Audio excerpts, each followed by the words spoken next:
Hey Chad, welcome to the stream.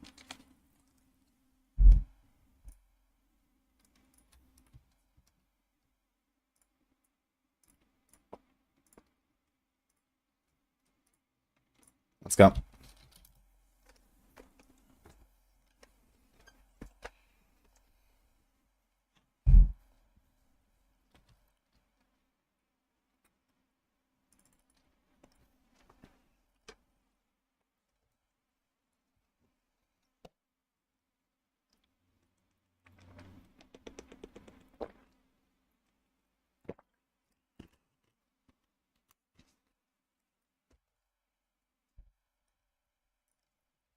Let's go on a rogue for a little bit. Need to farm Neef Iron.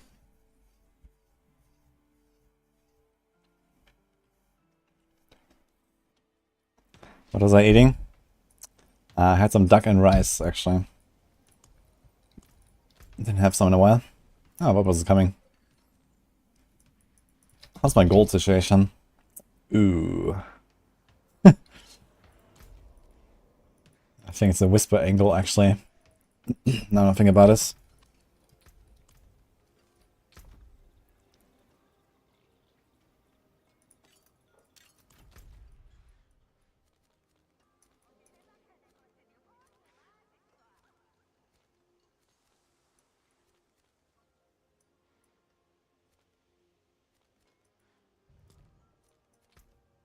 Despair, chess. Attack. Forget us on Twitch, Anita, because Twitch was live earlier. No, it's actually on purpose. I start my YouTube stream a little bit later than my Twitch stream. Because I play the music on Twitch, and there's like usually more people like tuning in immediately as well, so there's like chatting going on and people jamming and stuff. On YouTube, since I have to have music, that's like basically just a starting screen. And I just started basically right before I actually start the stream, basically, when I'm here.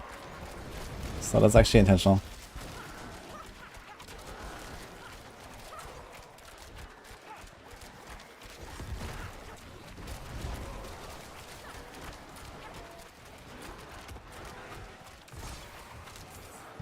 I need to farm gold, so let's do some whispers and then we do one more pit. One more Neef Iron. Today I also want to try Windshear Druid. I'm gonna respec my Druid a little bit to the actual Windshear build. See how that goes. Need to find some beasts in the ice as well.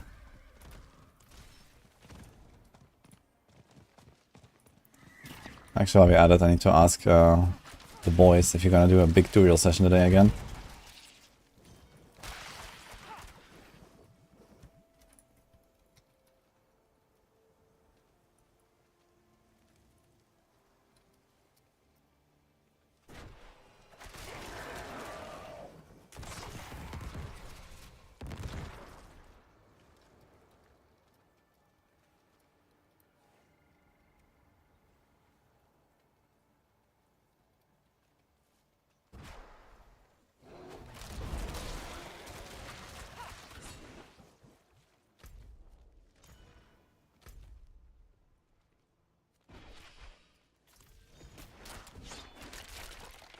Yeah. Can Barb still be immortal with Senec? You can just be immortal as a Barb. You don't need a Senec for that, really, these days. Not like 100% AFK immortal, but damn near immortal.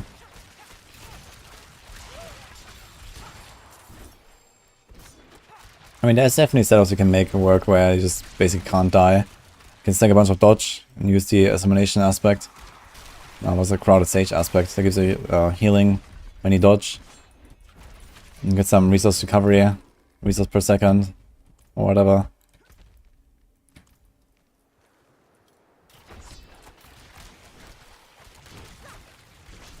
How come no one runs Pain Gauges with Heartseekers? Because the damage comes from Victimize.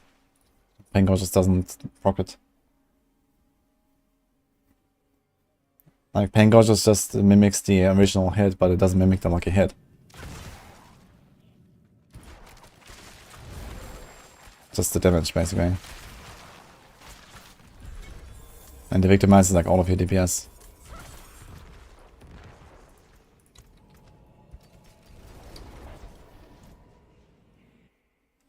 Good low level rogue build, 55 to 70.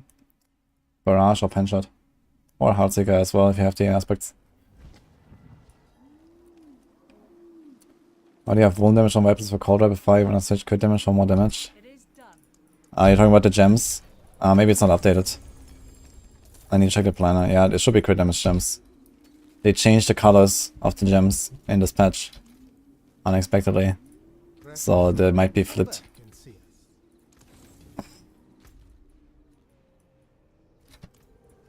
Let me check.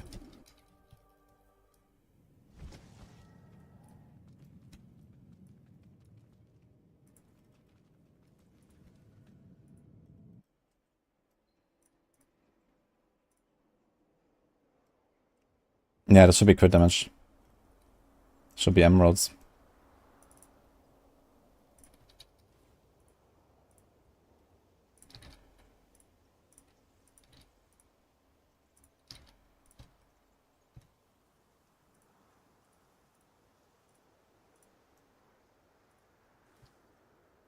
I have the attack speed, right? No.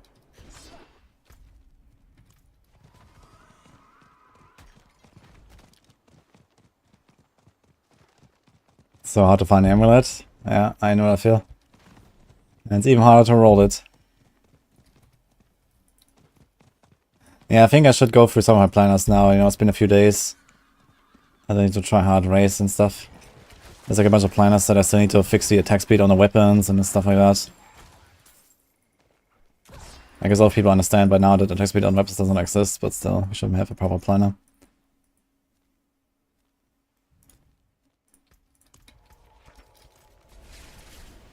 System Blade's impossible now. Oh, it's a pretty solid build still. Servers are up. Yeah, last night there was like some login issues from people. I've heard.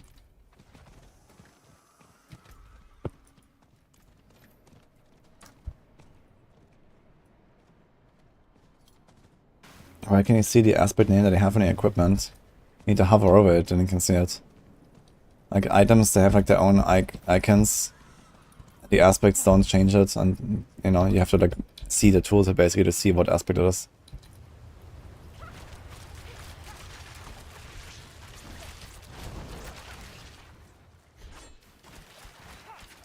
Extra points and Malice is not bad. Yeah, Malice is a good passive. You would like to have Exploit for Heartseeker. Exploit is the best. Followed probably by Frigid Finesse. But Malice is okay. D4 Armory extension on Twitch win. That'd be cool. Maybe you're gonna get some API in the expansion. So you can pull profiles on online and, you know, put them into the app or something. Would I prefer Heartseeker or Rapid Fire? I mean, I've played a lot of Heartseeker now. I actually want to go back and do some more Rapid Fire pushing and see if I can actually catch up on Heartseeker. I prepared a bunch of Rapid Fire gear. Really good stuff.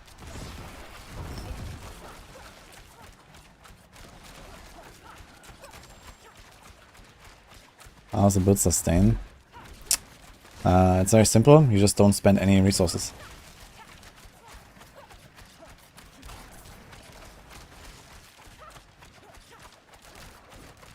All the API designers are immortal. Do they have a lot of API there?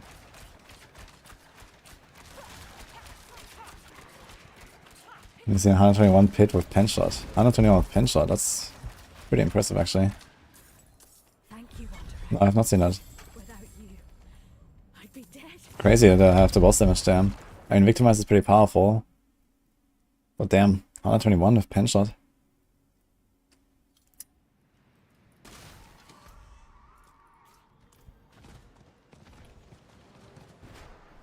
Is that on a leaderboard? I was going to try some Heartseeker pen shot combo today. Let's see how that feels.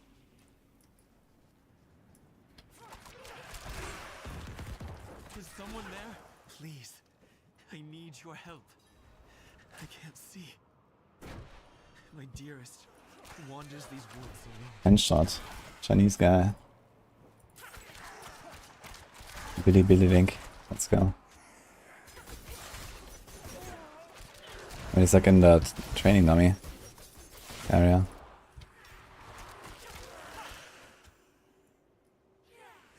I guess he's showing the damage at the start or something. Let's see. Let's finish the event. Yeah, he might be playing the old AOZ build, I guess, just to victimize. The Blade Shift build. Is he using Blade Shift? Yeah, he's using Blade Shift. That's the old AOZ build, basically. That I pushed with as well. Kinda crazy to see that he has a boss damage for 121 though. I guess he might just be absolutely annihilating packs. And has like 10 minutes on the boss or so.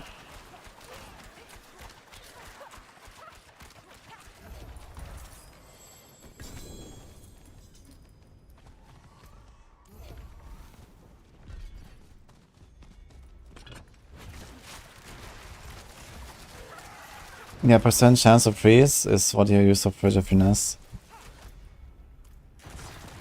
It's very easy to pocket.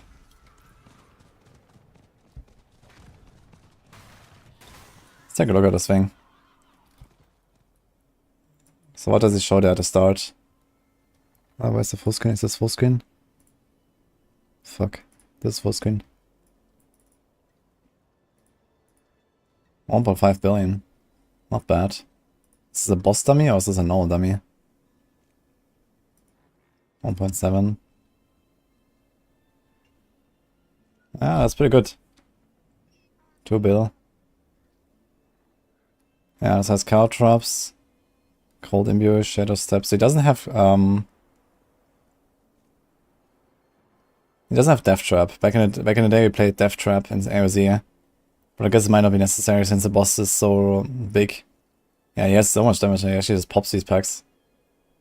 And I guess he gets to the boss with like 10 minutes or something and then just kills it. Nice. That's a bit more than I expected from pen shot. Uh-oh.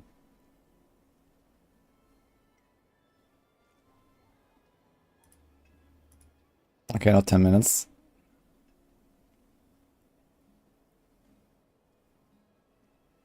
Oh my god.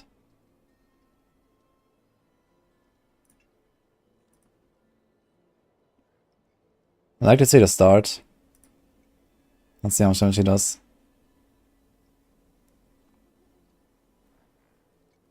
Yeah, boss damage is definitely worse than a Heartseeker, I can notice that. So I probably cap out earlier just because boss damage is like the #1 thing you need for pushing. But it's definitely better than I thought it would be with Penshot.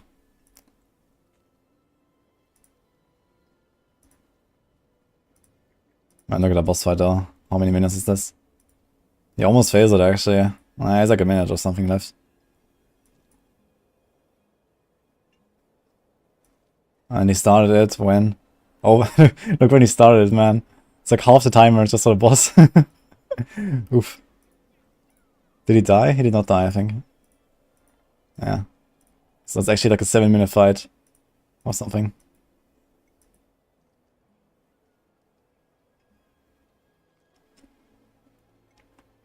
Okay.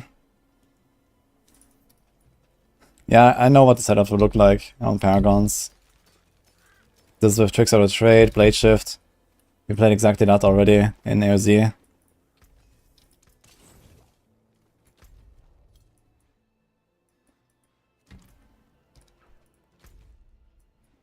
Just with poison back then, not with cold, I guess.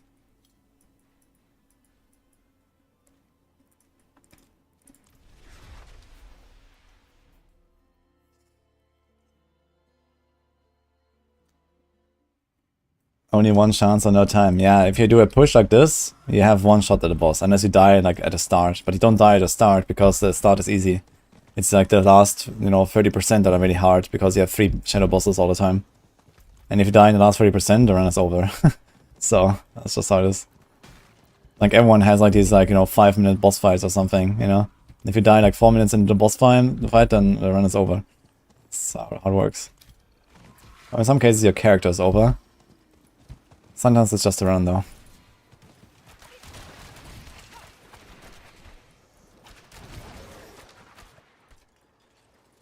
They did not remove the extra move from Tempering. What do you think of that?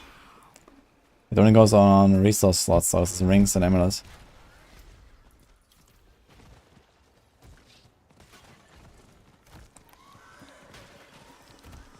It's like ult 3 GRs with all the time on the boss, but no power pylon. Yeah, it's basically like the same problems that we had in D3. Like, it's easy to do AoE damage, it's not easy to do single target damage. And the higher you go, the more tanky the monsters are, the more you notice the difference between the two. Like, the higher you go, the more damage you deal in AoE packs. Because stuff lives longer, you have more targets. You know, your DPS goes up, basically, the more HP the monsters have. But on the boss, your DPS stays the same, because there's only one target. So the boss HP just scales up a lot more compared to everything else. Well, it doesn't scale up more, but it becomes a longer fight. Because it scales the same. But you don't increase your DPS on the boss as much as you increase your DPS in AoE packs.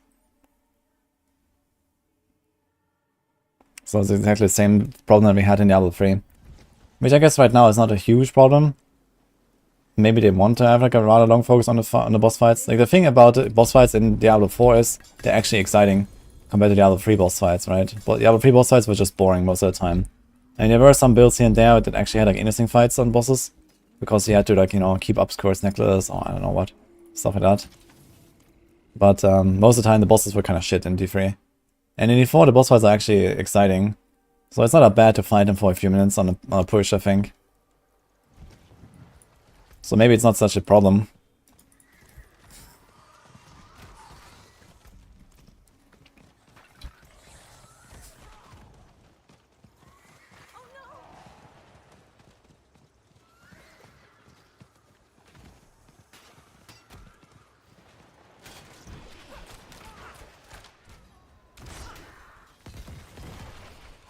One of his bow instead of crossbow.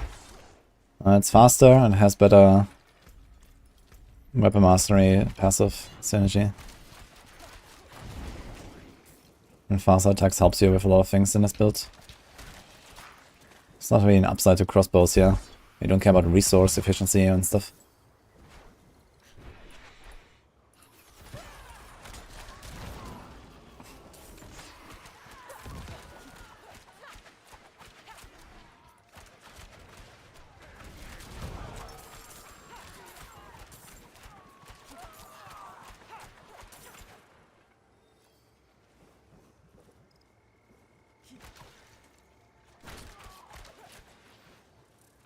Nobody beat 200 pit now yet.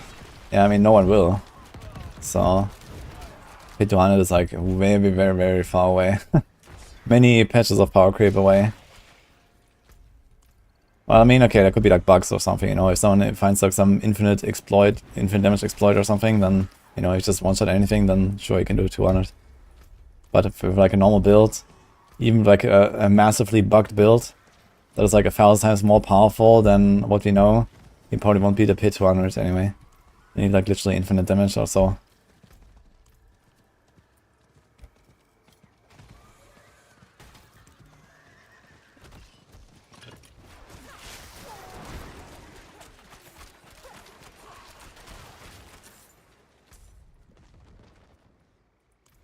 Horse did it drift?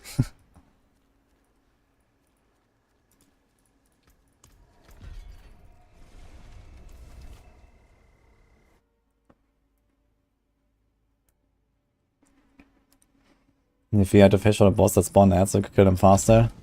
I mean, actually, with Holy Bolts, that's what's happening right now as well for Necro minions. But we banned Holy Bolts from the pit ladder to prevent that problem. But yeah, I guess there's still bosses that have like more and less HP, which is a difference as well. Like, you see a lot of these like high-end clears, they're very often against the Spirit Caller, the Ghost boss. The Ghost boss has pretty low HP compared to other bosses. And so does the Sharpshooter. The Sharpshooter also goes invisible all the time, which is annoying. And for example, like the Sea Lady, she's like super beefy. Like, you probably won't kill her on a push or so, but I mean, I guess not the biggest deal. For now.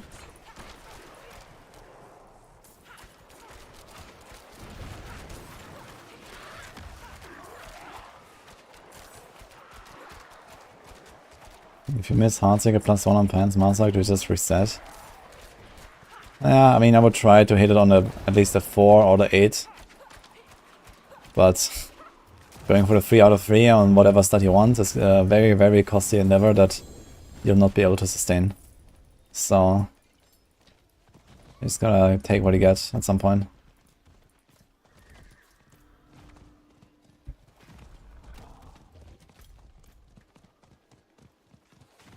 Why is damage so good? Because it has the 2 best passes. One of them has a greater affix. And it has Lucky Hit as a greater affix as well, which is the best DPS stat on this build as well, outside of the passives. And it's very, very rare to get an amulet that has any of those stats in its combination, even without greater affixes. And then getting some greater affixes on top of it is pretty ridiculous. Like, this is like a 1 in a million drop, basically.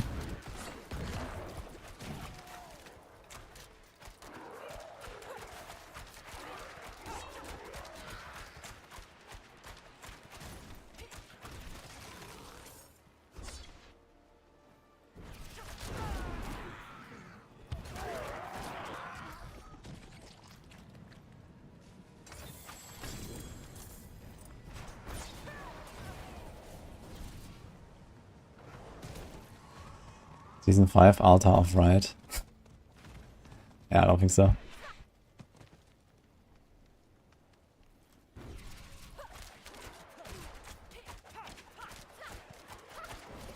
You shift the boss heights and you force some combos leave no room.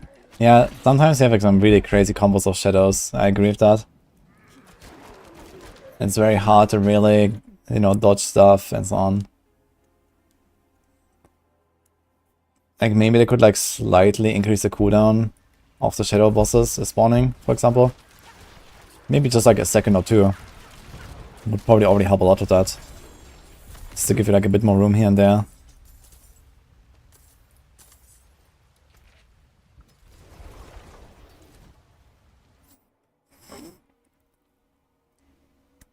Wish D4 had a way to mirror an item. Mirror would be kind of funny item, actually. How much would that go for? 5 billion? 10 billion?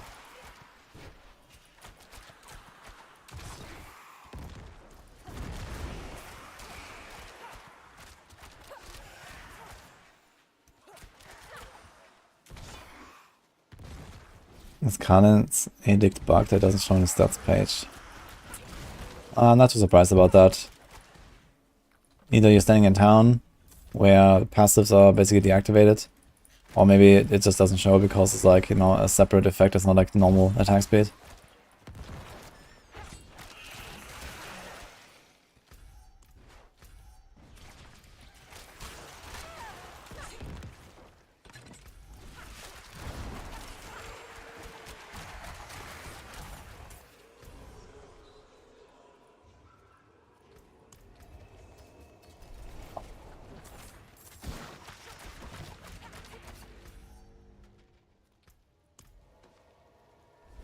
How to start as ritual?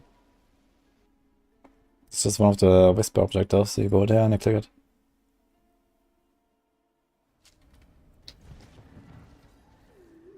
This build on F. Currently this is this build, and the F will be another day. I generally recommend Heartseeker right now. It's a very nice all-rounder build.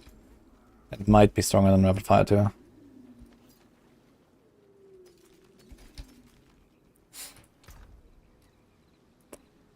Okay, do we want to do this?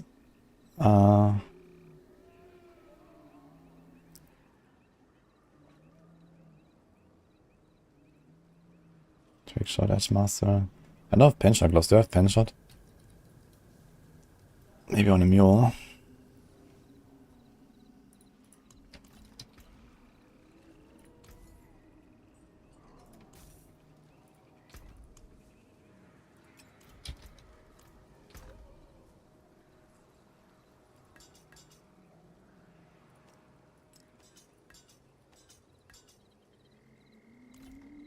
Just master into 4 now.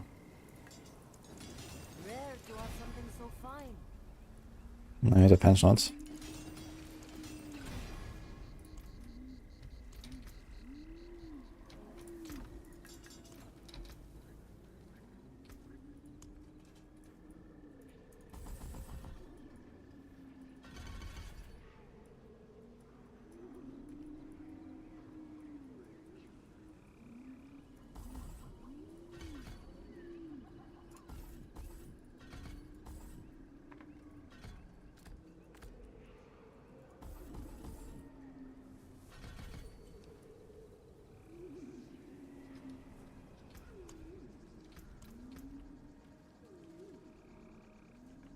So let's try trick shot, penetrating shot.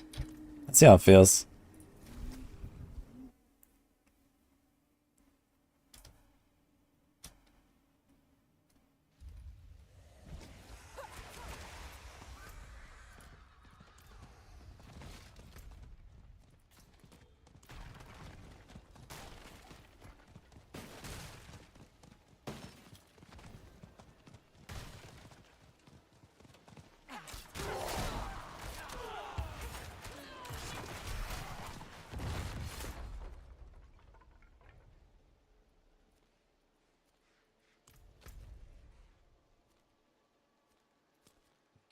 There. Go.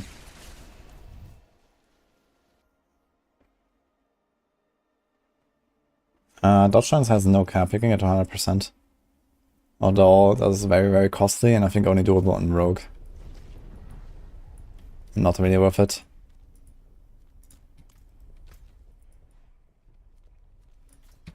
Save free Hellborn. Should we do that real quick? We have almost one ready.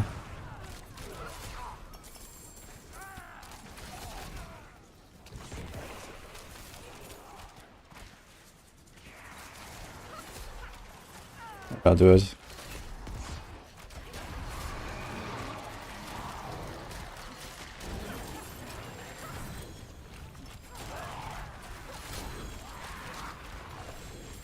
One problem I have with this setup here is I don't make stuff vulnerable properly for pen shot to actually work to one-shot packs because they don't have Shadow Imbue. We need Shadow Imbue so that we kill one guy, Shadow Pop, make everything vulnerable. And that will kind of work, I think.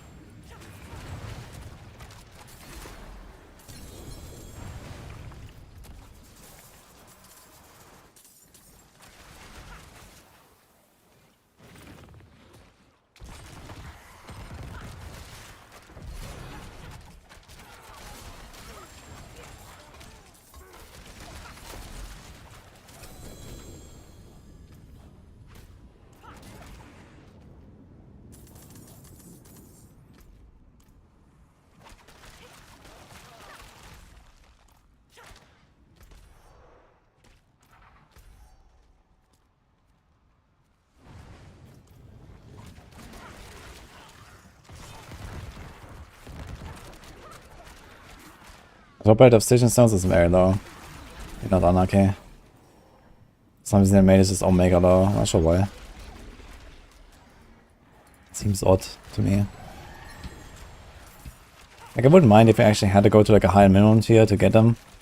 Or if like it just kind of like scales up towards the higher tiers a lot or something. But I don't know. It feels like there's like no scaling, you just don't get stones and that's it. Like 1 in 50 runs or something.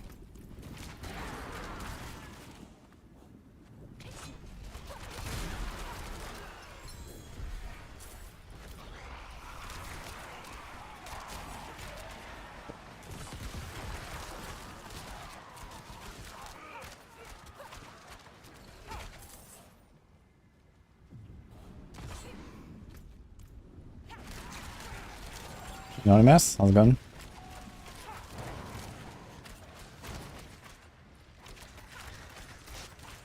Okay, now there's some dodge chance, dodge Thorns damage. I don't think I can dodge Thorns damage. It's not like a hit. I'm trying to hit 100% dodge and then not take damage from Thorns, some PvP or something. Yeah, I don't think that's how it works.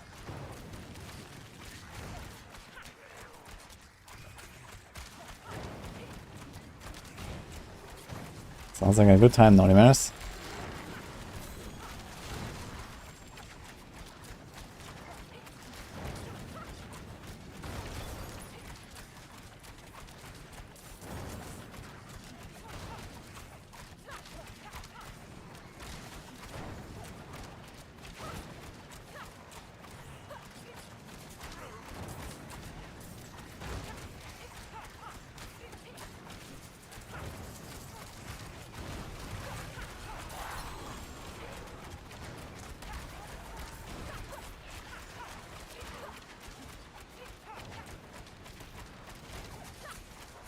First thing to do after 50.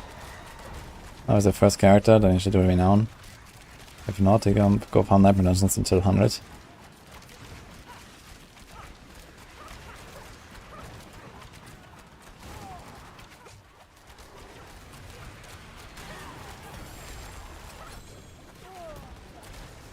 This guy doesn't stop Mercy on world bosses, you should do a world boss every time they're up.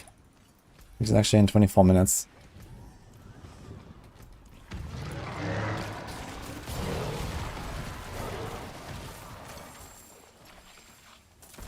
Okay, so far I'm not very convinced of this pen shot combo I'm doing here. I have to see this when I have like tankier monsters, I guess, in the pit. I want to try to combine Heartseeker with pen shot. Since you can just go combo points. And we don't spend our resources on anything else. But yeah, I think without fully investing into pen shot, it might just not do enough damage anyway. We'll see.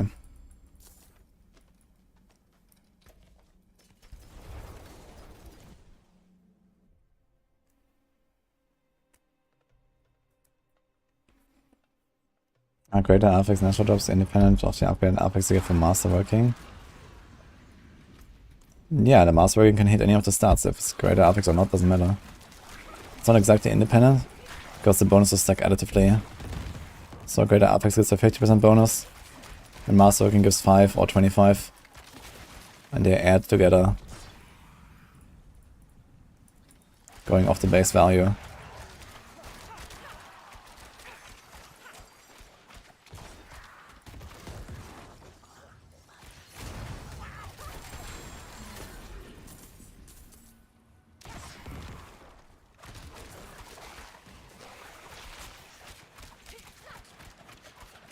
Hey, where's that?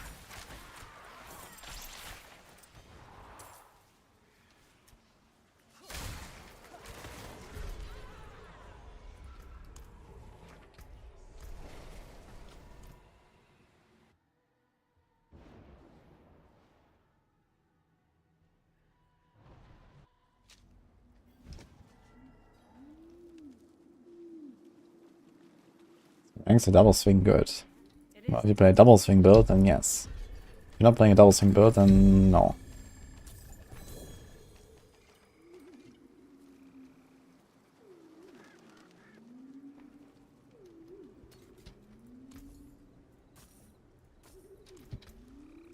The force. There's that. Come back if you need the force. Plus 4 weapon mastery with rapid fire build is crossbow better than bow. Ooh, that's a lot of weapon mastery ranks. Yeah, for position builds, if you have a lot of ranks to weapon mastery, crossbow becomes better. Because it gets 5% damage per point instead of 4 from the bow.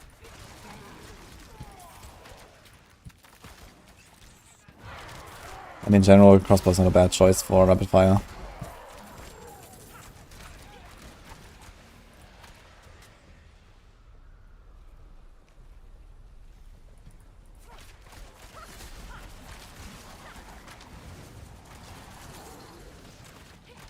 Hurricane Druid build update. There's not much to update, I think. Hurricane. The setup has not really changed on VDR as far as I know.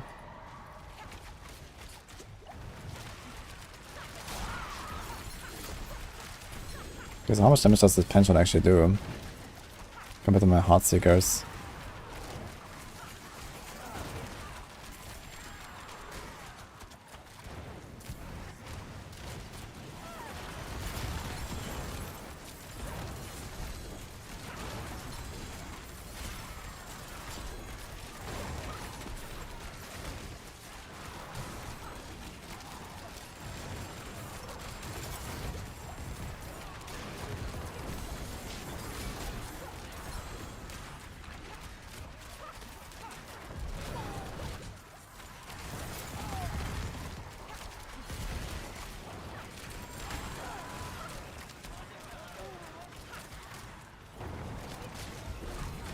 It's fine, there's a shrine right here in the radius of the trap. Yeah, thanks for the prime, boss man.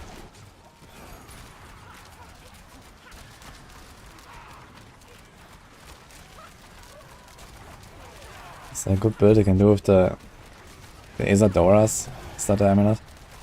Not sure if that's like decent enough. I remember North put it into one of the lightning guides on max roll last season. I'm not sure if it's still a thing this season. I could check.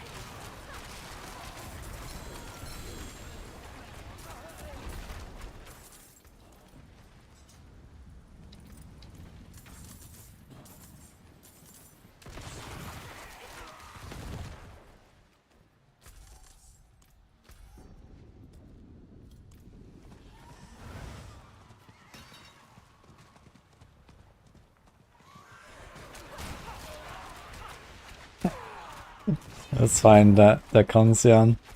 That's for the clear.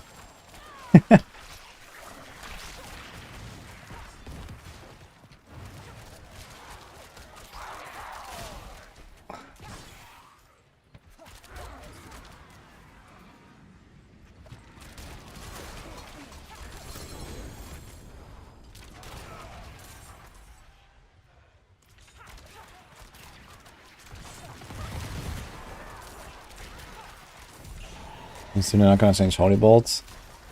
Yeah, maybe in like a month when the mid-season update comes. They're probably gonna fix it.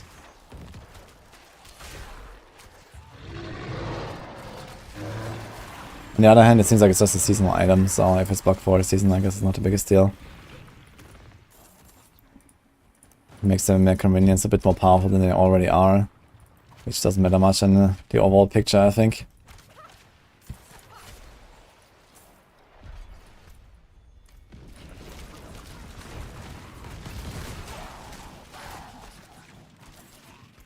Okay, any other objectives here? Just the last Hellborn.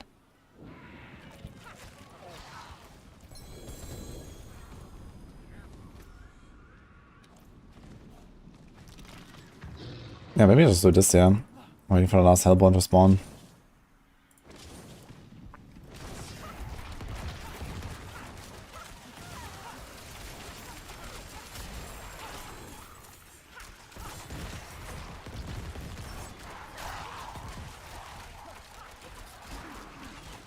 A new bleed Barb. Yeah, it's basically bash just with gushing wounds. Scaling instead of like unconstrained or something.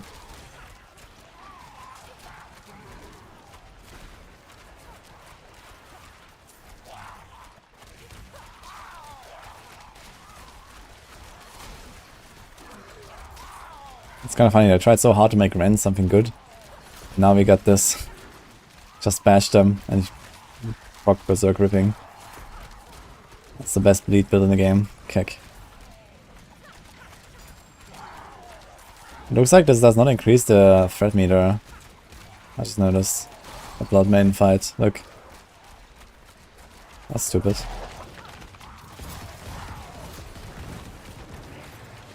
I was not expecting her to come out just yet.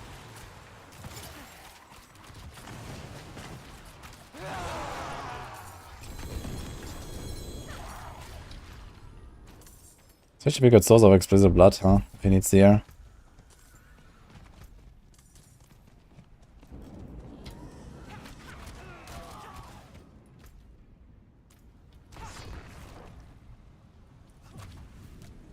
A leaderboard.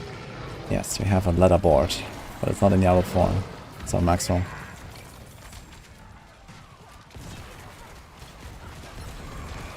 That's better 1 damage or crit on Frozen Orb. I usually go for cold damage, I think. And there's like a bunch of stats that are kind of like whatever.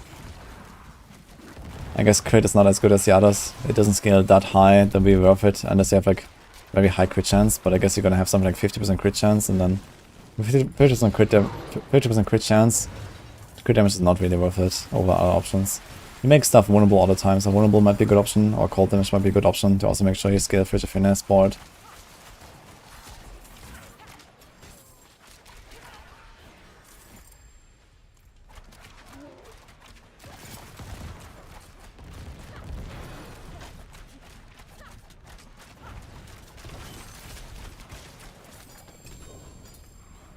Ring.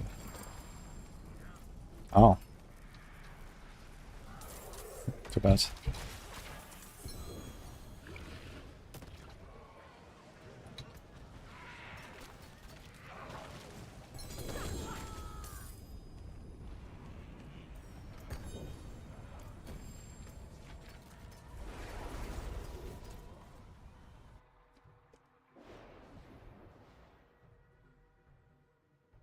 It reapplies bleed every time you reapply rend.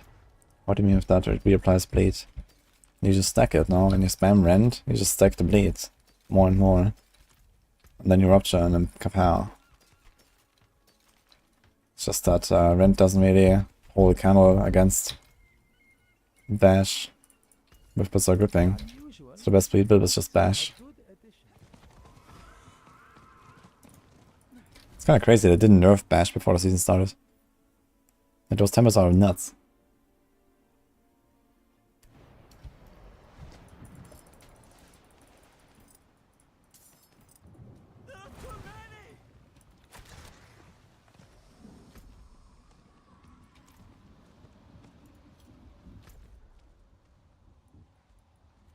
Nah.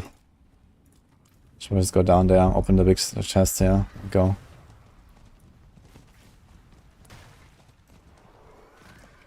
Yeah, chest that didn't work too well. You can't play it. That's very risky. My gear, even after a lot of grinding, is still not really good enough. Seems like some bugs as well.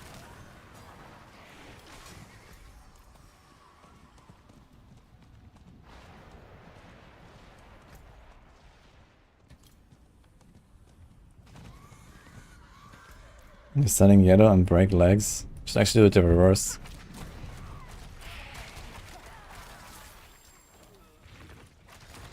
Legendary self a lot more, and all they do is give you...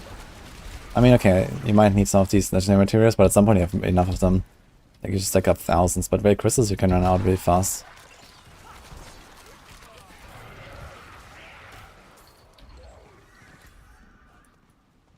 Oh, chest is down there, man. I spend way too much time in this Helltide. It's kind of a bait, trying to do the Helltide objectives. I feel if it's not Blood Maiden, I was gonna skip them. They take so long. Maybe it's like open 3 gifts, I'll do it. But even 3 Hellborn with 1 ready to go when I enter it. It took like 15 minutes now or something. It's too long.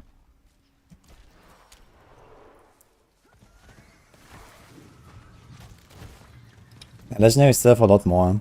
You see here, like... Okay, these are all legendary rings. Let's see if I find like a yellow ring or like another legendary of something else. But I think legendaries are like something like double, maybe triple the gold. And the only advantage you have from selling, from salvaging legendaries is that you get these legendary materials. But you get way too many of them anyway, they can't spend them.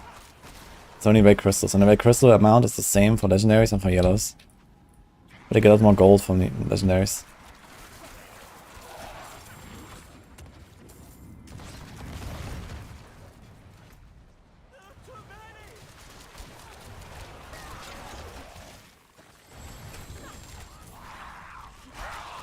Another ring. I got 4 rings now. No yellow ring. They're all the same gold actually.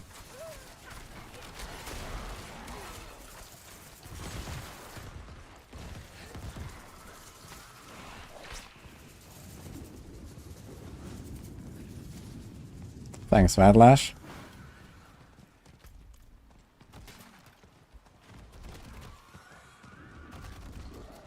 Can kill the Hellborn, the Blood Maiden spawns to the Hellborn bounty. Actually, you cannot. I literally just killed the Blood Maiden. And not only did it not increase my threat meter, but I also did not get the completion for the bounty.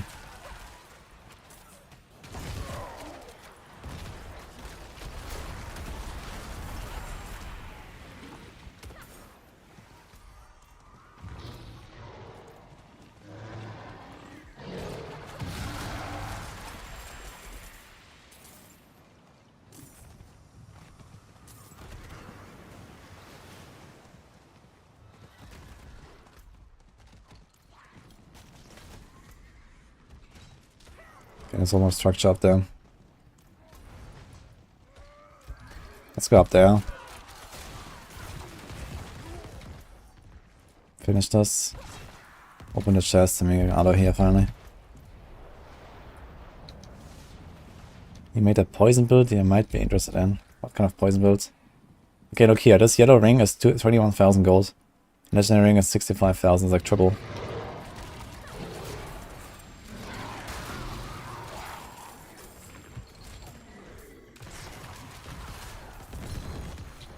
Is it chest armor? Do we have a yellow chest? No.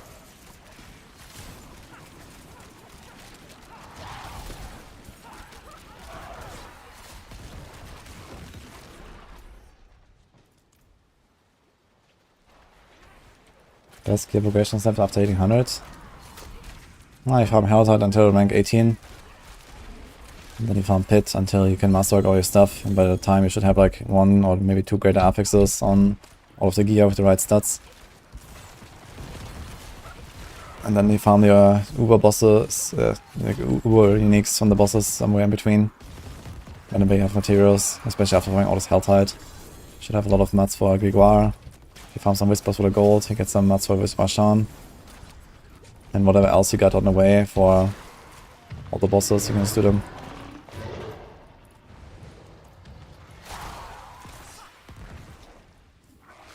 Hi Patton, how are you?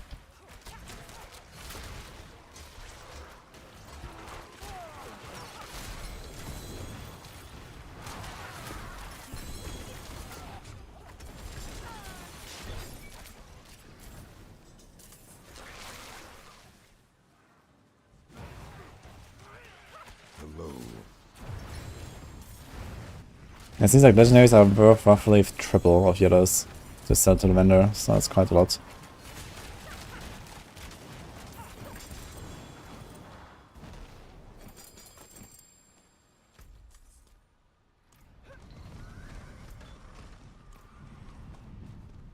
Just gonna open this and leave the rest of the cinders. Fuck it. No cinders.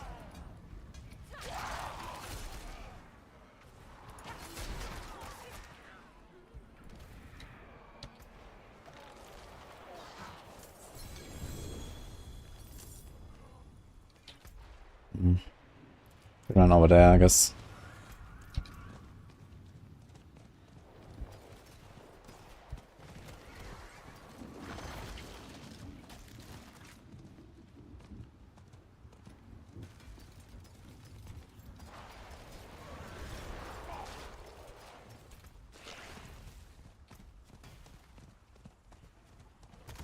It's a decent ring actually, like a hit and vulnerable.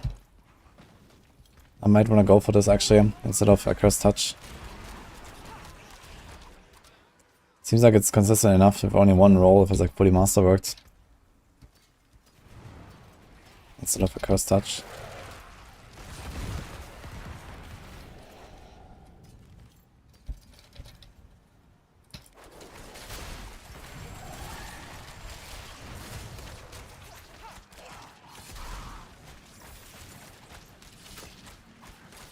$15 to 30 million poison proc using Andariel's helmet. Andariel's, huh? This is like a spam puncture build with lots of attack speed or something, and then proc Andariel's. 30 million poison tech sounds pretty strong actually. Yeah, I was thinking about doing something like that maybe. Oh, Barb was in 5 by the way. I kept my Andariel's around, I have one.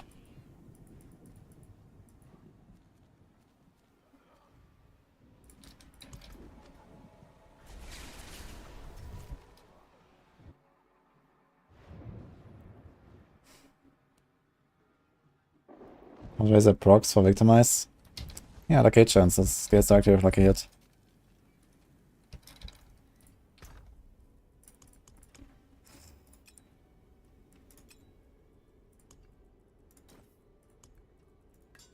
Nice, I want to clean up some of these.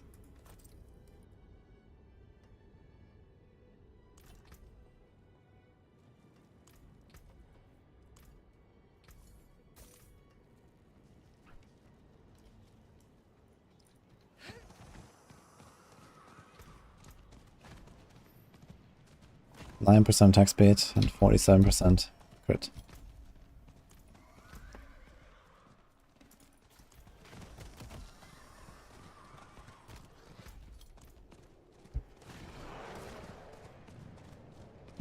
The best way to get Stygian Stone is to farm Whispers and buy them from other people. Apparently they go for like around 20 million each. 20 million you can farm in like 15 to 20 minutes.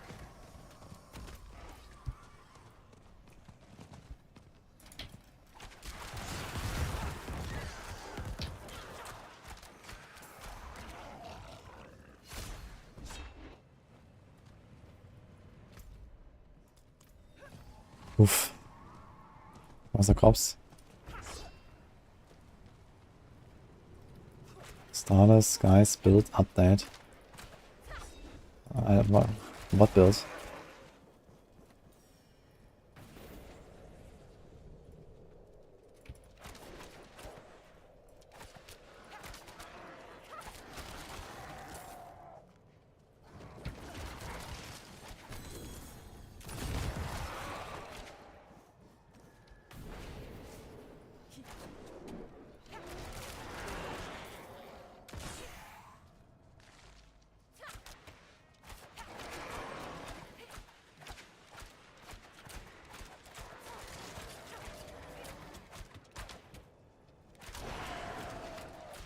Oh, what update do you want, Ghost? I don't get it. What do you want me to do?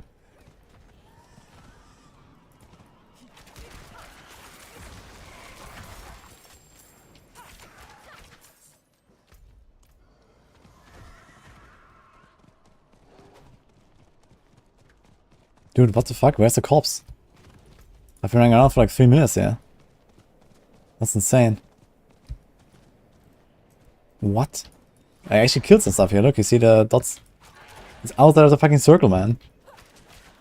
What a joke.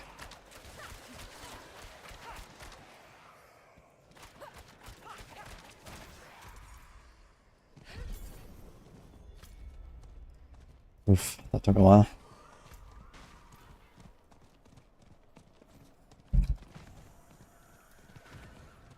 And Ghost, I've done it like a week ago.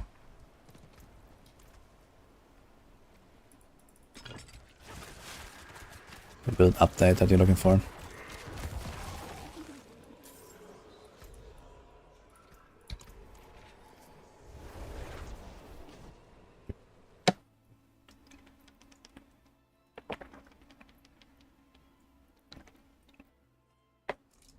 Show me the build, David. Vandarius. I mean, 30 million poison ticks of Vandarius sounds relatively optimistic. But if you proc it like multiple times per second, all the time... Try the Chaos Cache, actually.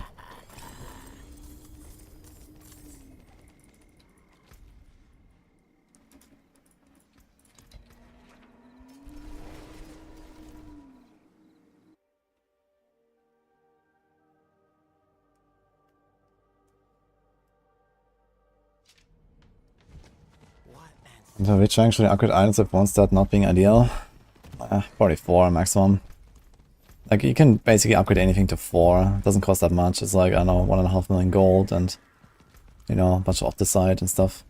But I wouldn't go to 8 if it's not an item that has at least the right stats. And I certainly wouldn't go beyond 8 if it's not like the right stats and has a greater affix or something. So that's kind of the progression.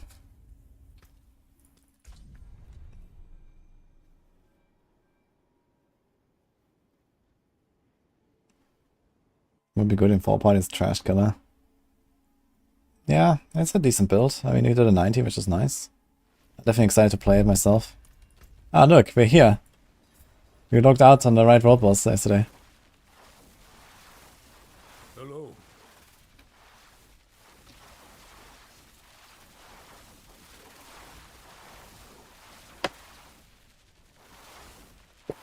Shaco is good for hearts again. Furious Might not much. Hello. Oh, Chronix is here. Anyone else here?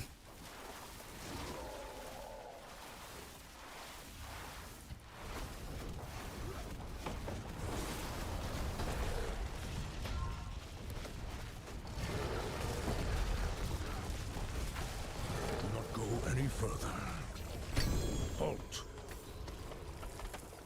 Ooh, well done. Imposter, he says, huh? Only I can hold like this.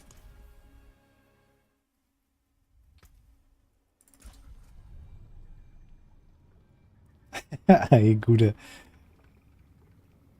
Still no spark from Olaf. Yeah, I wonder when they're gonna fix it. Did I try Chasing Blades? I did play it on PTR, yeah. I will actually level a full character with Chasing Blades soon. And... did I join the same instance? No, looks like a different instance. Let's try again.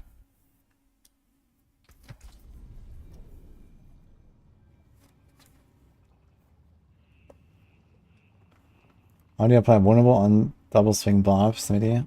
I can do it with exploit glyph, and there's also a passive that gives you a chance to apply vulnerable. There's also a ring roll that you can do. So there's a bunch of ways to do vulnerable. Ah, okay, we don't get a second kill.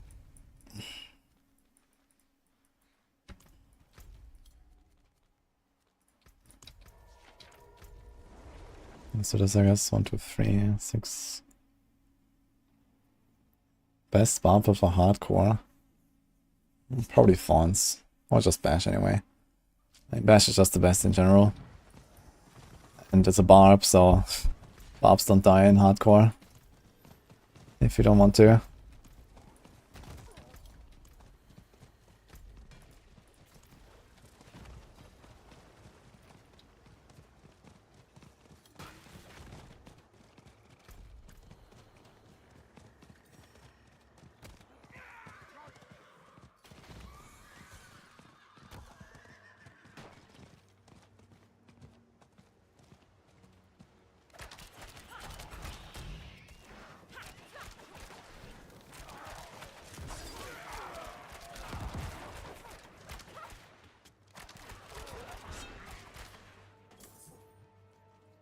I'm doing whispers again. Because I'm a poor bastard. That's why.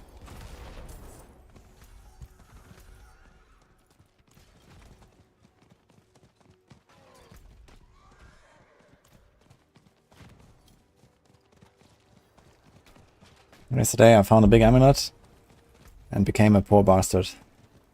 So we do whispers.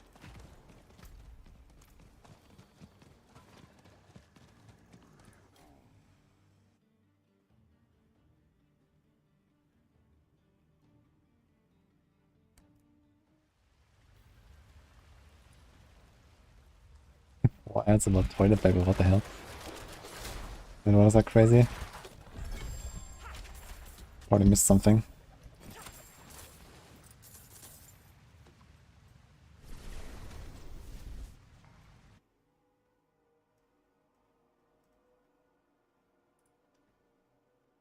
Gonna give me boss mats. I'm too scared to try the bosses. Well, what you could do is you could just leech the boss kills. Like you can do a party later with Condas, Chronix. And if you wanna summon tormented versions, you can do that and you just leech a kill.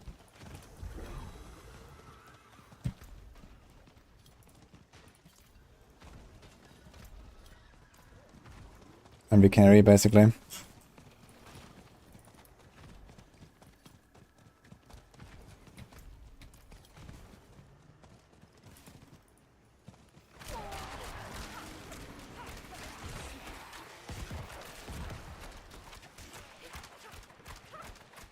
Maybe buy his amulets. Ah, he's certainly trading. I'm not sure if he bought it or found it. Could ask him.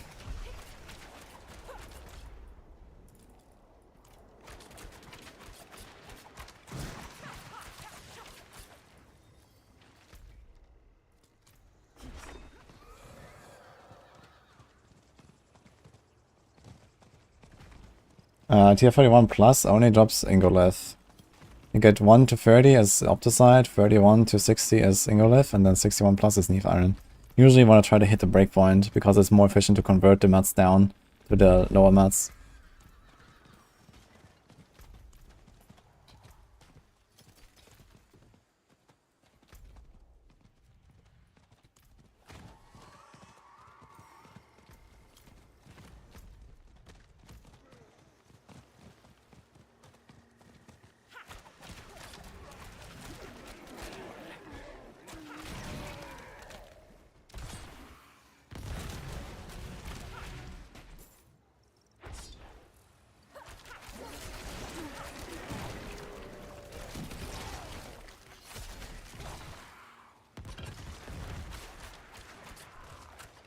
Let's go on a bear real quick. I want to respec the bear today as well.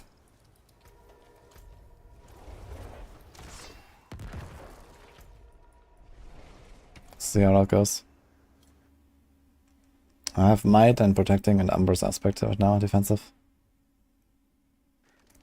Yeah, it's better to run tier 61 than 60. Tier 61 is actually a really big jump in the efficiency.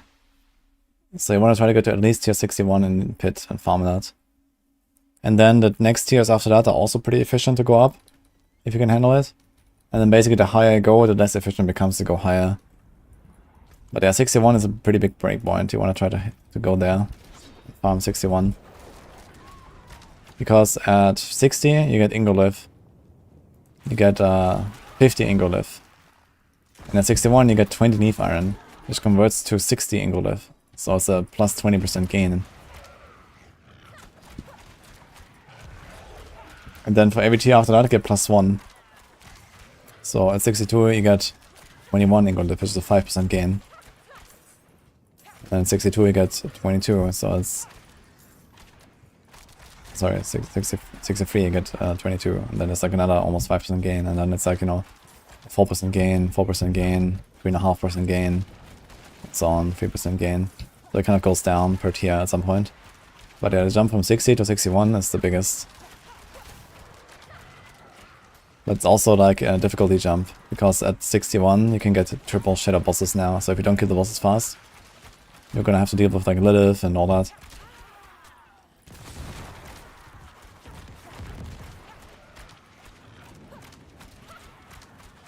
Actually, I was just doing some random event, I just realized. Instead of the corpse. I wonder if I can come back and finish the event. What's gonna happen now? It's gonna be abandoned and disappear.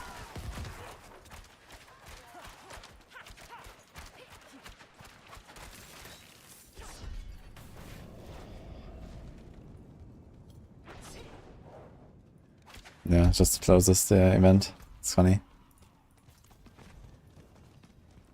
Hi, brother.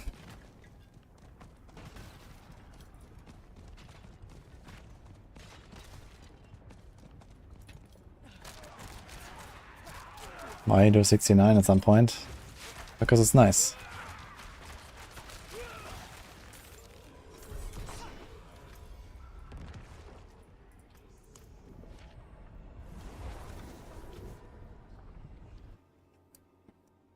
Both Heartseeker and Rapid Fire seem fun to play, which would I suggest?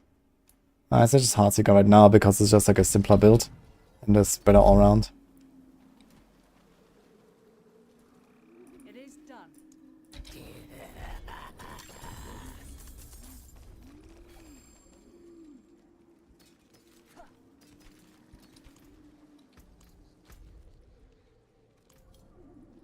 I carry the best. Sharp. I wonder how the Windshear Druid will go later. I recorded a video about the build, by the way, how I leveled up and stuff.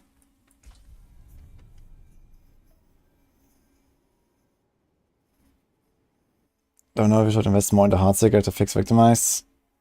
Well, Heartseeker will remain a pretty good build, even with the fix, so it's not like you're gonna break your character or something.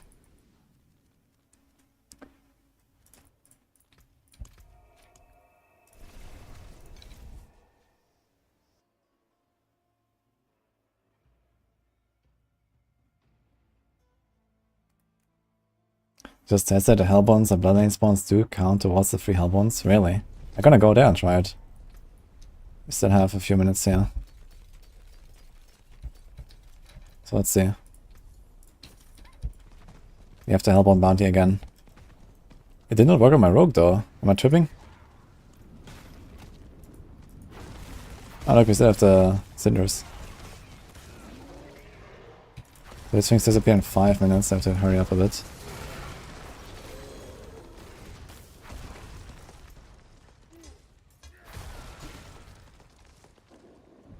I mean, if that is actually true and you can just do the Blood Maiden and get free Grimpavers plus the Blood Maiden loot, that's pretty nice actually.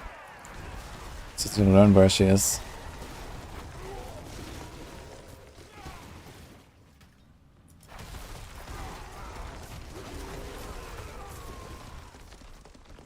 I don't have the full single target build now, so Bloodman fight might last a little while.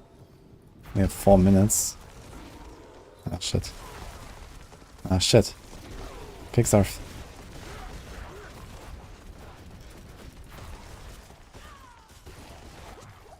Okay, plan B. Maybe it's gonna do the harvest real quick and then ignore the other smaller whispers and do this here.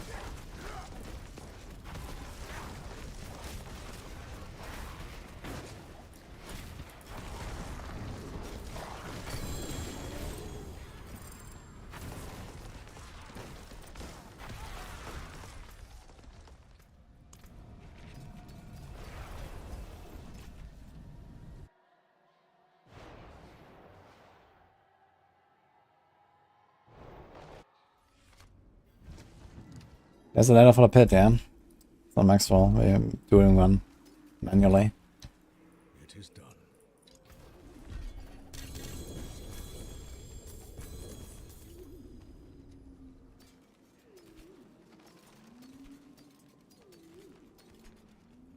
I carry the bless and thank. Pulverize is very good for leveling and farming, but it doesn't have boss damage, so it's not great in the pit.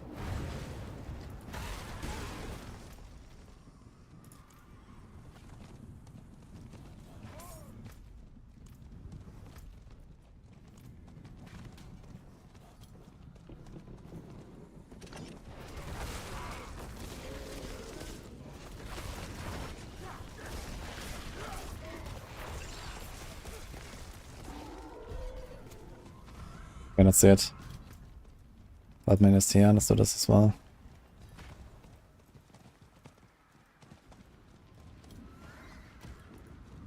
Oh, there's a lot of stuff here. The spire, the corpse.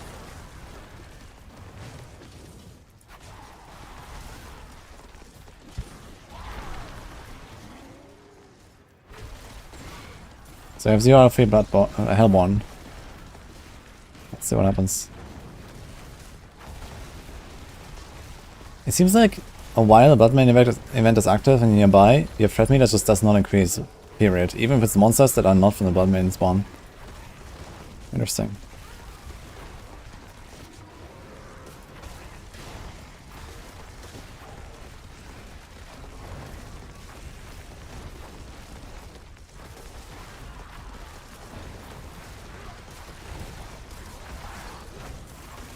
Doing 8k lucky hits at level 20. Being with the Elemental Surge temper. Yeah, Elemental Surge temper is pretty strong in low levels.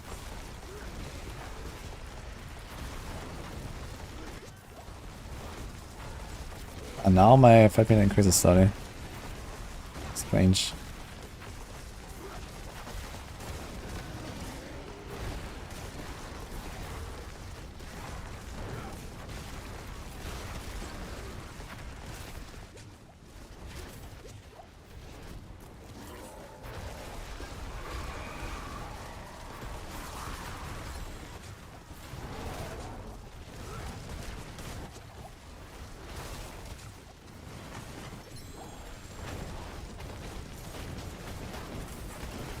I don't know if she ticks down while she's phased. No, the dot disappears. Face Batman.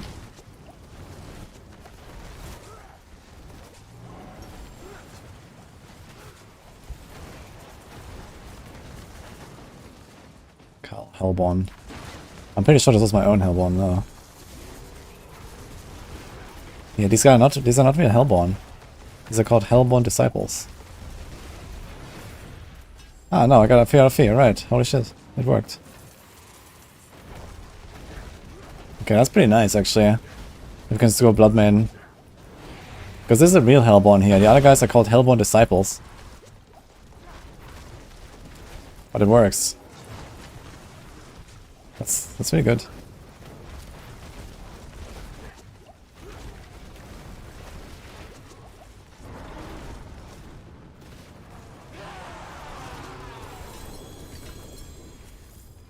So you just get 3 instead of 5 for doing the Blood Main, basically, which is okay.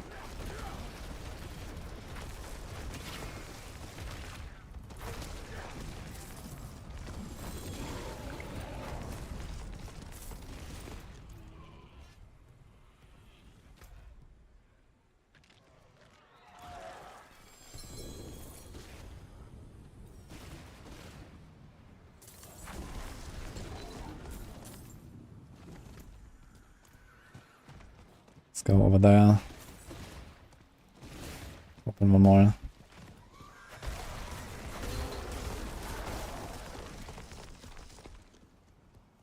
Helltides are not the way to go. 60 planet real quick. You don't have enough for that.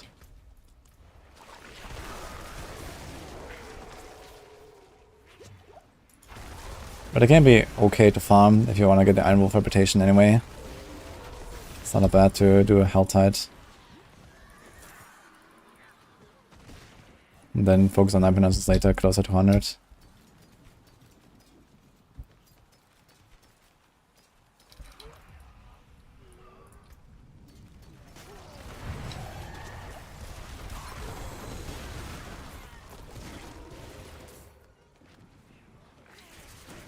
Alright, back to 100 million gold. Somewhat comfortable.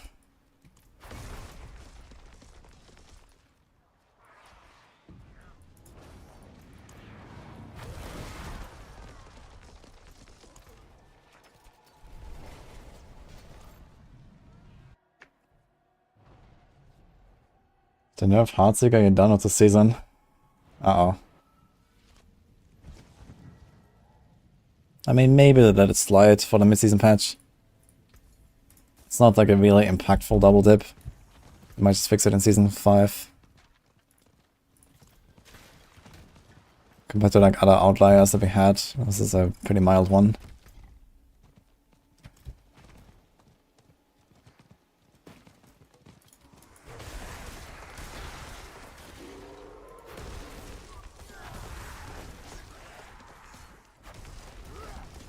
Can you play a Puncture instead of Heartseeker? Does each blade proc Victimize?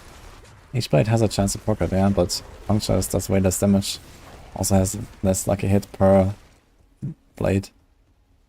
Like, it's not just about the damage of the hit, but also about the lucky hit chance of the attack.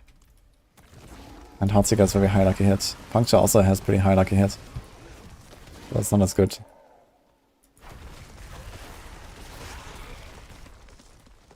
And the total damage output of Heartseeker is just way higher on top of having more lucky hit. So it just works better for a victimized build.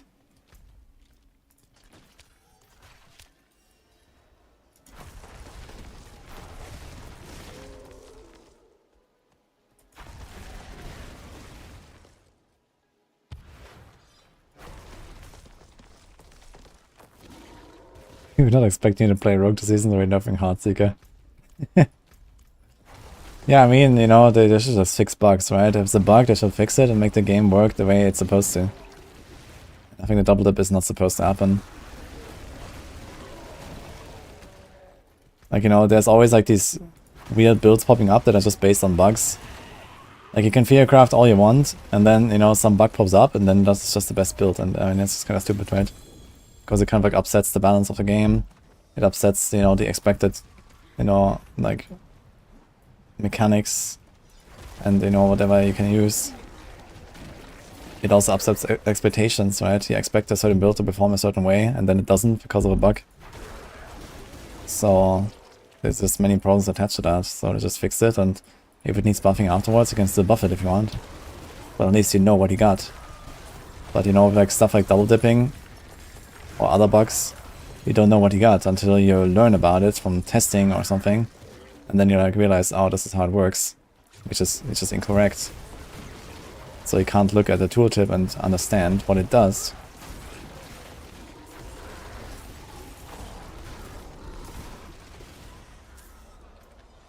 And the thing is that even if they fix the double dipping on Victimize, it's, as I said, it's like a pretty minor thing.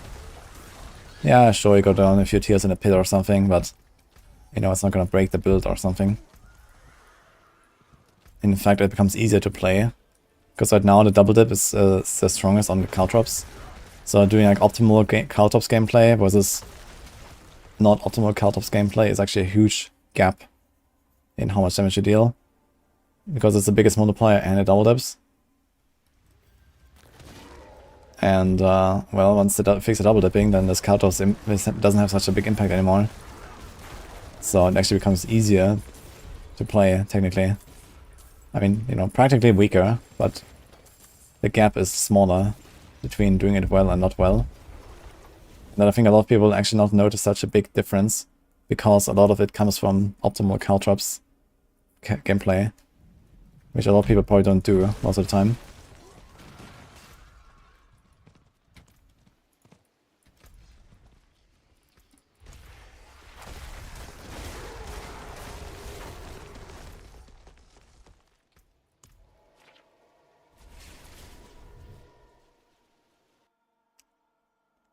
Don't want to invest in a builder, will be fixed later. I mean, the fix is probably at least a month away, and more likely 2.5 months away. So I wouldn't worry too much about that. It is done.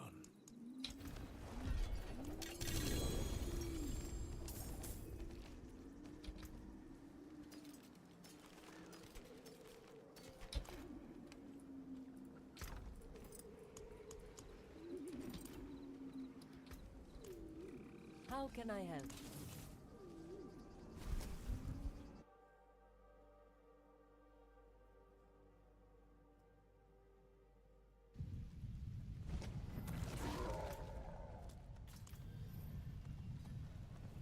I got the +2 exploit, yes, Vinicus. What imbue am I running? For Heartsick, I don't want any imbue. It's a physical build.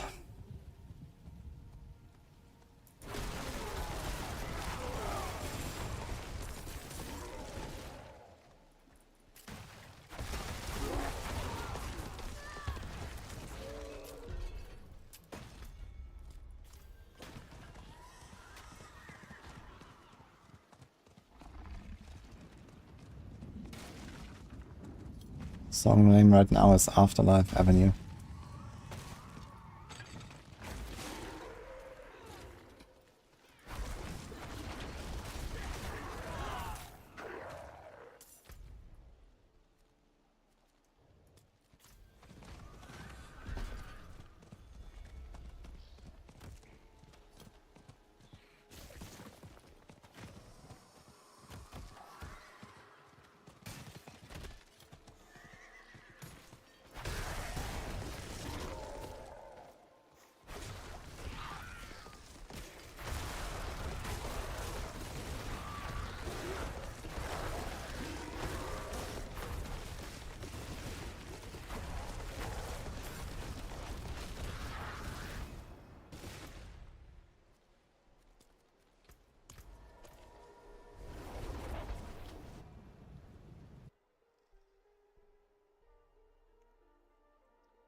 Incinerate has no resource cost at all.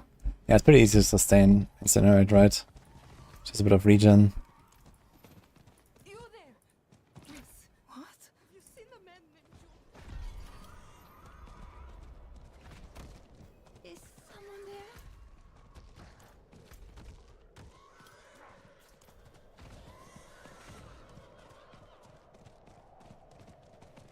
No survivors. This place is overrun.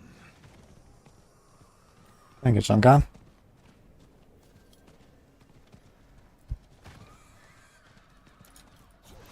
It's not a Hurricane Druid, just this Windshear Pulverizer now. I'll respec this later to pure Windshear, and we're gonna do a bit of Pit.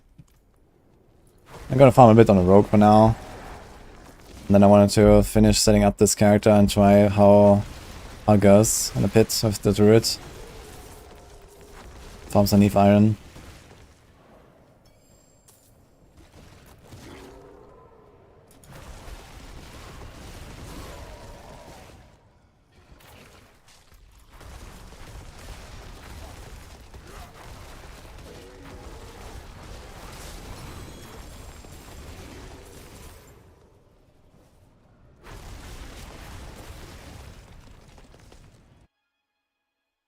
Best build for speed farming on Rogue.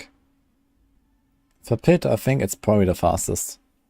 For outdoor stuff, I'd say Barrage. They're here! Get ready! Only way I support this tough fight.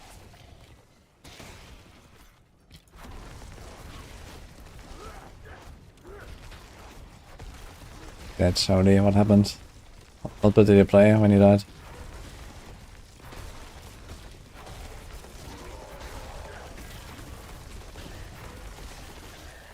Best place to farm gear is Helltide.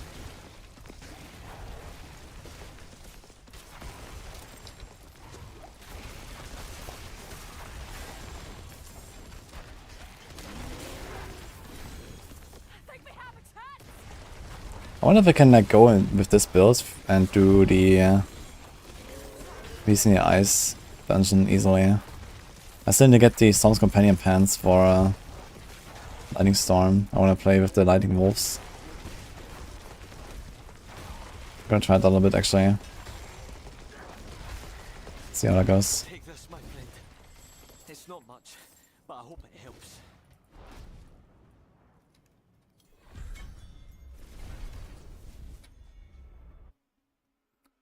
Testing Blades Rogue is not a big thing, but it's somewhat of a thing. Can check the guide I updated for the season on Maxwell.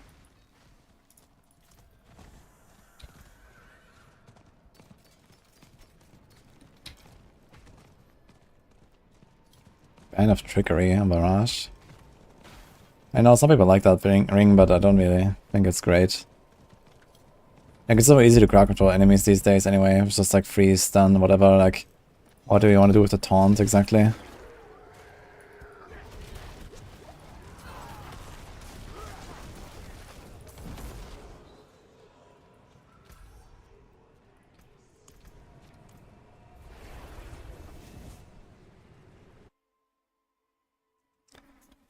Yeah, Polarise doesn't go high in the pit because of boss damage.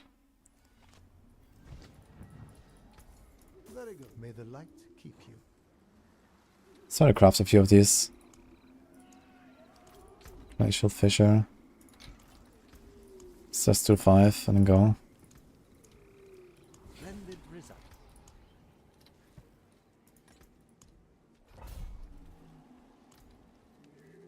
It is done.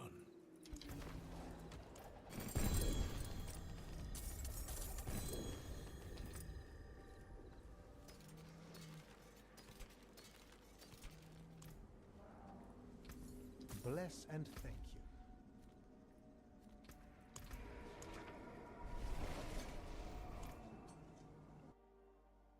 Harlequin Crest. Get it from Duriel or Andariel mostly.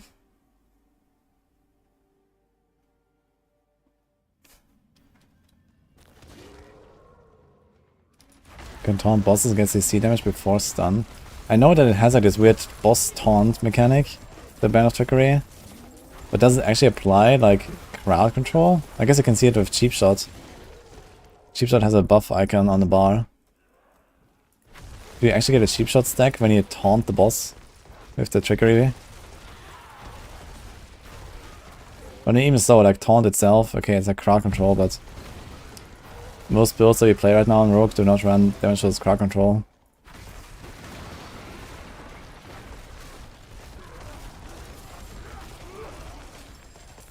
And it could actually be a legit DPS option if it always works and always taunts the boss. And always gives you the damage with crowd control. But I'm not sure if it does.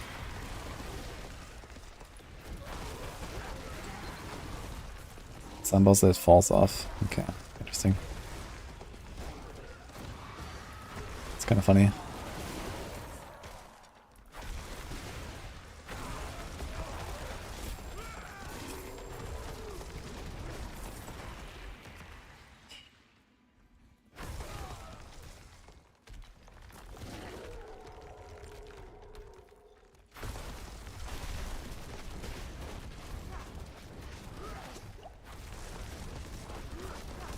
It's gonna die, right?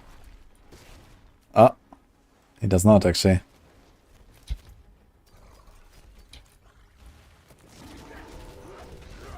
I wonder if he's gonna die without me hitting him.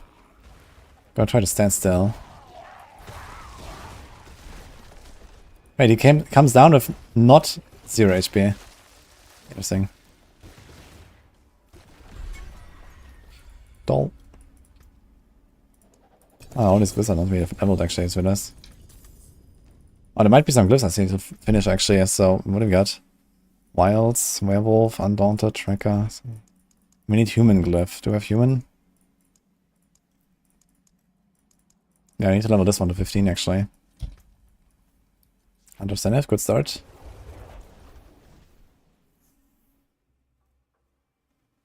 There's a blood bubble aspect, you're correct.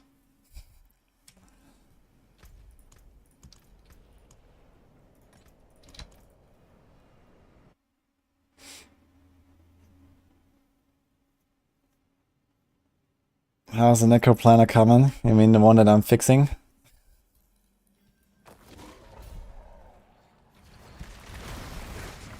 I wanted to see what it's all about with this weird temper snapshotting stuff, actually. So while we're farming this, I want to listen. Someone linked this video, but there you go.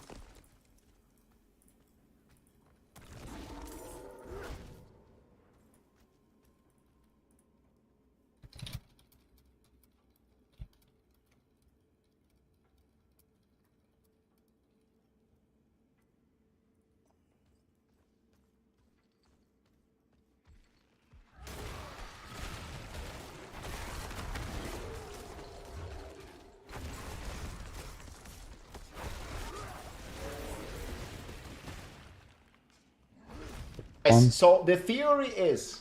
Okay, this one. So we talked about this yesterday, and it's actually something I want to listen to now. I don't believe it, so let's go.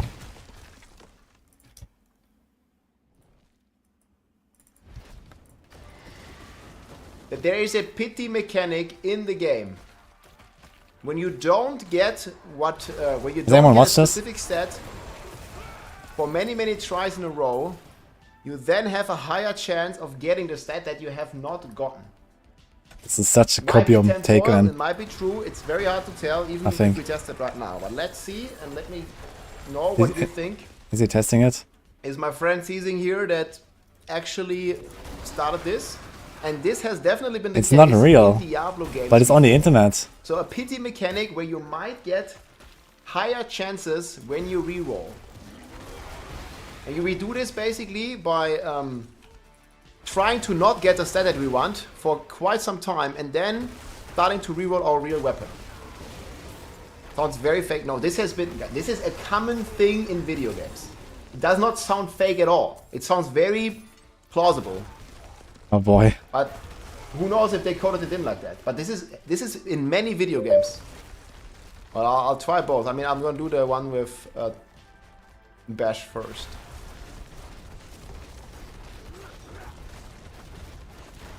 Bricking. I mean, at least this is cheap. 1, 2, 3. Do we do one more? One more. Maybe I'm not real either. Who knows? Or one more? It's not the only video that people posted. This might just be full copium, dude. Okay, this is definitely bricked, man. Or is the sweet spot? Okay, let's try. We try this pity mechanic.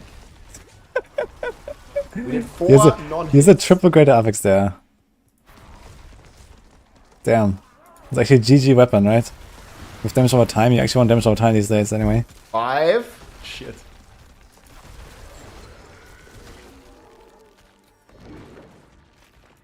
6. 5, 6, 7, 8. Oh look here, I rolled Bash.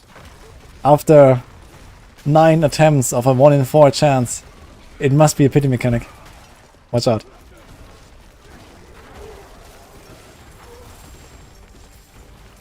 We got it. It's not the best roll. Okay, so after 7. Oh no. Now we go on Rogue. We don't want crit. And we're with Rogue. 1. Why does it say Rogue? 2, What the fuck am I watching? What, you watched the biggest Diablo 4 streamer, what do you mean? 3. I'm not talking about this guy.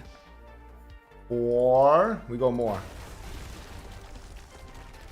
5. Okay. We did 5.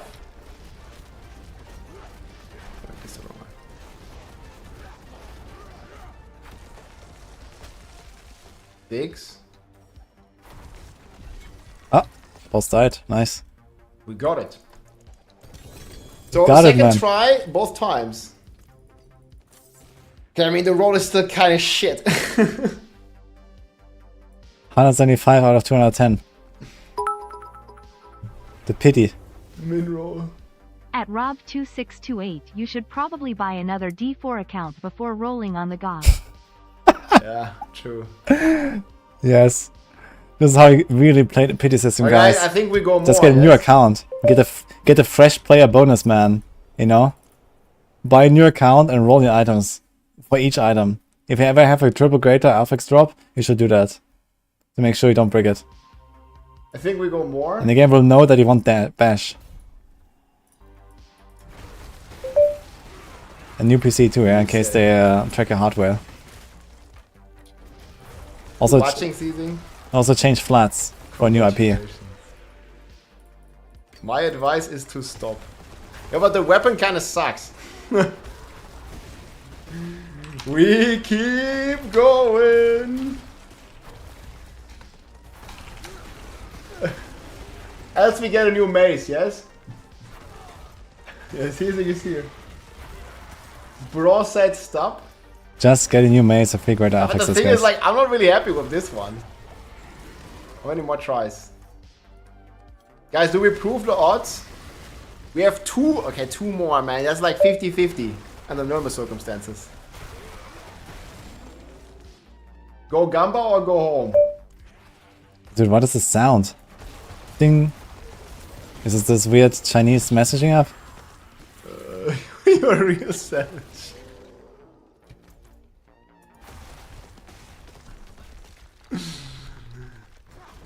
I mean, I don't know, guys. It's not really like that crazy roll, huh? Let's keep going, man. We just do some Lilith carries. It's fine. I mean, if this works, guys, it's higher than 50% chance to get it, yes? Just do some Lilith Okay, carry. here. Dude, this video is 11 minutes. He's like halfway in and now he's talking about Lilith carry, so what is the rest of the video? Our boy weapon. Fuck. But it would have already been bricked. Bricked if I did it on this weapon. It would have already been bricked.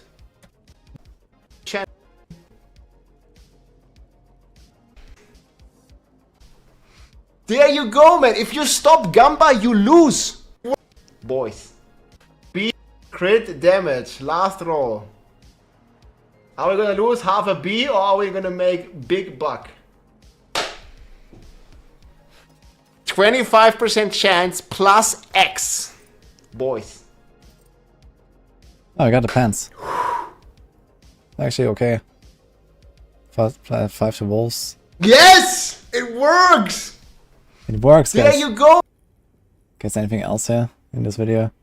Yeah, dude, I think this is like I still unreal don't know if as it's fuck. 100% true, guys. This fucking pity mechanic. And the game does not. What does it say But there? there certainly have been many so-called pity mechanics in the game. And no, the game does not know what stat you want. But what the game does know is how many times have you done the roll already, and it knows which stat you have not gotten yet. And there just might be. Obviously, to prove this, you need a crazy amount of sample size. But my friends here in China tell me the same thing. And pity mechanics have certainly been in the game before. So there might be just a chance that if you fail many times in a row, that you have a higher chance, never guaranteed, but a higher chance of getting what you have not gotten before. And that's basically what the theory is here. Obviously, we still don't know exactly if this is actually how it works. But we gambled hard on this weapon, and it got the stats that we want, and we only bricked like a couple pieces in the process, and there's not really any harm on doing it like this, right? Like, it might just be the same, and maybe you waste Yeah, 2 I can't take it minutes. anymore. Fuck this. Alright. Back to regularly scheduled blasting.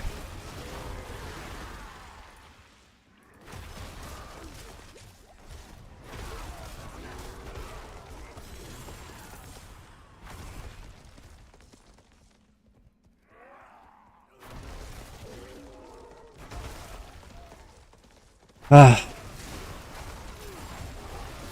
just bricked a couple of weapons in the process. We got it after 7 attempts. The game doesn't know what you roll, that's actually correct. Or the game doesn't know what you want to roll. And I very much doubt the game remembers what you rolled before as well.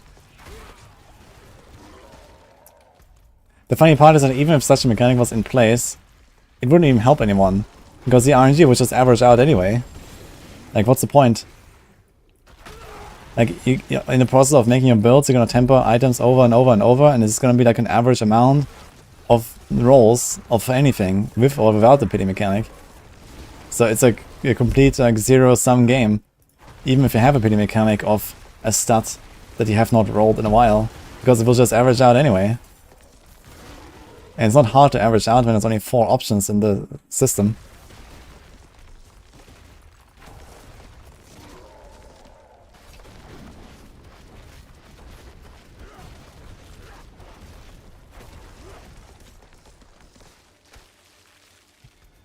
With so many good items, where is my pity? Yeah.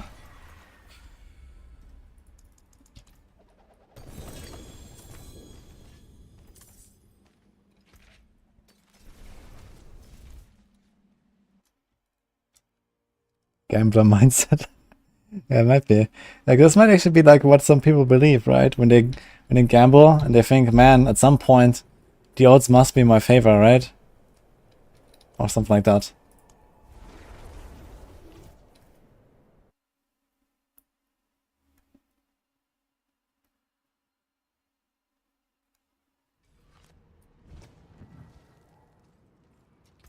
I'm due for a win.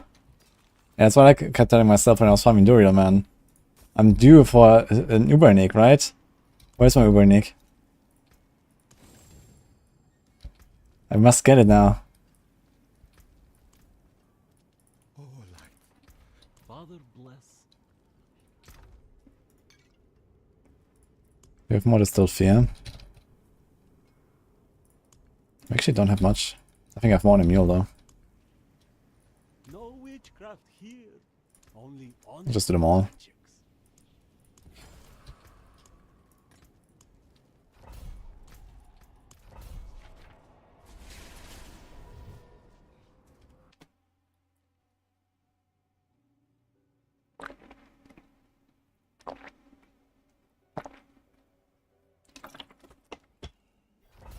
What build is this Amulet for? Yeah, for any victimized build. Mostly Penshot and Heartseeker. Heartseeker is kind of the meta right now, so...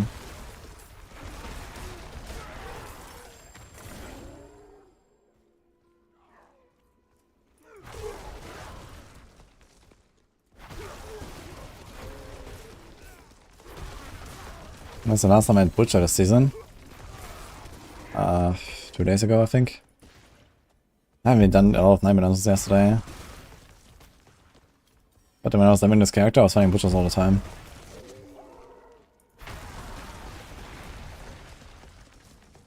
Shaco is good on Heartseeker.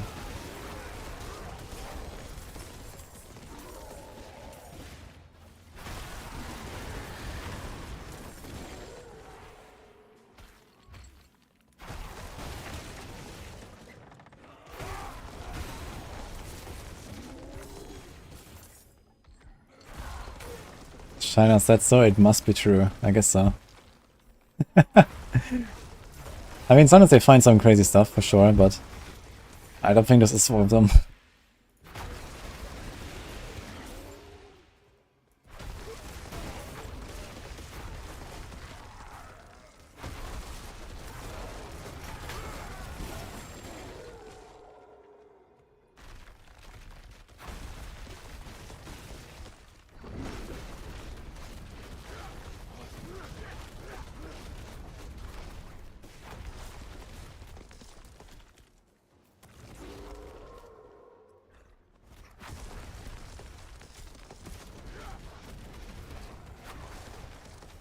Nice, no, not as good as we thought. And NATO got pretty heavily affected by the nerfs. Because they nerfed resource cost reduction on 200 weapons a lot. And that made it much harder to actually do the resource stuff. And now I have to do like some pretty painful trades in order to make it work. Plus you have the problem with boss fights just being very long. I mean, both sides are very long. The build has a bit of a problem. Not because of the lack of damage, but because it's hard to live.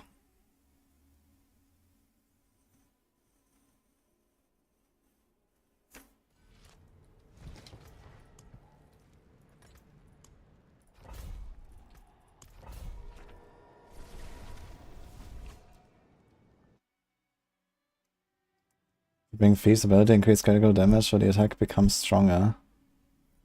The Thief's ability, I mean, you can use the Rogue to temper crit damage. Or Barbarians, this is what some people do right now, yes.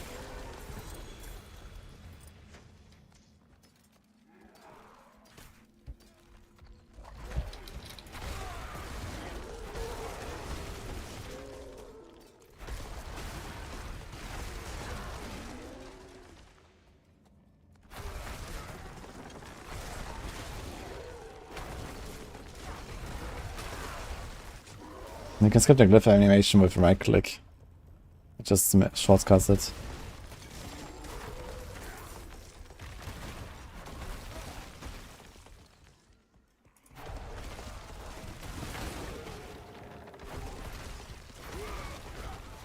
Shot or barrage. You can play both for like easy content. Depends on what you prefer for a playstyle.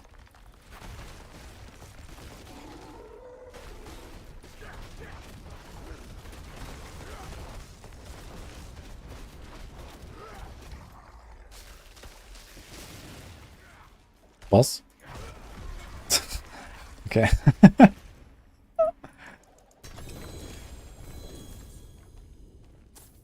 Actually, this dance is not that long. We run fast.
You don't have the vulnerability temper recipe. Really? At level 90? And they're all random drops, so I can't do much about it. It's a cutthroat finesse on Rogue, on offensive.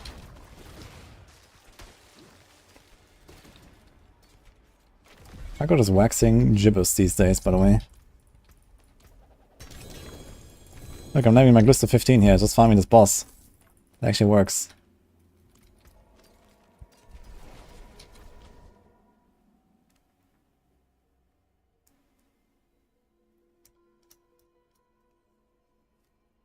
The current level does not have an impact on the other requirement of an item that they craft. The Uber Uniques are all at level 35. Anything else? Always.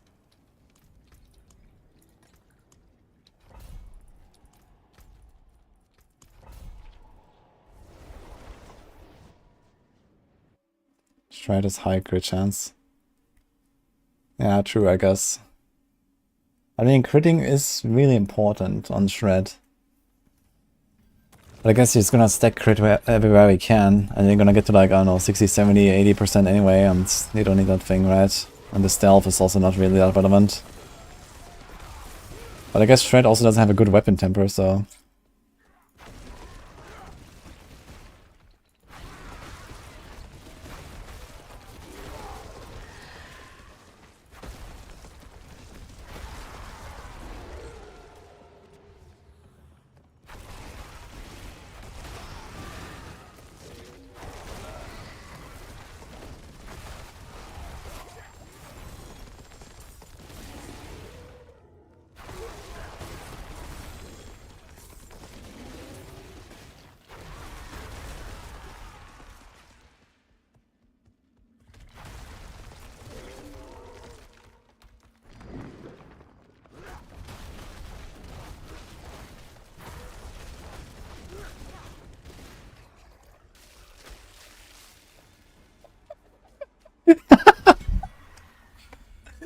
The two persons dropping out, and then the boss dies. Oh man. Oh, this looks hilarious, man.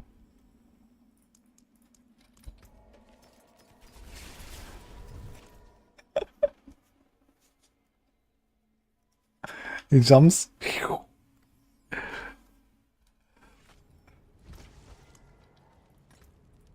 Okay, how many more? 1, 2. Okay, 2 more after this. Not so bad, actually.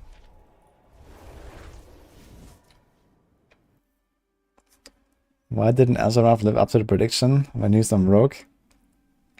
Because they took Azarath and then allowed us to put it on 5 armor slots.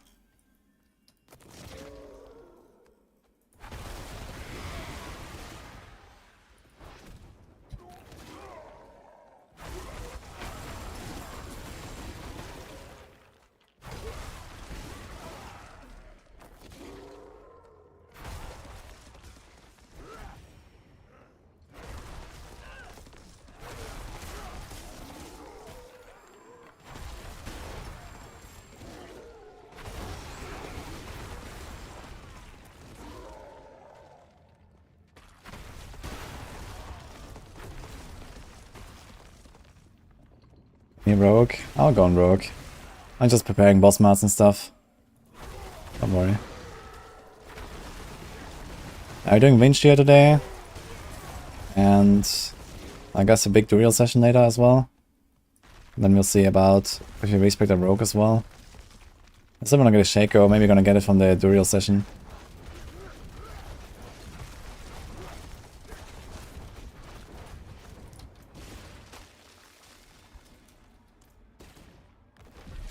We'll try something noobish like Necro season, yes.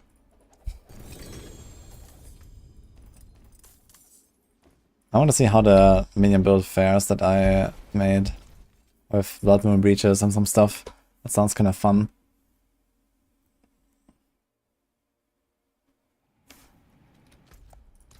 I only played softcore. Any advice if you start hardcore? Don't get killed by the Blood Maiden. Do a renown early. Don't play Rogue.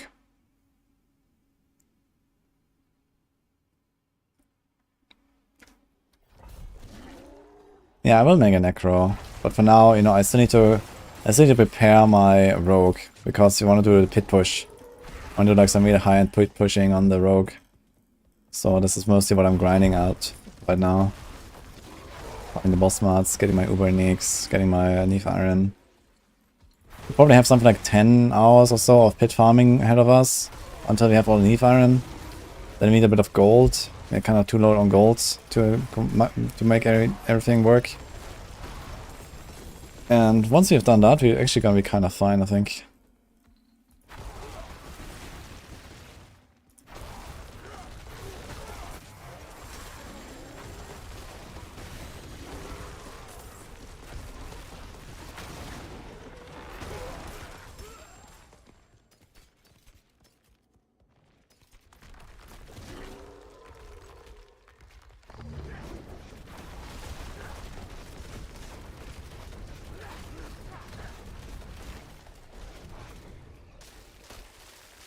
Whenever it's viable for Rouge with the necklace.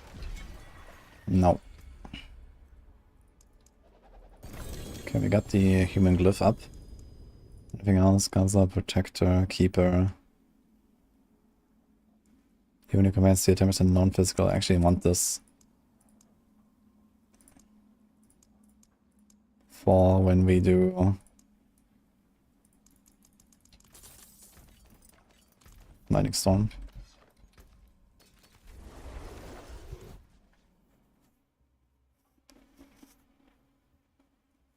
Nobody cleared it to 200? No, and no one will.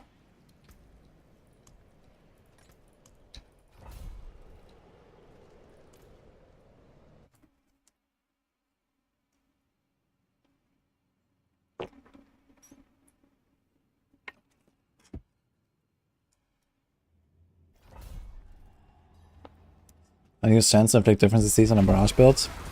Because it staggers bosses very fast if you do different CCs and not just the same. I mean, you generally want to prioritize freeze the most as a rogue. Sometimes stun for the contribution aspect. Sometimes slow to proc the Wiles legendary node on the cheap shot board. And then immobilize is not that important, and well, daze is only important if you have concussive strikes. But that brings its own chance of daze already. But yeah, usually I do something like 2 freeze, maybe 1 slow, maybe a stun, and then like 1 random.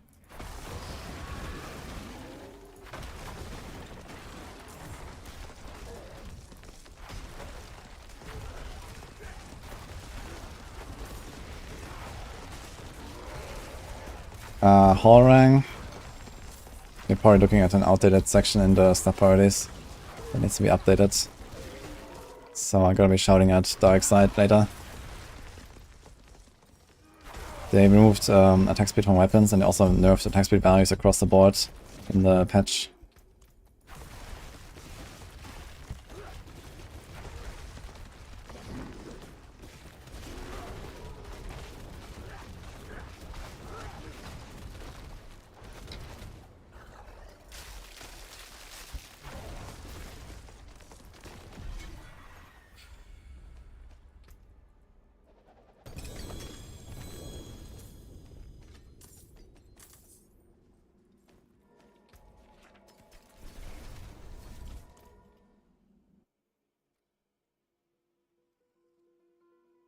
The off-topic question, what do you think is the best Barb build? How is that off-topic?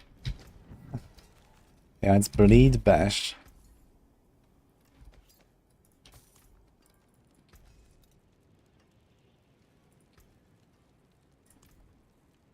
I need that aspect actually.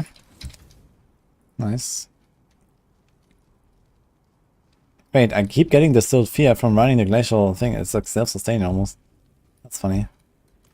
Okay, get 14 dolls. Wait, how do I have 14? Did I run that many? Ah, I think this is leftover fear actually. This was not actually what I just got here.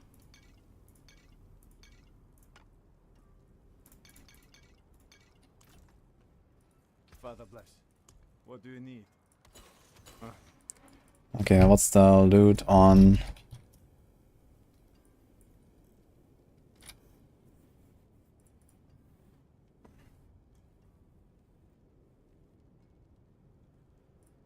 Zir. I guess you can do Zir for the ring. Although we have a good ring and we can't get greater affixes, right? So I don't really need to do this on the rogue. All of this is useless. What does the druid get? Wild Heart Hunger. I could do it on druid as well. For Wild Heart. Maybe get a better one. Also a Temerity I can drop there. I was thinking about maybe running a Temerity.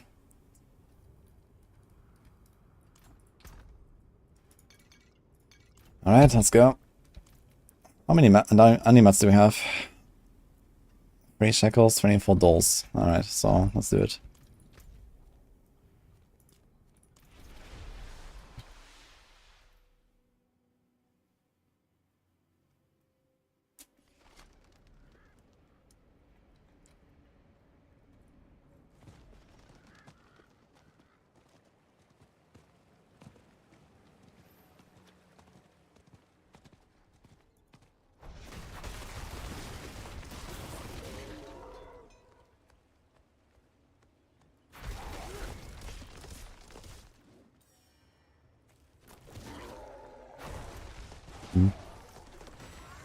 Was ist Quest, ja?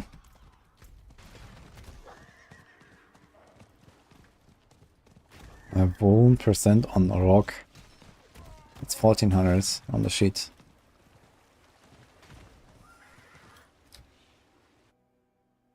The bosses do not drop greater affixes on uniques. Only uber uniques that drop from these bosses can have greater affixes. If you ever want to have greater affix on a unique, you need to find it randomly.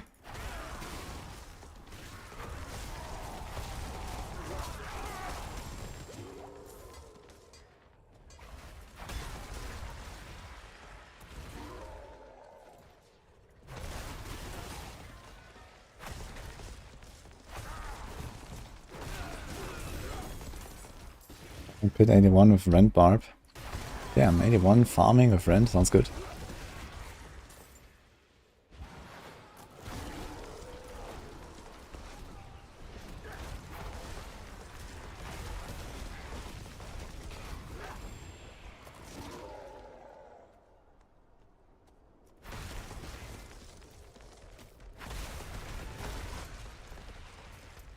What? Where did the crest go? Oh.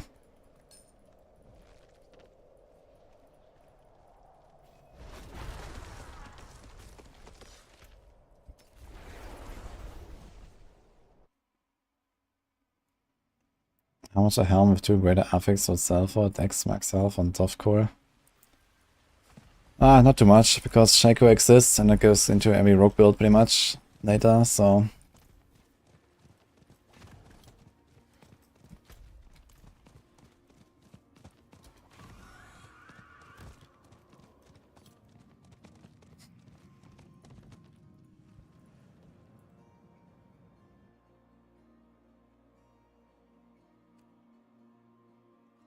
Doing level 100 dungeons for the +5 whispers is a bad idea.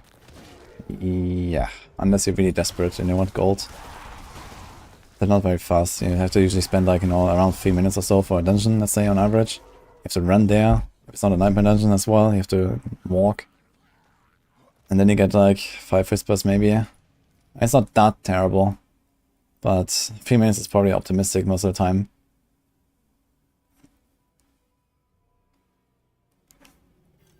It's nice if it's a nightmare dungeon. If you have a sigil for it anyway, and then you just TP in, and also you get sigil and better loot and everything. Sigil, you get glyph, I mean.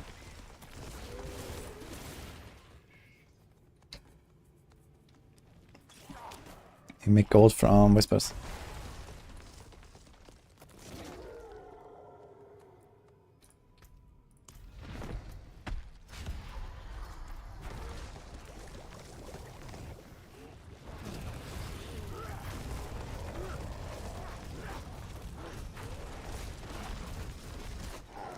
Oh, he's only level 80. I thought he would be 85.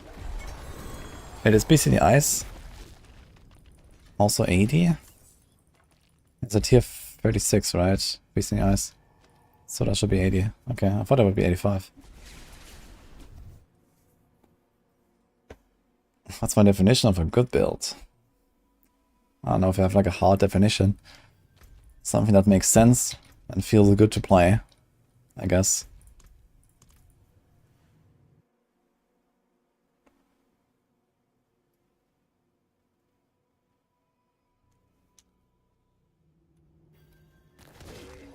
Why do I prefer hardcore? Because it's just more fun. Like, it's a different way to play the game. You know, your choices matter.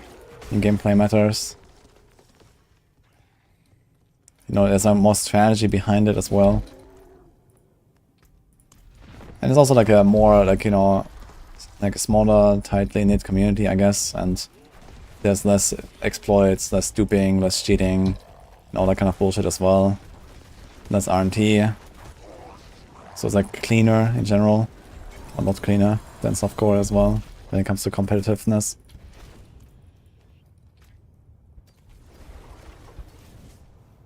And less people, so it's more SSF.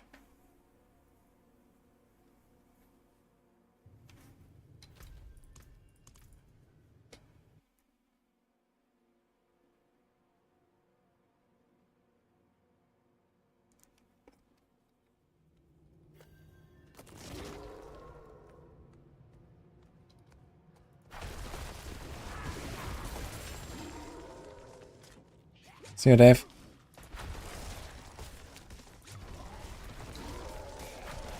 If we do Gauntlet multiple characters, you get chests for all of them. I guess so. I don't see why not. I haven't tried actually.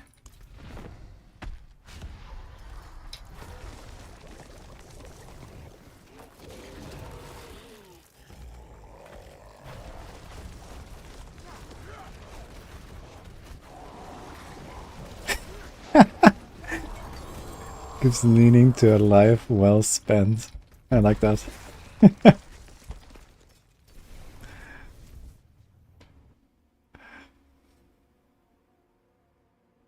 The ring comes from this boss here.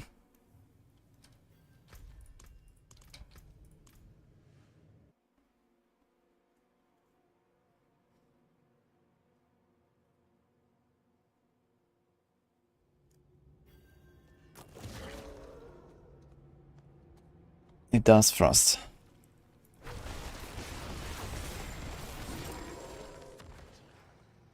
I'm farming Z for the shackles right now, so I have some on-demands later.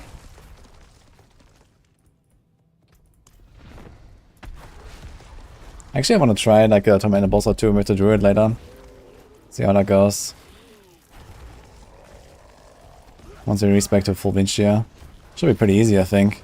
That's pretty good damage output. If we get to like 10 million dot ticks or something, boss is gonna melt in like a minute or two.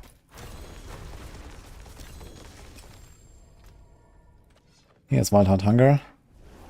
Pretty crappy one.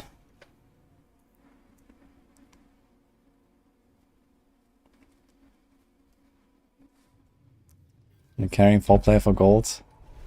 How much do you get for a carry? Wait, you get the free materials and you get gold on top of it? What the hell? I need that in my life.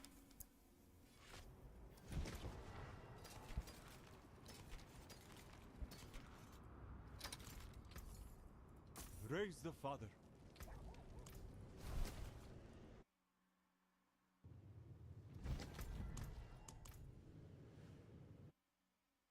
The best rough build, in my opinion, for bosses. Either just play Heartseeker, or you play the one-shot Rogue. There's a build that can just like one-tap these guys.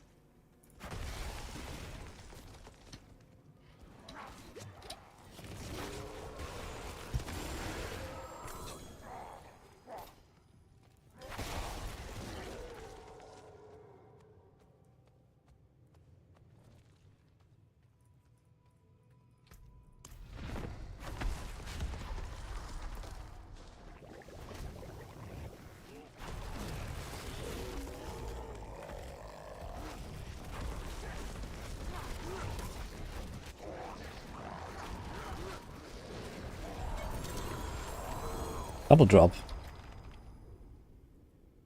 What? And it's not a shaker. Wait, since when does he drop 2 items?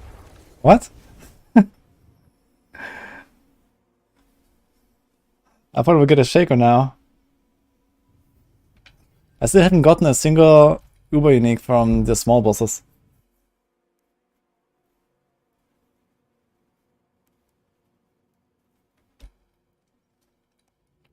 How much armor from Rouge should be fine? 9,230.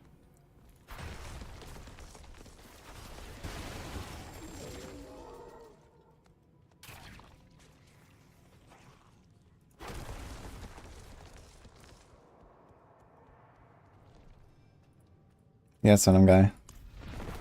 It's a nice combo. But we have to spec into a pure Winch here soon when you go pit. We don't have to damage with Polarize anymore. At least not with this setup. You can speed at Polarize more, but I'm not scaling it very much. It's just good enough to clear AoE, basically.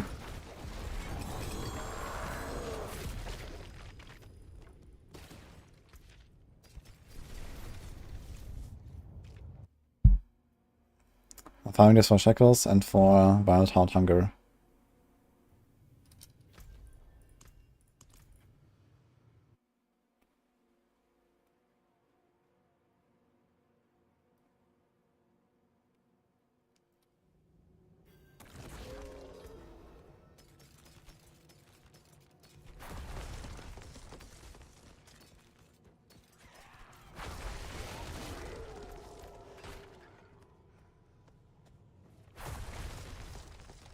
Use Godslayer or Reader's Soul to improve the AoE.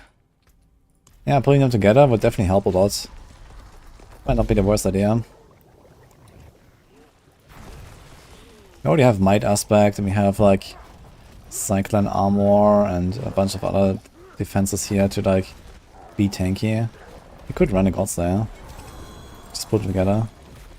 Oh look, double Greater Affix Amulet there from Zir. I've seen that before. Ah. Wild Impulses +3. Okay. This is almost like a similar scenario to what I just got yesterday, man. It's actually missing 1% Auras, funny enough. No wait, Wild Impulses is not... I thought it's Call of the Wild. Which one is that?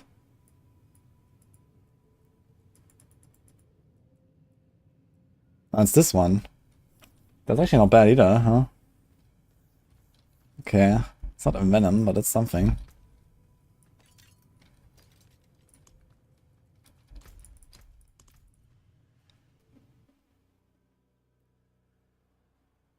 Tears Mine is not worth using on Rogue very much.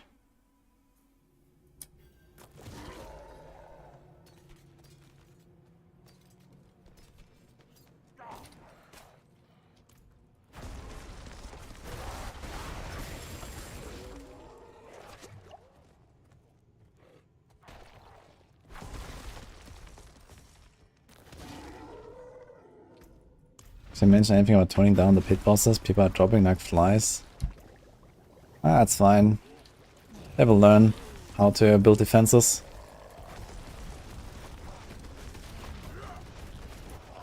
Or maybe they won't.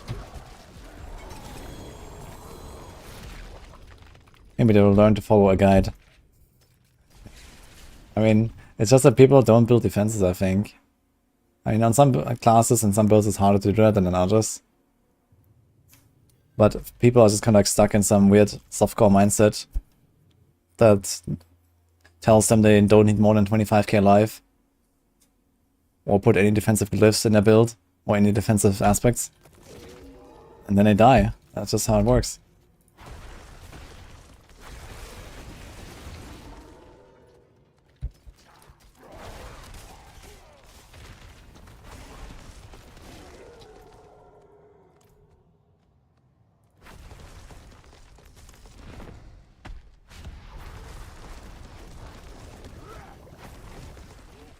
So now there are 50 Sorc, no Scoundrel Kiss? That's not normal.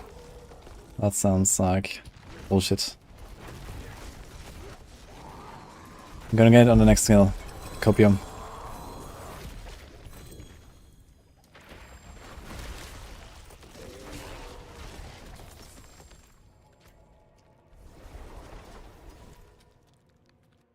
Like Mexican food. Well, that's pretty decent. But I haven't really eaten it very often. It's not like a big thing in most places here in Europe.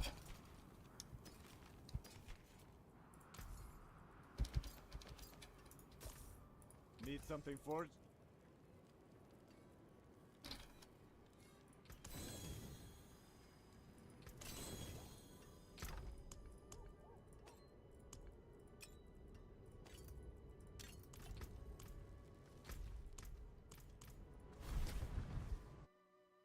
Tacos a big thing.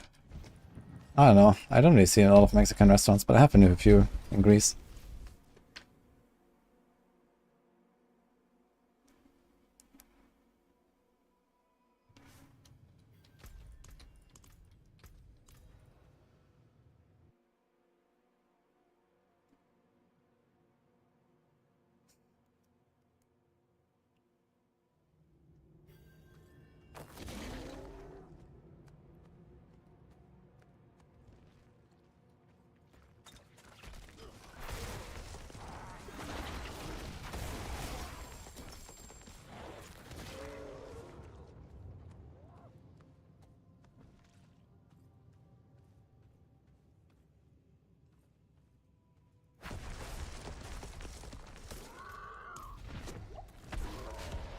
Brandon, I have no idea what you're talking about. What do you mean?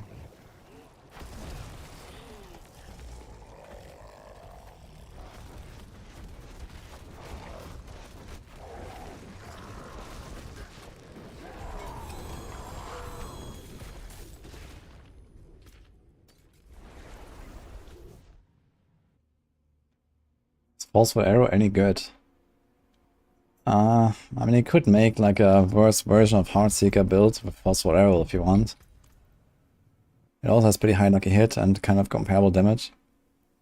And I guess if you line up the monsters, you could technically even do more AoE damage sometimes, but less single target. Do you want a Mad Wolf's Gleave or anything? Not really right, it's not really great. Plus here, Werewolf. Some speed, some damage.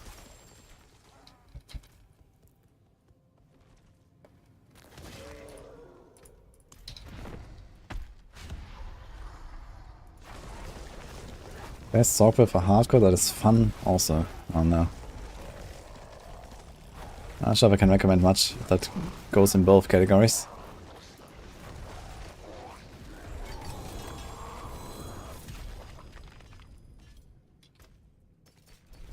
I say just play Frozen Orb because it's probably the overall most fun. I guess Incinerate is actually... It's not such a super powerful build, but it's very tanky.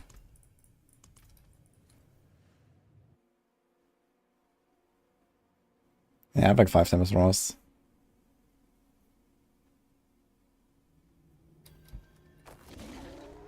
Almost that's plus 15% max elemental resistance, reduce the damage compared to 70. Half. It's 50% damage reduction basically. You go from 30% damage taken to 15% damage taken if you go from 70 to 85% res. So it's very powerful. But it's hard to do. A greater affix, triple masterworked, maximum all res, furious might gives you 13.5% maximum all res. So I go to 16.5% damage taken instead of 15. Which is still pretty good. But it's not exactly 50% DR, it's like more like 40 something.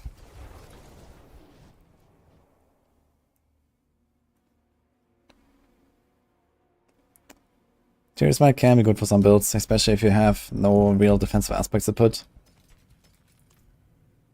And you don't need like any important utility temper or something.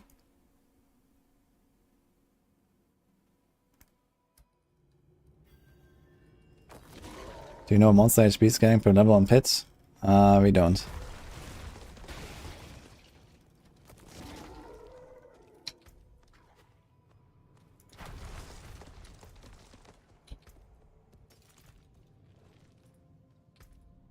Oh. I'm out. Got 12 shekels.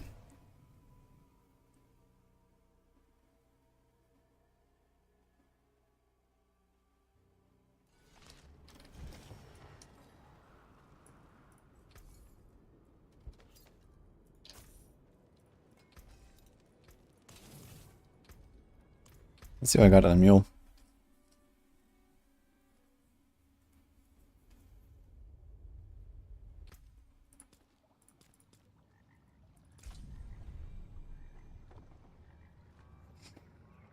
What about Starter String on Tornado Druid?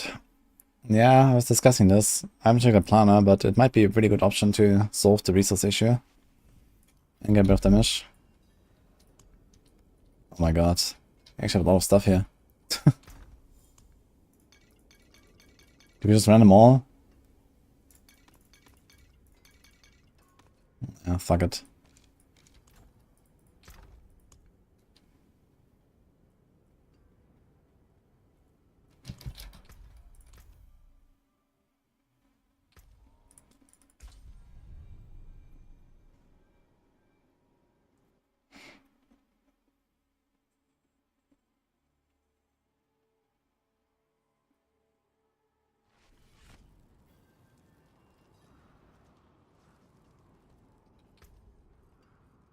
I do not play Outriders.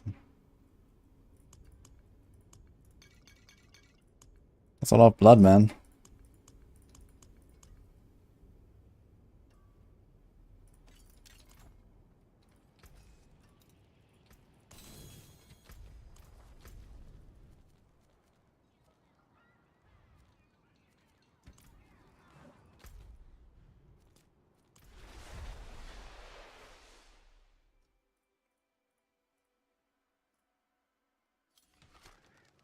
Yeah, these gloves good. Int, life, and crits with triple greater affix. Yeah, I mean, on a mastery build, this is fine. Life is maybe not what you really want, but maybe you don't need any other really important stuff there. Nah, actually, wait a minute. Mastery skills are now also core skills, right? So you need to core skill ranks, actually, on that thing. So you have to roll core skill ranks. If you get lucky to get that, then GG, but that's gonna be very costly to roll if you don't get lucky. Yeah, you need core skill ranks these days for mastery builds.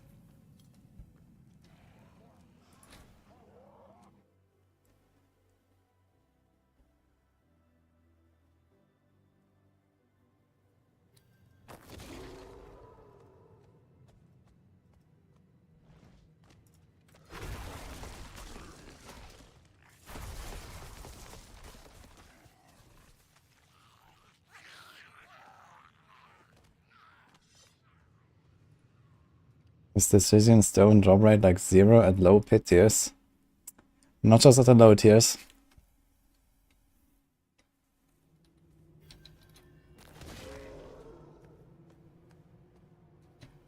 The Rage One's explosion count as physical or non-physical? I think they mimic the damage type of the original hit. So in the case of Heartseeker, it should be physical.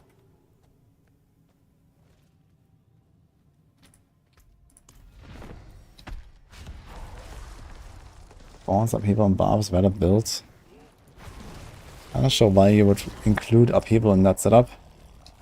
It's not much of a reason when Fawns is awfully damage anyway.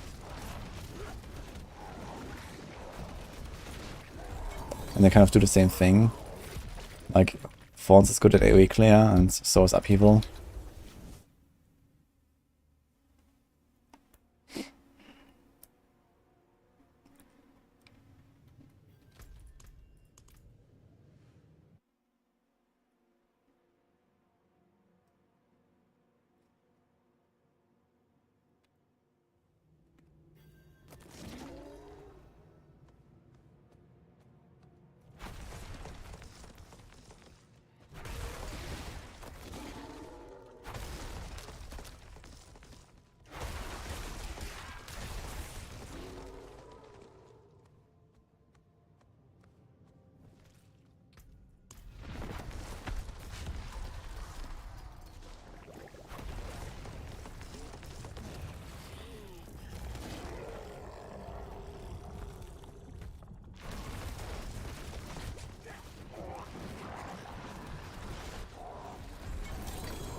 I had a good suggestion about breaking items yesterday from chat, which was that an item that drops with greater affixes should just have more temper rolls. So instead of 5, if it has a greater affix, maybe it could be 7, for example. And like, you know, +2 per greater affix or so. I think that would be a really cool compromise between resetting tempers and, you know, the risk of breaking an item.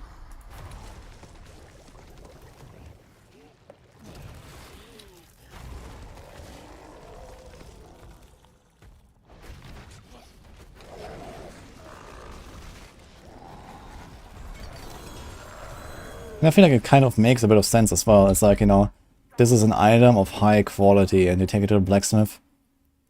And, you know, because it's high quality, it has like more shots at making it better or something. So I guess there's a bit of like a, you know, lore logic behind it as well.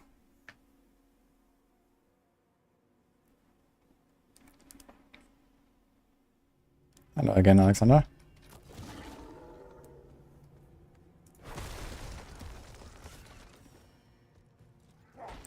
Yeah, breaking items is good. But I don't know. It could be just like 1 extra temper. Maybe 2 is actually too OP. Maybe 1 extra temper per greater affix could already be a lifesaver.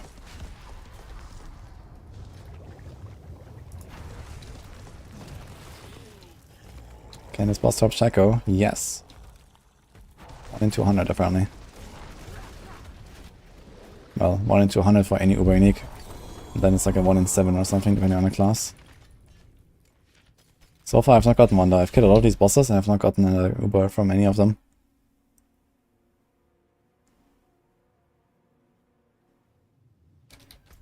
Use diminish.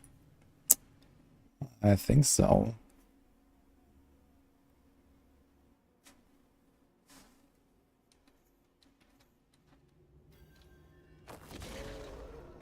Where's some Kyle Rover videos? Okay, so what he's suggesting is, if an item drops with greater affixes, it should have fewer temper attempts. Is that what he's saying? Let's do it.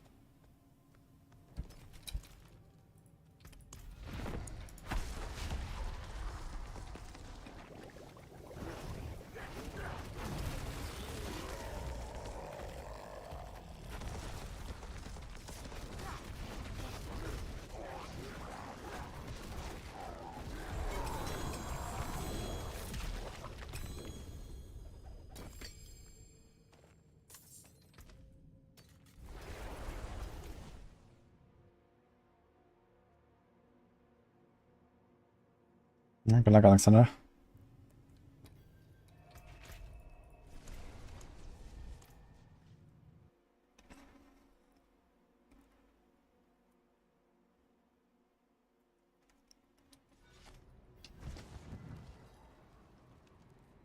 Arms for the light. Anything else? Got a temerity, which I may want to use actually. On our druid.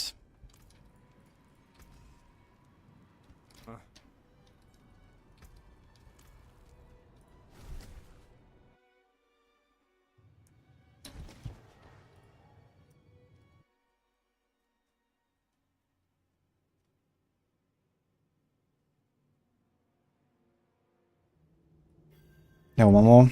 Made a TV Rogue. Got a 63, but he dying like a dog. Any tips? Probably dying to the bosses, I imagine. I made the setup fairly tanky because it's melee. I mean, you have to dodge the boss mechanics. That's just how the game works. Nothing can help you there.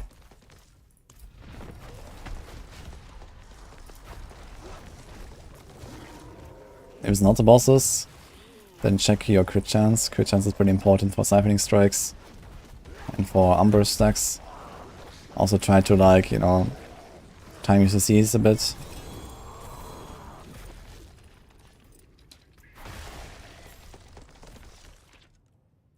Oh. Helm. Helm.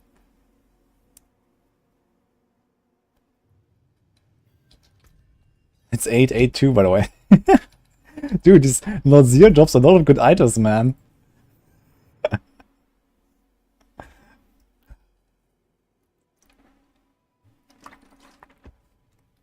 It's actually an upgrade for my rogue currently.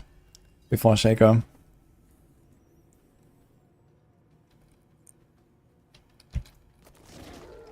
That's a very good helm for a rogue.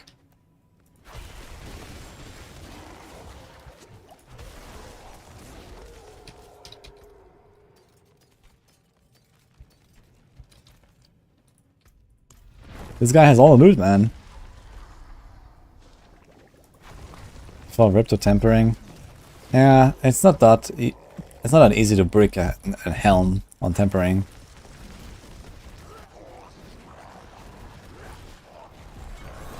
Unless you really need to hit like a specific res with a high roll or something.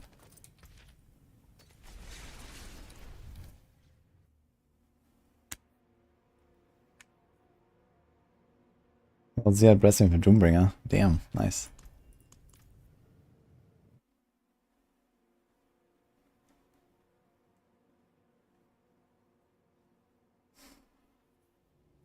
That mod's Barb has 170k HP. Let's go. Ping fawns, I guess.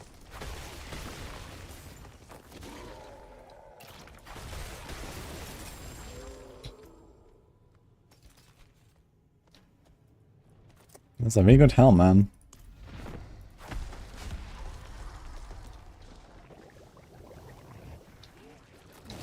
Anyone wants to buy it on hardcore? It's a very good rogue helm. Swole dex. That's it. Dex is easy to get.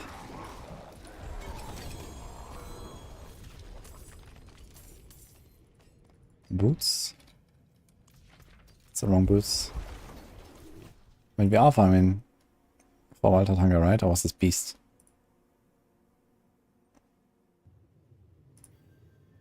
No, Beast has. Zia has that Walter Hunger, okay. How much? How much would that be? Oh, it's a helm.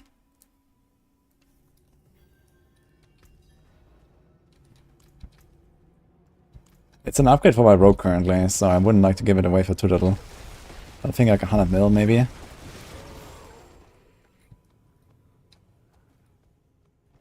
I need some gold, man. I need to masterwork my stuff.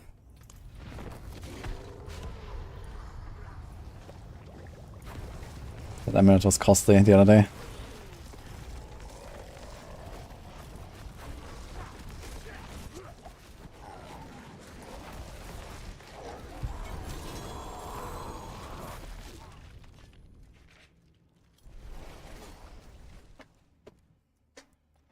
Thanks Tommy for the prime, by the way.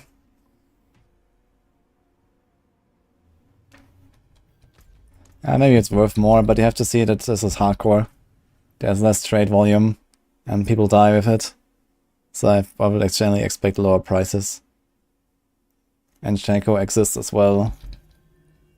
I think 100 mil is fine for a helm like this. If it was a chest, I would probably ask for more. Because you would actually keep that forever.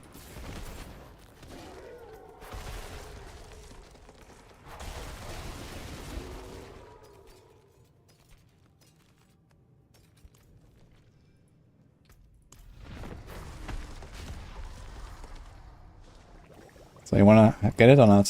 For 100 mil.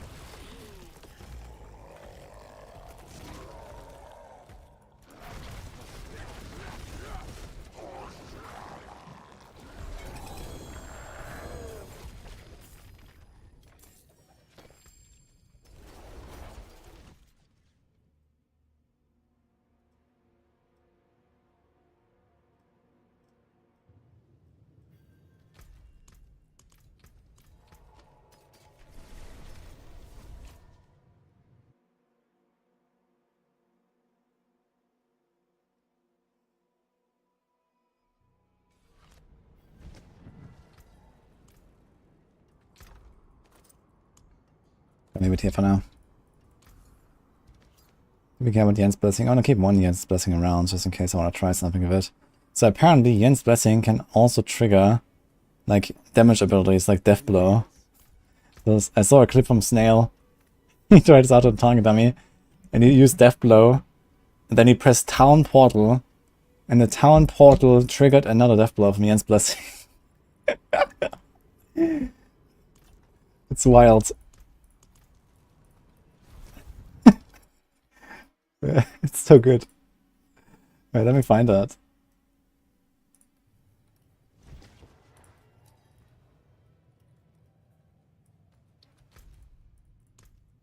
So funny.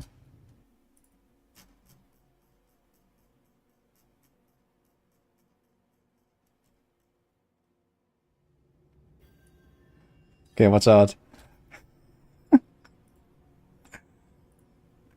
Look. So Death Blow's on cooldown. He has Yen's Blessing equipped. Watch out. Town Portal. Bam.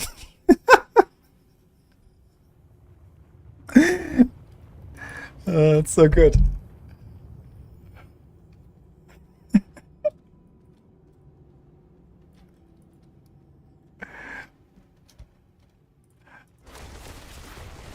What an item, man.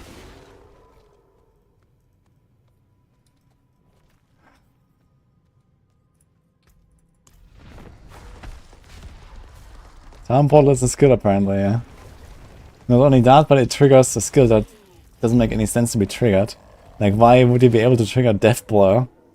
You know, it's an attack, you have to swing your fucking weapon. And he just Death Blows the enemy. Makes no sense, man.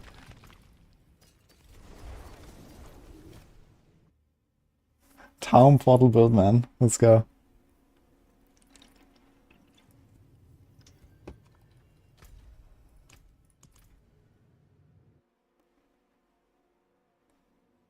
Training dummies in Cure Shot.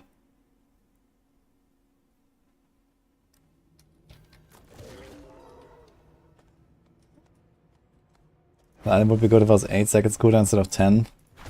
Nah, Yen's Blessing is an item that will break the game at some point, I'm pretty certain. I don't think they need to buff it anymore.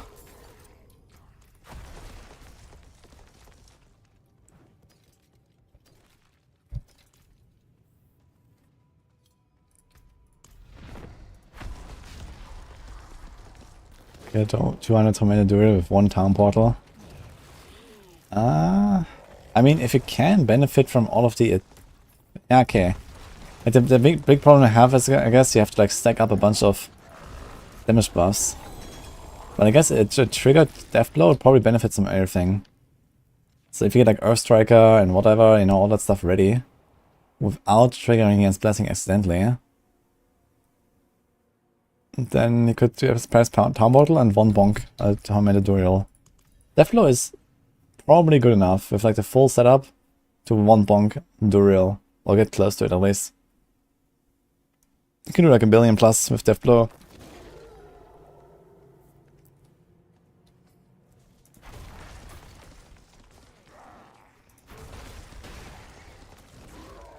It's actually kind of wild that with like, you know, 200k HP Barbs or 300k HP Barbs, we're not playing overpower builds currently. It's actually crazy when you think about it. Because there's so much additive overpower damage that they scale now from just having life. But people, like, the overpower builds are still not good enough. I mean, if you have like 200k HP, how much is that in overpower damage? You get 100%. You get 200% basically, right? You get 100% from fortifying and 100% from having more life than your base life. So if you have 200k life, it's 25 times the base life. Because the base life is 8k. So you get 5000% additive damage. Just for having 200k life fortified.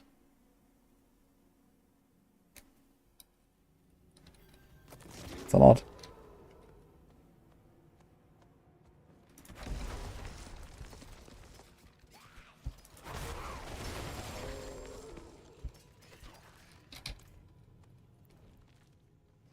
Wolf is not the best build for Druid. Unless you want to level very fast.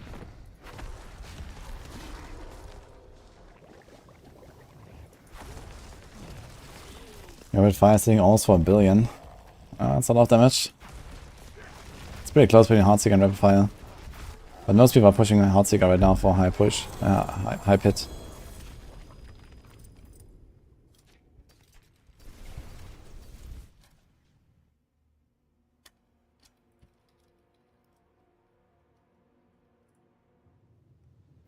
Gonna make a glass cannon build for a Heartseeker. I mean, you can just like, you know, roll less life on a gear and put more damage stats. That's mostly how you make it more classy in an efficient way.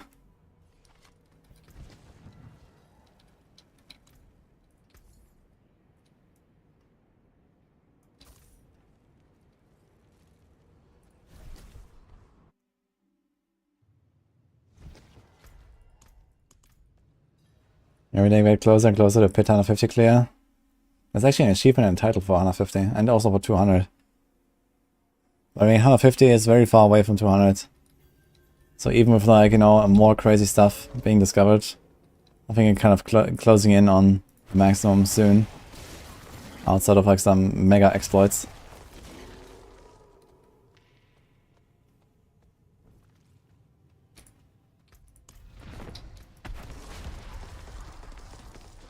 $27 shekels. Let's go.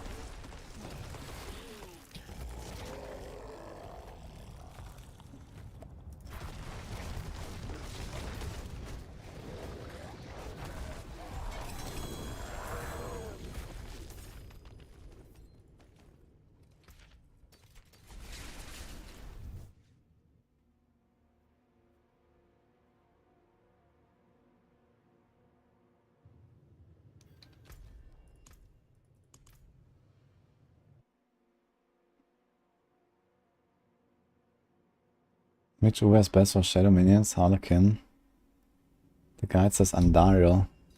The guide says Andariel? What?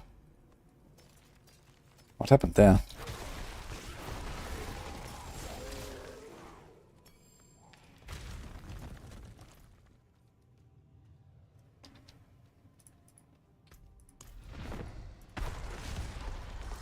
I mean, Shaco doesn't really help minions that much. But it's just like a nice defensive boost, I guess. Cooldown, defense. Some minor effects.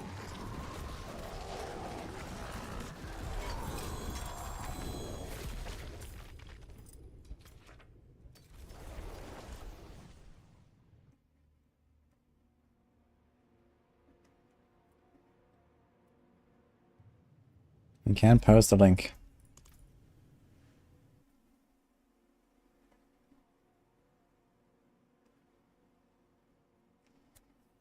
No, we can't farm scattered prisons besides Whirlpools, really.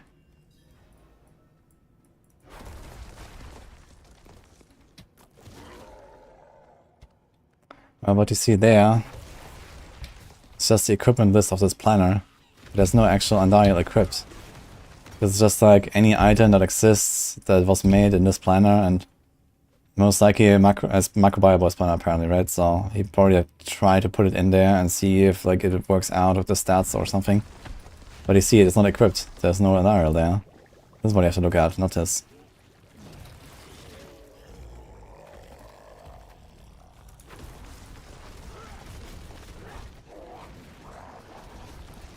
There's also no Harlequin. If you look at it. Not even in the list, so...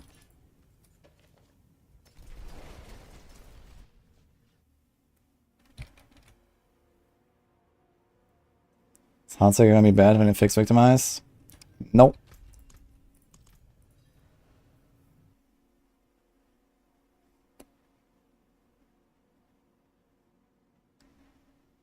When the Druid get my Druid to 108 hours. Stay tuned to find out. I actually recorded a video about it earlier this morning.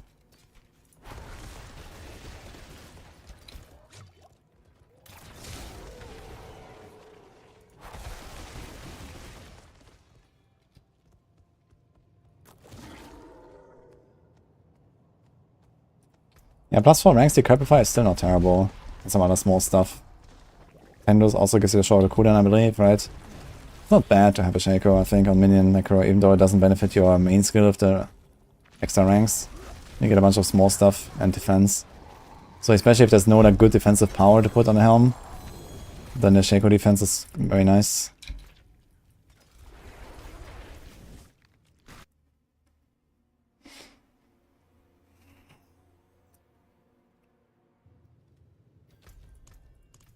Feels bad to equip Shaco and lose a nice tempered helm. They should let us temper Ubers too. But you still do it. You still do it. So why do you do it? Because it's good.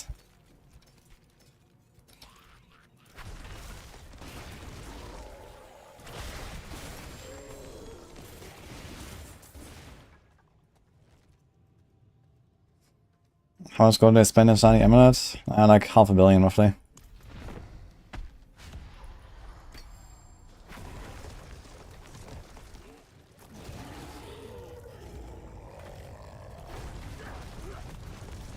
That's like it's not going to be bad soon, no.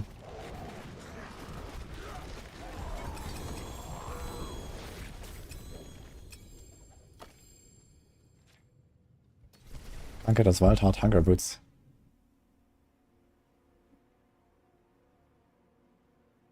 Yeah, what happened to the guy who wanted to buy the helm, by the way? I just realized, speaking of 500 million gold, I need 500 million gold again. Starting with a helm for 100 million. I'm auctioning. Anyone interested? I'll show it again. Here. Greater affix life, greater affix lucky hit. Very good Heartseeker helm. Can roll dex, which is easy to roll. It's not 925, so you miss like 50 armor or something, but I guess that doesn't matter. Arms for the light. Well, be wary on the road.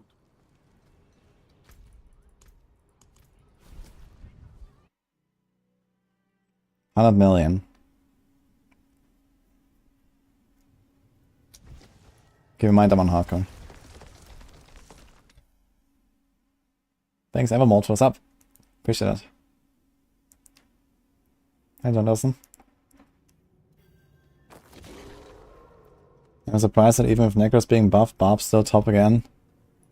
Yeah, I mean, the Barbs are... I mean, I expected a bash nerf in general before the season, but they never nerfed it. But they did nerf minions a little bit and stuff, for example. And also... Yeah, I mean, they discovered like a new tech with the bleed stuff. The gushing wounds bash, basically. You just go bleed and scale bleed to infinity. And that gives bash Barb even more damage. I mean, there might be other stuff to discover with other classes as well, who knows, but yeah.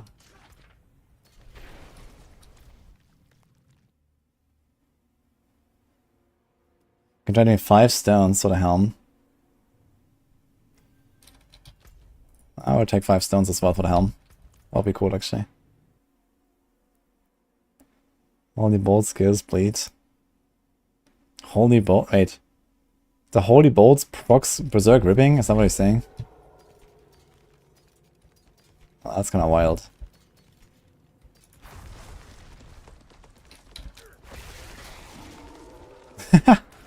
Okay, if that is the reason why they're clicking so high, then maybe it's not that bad. Like, you have to see this without Holy Bolts.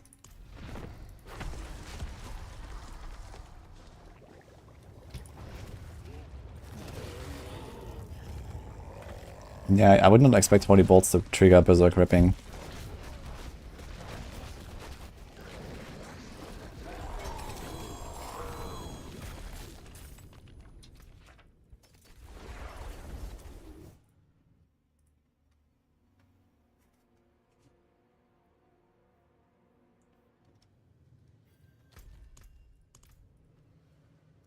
People are upgrading their Barb on Rogue. Yeah, it's like the new attack with Gushing Wounds. You want to have a lot of crit damage. And only the rogues have access to tempered crit damage, it seems.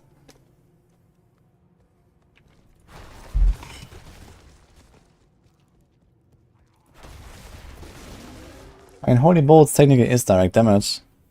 It's just that it should not proc something like Berserk Ripping, because I think Berserk Ripping states something like your skills deal X% of the base damage as bleed or something.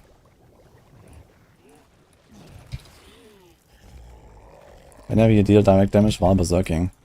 Okay, so maybe technically it should work that way. I thought it was more related to skills. I mean, you could argue that Holy Bolts is like secondary damage because it comes from an effect after killing an enemy.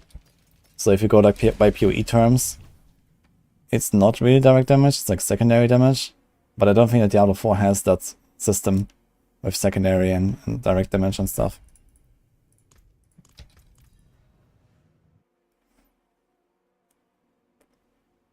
People still using Holy Bolt to push, it's not pushing a bird, it's Holy Bolt. Yeah, that's why you banned Holy Bolt Elixir as well from the leaderboard. I mean, technically you can use the Elixir to unlock higher tiers and then clear lower without the Elixir. So you don't have to go push one by one, but since the gap between each tier is significant, you won't really get that much of a benefit out of this anyway. Like every single tier apparently is like a massive jump.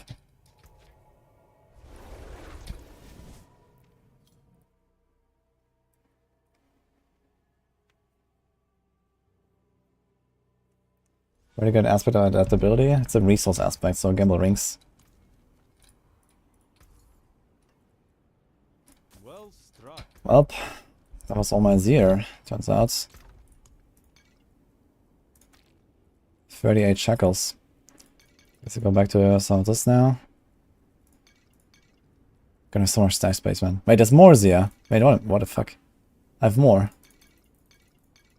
Oh, we go more. How do I have so much fucking blood?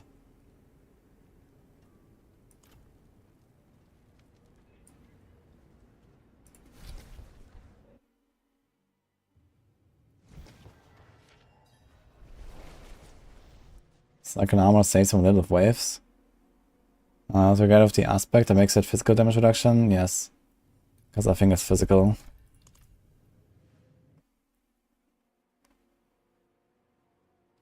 Yeah, we got a few from Dante as well. Well, I guess he's gonna convert it all.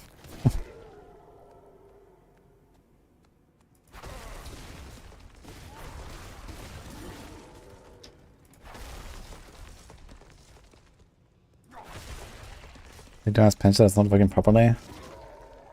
Well, technically it's too strong. Hey, Barricade. Thanks, man. Hope you had a good time.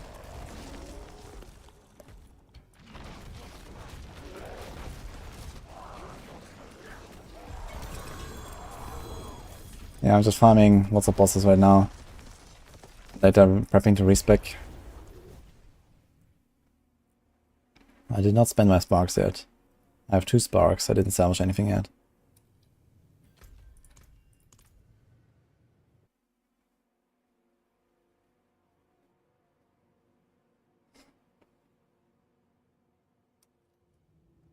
Yo.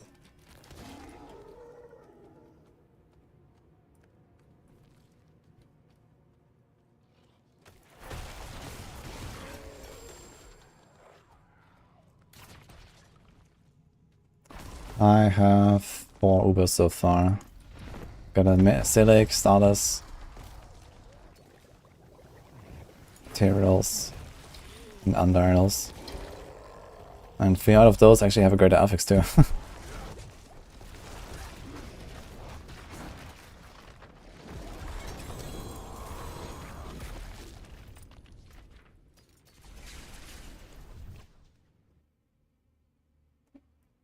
Okay, chance of freeze, that's it, Lampin, yes.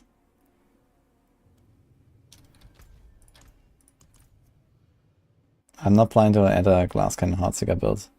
As I said earlier, if you want to go more Glass Cannon, you shouldn't go all in on Glass Cannon because you're just gonna struggle at some point. But you can replace some of the life rolls with damage rolls, for example, and these kind of things, or like main stat rolls or something.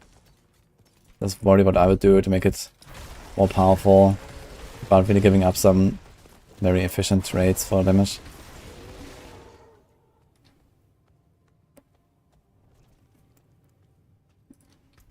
Yeah, Tyrion's Might is not a bad item. That's not used very much. It's very strong when you have a greater affix on the Max Orvis and Master Rocket. It gets a lot of value from the greater affix and the Master Working.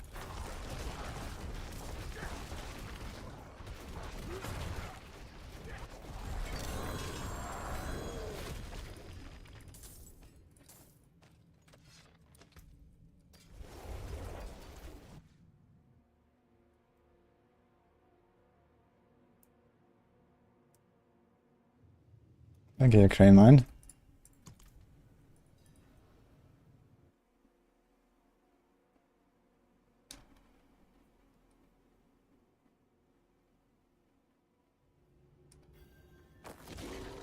The min-max health to aim for in late game. Well, the more the better. Go for like high-end pit, I would never go below like 45k, I'd say.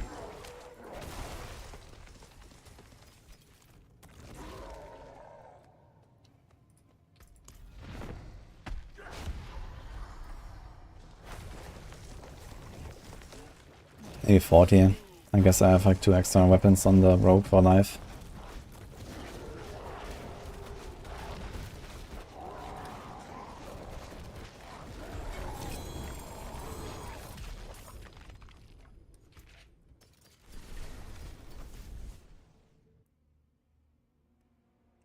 What will be the insane push day? Mostly next weekend, I think. Like in 1.5 weeks. I still have a bunch of grinding to do. And like all these bosses here as well. Like it does take time basically doing all this stuff. I have to farm the master working mats. I also want to respec a little bit and try some other stuff on the Rogue. So I might actually go a bit slower.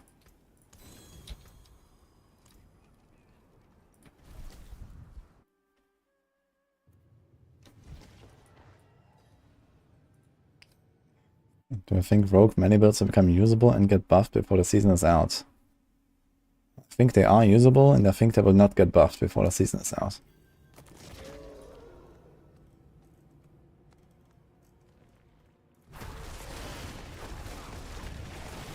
Are all classes balanced this season?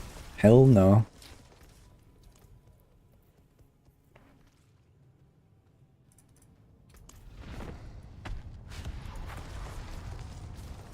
The reason why I'm not playing today in the Druid?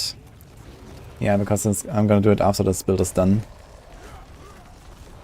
I leveled with this build and just stuck to it now. I didn't respec yet.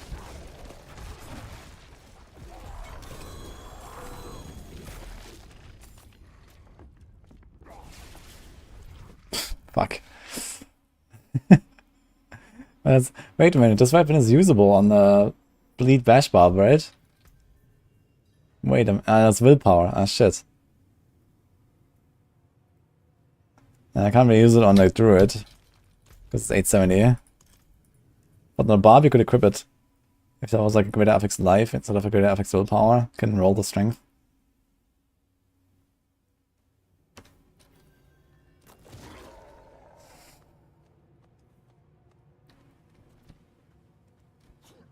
give 50 runs to get Scarlet's Kiss. Yeah, I wonder if they're gonna bring back Malphas and maybe put some uniques on Malphas. Because especially Zir has a lot of uniques in the pool. And they can like spread it out a little bit, I feel. Take like 2 items for every class. Put it on Malphas. Take like 1 from all the other bosses, put it on Malphas. Or something like that. They can do the same with Vandariel as well, honestly. Like, I'm not sure why they gave Vandariel the same loot pool as Duriel. That seems like such a waste. Really stupid.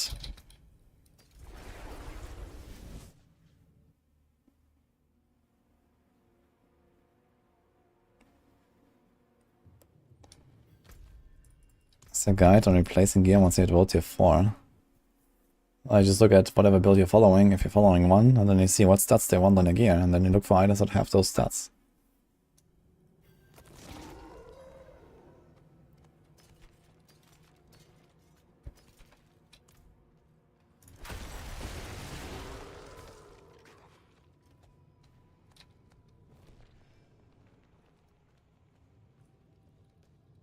This.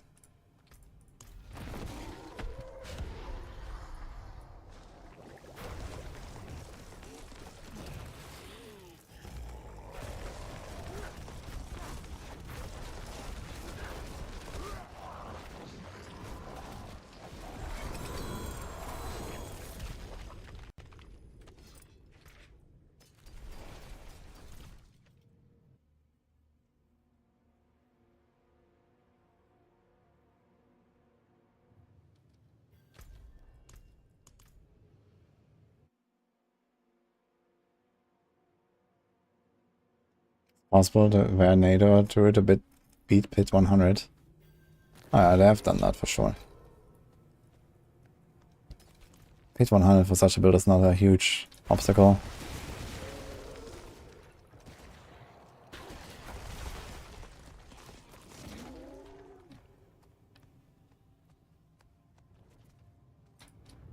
You do, Sepke. Where are you now? Or how far?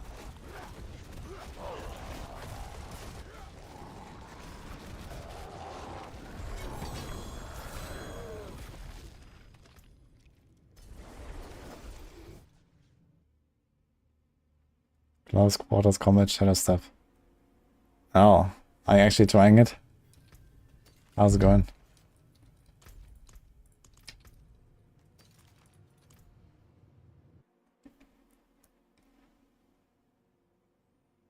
Best durable for Lilith. I'd say Windshear actually. Tornado should work too, but Windshear is just way easier to set up as well. You don't need much for Windshear to work. Instead of like Tornado, you have to get like the Tempest Roar, you have to get, you know, Wild Heart Hunger, you have to get lots of resource cost reduction and crit and like make the whole setup function properly, and then it feels good. Windshear, I just press left click. Yeah. Hey, there's some.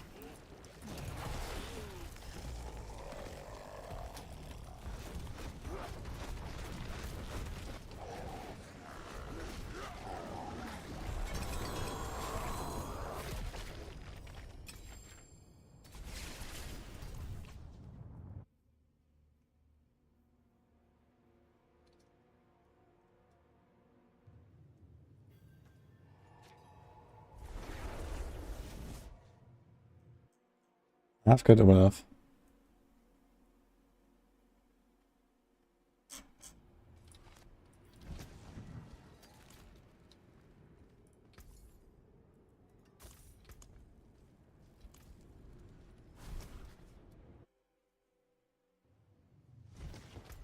Sorry about that, Sefki, by the way. You're nowhere. Yeah, I mean, you can try like some Shadow Imbue stuff. Close quarters combat, Shadow Imbue, Shadow Step. The Hell Ties and stuff, that might be good enough actually. Because then you actually have your Shadow Step doing the killing blow, giving you the Ravager proc. So you can get the charge back. So that might be the best way to do it.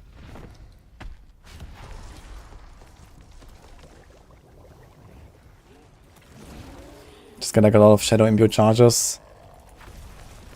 Stack Shadow Imbue ranks. Stack Shadow Step ranks. And all the Shadow Step damage and all, and that might work.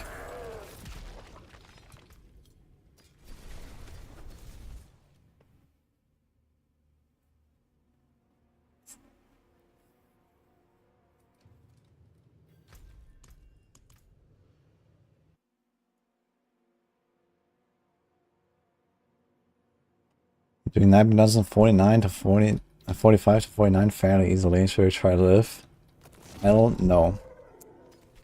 If you can speedrun T100, you can try.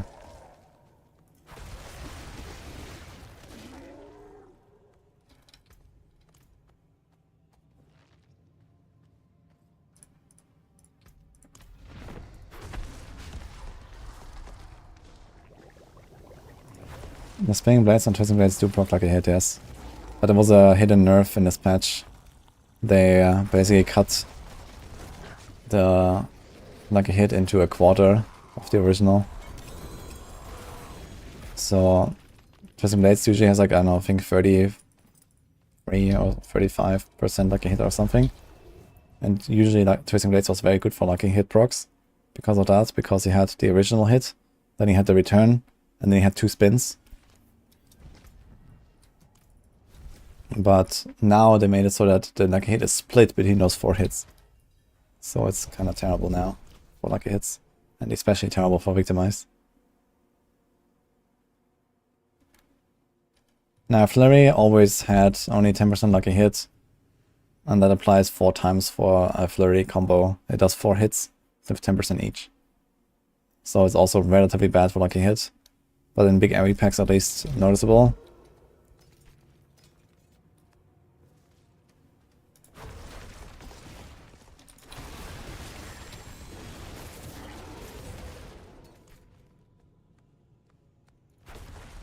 There's Penchant quite high up. Yeah, we watched that earlier. It's a bit similar to the AOZ setup with Blade Shift back then. And Victimize. Yeah, turns out actually it does a lot of damage. It's a bit more than I anticipated. I know Penchant is pretty good. I played Penchant Victimize this season already. But I didn't expect it to have the boss damage like that. Seems it's popping off.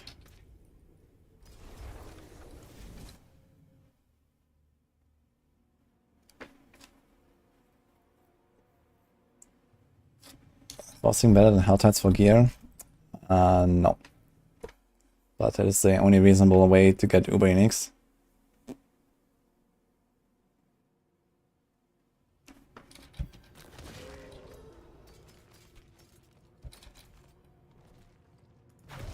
Well, if Flurry had the same amount of lucky hit as Heartseeker, that would be pretty busted actually.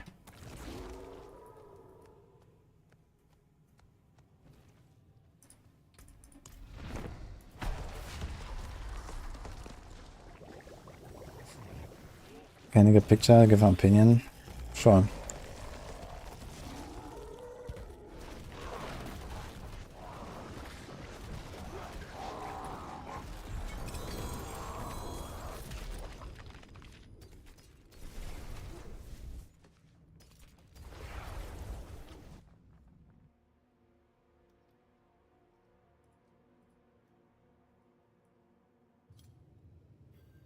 Chain Lightning, Chain Lightning. Okay, I mean greater Chain Lightning as the main skill is usually pretty good. Crit damage, attack speed, close crowd, close crowd. Yeah, I mean the right side is just better, no? Like int is probably just a better stat than the crit damage anyway. And you have more ranks. I mean, it seems very good.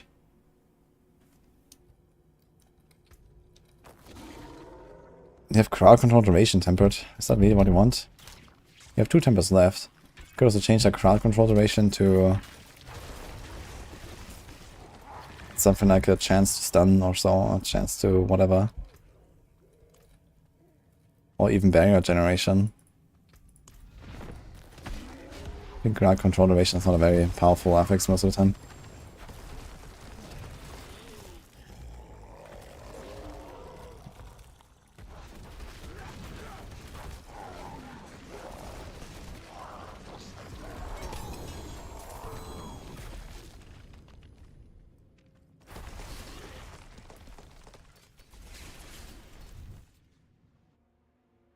Is wind shear bugged?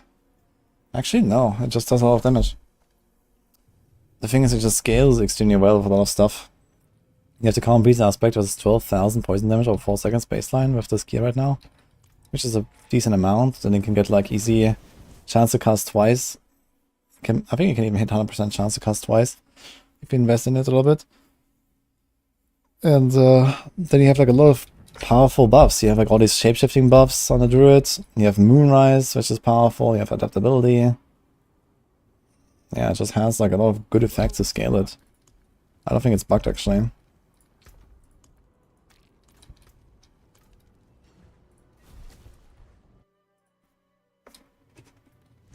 No Tempest Roar for this. You could technically run a Tempest Roar, but it doesn't have the greatest value. Because you neither need the resources from Paragons, from the werewolf crit thing. Nor do you need Envenom. And those two things are usually the reason to run Tempest Roar. So the only reason to run Tempest Roar right now would be to easily transform into werewolf form. So that I get my werewolf buffs always, instead of only sometimes. And I have an easier time activating Bestial Rampage for the 30% attack speed. But the 30% attack speed is not so impactful. I don't need to have it up to do good damage. At this point it's probably only like a 15% damage buff when it's up. Because I already have a lot of attack speed. With Rapid and Moonrise and everything. And whenever you run, you can just like press that blood hole sometimes, go into werewolf form for 2 seconds.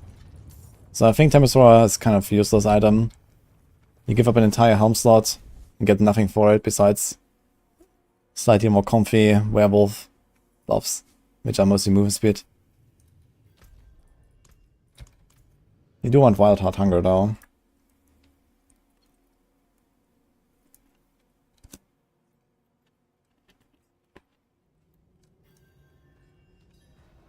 People want it nerfed so bad.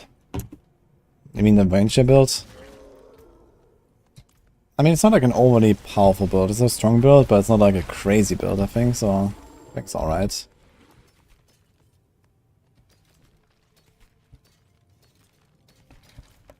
Like if Boulder worked right now, that would be competitive with this I guess, and Tornado is competitive, Hurricane is competitive. And even Companions probably. There's a bunch of good stuff here. It's maybe a bit too strong. But it's not like obscene or so, I think.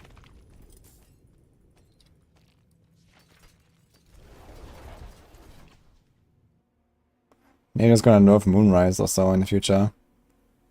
Or that ability to just nerf all basic attack builds a little bit.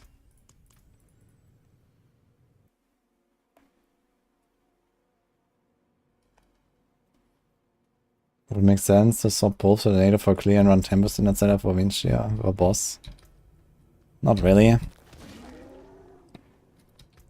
I mean, you could also do Tornado to get off this. In fact, you don't even need Tempest Roar because you already poison enemies with your Vinci. So this was actually somewhat of a replacement for Tempest Roar. If you do like a left click into a pack or two, like 1, 2, and then start spamming tornadoes, everything will be poisoned for Venom, for example. But the problem here is Tornado is already good at killing bosses, so you don't really need Vinci to do that for you. And Tornado does all the AoE clear too. So that's a bigger problem here. But then the one thing I can see is that you can actually play this setup here with Tornado. If you really want to play Tornado before you get Tempest Roar, you can just do this to get your poison procs and your venom procs. Get resources from Vinci as well. So you can actually, like, you know, sustain the tornadoes relatively well. And still have some damage output there.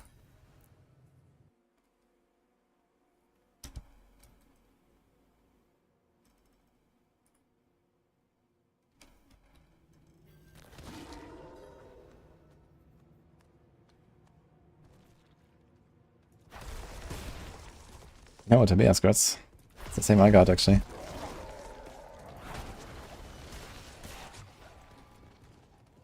I'm not sure if Undying Aspect works for channeled skills when you hold it down. Does anyone know that? Does it Undying Aspect work for Incinerate or for Lightning Storm? I don't think so.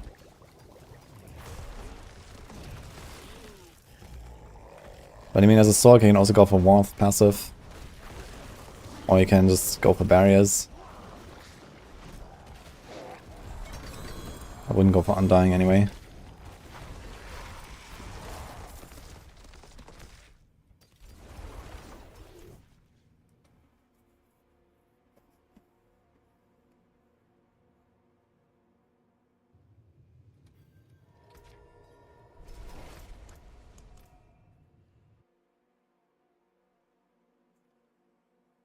Which builds are good with Starless Skies Ring?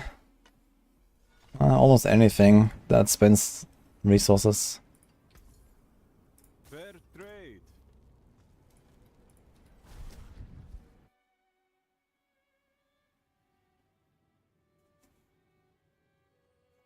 Shadow Step build is only something you should play if you know what you're getting yourself into. It's a very high-end gear and it's very difficult to play. And not even more powerful than a Heartseeker, for example.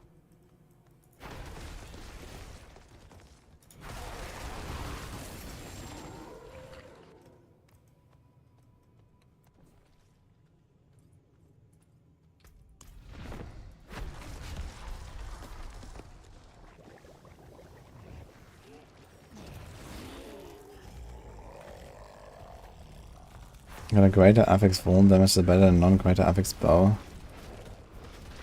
It could be,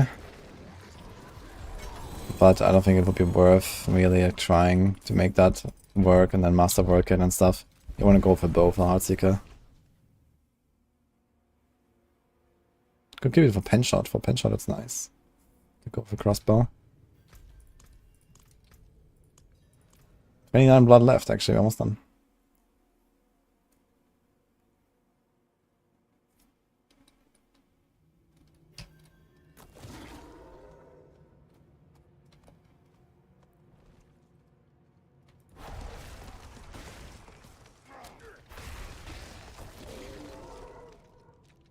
I made a video about Shadow Step, by the way. Did I check it out and see how it looks? But there are some problems with the build, so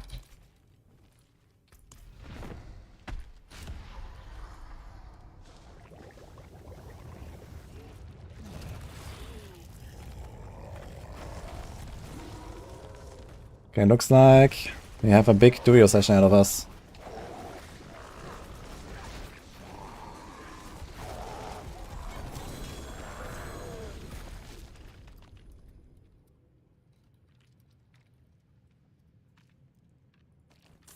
We probably need +1. Anyone for +1 for duo session soon?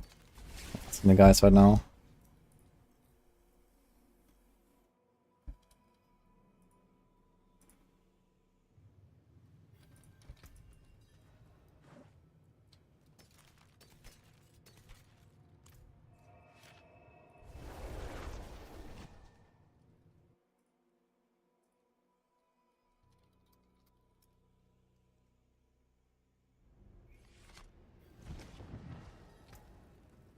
How many Durios? I need to ask Condas how many eggs he has, actually.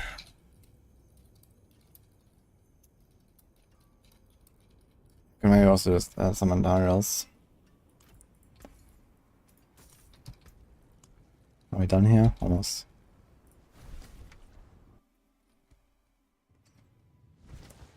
When I play hardcore for the first time, I should play Barb.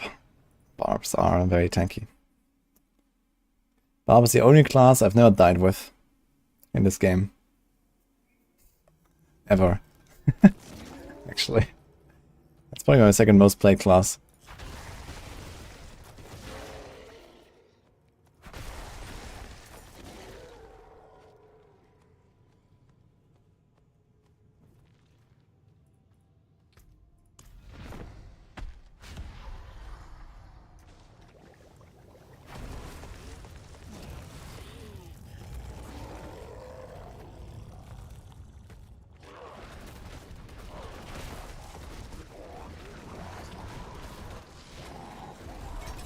Okay, Kondos has very few Marshan mats, fortunately. So how's the Andariel situation?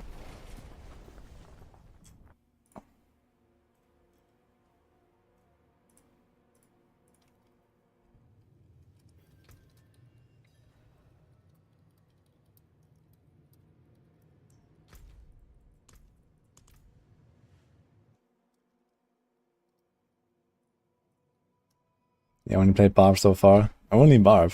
Damn. What are you doing on this stream? That's the wrong stream.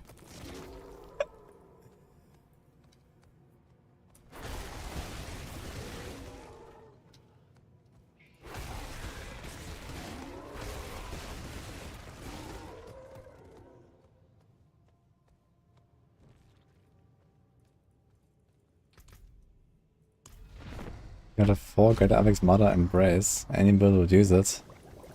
Not really. I mean, some Helltide build or something, maybe.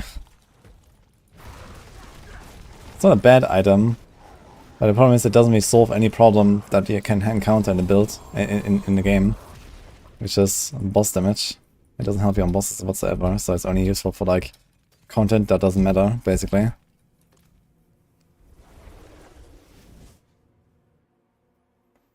Maybe Fire Penshot style could be viable this season. Yeah, it's tough to combine the two now. You go pure Penshot or pure Earth, or not really both anymore. Okay, Stan, how many Andarios you got? Are you gonna do some Andarios in addition to the Duriels?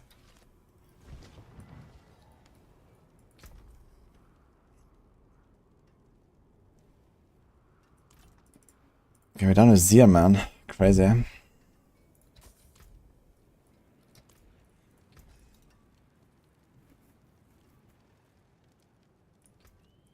Anything breaks, the forge is hot.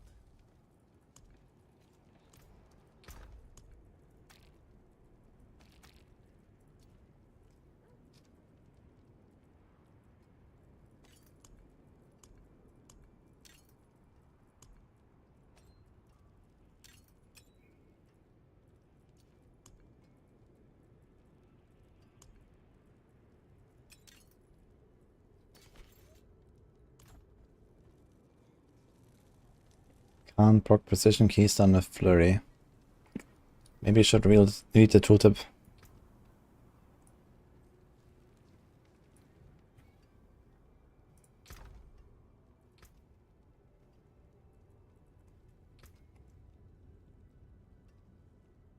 Okay, I'm waiting for a reply from Chronix. That's Chronix.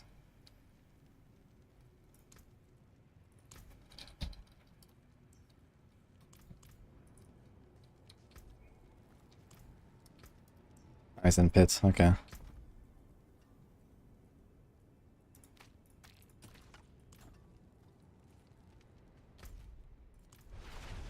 Oh, I can do Blood Main real quick.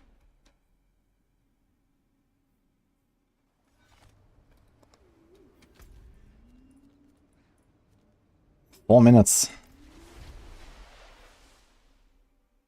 Should probably do it on Rogue real quick.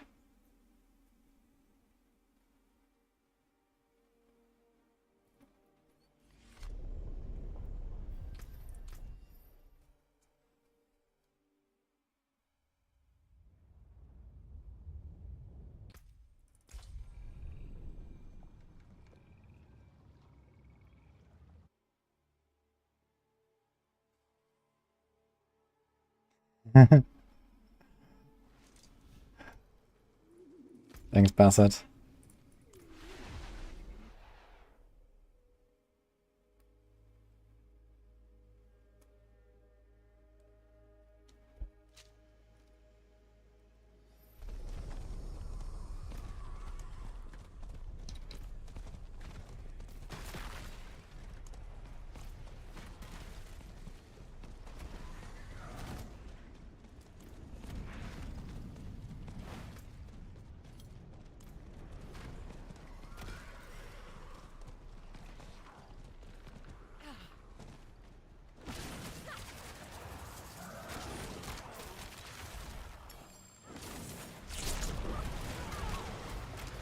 Two minutes left. Let's see how long it takes for the Blood Main to come out. Should be less than 2.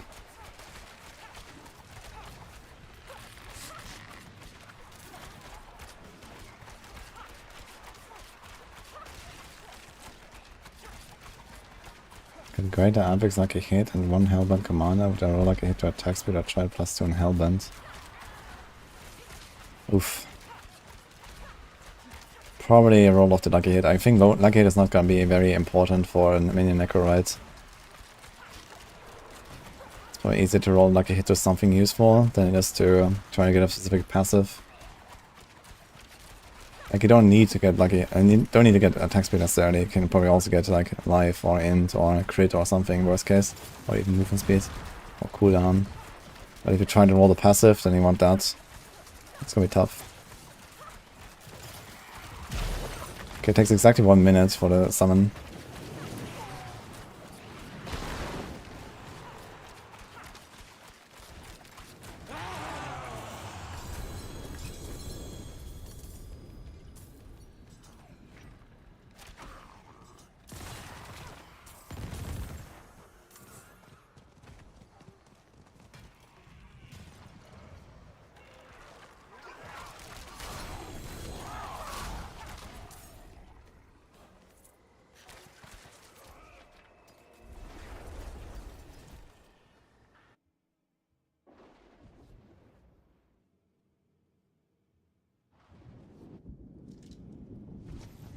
I don't want to get a rock with TB. I mean, melee rogue is obviously harder to play than ranged rogue, and ranged rogue is already hard enough in hardcore. So, you gotta get good.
Druid Rogue prefer 3 creator affix 200x.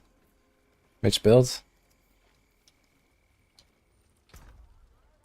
You want to go for 200 later anyway, with Wind Shear and with Tornado.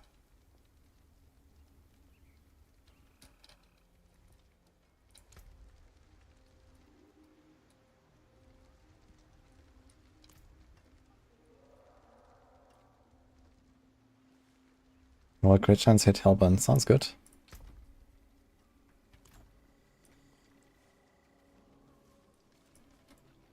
Thanks, Wasser. What do I like changed, added, and improved in Season 4? Ah, there's a bunch of stuff. Okay, let's just invite everyone here. Let's see. Crossplay settings. Wait, do I have my crossplay on? I do not.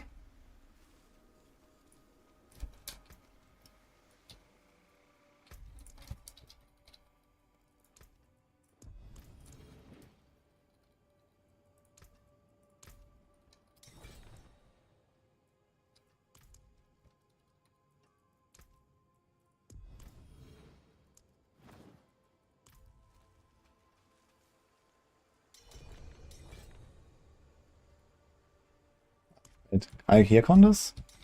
Did you listen to me?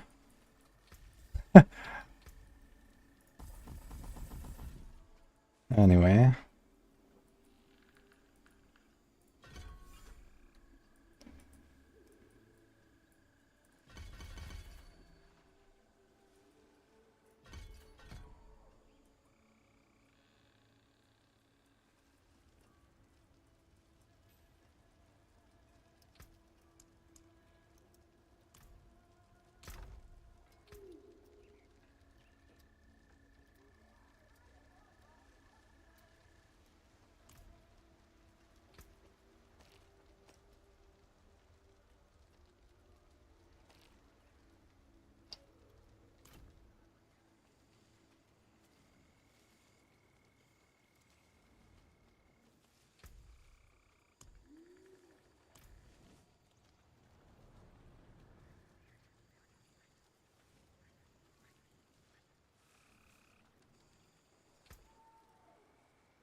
Okay, Connor says no loans, so we're gonna do a small session with Connors.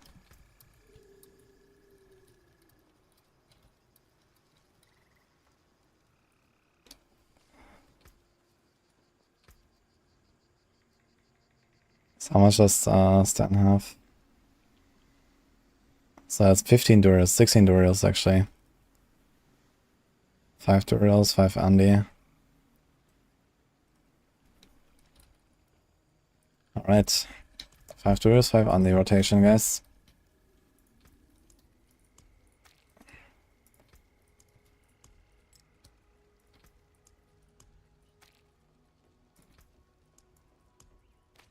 That's 40 kills. Also new burgers. Let's go. So if someone else wants to join for some Durial runs later, Connors doesn't have many Durial nuts. We could do more. So Gamba.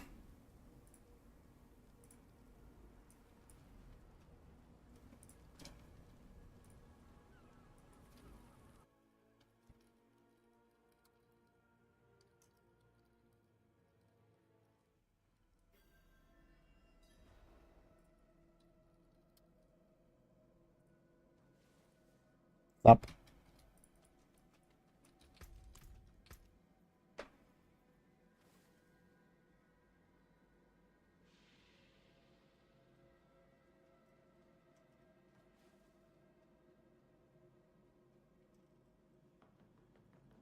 Have to wait for Korax for a second. I'm gonna get some water. 1 second.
Alright, we're back.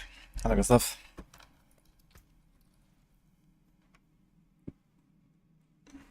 Hello, Fabian. What do I weapon would be best for Vinci? Axe, I guess. But it doesn't matter that much.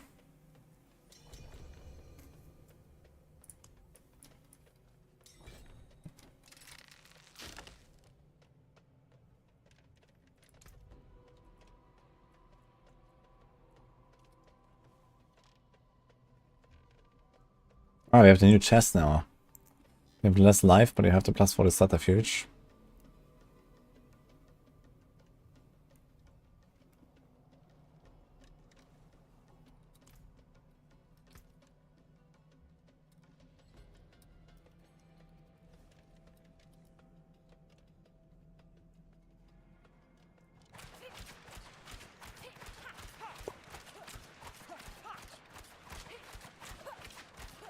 You're scared of Lord Zir at level 85 double swing twist and Barb?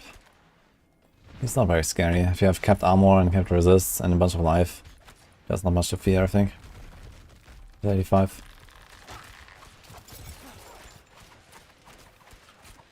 Yeah, the Uber version is a different story. He can kill you.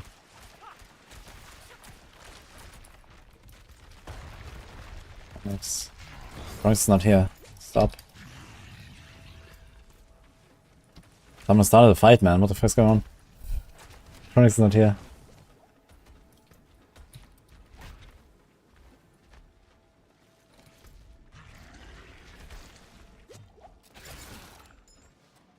Okay.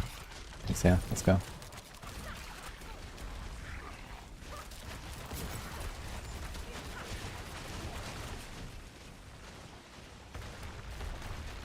You smell the cucumbers? There's a lot of optimism here with those channel points predictions right now, I see. Only 40 kills.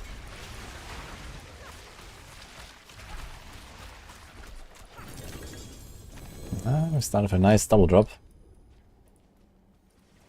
Not terrible.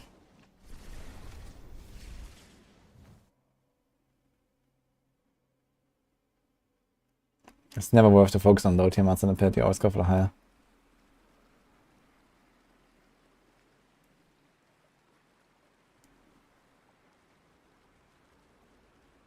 Oh, I'm the leader.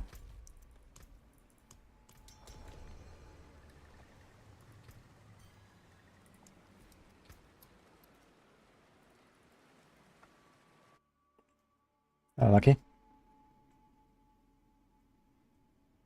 Hey, thanks for Brian Cheese.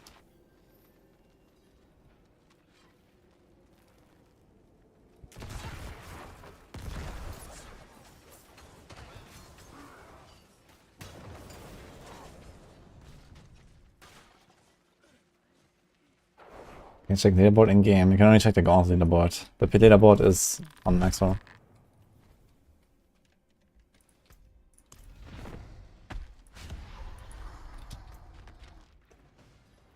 Help. That was not a terrorist might here on the first kill.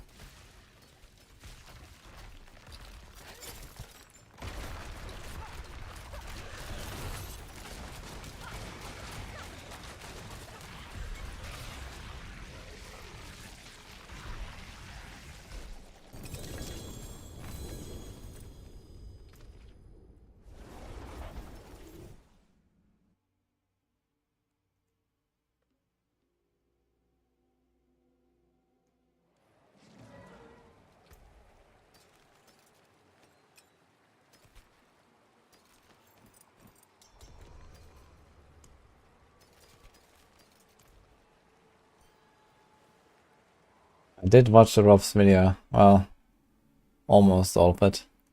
But at some point I had Alta 4.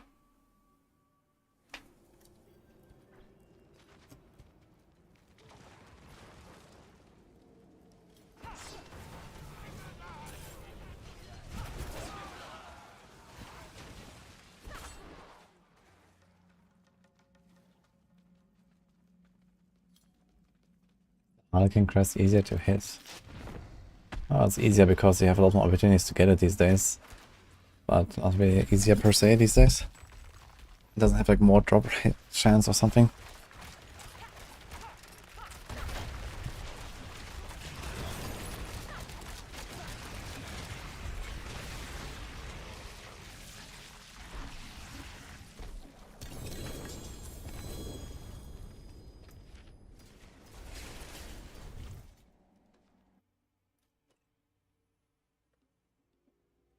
They increased the drop rate by a lot. That's untrue. As I said, you just kill more bosses.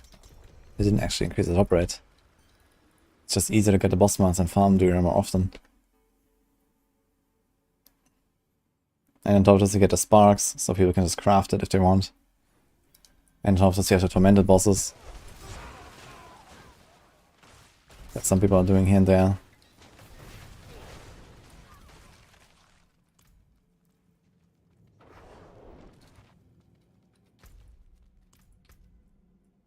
And I mean, there's also the chance to find it randomly, which wasn't really the case until halfway through last season.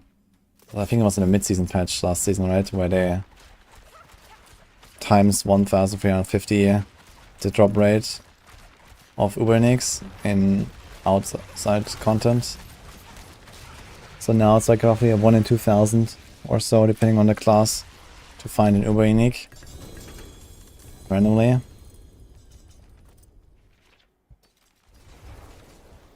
Plus 3 to Heartseeker pants.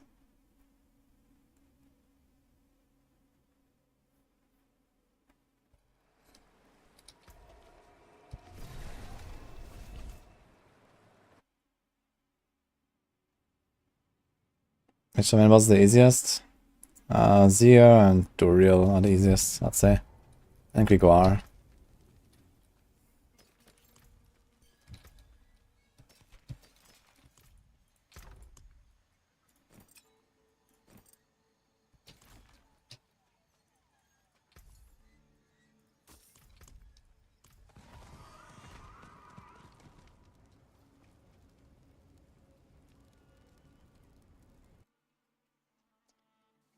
Also, you guys prefer with a dual core rapid flurry build. Yeah, that build does not really exist anymore. It was already kind of scuffed last season and it's just getting worse and worse every patch compared to other builds. I don't really play that anymore.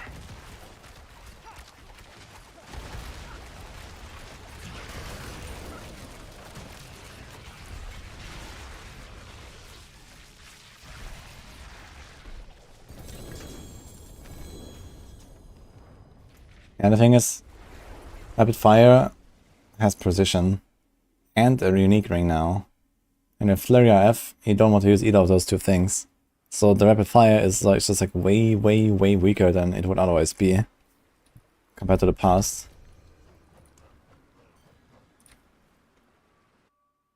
To the point where it's just not really worth running the Rapid Fire at all in that setup. Because it's not so clearly, like, you know, better than the Flurry anymore. We have 3 sparks.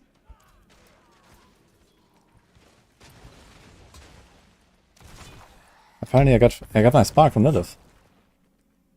No. I got it from Druid, never mind.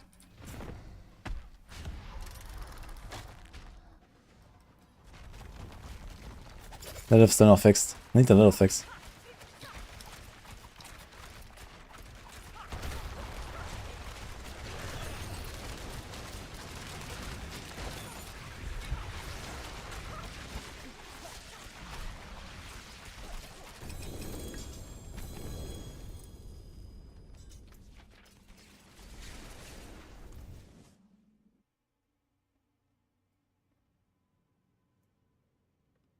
To recharge you and you should rest up to escape the charge. I think the knockback only happens once, so that should work.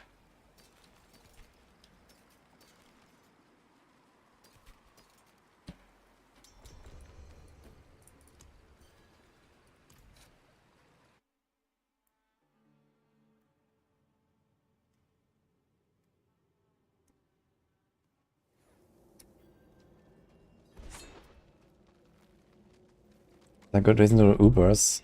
It's not a good reason to do Ubers if you don't need any of the items. Unless you want to have a challenge. You can prepare uniques for other builds maybe.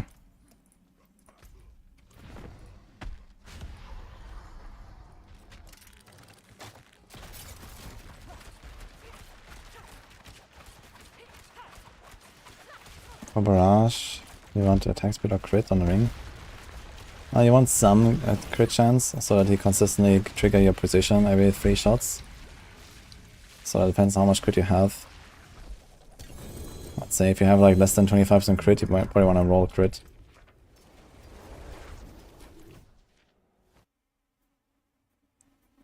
Hello young GD, I'm doing good, and you?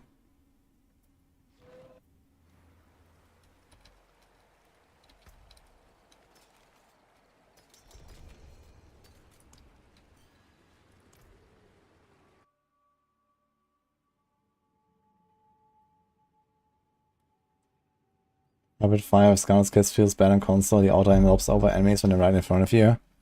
Nah, this is not just a console thing. This is how the ring works. It has a minimum range, basically. If something is in melee range, you don't hit it with the Rapid Fire.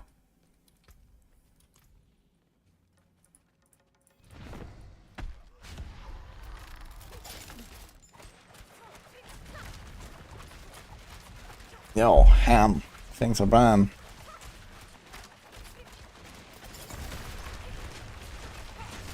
Thanks, Brad. Did you like it?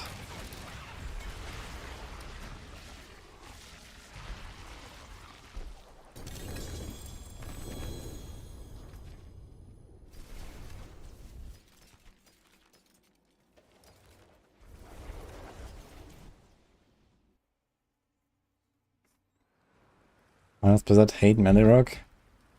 I don't think they hate it. In fact, they tried to buff it with grenade stuff this season. And Twisting Blades is still okay. I guess the main problem that we have is Flurry, just like not having boss damage, which is why it's so bad right now. Overall. Because single target damage is important.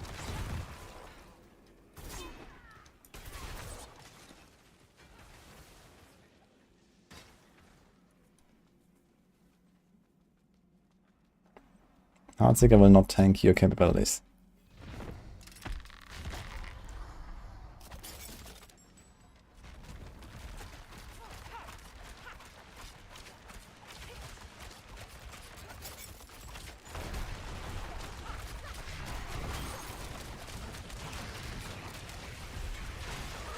So faster firing regular Durios versus Echo. Being Tormented. Yeah, of course Tormented is 1,000 times better, but well, no one has stones, so I have a few stones.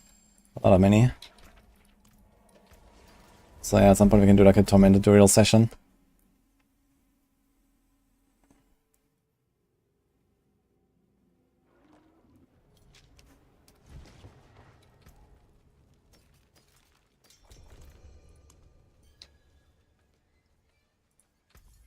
Yes, yes, I'll take it.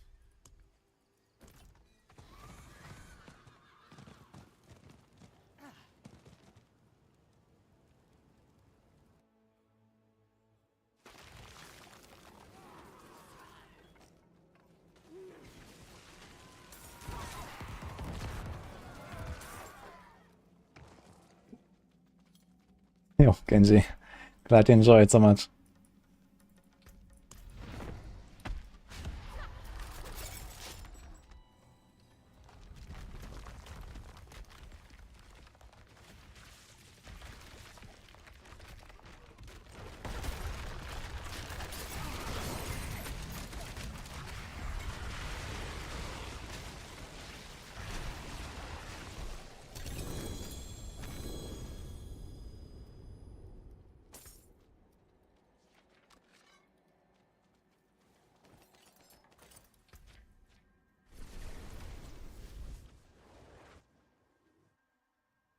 This season is so buggy, what the fuck? It's probably the least buggy season so far though, if you think about it.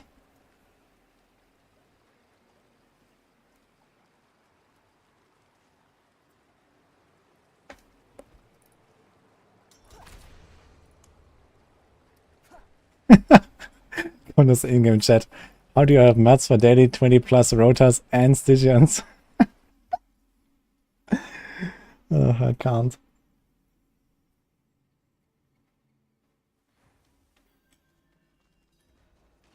Why does my Metamorphosis feel weird? Yeah, I hate it. I never use it.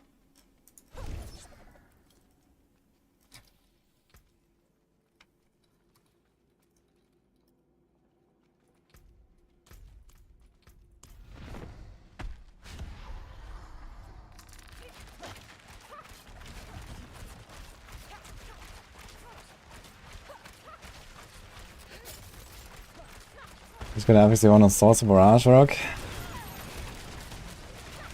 Dex, life, and crit damage if you want to have that, so one of those.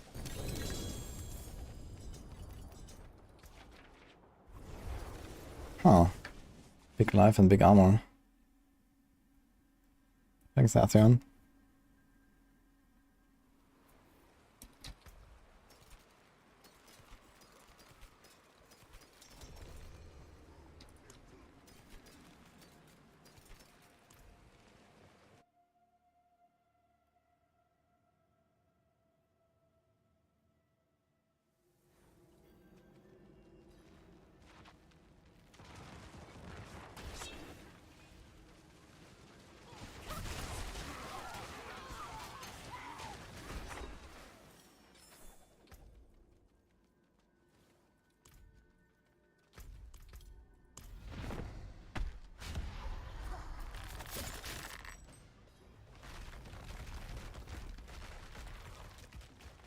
Play Barrage, oh well.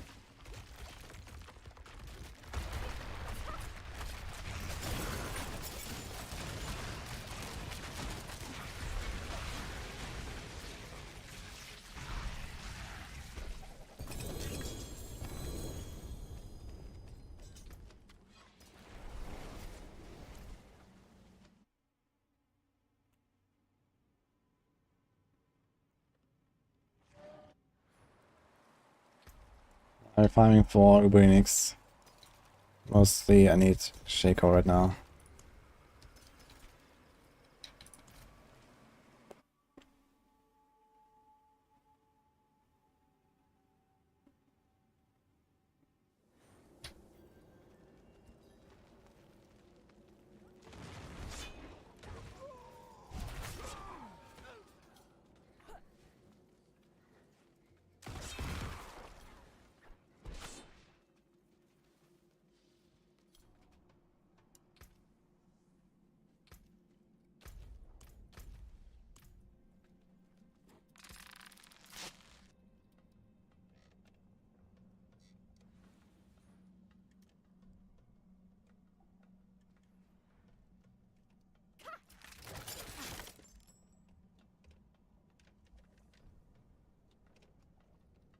We can play Shaco on this, yeah.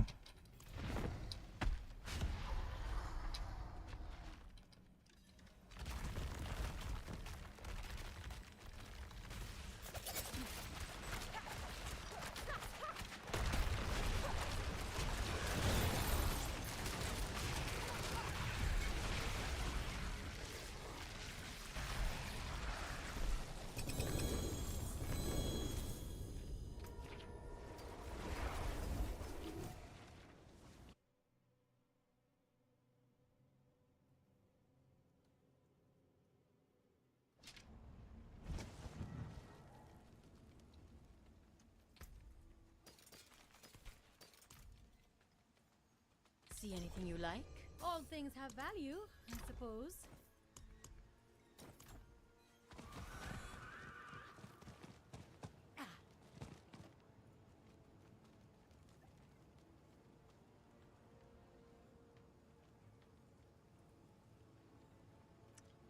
Oh, darn, this is not entirely accurate. Killing a tormented boss in 4 minutes or less. I mean, if you don't kill it in 4 minutes, it's a pretty long fight and you have like shitty DPS in your party. So this is like another problem. But it's not just, okay, there's a fight taking longer than 4 minutes, it's also the material efficiency, right? Like you need fewer mats for more rewards when you do the tormented, as long as you have the stones. So it's not just, okay, it takes 1 minute to kill a Duriel, it takes 4 minutes or 5 minutes to kill a tormented Duriel. It's also, you only need 3 mats and not 5 to get 5 times the amount of loot.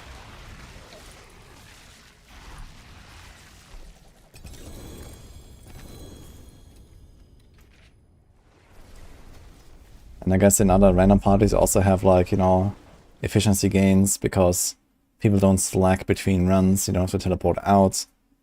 People don't randomly get lost somewhere in town or some shit like that. So tormented versions are just generally way better.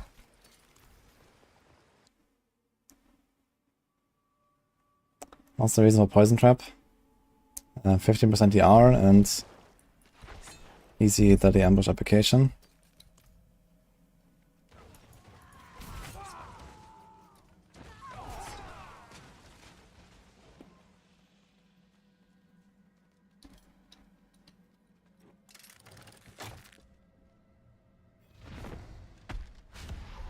Use your level 200 version to get items to salvage, to get expanded sparks, to craft uniques. That's a long chain. The answer is no. The level 200 versions stop the same stuff as these guys, just less. Sorry, just more.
You don't want that.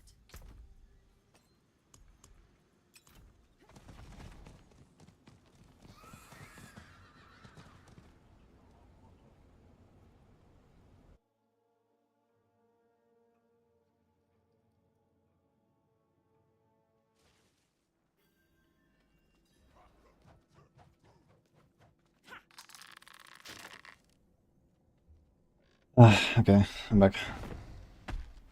Yeah, I was just typing a little bit. I had to send a message.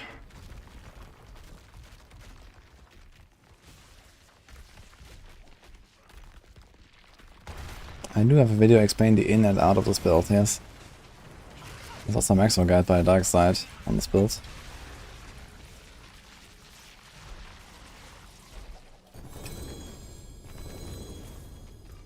The song that I just played was called Brain Scan.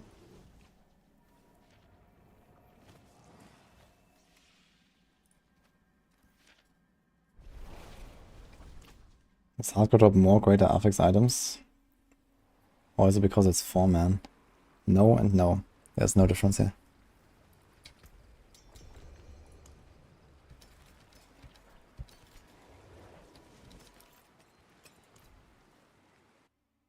Freshly updated too. Look at that. Tell us about the updates.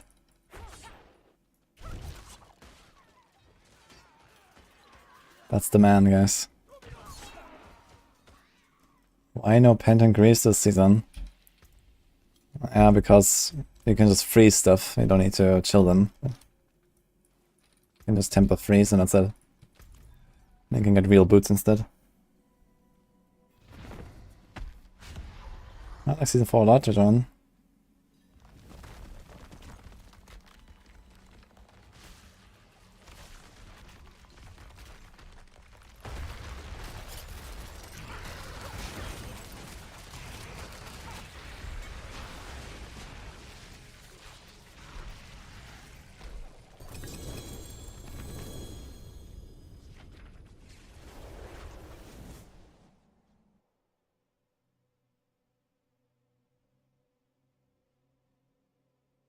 Stun grenades work with Victimize.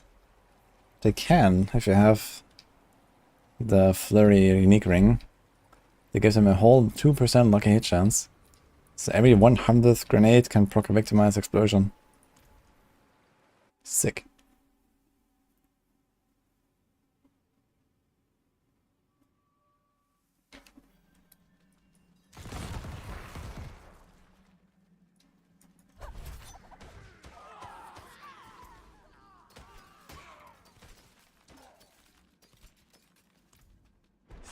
Thanks, Bodashio. Appreciate Prime.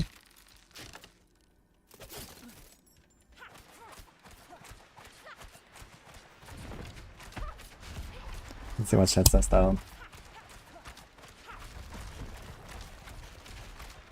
Hi, Frosty guy.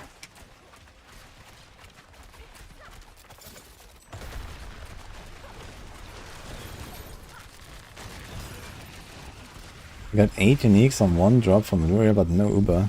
Wait, what? 3 double drops. That's funny.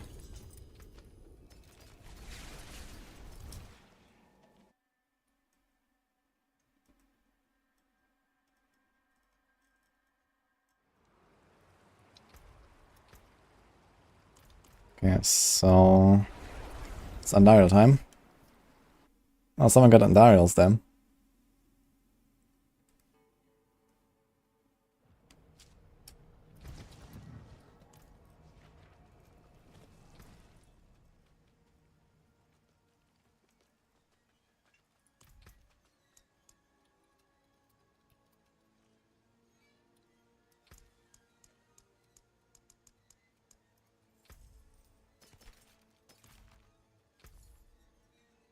Yes, yes, I'll take it.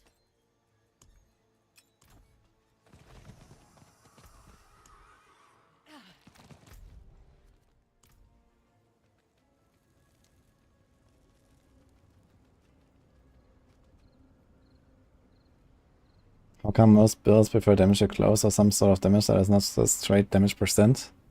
Because damage percent is a weaker value. Just has less. It's just like the last way out if you don't have anything else. But basically every build has something else. And also in some cases like a certain other damage type actually gives you another multiplicative scaler. Like damage to close on a druid, for example, can scale a multiplier from the Thunderstruck legendary node on the paragons. Or crit damage on a rogue with precision builds can scale precision. So you don't just get the additive damage, you also get a multiplier.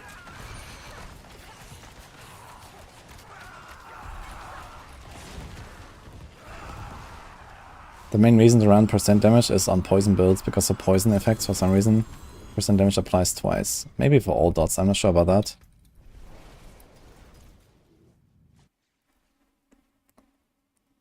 Automata boss is worth it for non-Durian and Dial? It doesn't seem so.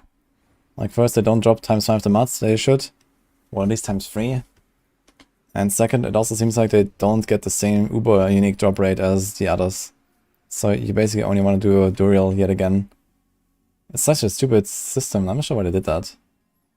Like I was thinking that they would allow us to fight any of the bosses because they have the same difficulty as well, right? They made them all level 200, they made them all somewhat balanced in how hard they are. And how much life and damage they have. But for some reason they want us to just farm Duriel anyway. Because you get the most mats of it, and he drops by far the most stuff. It's just such a weird champ move, man. Like I'm trying to get numbers. From anyone who has farmed tormented small bosses. Like Grigor and Zier and stuff. Not Duriel and Dariel. So, how many tormented kills and how many uber uniques have you gotten?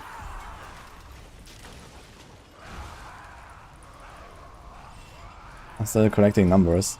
But it seems pretty clearly to me that it's not a 1 in 10. It should be a 1 in 10.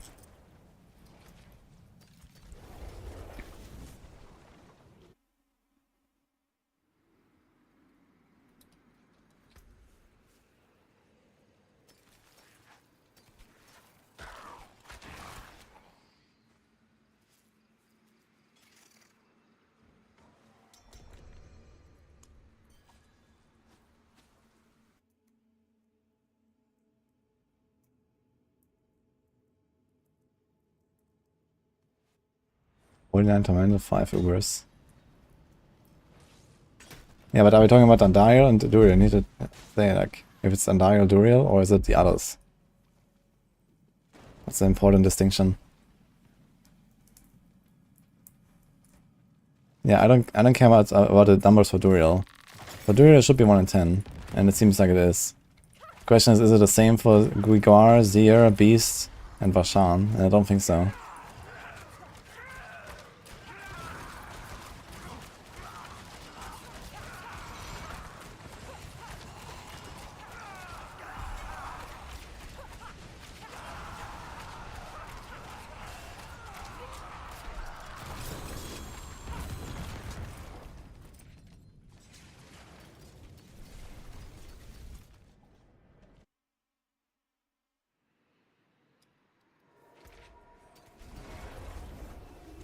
Oh, Minna.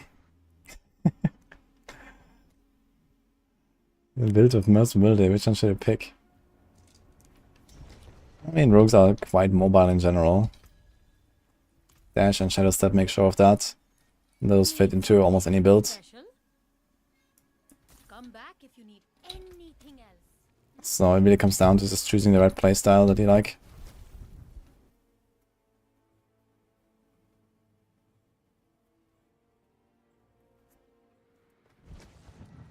I look bored, I think I should try pit 101 for practice.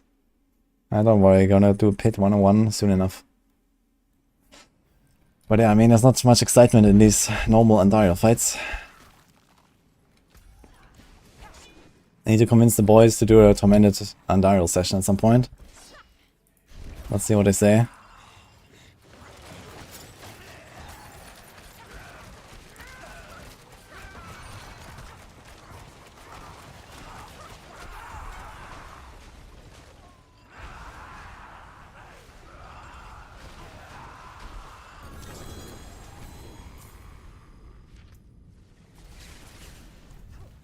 Don't go any further.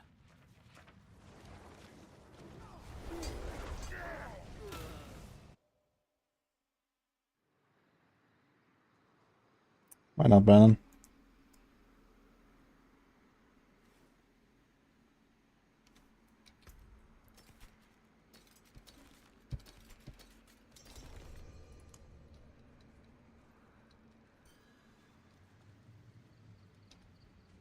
I suggest it's still more efficient to run normal as Uber content. Well, it's not so much about the efficiency necessarily anyway, because you just don't have access to tormented bosses very much. Like you can farm 100 times more the normal bosses than you can farm tormented bosses, because stones are omega rare. So everyone has a few stones that they get from the season journey and the wolves, and then you have no stones, and that's the end of it. And you don't get more really, because they just don't drop.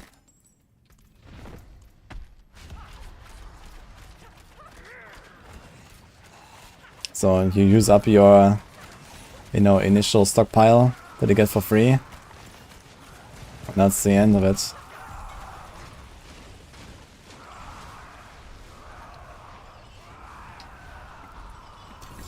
Does a Druid hit as hard as the Rogue? No. Rogue is probably better than Druid right now, in general, on the high end. I mean, Tornado Druid can hit very hard, probably more than a Rogue. But has trouble surviving. And Rogue doesn't. Funny enough.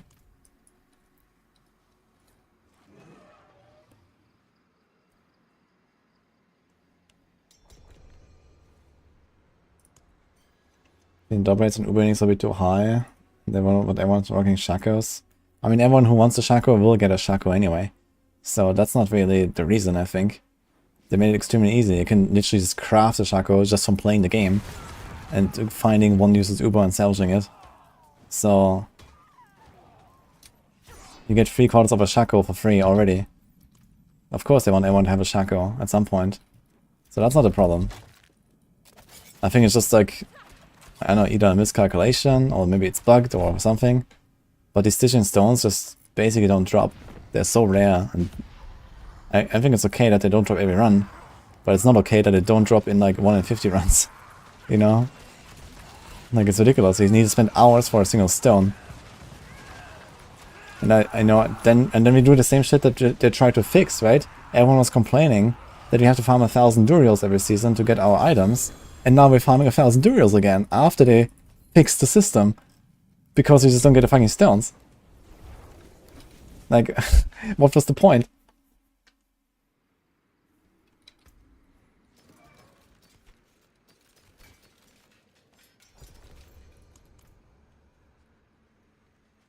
Why did they make the tormented bosses in the first place?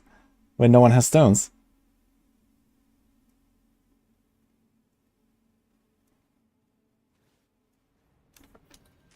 If it's not bugged, Blizzard is delusional. You have all the gear, 12 out of 12, and 3k spare mats. You got 3 stones. I don't know, man.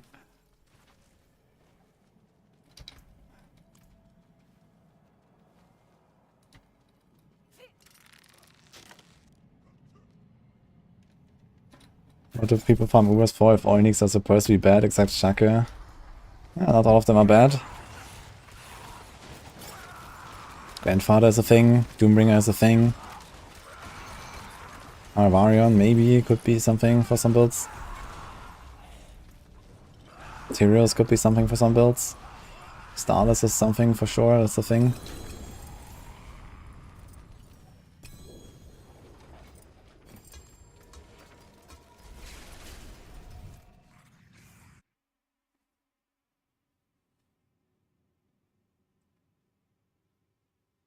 Don't you guys have stones?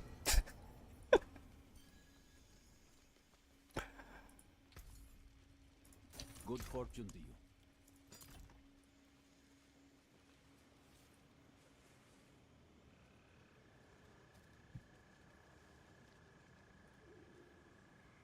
%90 damage aspect better than crit damage on Necro minion builds. Which aspect are we talking about? Which crit damage?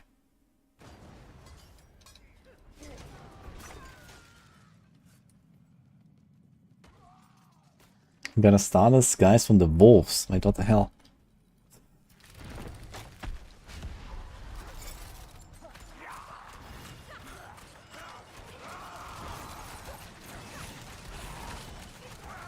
It's easier to get kidney stones than Stygian stones.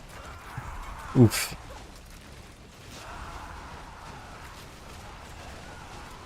The stat on your weapon. Ah. Percent damage was crit damage. I mean, crit damage is only worth it if you have probably at least like 60-70% crit chance or so.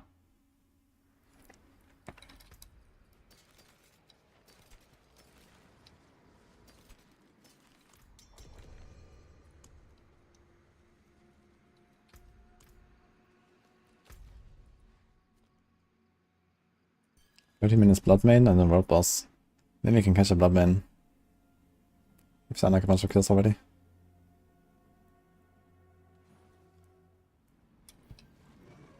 Get patch 1.4.1 this week. It's Thursday, so I suppose they mean Tuesday. Which is not exactly this week.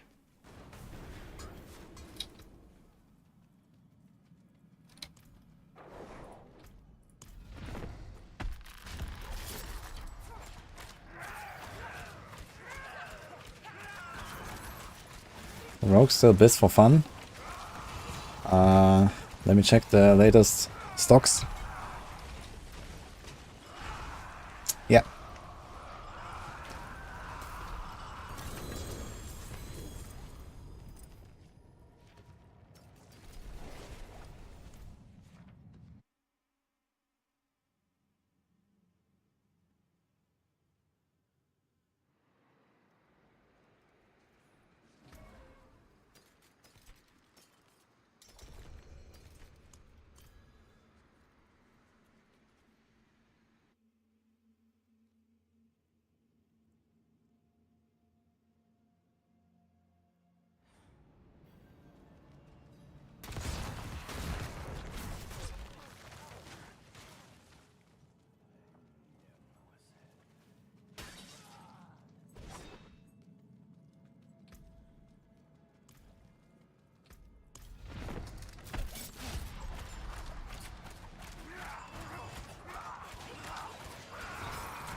Yeah, I would probably go Shaco on TB as well.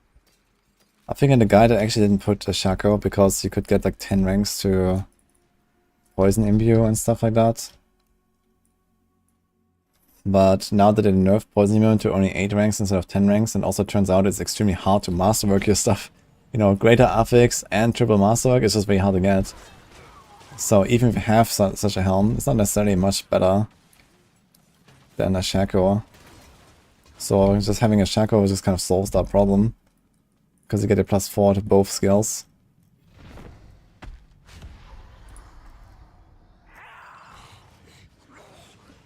Yeah, I mentioned the Doombringer. We should probably mention the Shaco too. Since they nerfed stuff. Didn't run it.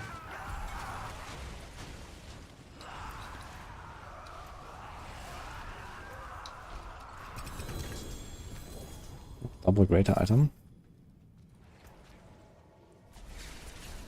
Movement and life amulet.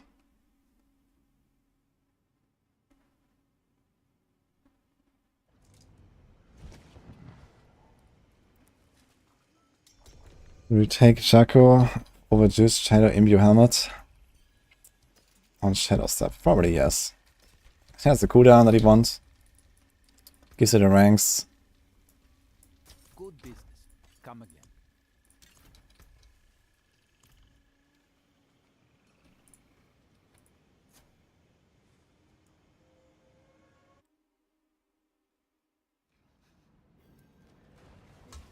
Shaco is easy to get than rolling those stats. It's a true story, man. It's easier to get a Shaco than it is to get the helm that I have in the guide. Like, true story, man. Like this helm? 3 out of 3 masterworks, poison imbue? No way, man. Just get a Shaco. True story, man.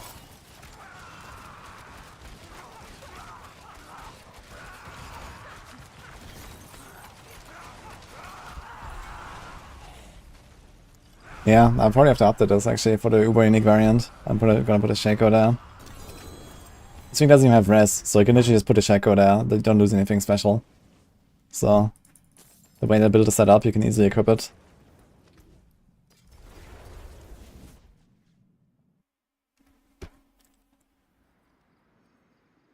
CDR helm and passive and amulet to rest items in the game. Yeah, and I think that's cool actually.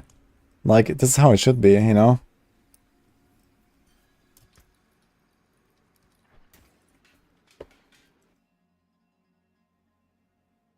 But yeah, it turns out that this helm is just like, it's so hard to acquire and not even really better than a Shaco, so... It used to be better, because we expected that it would be pretty easy to get 3 out of 3 masterworking on whatever you want, because it was very cheap to do masterwork on the PTR, but now they made like 20 times more expensive. So you can't just like reset your masterworking over and over and reset and masterwork whatever you want. Like, you just get what you get. And if you're rich and you farm again, then you can do it again, sure, but, you know, every time you go to 12 masterworking, we're talking about like 3 hours of grinding or something. Gold and mats. So, how many people are gonna like masterwork the 12 out of 12 items another time?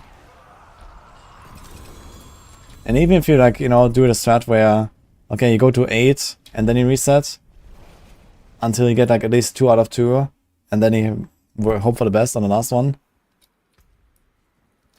Even that is very costly and takes a long time.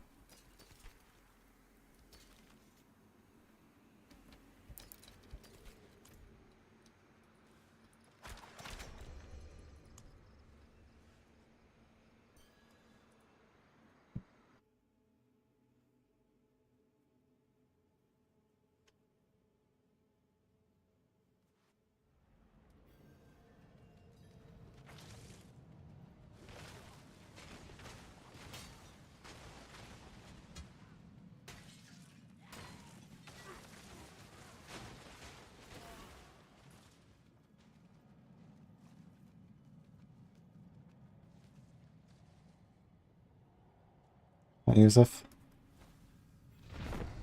Best for rogue on weapon, vulnerable damage and crit damage. Depends on the build. The range builds usually want precision. Like the precision builds want crit damage. And the victimized builds want vulnerable damage. The best build to pursue right now is Heartseeker.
Everyone wishes to get a chance to fail on masterworking again.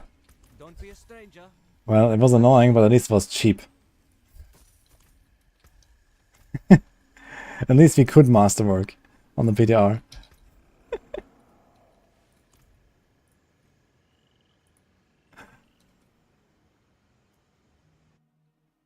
Any info about Boulder bug fix? Nah, I wouldn't expect anything. So mid-season patch at least.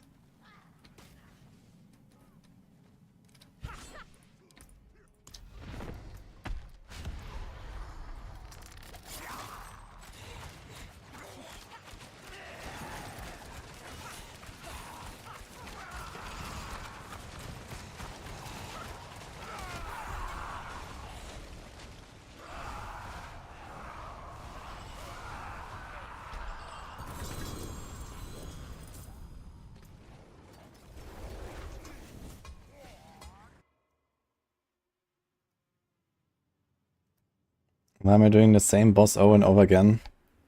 It's for the sense of pride and accomplishment. Keeps stacking up.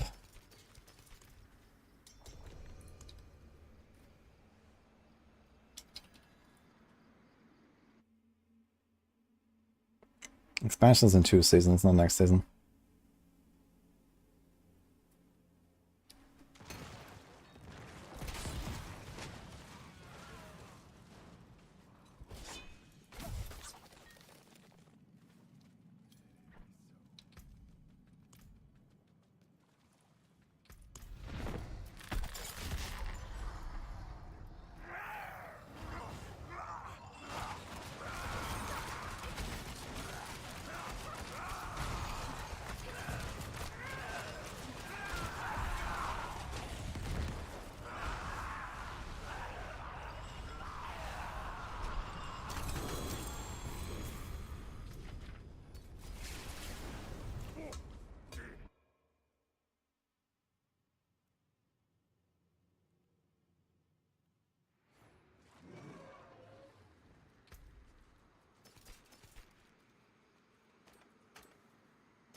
I think Rapid Fire is alright. I don't like the new Rapid Fire too much. But we'll go back to playing it again. I want to like try more. I have no Shaco.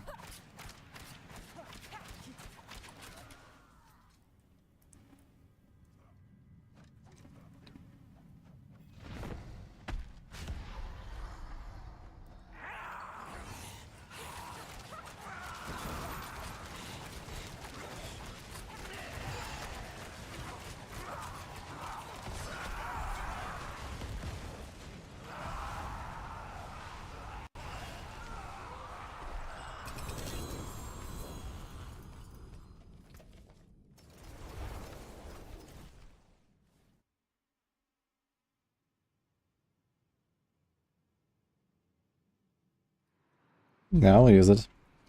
That's why I'm farming it. It's for the pit push. I have to Shaco. I don't need the fire rest here. I have a lot of hit from other pieces. I get way more life for the Shaco. I get some cooldown, which is nice. I get the ranks, which is making up for the loss of the lucky hit and damage. Plus more, because we get dark shot ranks and dash ranks.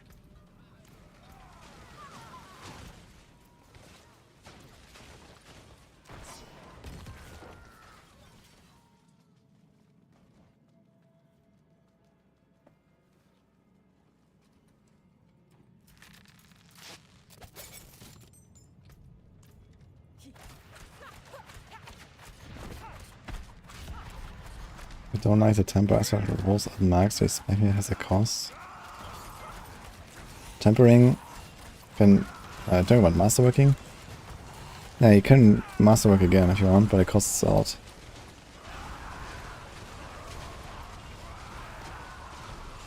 Yeah, it seems like one more on Dario and then it's all boss time. Let's go.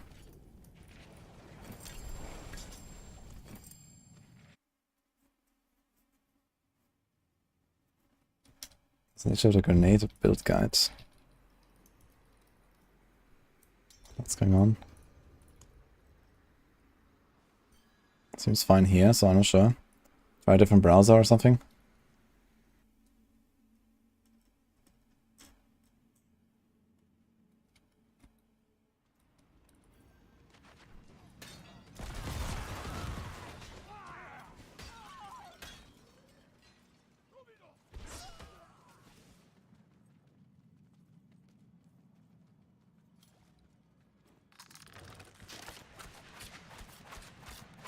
You hold shift to fire.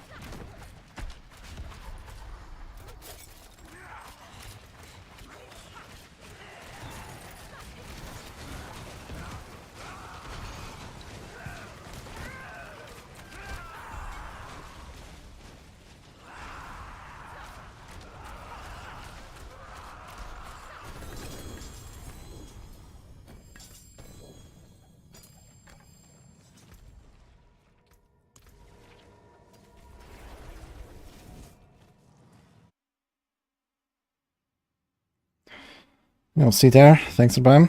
Appreciate that.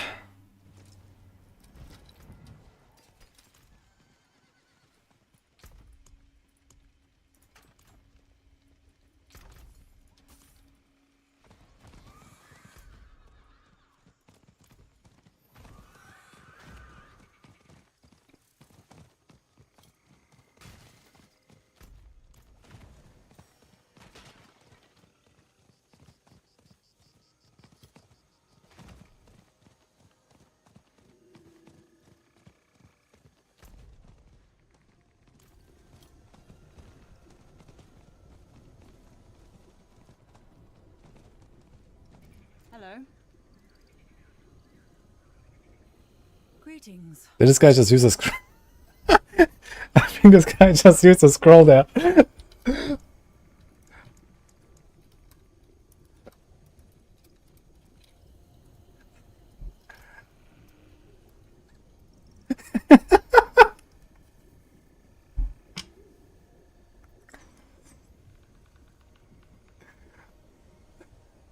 Dead. Oops. That's -1 scroll. Dead. Fine, just takes like 2 hours to get one or so. For free. It's fine, guys. Dead. Dead. Dead. Dead. I found a budget version of the Emerald 2 exploit, 1 frigid and attack space. How much is that? Or did you actually like drop it?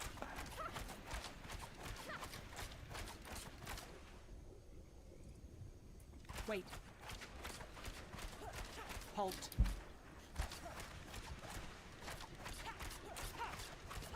In pit. Oh, nice.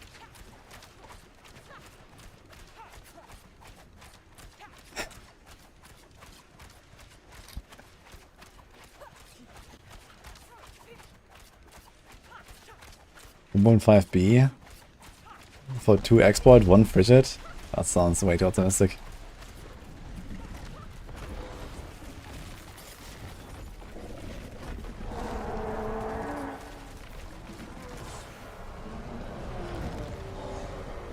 Nice Sapphire and Weapon, not Topaz. Because vulnerable damage is wanted for the keepers of. Yeah, we got 3 procs here, let's go.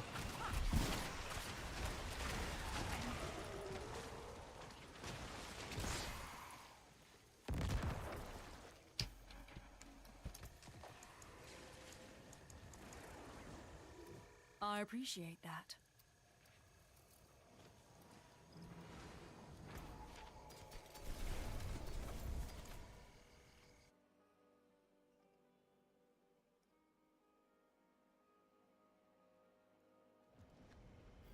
Yeah, we have 170 million gold. Is there like any really good whispers?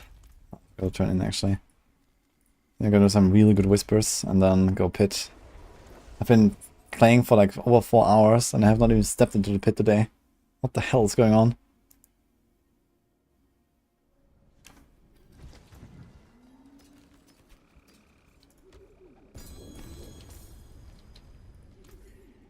Very good. Thank you.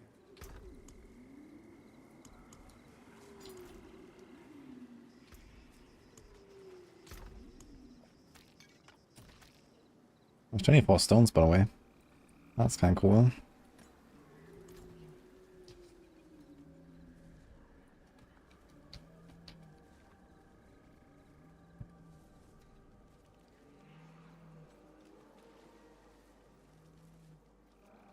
It is done.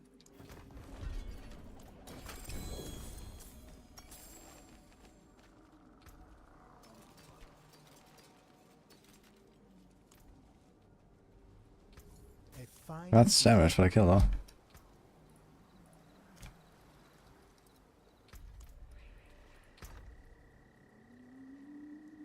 Okay, how many shamans do I have?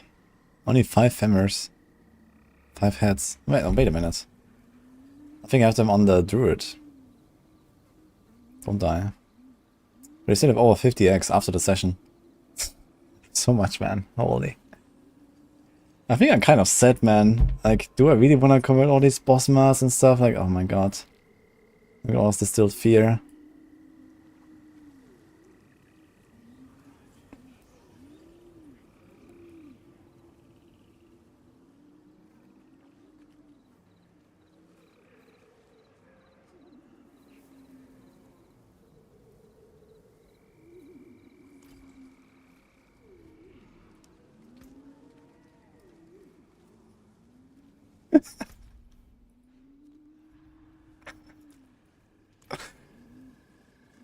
I actually got nothing, man. Chronix just asked me, what are we doing now, boys? I just replied with log out. Doubters win, huh? Turns out I got nothing.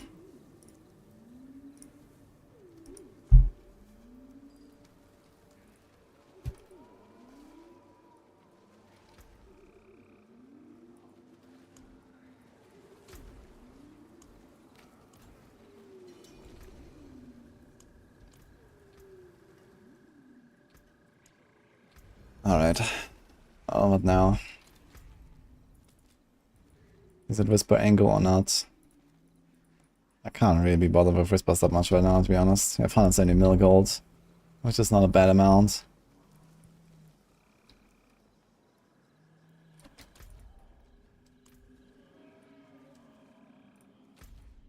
Let's go do some pits.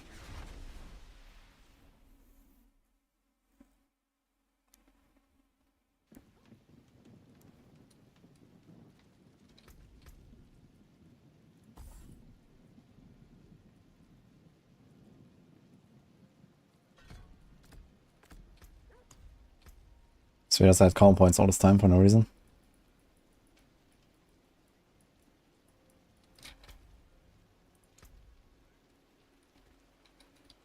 I should redo the pants at some point. It's like no way we're gonna replace these, right? I don't think I'm gonna find another greater affix Heartseeker anytime soon.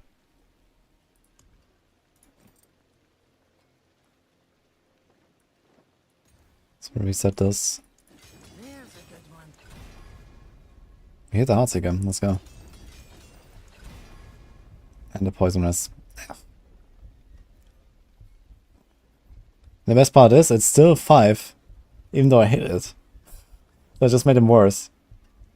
Because previously I had a slow chance. And still 5 anyway.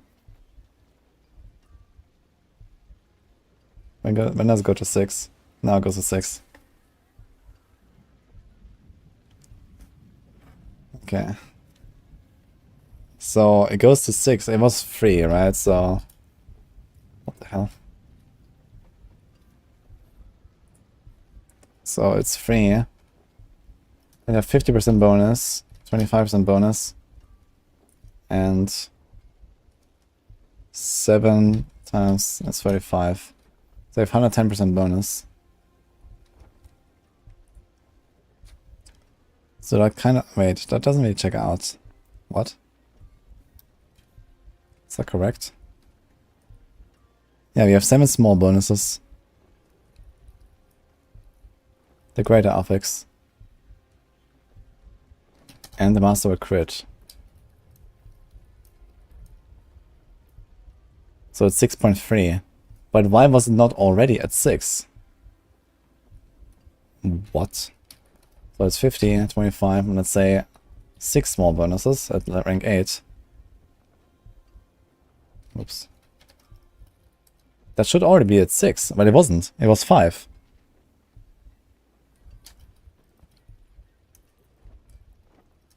Yeah, it should be 6.15.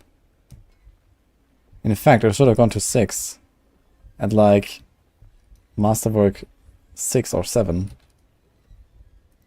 Why did it only go to 6 when it was 9?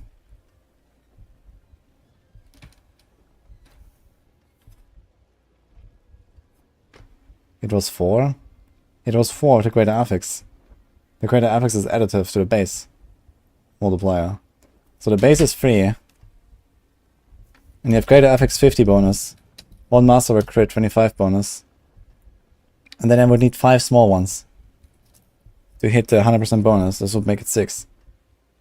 So at rank 6, with 1 masterwork crit, it should be 6 ranks. But it only went to 6 when it was at 9.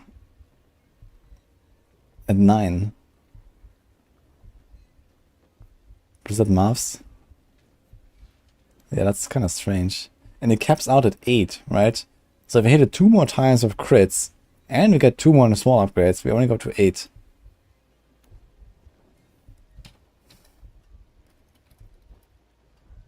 Which is correct. The maximum bonus you can get is 170% from greater affix and triple masterwork.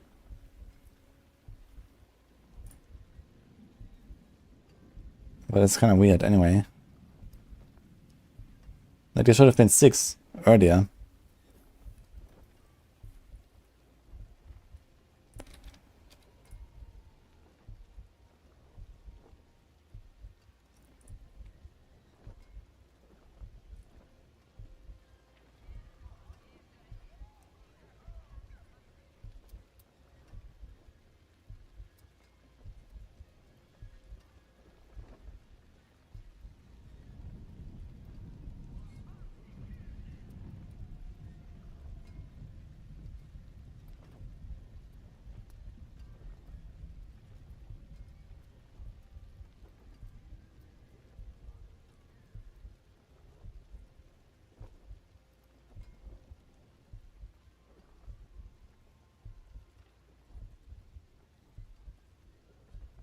Stuff. Quest to reset this thing again. I mean, what are the chances for me to hit the Heartseeker again? It's 1 in 5 to hit the Heartseeker at rank 4. So it costs on average 25 million gold to get that once. And then it's 1 in 5 and a 1 in 5 again. No, sorry, 4 and 5 and 4 and 5 to not hit a poison rest. You want to hit anything but a poison rest, basically, in the other upgrades. So it'd be 80 and 80, would be like 64% chance to not hit a poison rest going to 12.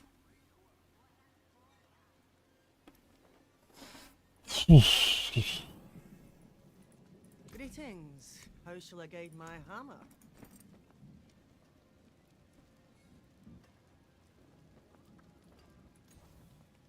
So reset. More there than I thought. Reset. Got a Heartseeker.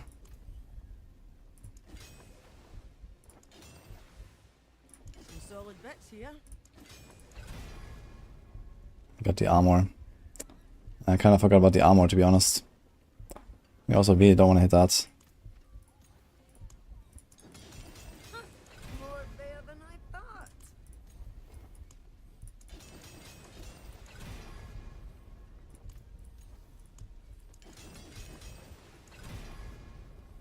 You guys love Gamba, right? Some solid bits here.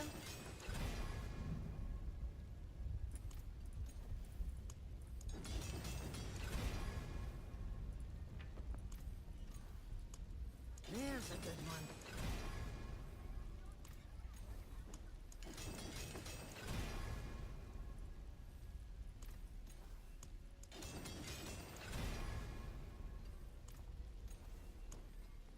There's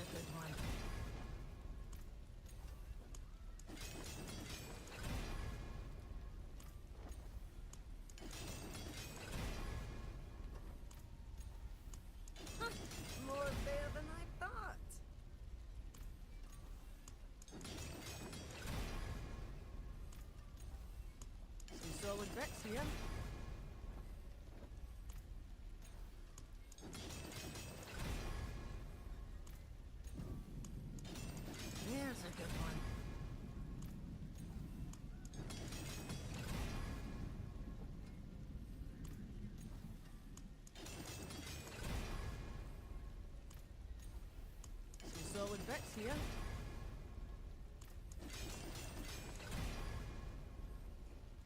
We're back to where we started, I guess. Well, minus 140 million gold, I guess. So that's cool.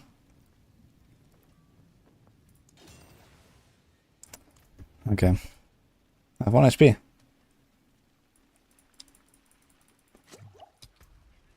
Even resetting, I was only going to reset at 4 to hit the Heartseeker. And then I tried to not hit something useless. Either armor or poison res on the second one. But man. That's like 2 hours of whispers. Roughly. It's so rough. It's actually rough, man.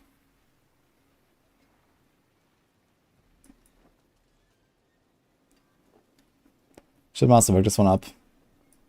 You have the gold for it? I forge more than horseshoes and You do have the nails. mats for it. I'm not going to replace this chest anymore, right?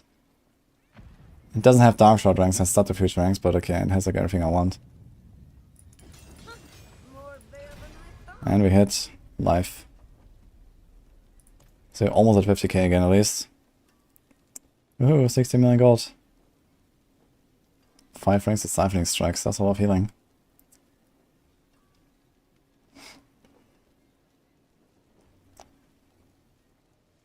Can also eventually masterwork DCM.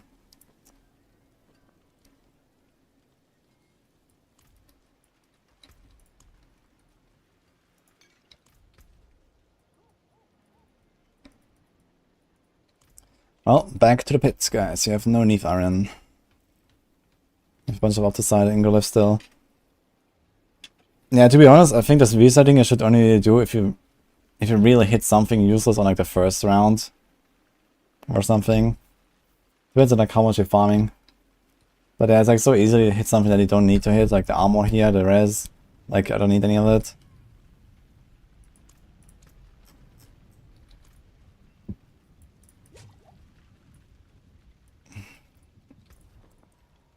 Back to blasting. Why is so hostile? What are you talking about?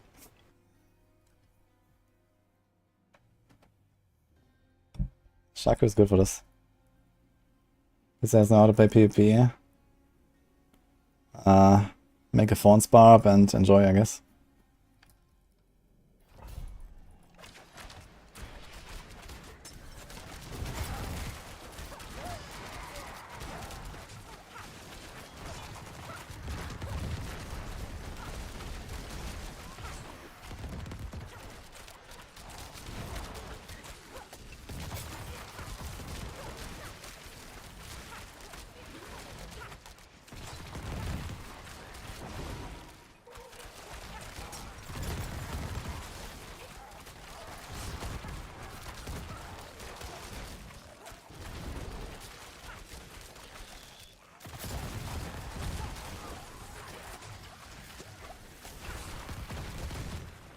The subterfuge skills actually stayed at 4. Wait a minute. It was 3 with the greater affix, it went to 4 like very early. It stayed at 4. I guess that's correct, right? If it's like 2 baseline, it goes to 4 without any crits. With greater affix. Okay, that seems to make kind of sense. Technically, it should be 3 if it always rounds down.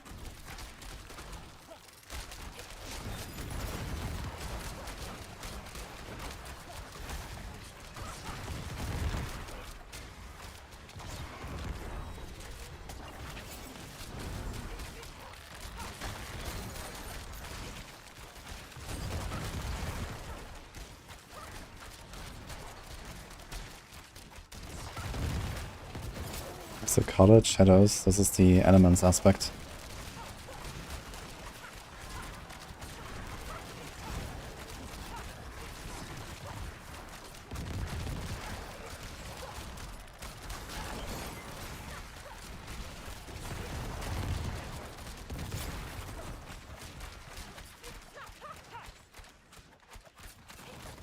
Nice wall, man.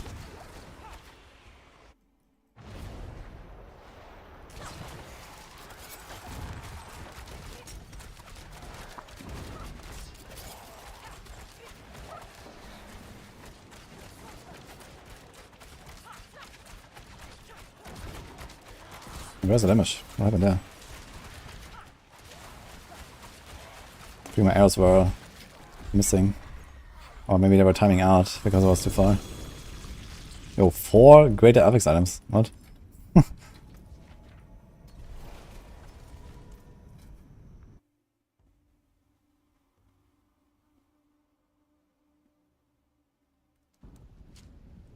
Should reset a bad pen 7 times and then reset the main one. He saw in China there's a pity system.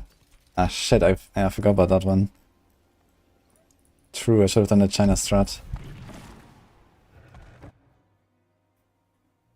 Come play RuneScape free when... I don't think I'll do that.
I'm not sure if there's like higher drop rates or greater affixes on higher level monsters, but maybe.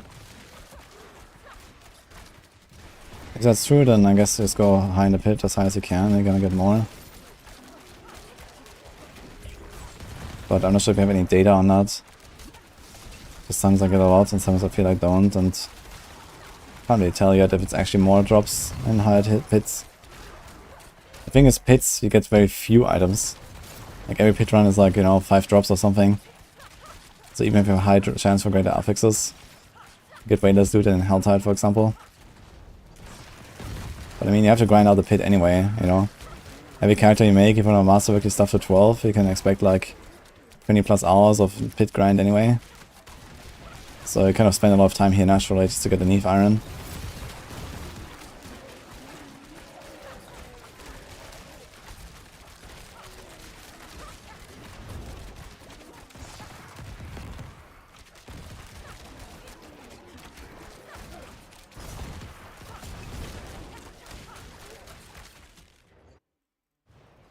You unlock the pit after doing the tier 46 dungeon.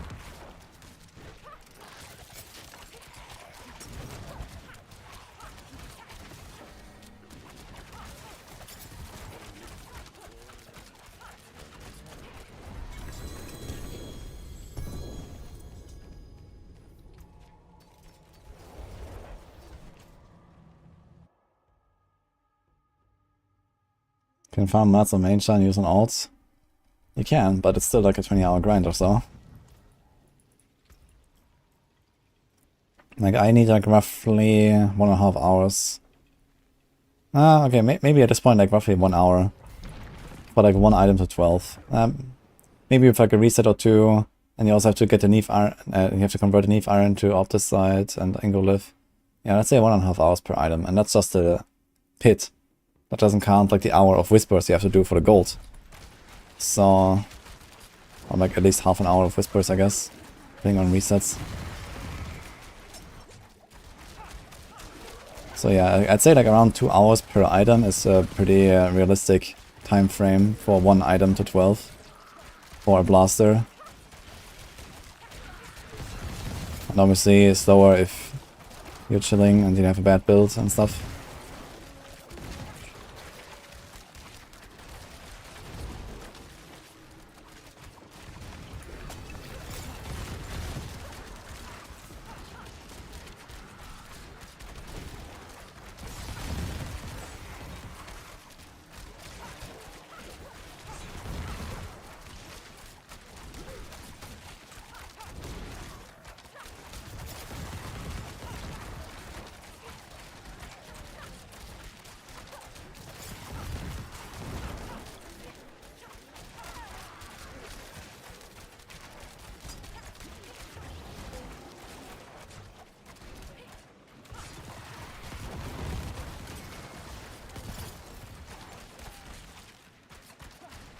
I still need to try if the evade boots that give you movement speed when you after evading.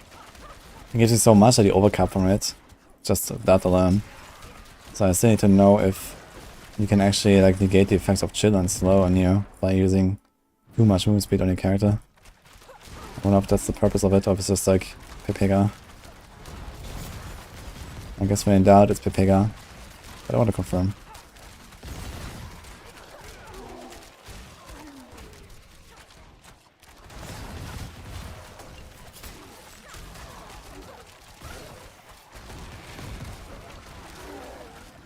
We got +6 Heartseeker, no way it's resetting. Yeah, don't reset. Forget about that.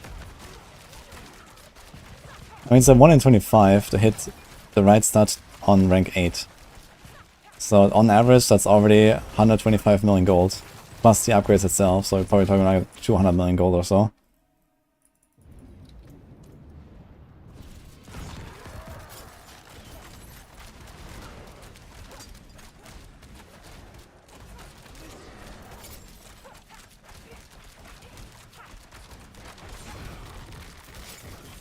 Wasn't in the cloud hoops.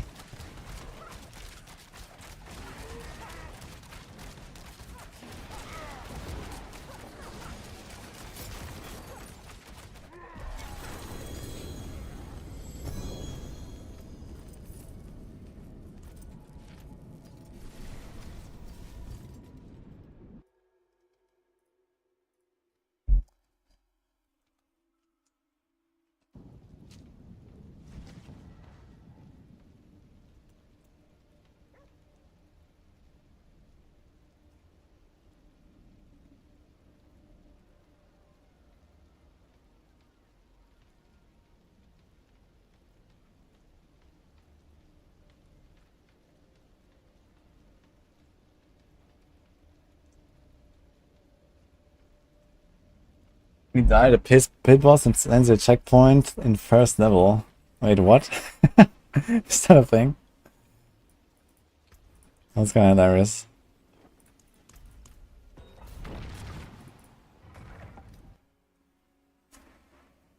A tier list for dead gamers wanting to try hardcore.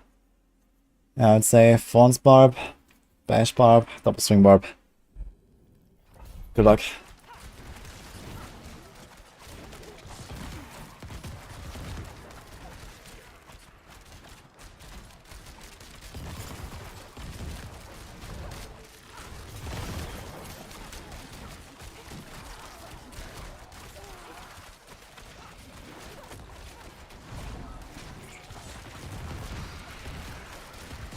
Wait a minute, is Rob a dead gamer? Oh, he's not playing hardcore.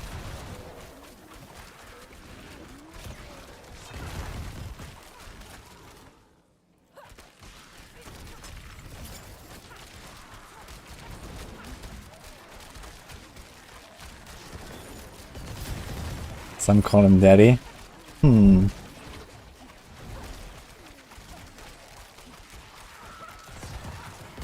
Dude, I gotta say, +5 ranks without upgrades. Actually, it did hit. Okay, Siphoning Strikes. But even without upgrades, I think it would be 4 ranks to Siphoning Strikes or something, no? Or at least 3. Actually, kinda legit. Like for many rogues, I think I'm gonna put that into many guides. So many ranks to Siphoning Strikes. So much healing. Instead of like a dodge roll or something. Like even on this build here, like, right now the Siphoning Strikes doesn't do much. But later when I push, it's gonna be played more like a melee build here. You're gonna like run into the pack and tank them basically. It's gonna be very scary on hardcore. But they have like ridiculous amounts of healing. Probably heal like 20% of my life per second or more.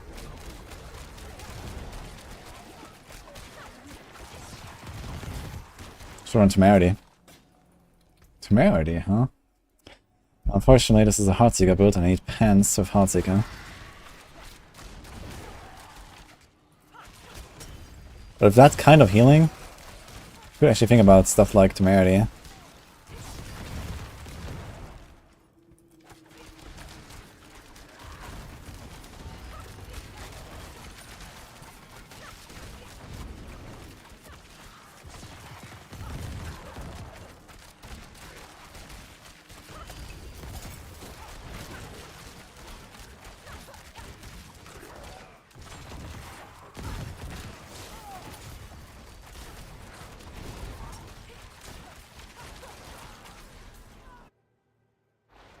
Like 2k dex. It's actually too much dex. Shouldn't have that much, but that's what I got.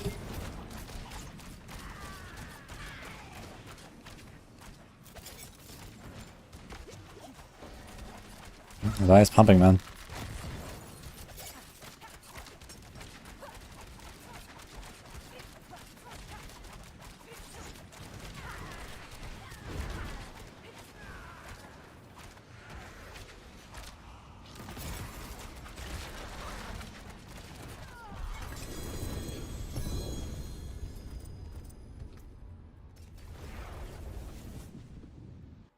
Hey, Oda Turk, thanks for sub. This is a very good build for bosses, yes. The ghosts come from the across touch aspect.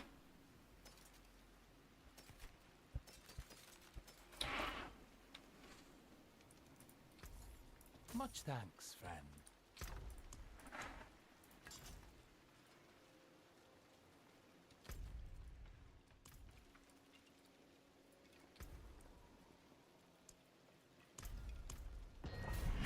Outlaw Sharpshooter is actually one of the hardest bosses, despite him being so squishy. But he disappears sometimes before I stagger him, and it's kinda annoying.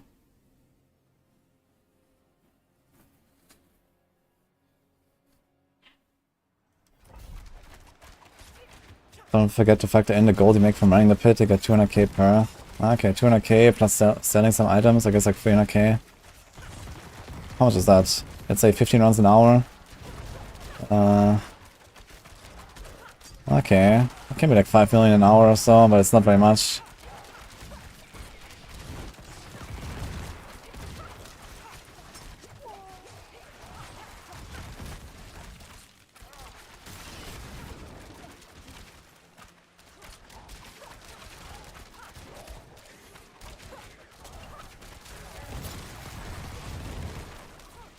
Maybe I was Chronix for some other Durios session later. Maybe gonna do more Durios, guys.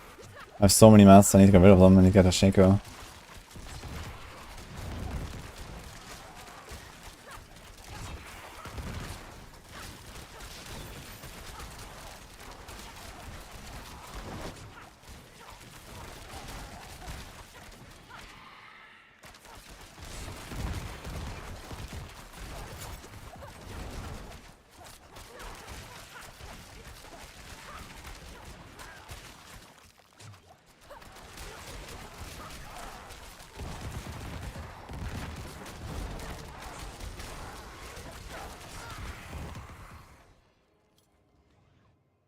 Not crafted.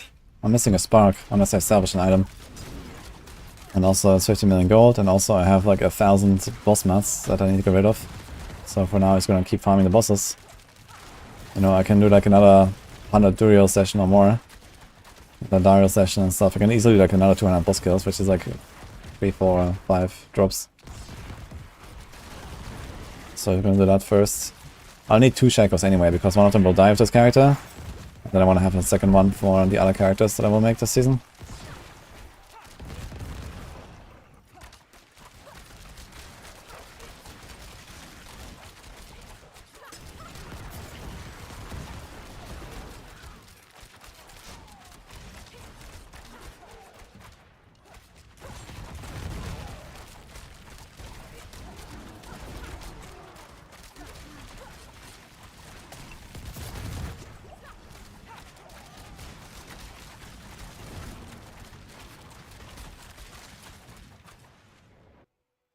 Druid Rogue actually one-shot to man the bosses. Solo, yeah. Group, maybe up to half. So the other guys have to do something, or you do 2 combos.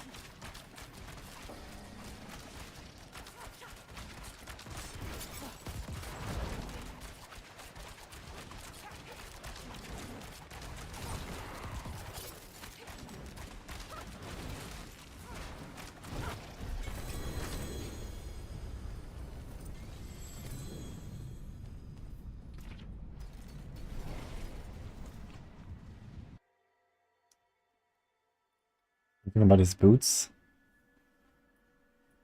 Rage charges, dodge, life. Not bad. Usually I go for attacks reduce cooldown, but rage charges is okay, especially about Juggernaut.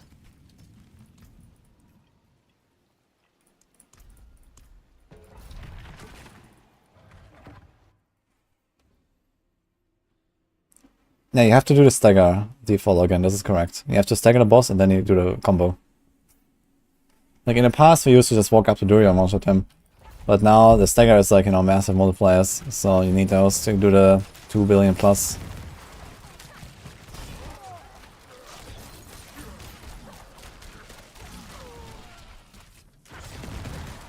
But I mean, staggering the boss just takes like, I don't know, 10 seconds or something. So you just like left click a bit until the boss is staggered and then boom.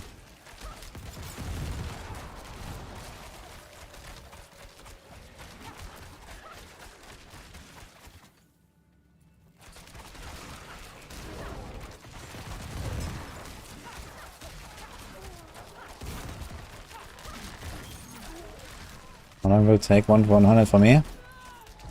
Record so far for me is 8 hours 42 minutes on a Druid. It's the fastest I've done so far in this game. Without like Omega twinking it out.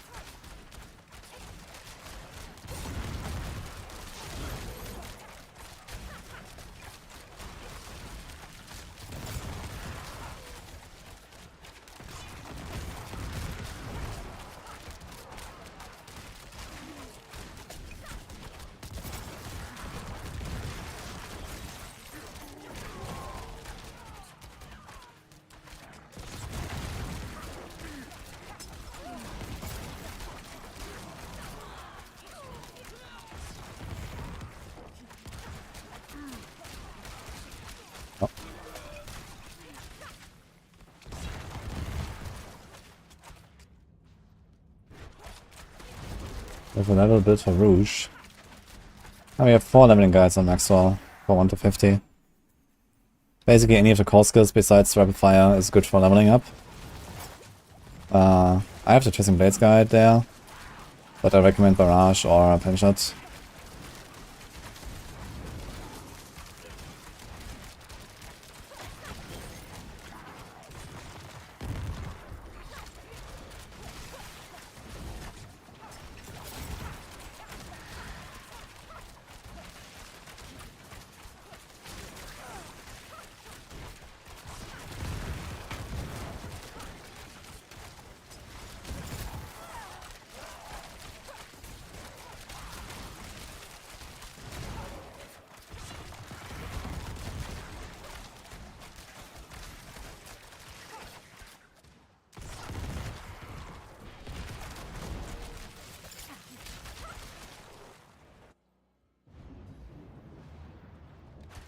I did not compose the songs myself.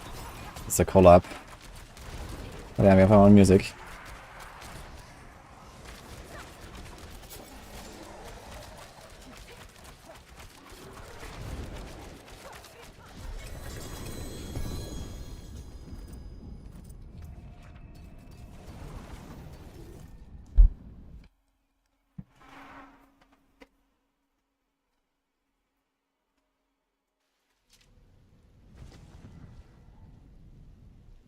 Well, I think it's fine, yes. Yeah, thanks for the prime, Battle. Battle.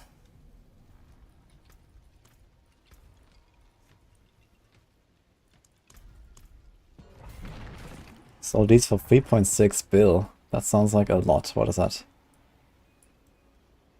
What? Who pays it? What? Jens Blessing. Wait, what did I miss?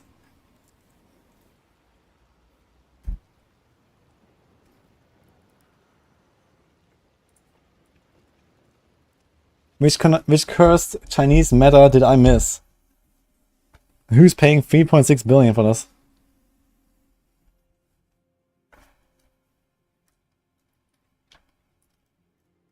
For Twister Barb? They actually run those boots? Just to get an extra few twisters from like a random shout that goes off? I don't believe that, man. What? Maybe, I guess. I guess it would make sense. That's crazy though. So they actually just use it for the aspect and not for the shout itself. 3.6 bill. It's an insane amount of gold. In fact, that's around Around 70 to 80 hours of farming Whispers efficiently. Good luck. It's a 4 out of 4 with a near perfect roll of everything, so that's a classic item. It's like one of a kind.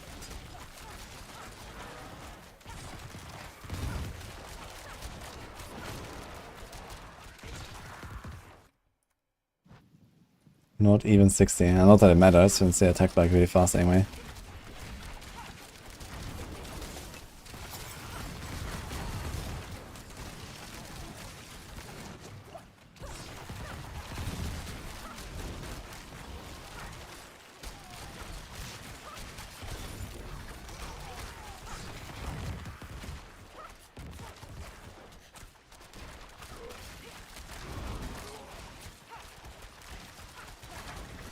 I don't have a video on the mouse and keyboard setup yet, but people keep asking me about it, so I will make one soon.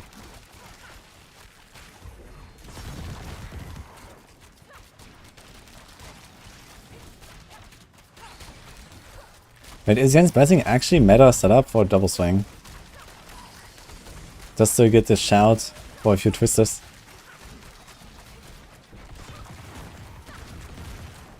I mean, what's the next best thing? I guess just like some concussive strikes or something on the boots, right? I think I have that. So good. Interesting. I mean, it's 3 twisters from a shout, no? Every... how often? 10 seconds? Doesn't seem that crazy to me. And you already spawn like a fuck ton of twisters from just on attacking and stuff.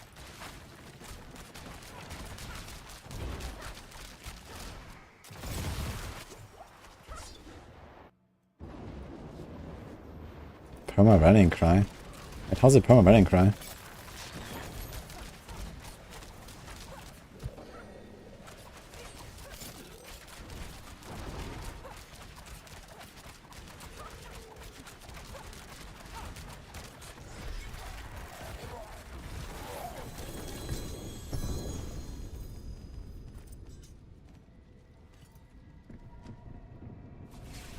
Let me see that thing again. Oh yeah, right, I buffed it to 8 seconds actually. It used to be longer on the PTR. Maybe 8 seconds. Okay, yeah, I guess I get permanent cry. But I mean, does it also trigger like leap and charge? It can trigger death blow, but I guess it can't trigger mobility skills, right? So if mobility skills are excluded, then it will always trigger a shout. So you get like 3 twisters. I mean, rallying cry is like not really a great war cry to perpetuate though. I guess you want to have challenging shout instead, but I can see the way it works.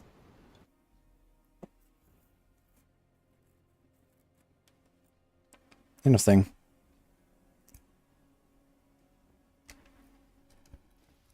I'll try it when I play double swing. Need to save one of these.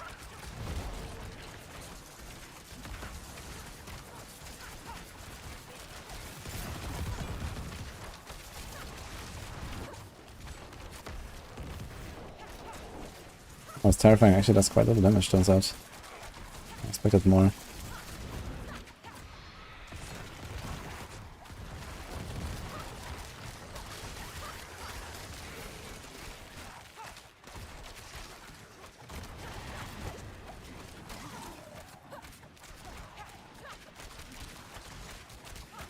How do you exit trial? Through a menu where you enter the trial. Or you press Y and then on trials. And stop trial. His minion fallen lunatics, man.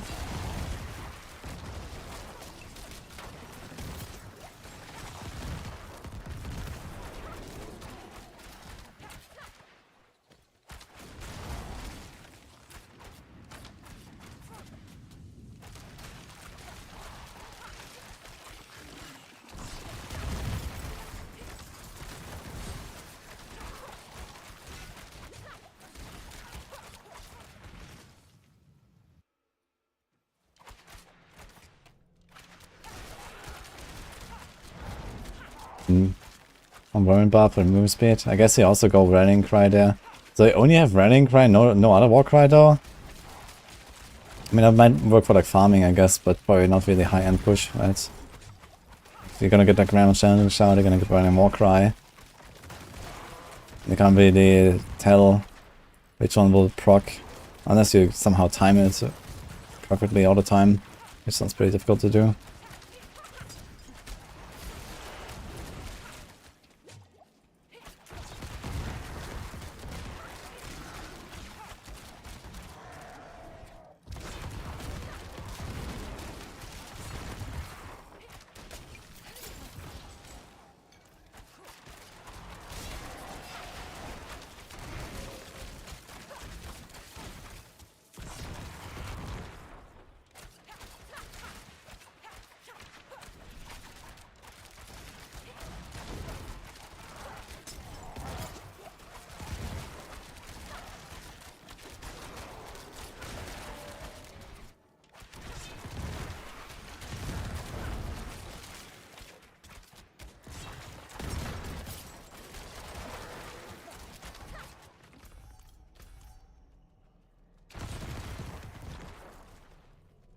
Irons are completely different. I mean, the math is always wrong in this game, so I'm not very surprised that the compare stats is wrong sometimes too.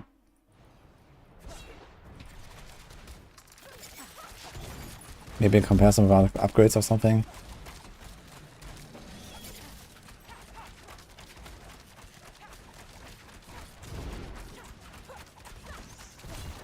Social damage, what happened? Maybe I was too far away.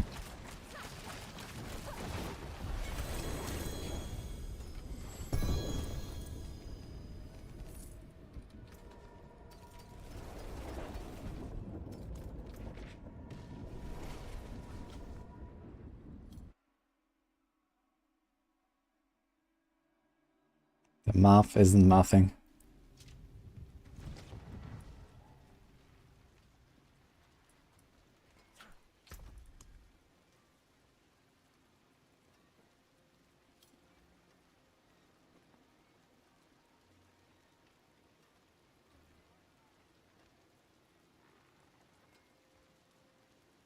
Is there any item I still want to go for here that I would potentially like to upgrade?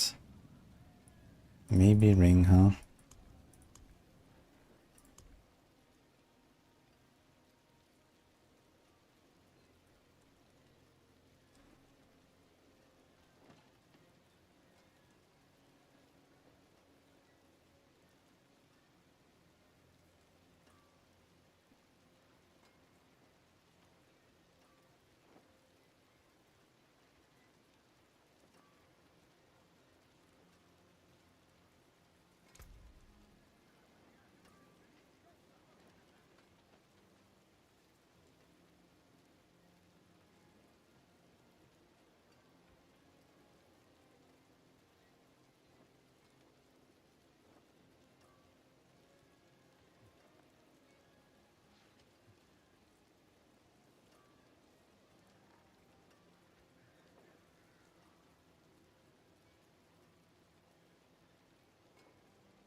Hello.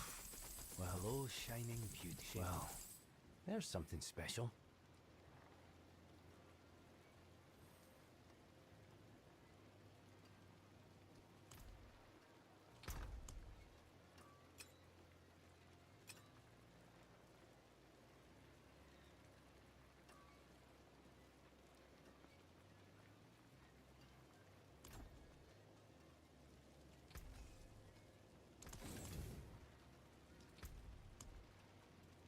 That's the spirit.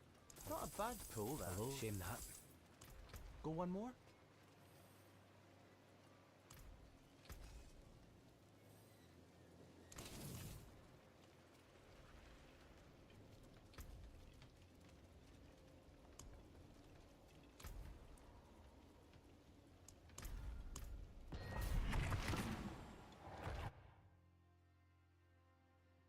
You have to run special nightmare dungeons? What do you mean with special?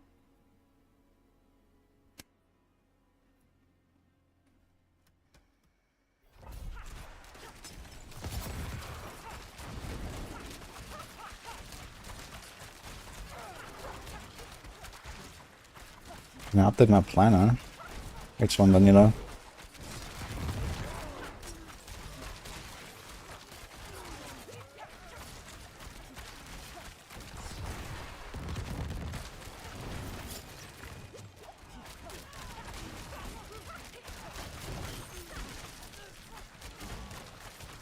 I should probably do a bit of a planner updating session later, actually.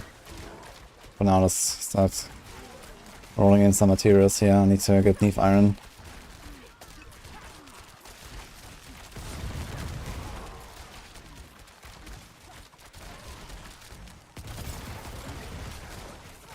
I think I have to get a Doombringer as well now I think about it. Doombringer would be pretty sick for survivability.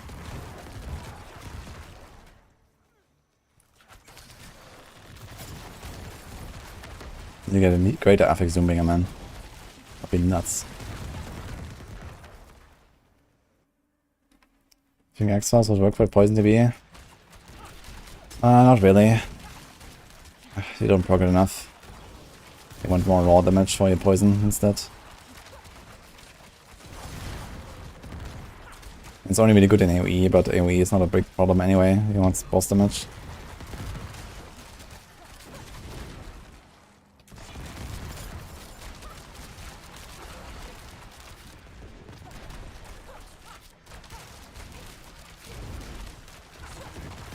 Godfather would be good for minion Necro. I mean Grandfather. It's probably usable, but I don't think that people really run it.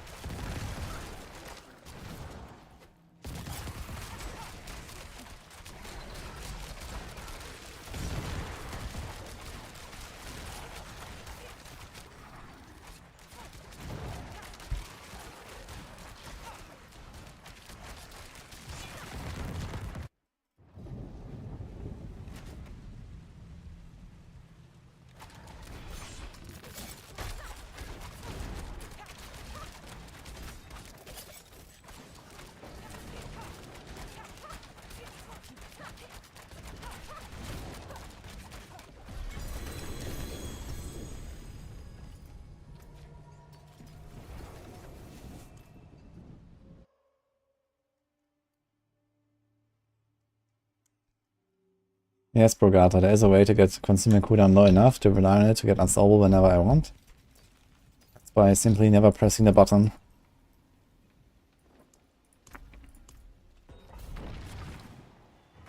I press it like once every 5 runs maybe. But it's very nice to have the unstoppable already when I need it. Or when I get walled sometimes as well. Because there are situations where otherwise I would have to scroll out and I don't have many scrolls. I need to preserve them for the push. If I want to be number 1 on hardcore leaderboard, I have to try with everything we got, so I can't waste them right now. We run Concealment instead.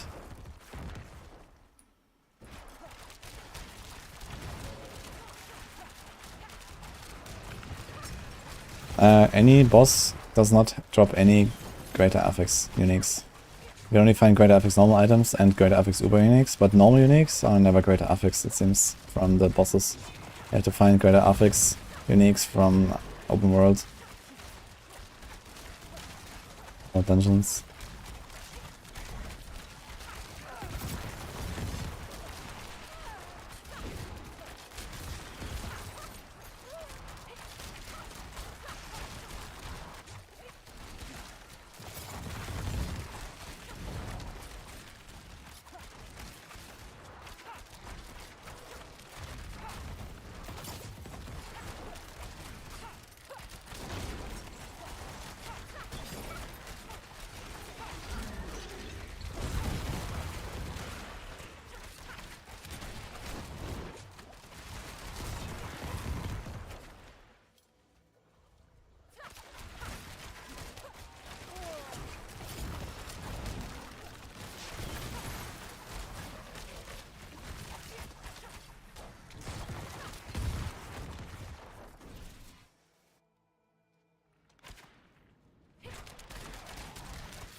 Alles gut, Leute. Chasing Blades is hard to call good, but it's playable.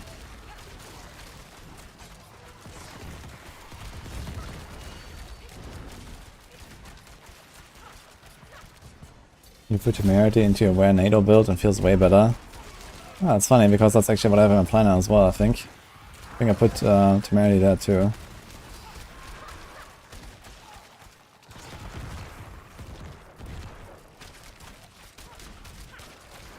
You can get a lot of healing on a Tornado Druid.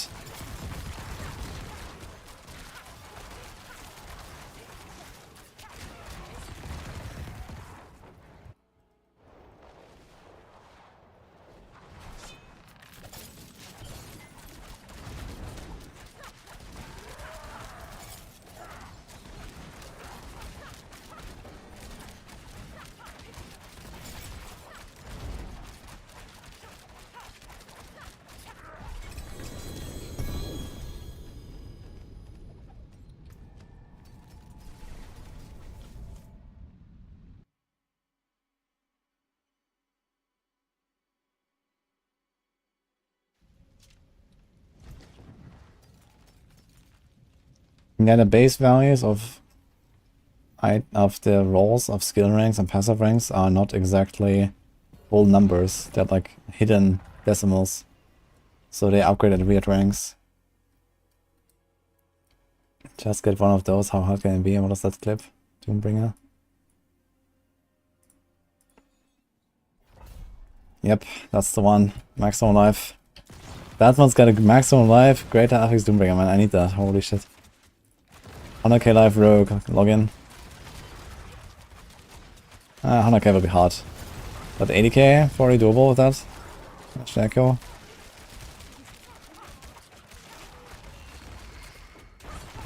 Like, I could remove a Cursed Touch. Okay, the Winged has chance to make enemies vulnerable.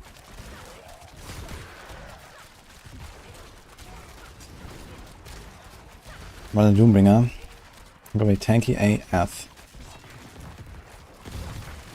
And we probably removed the Caltrops size. I really like my Caltrop size, but okay.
Andy's Visage.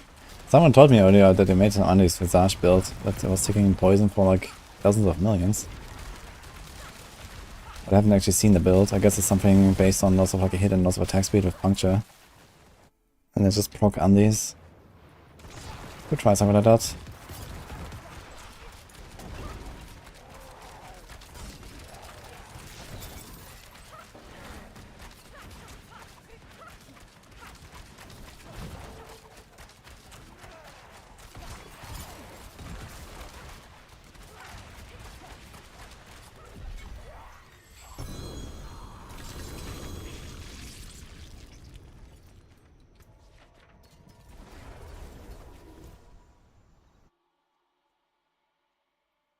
Running dodge aspect or healing one? Neither right now. I placed the fortify aspect with protecting for hardcore. I'm tanky enough to just kind of like live through most stuff, but the bubble gives me like a safety net in case something goes wrong.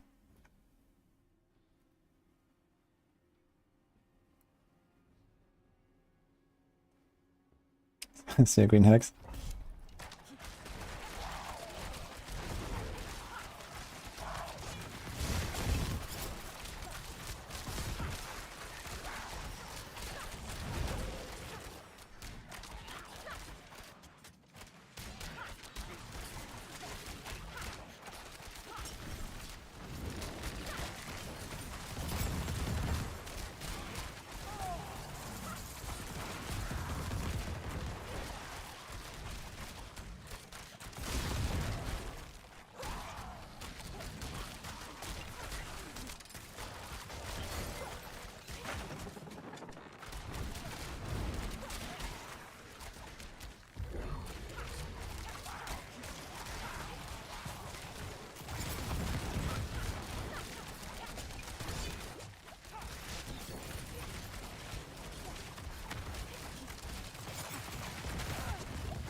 Is a new meta coming on Barb?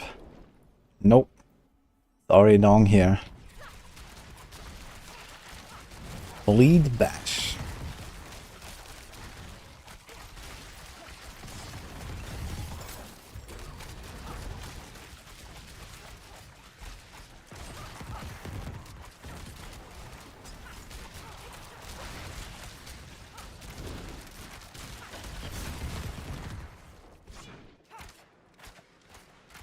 If you can, you should do Uberdurial. It's way better.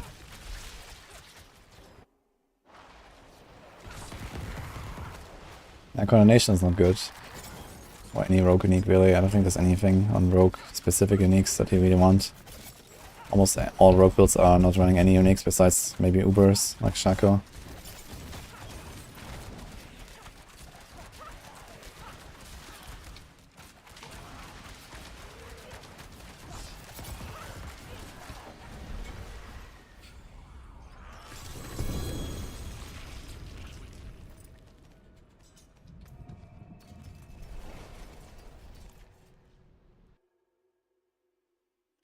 And Barb.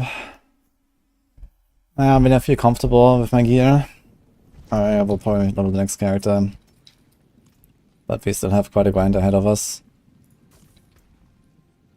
And then we have Sorc, Barb, Necro left that we have not done yet. Also want to make sure I get some stuff on the Druid done in the next days. Ah, nice. Blood made in time.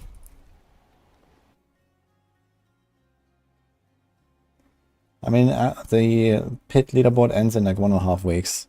So then this rogue will die. And I will probably be done with Druid as well. And we're gonna do some of the other classes at the latest, then maybe earlier.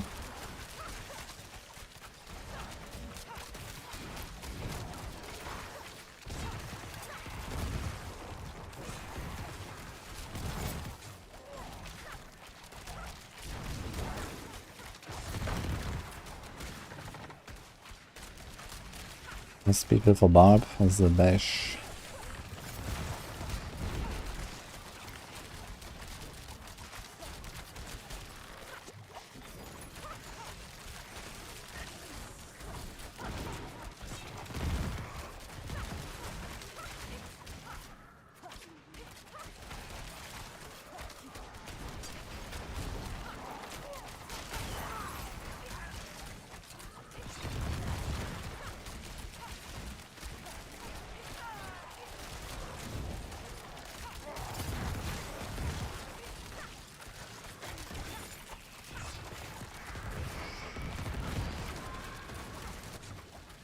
Let's take us.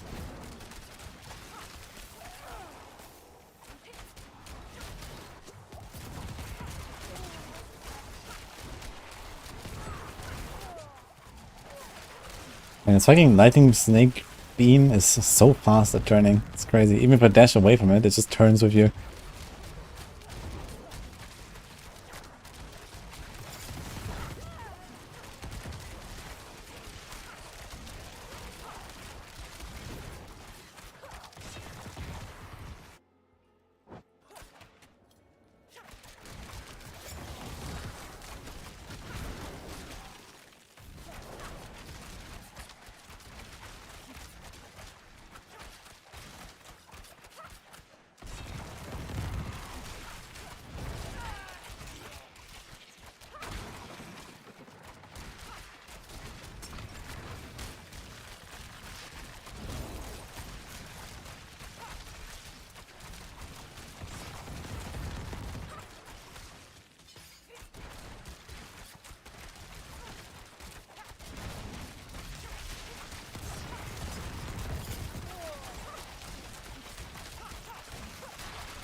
You level 100 without an Umbrous aspect. Wow. That's nuts.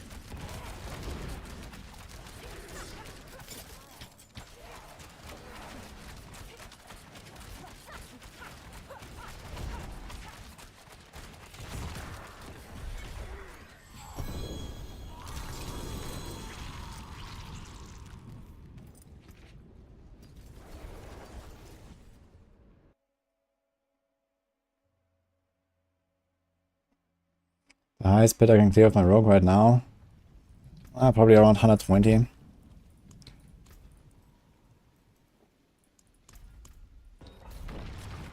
have to deduct a few tiers, I guess, just for playing hardcore and not having multiple attempts, and you know, I don't know enough about the pit and how it feels on the higher tiers yet. So there's a lot of like gameplay elements I need to learn. And then there's, you know, obviously a risk of dying on the way and stuff. But yeah, I think around 120 or so would probably be my potential currently for a hardcore push. And now we're trying to get a Shaco so we can maybe squeeze out in 1 or 2 tiers after that. So I want to try to get to 120, that would be nice. Maybe you can squeeze it to 125 when I do the push. And I would be very happy with that result.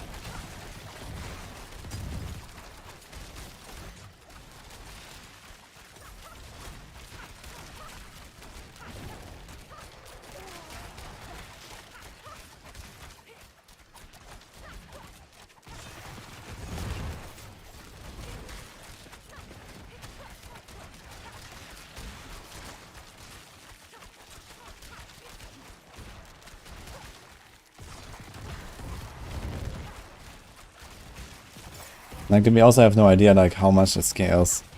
Like, I have no idea how much is the gap between 120 and 121 and 122 and so on. So I'm just like kind of estimating based on some of the clears.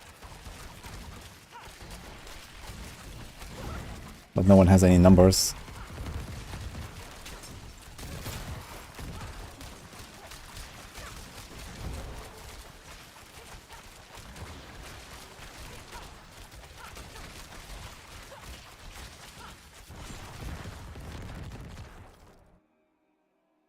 Grimbringer is fine. I have to go be like Cult of Size or Cult of Duration, and both is not very comfy.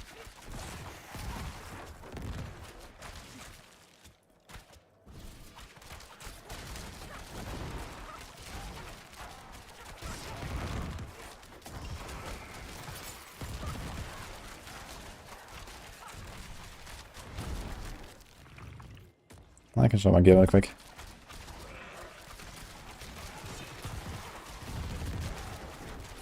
And the portal spawns.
Oh, I have the wrong amulet actually, as realized.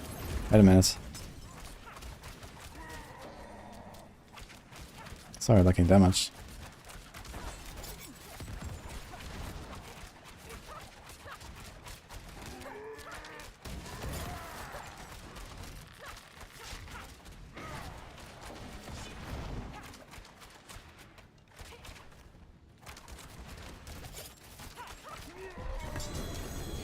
Triple. Triple what? Oh, could this be a weapon? No. Ooh. Oh, that's kind of nice, actually. I have way too much dex anyway. We don't even have... Wait. We don't even have the need for the dex that much. Maybe I'll put the life instead of the dex. We have so much dex, man. That's kind of sick. Here's a triple. Impairment reduction, fire res, and life per second. Wow. Sick.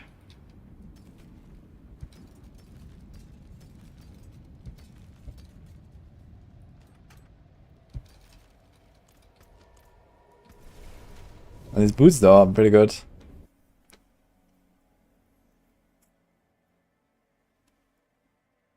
I need to roll... It's gonna be tough, but I need to roll armor on this. I need the armor. And I really need to freeze as well. Oh, it's gonna be tough, man. Because I don't have any other items to roll freeze. I don't think I can replace these gloves. So they have the days on them. I don't think I can replace this. It has stun. It does have 2 tempers left. So I could try to temper more. Try to get freeze. This thing has stun. But this will be replaced with a Shaco. So we need the freeze. We need to try to hit the freeze at least. I'll try it. And then I will not run Dex. Okay, how much damage loss is this? Right now we have 307.5% damage. And without that, we're gonna have...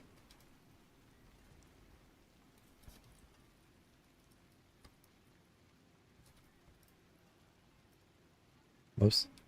That's high, 9. So the difference is 6.4% damage. But you get a greater life roll.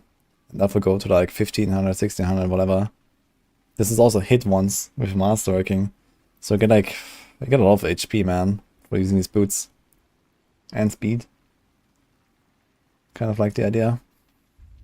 I think I'll do that. Okay. Let's hammer it. Let's get the speed first.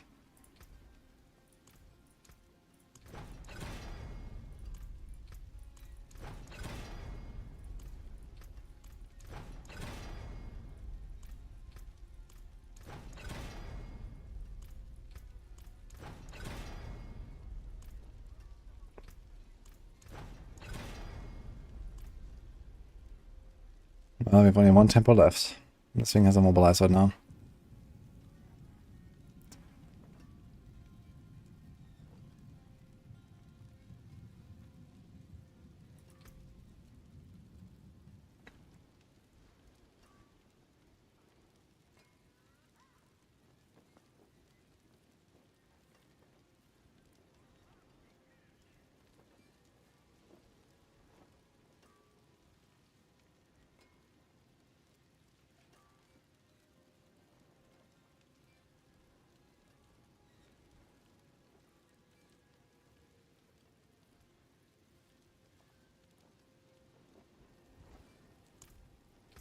I think I'll try to hit the freeze. If I hit the freeze, at least I can use them no matter what, but you lose the move speed, and I don't like that. But we have a lot more move speed on this thing, so once we start upgrading this, we're gonna have kind of similar movement speed, and we get the move mobility skill cooldown reduction, which means more dashes, I guess. Which, I mean, realistically I will not use very much for a push.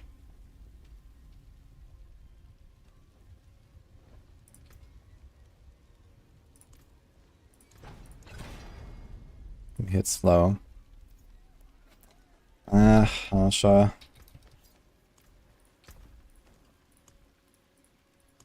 I don't think I'll keep that.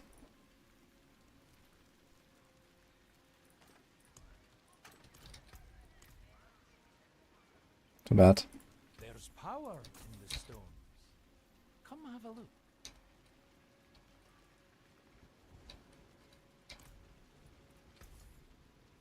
Hello. Hello, shining beauty.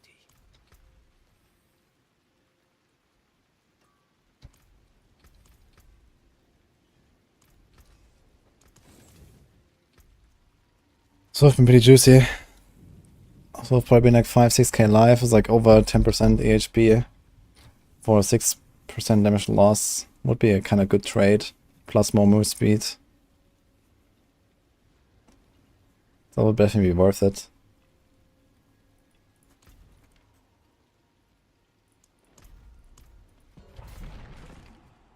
Oh, shit. Before I forget, I should do this. Where's the... I think here, right? Ah. Wait, we got a stone somewhere.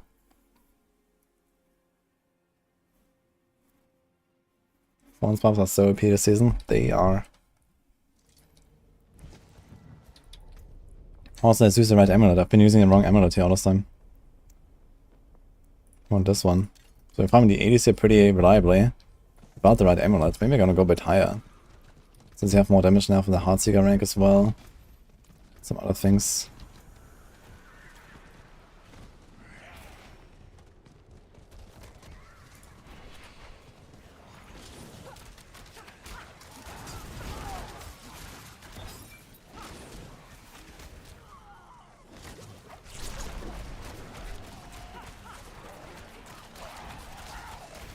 Curse touch or like a hit one in ring is more or less the same. Mostly yes. But a curse touch is just way easier to set a build up. So I recommend that generally. But high end you want to go for the ring instead, yes. In fact, people actually go to the point where they only have one ring with that mod. So that's pretty valuable. Getting like one legendary aspect for one roll in ring is pretty valuable.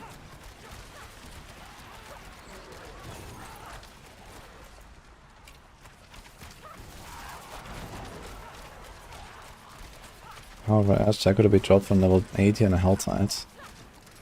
Well, that probably happens like once every few thousand characters. So, grats.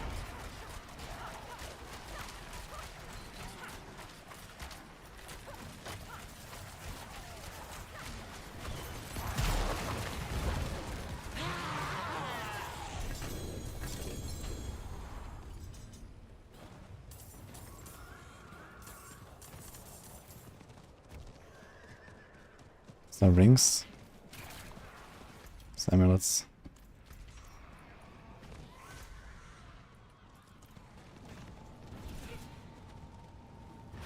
Ice Claw. Thanks, what's up? Maxwell Heartseeker has a few differences. I can take a look. Not sure what Darkside is doing exactly.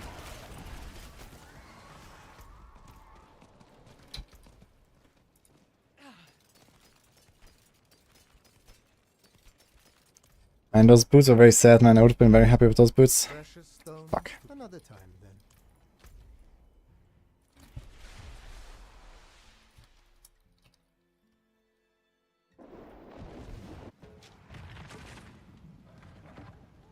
He has no debution. I guess he goes for the chance to make vulnerable. Yeah, he does this instead of accurate stats. So it's what I just discussed basically. Once you have this and it's masterworked, for some reason the duration goes to 3 seconds. Like it's not just a chance scales, it's also duration scales, so it scales double. So that's what makes it so good. Concussive, Frostbitten. He doesn't have Inner Calm. It's not really much different, to be honest. I mean, it's the same skills. Just Shadow Step instead of Concealment. It's kind of the same stuff here, to be honest. It's not that many ways to build this character, really. And Paragon seems also pretty much exactly what I got. I wonder if he adjusted a Paragon again, actually. Since originally he used my Paragon, actually. But I'm not sure if he changed it again. No, this is my Paragon still. So here's my board. Yeah, it's not much different. Just retribution, okay, you stun stuff, you can do more damage. So this is good when you don't need the Enquiries touch anymore. You can do retribution. Oh, this thing is still open. Wow, what? You can leave town and the pit stays open. That's interesting. Technically my max level doesn't have concealment either. Ah, true, I guess. Yeah, I mean, I wouldn't run concealment on softcore. That's mostly a hardcore choice. Like, you're not gonna get into these hairy situations often enough that for concealment to matter on softcore. Shadow Step just makes it faster.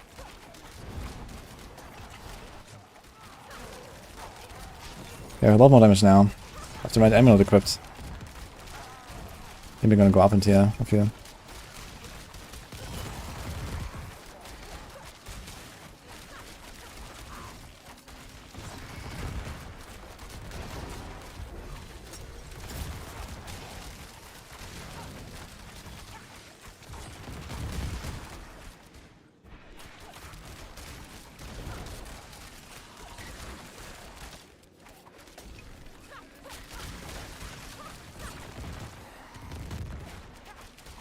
It's a lucky hit, Helm Salt. No, it's not actually. You want it?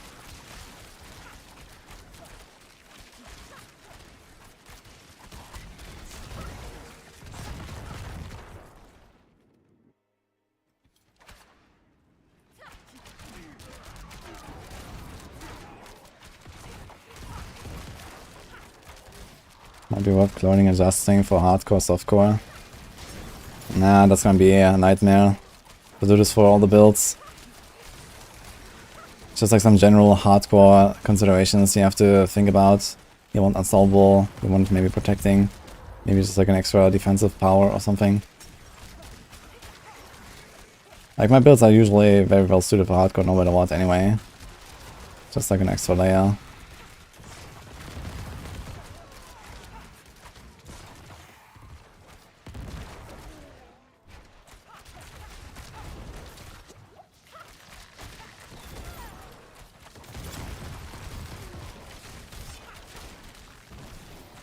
This was a concealment press, yeah.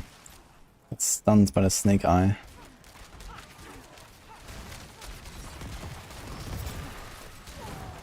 I'm running my right amulet now, that's the wrong amulet. 90 million for the helm? Okay, let's do it, Hyrule. Add me.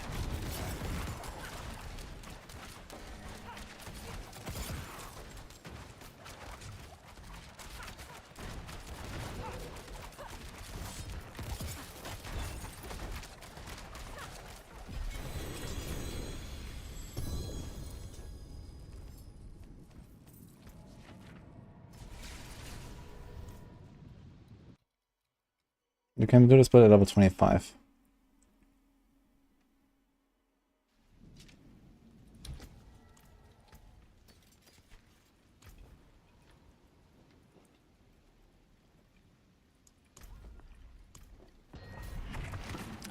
Lucky hit better than attack speed by Heartseeker? Yes, Sam. Lucky hit is basically like a direct damage multiplier. And, I mean, so is attack speed technically, but you also have a bunch of attack speed already. So you don't need that much more. Okay, here we go. Okay, after the speed run. I have crossplay off, by the way.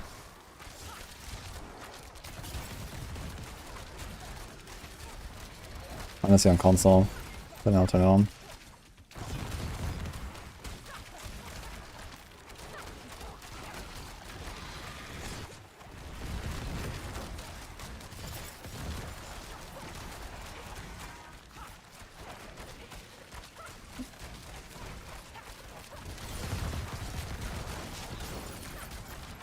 Zelda is better than Nightmare Dungeon for harming items? Yeah, generally, I think so.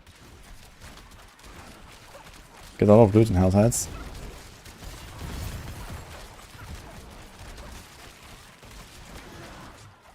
Let's talk about hit a lot. Insta proc here.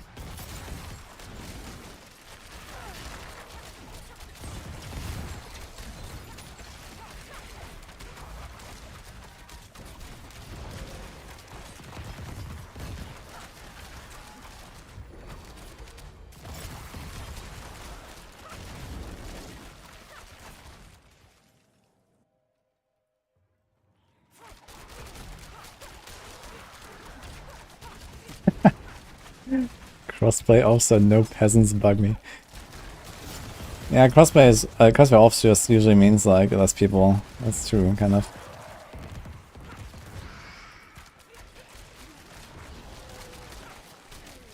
Someone can mess with you.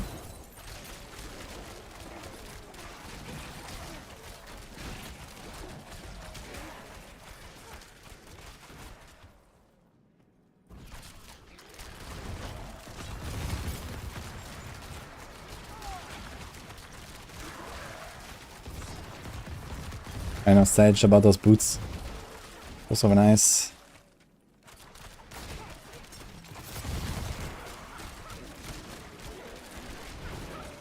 Maybe I can try to buy something similar.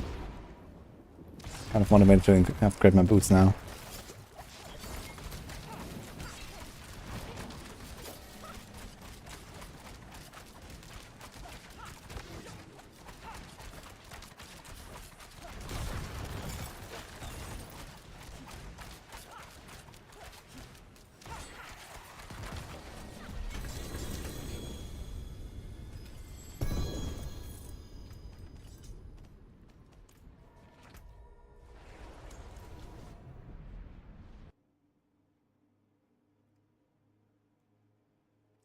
How good is consuming in the late game?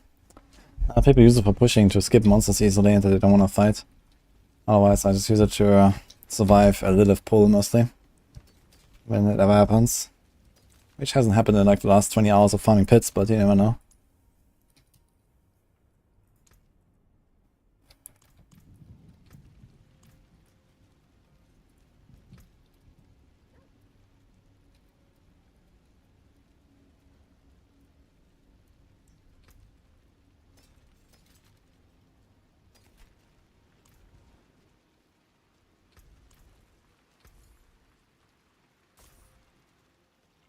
Crit chance is not bad. You want some crit chance and some attack speed, but mostly crit chance actually. I have a bunch here, especially in the glove you wanted. But I have one here as well. I have attack speed there. So I want to kind of get a mix there. Well, hello, shining beauty.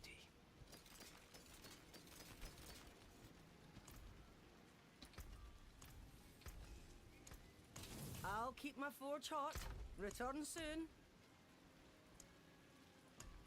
Where's that helm? Here's the helm.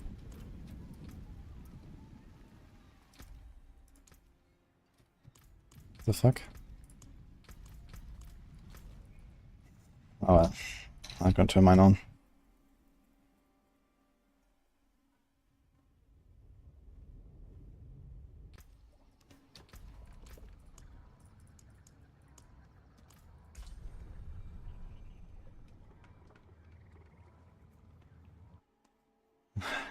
Happen to have a greater Avix Dark Shroud chest for sale. Yeah, sure. I have a whole stash of them.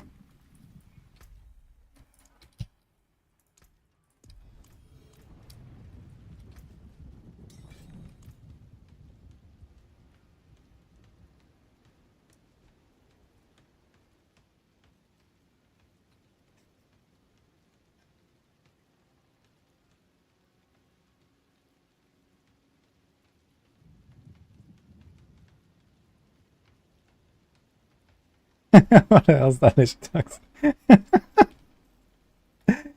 Oh man.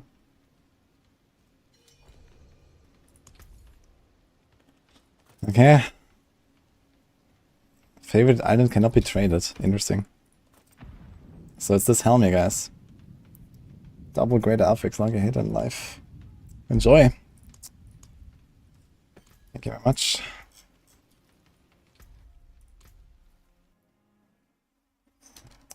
Time for more Gamba, I guess.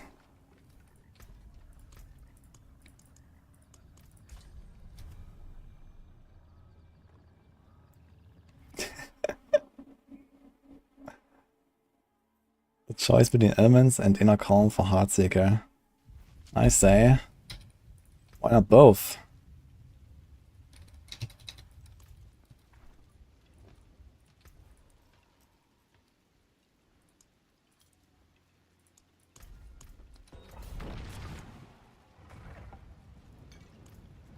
I mean, it's just like a bunch of like somewhat whatever offensive powers that he put on his build. So there's Retribution, there's Frostbitten, which is actually utility. And then there's Inner Calm, there's Elements, and you just choose 2 out of those.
Did it change Tibble's max count points for rogues?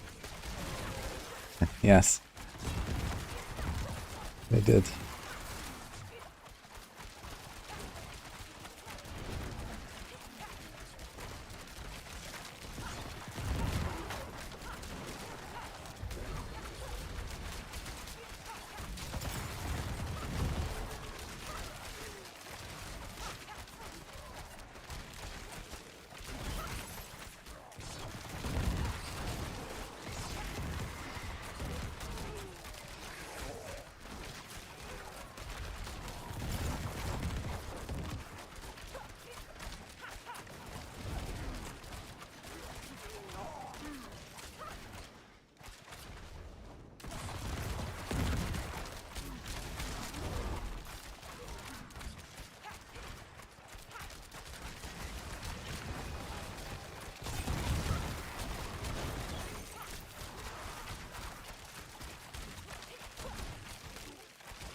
Is there a must to double Master Heartseeker twice to go over 100%? No, once is enough. With a perfect roll without crit, if you go to 12, it's like 94.5%, and with 1 crit it's like 110. I have 110% chance on mine.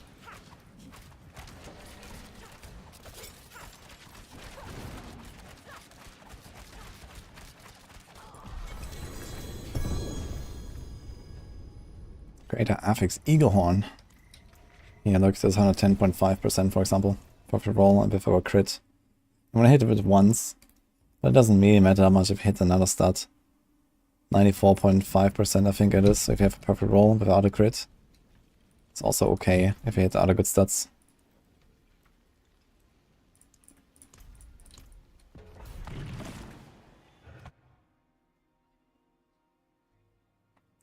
Looks like an armor or health, or is it all preference? It's not preference. You cap your armor, you cap your resist, and then you get all the life you can. And that's it. And that's how you play every single character in this game currently.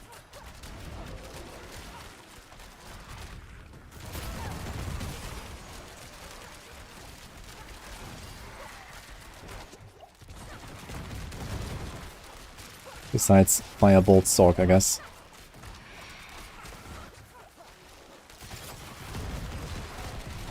The stage is running around with like 5k armor, 5k life.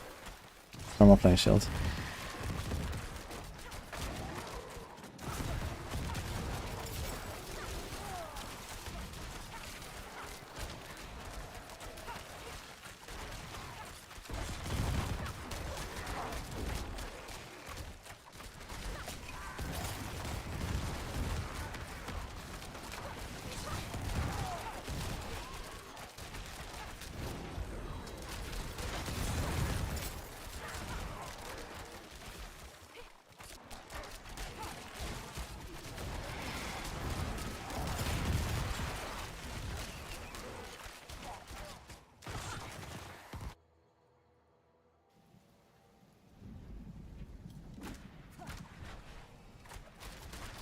The masterworking wasn't too bad.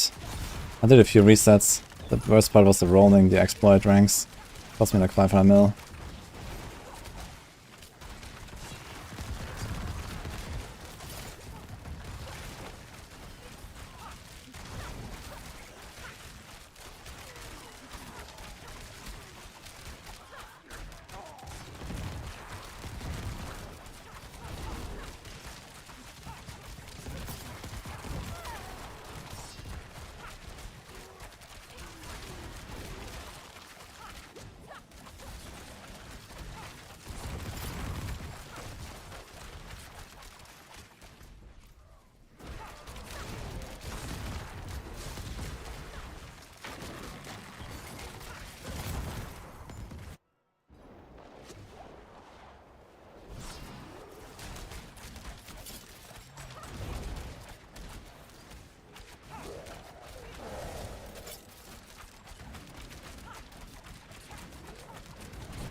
Yeah, I can transition from Bench and Victimize to Heartseeker pretty well.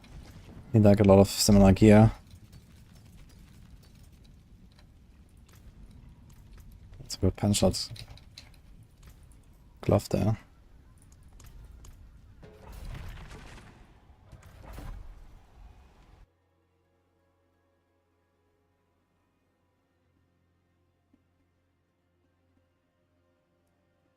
Best masterwork on a bow is once Heartseeker. And then twice Vuln damage, I guess.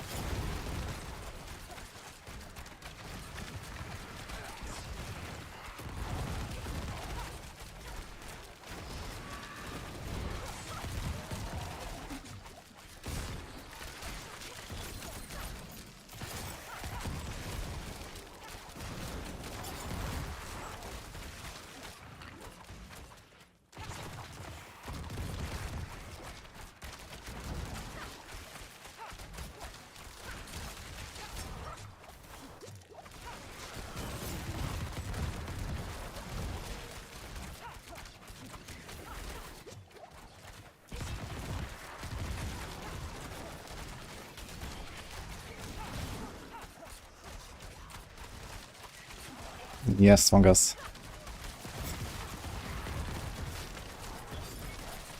Yeah, I considered like the bubble after the Lilith Rip I had on day 1. Because I realized I'm tanky enough to just survive pretty much anything. Even about the 45. But you know, when some stuff happens where you get pulled into like some other thing and that knocks you into another thing, it's just too much. And the bubble helps you with that. So as long as I keep my bubble ready, I can generally feel safe. And there may still be like one-shot things. Like for example, I have no idea how much damage the Lilith Slam does. I've never seen anyone survive the Lilith Slam. These kind of things. So maybe it just always kills you. But at least I can outplay that if I have to.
I do have a wind shadowing build.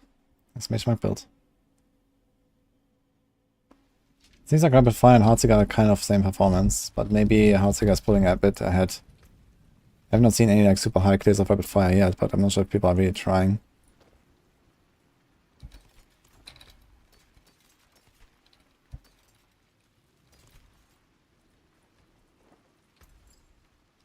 Beware the envious, my friend.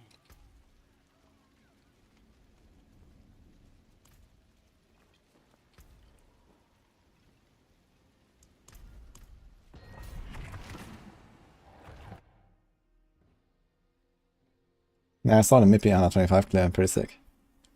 So my goal for now is like around 120 on hardcore, and we'll see if that's gonna be enough for number 1. I guess there's not that many super tryhard rogues out there on hardcore.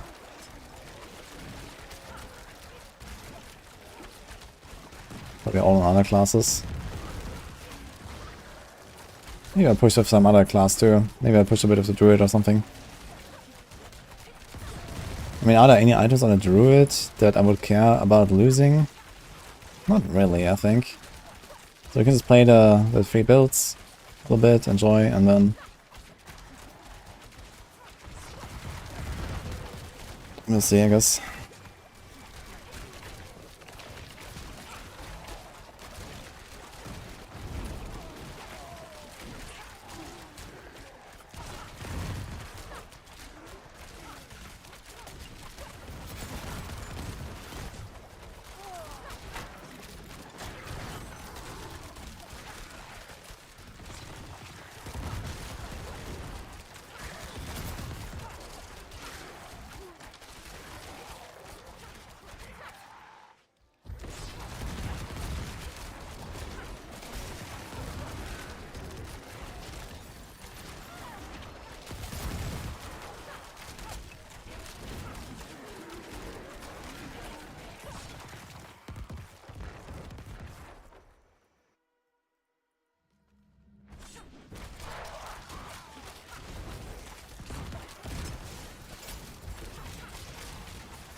Two minutes to the boss and 82 is kinda nice.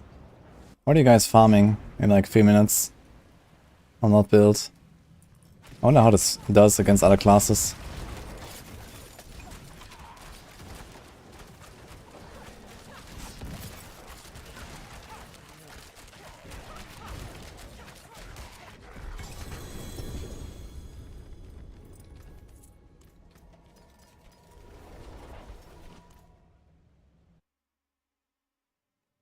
And that's why you're using Holy Bolt on Necro.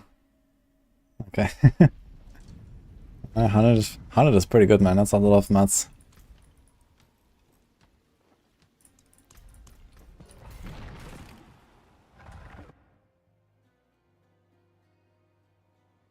An ethical bash flap can do 100 in 3 minutes. Okay. Pure Vinci is so slow. Yeah, it doesn't really have good AoE clear, I imagine. You go Petrify and Aridas. Could be interesting. Did I save it? I had an Aridas earlier. I'm not sure if I saved it though. Fuck. Maybe I would like to try that actually. Just pull them together. Then again, Petrify on a dot build. XDD.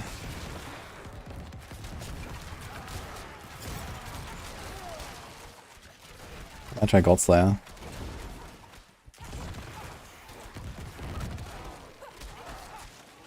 Godslayer actually triggers very often. This might be a good tech.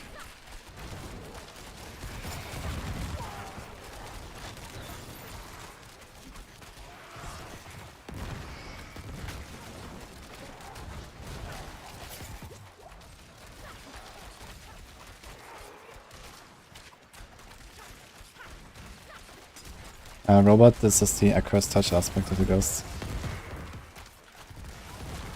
So far I've been enjoying the Heartsiger more than Rapid Fire, but I will try Rapid Fire again.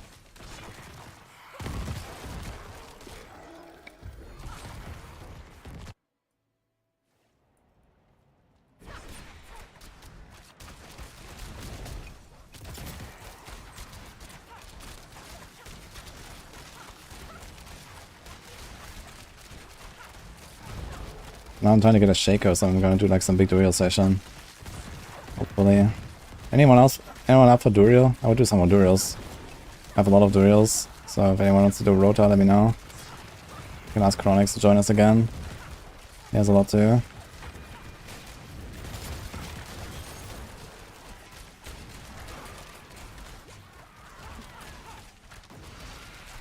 So, hardcore guys. Just remember.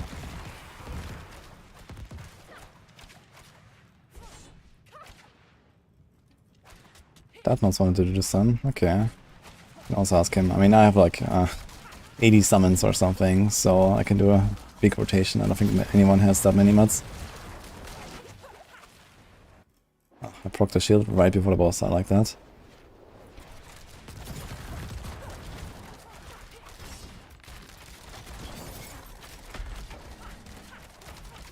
Okay. Stone. Let's go.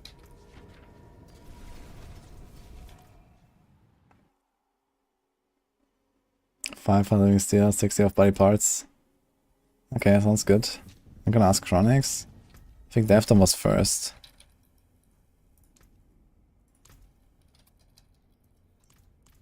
Could also do Tormented Duriels. If you guys have stones, you can do Tormented. Or both, you can do normal and Tormented.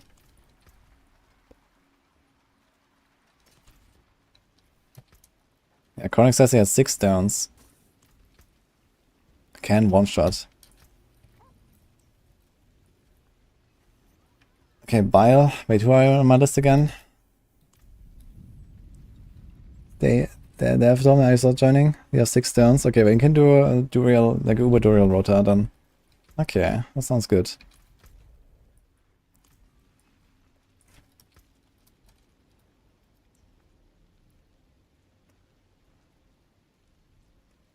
You don't have to fight the boss, Bile. As long as you bring the mats, it's fine. We kill the boss.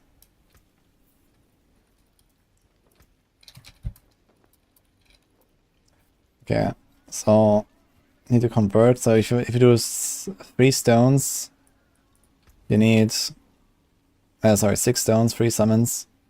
You need 6x, you need 18x and 18 shards. So you have to convert that. Is that correct? Yes. No one is one-shotting. Yeah, Chronix. You could do it.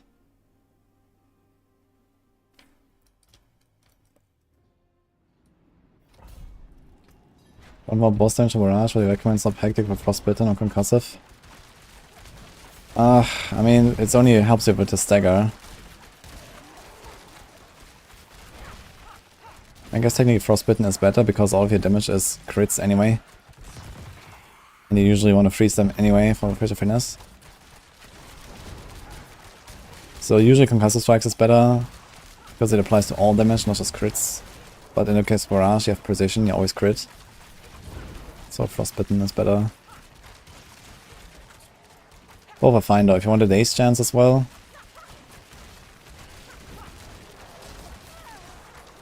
We do 12 Uber Duriels apparently, yes, let's go.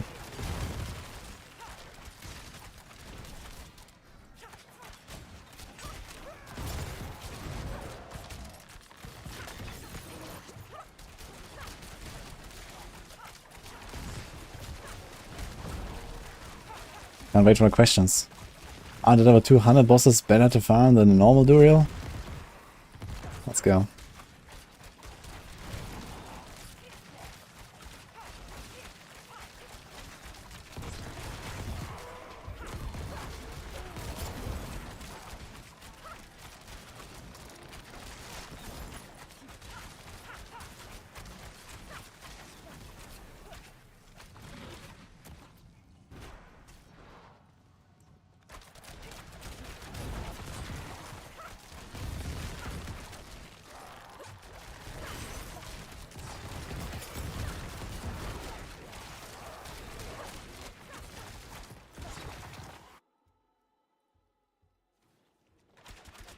Byron, who am I play this? On my friend list again.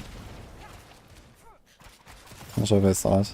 15 minutes stops, okay, and 15 minutes we go. It's gonna be big gamba, guys. 12 Uberdurials.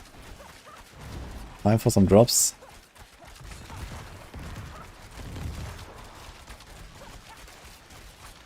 I have like 20 stones, so I can do more even.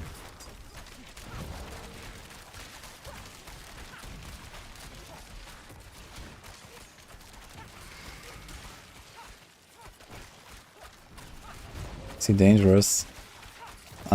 He's not dangerous per se, but you don't get the stacks. Just need to make sure you don't get the stacks. You get them from the ground slam with the poison circle, and from his spit. If you get hit by those. So it's relatively easy to get stacks from Duriel if you don't pay attention. But yeah, as I said, you don't have to fight them. You can just leave. You can just stay outside and kill them. It's fine. Oh my god, if I can cold spider, champion behind, and the lightning enchanted. Reservoir is not good.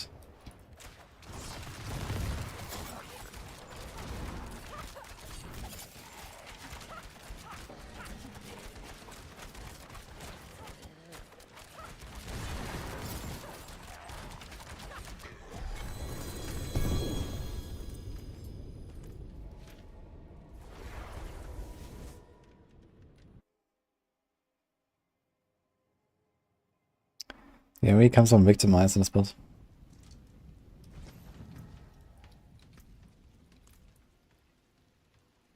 You have 21 sets and 9 stones on hardcore, can I add you?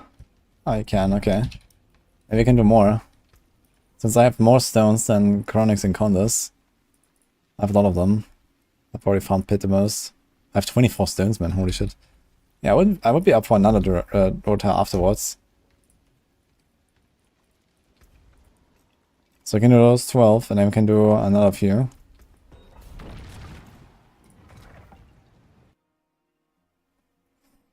Should wait till I'm 100 to craft Shaco. How the hell do I have 4 sparks without being 100?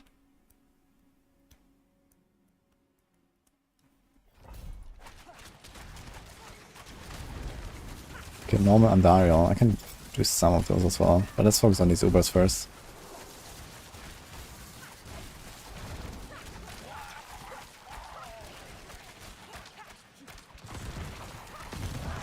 Don't worry about that. There's no reason to wait, really. Outside of farming more and see if you find one before crafting it. But if you really want to get a Shaco now, then I guess you just craft it. And more Shacos means more chance for greater affix.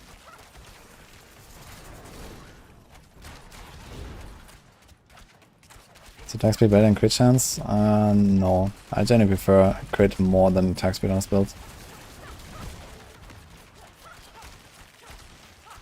I'm gonna have a decent crit chance for this.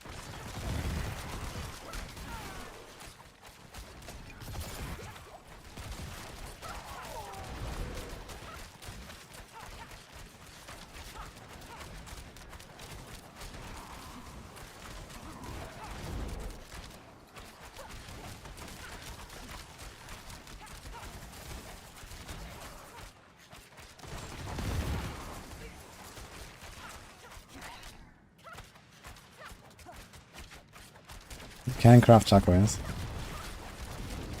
Just has to salvage 4 other chakras for it. Or items of equivalent rarity.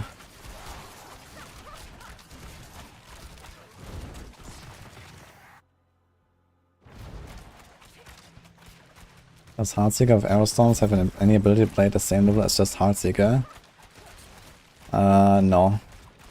Because they give up 2 legendary aspects for literally nothing. So you're gonna be quite a bit weaker. But it looks pretty.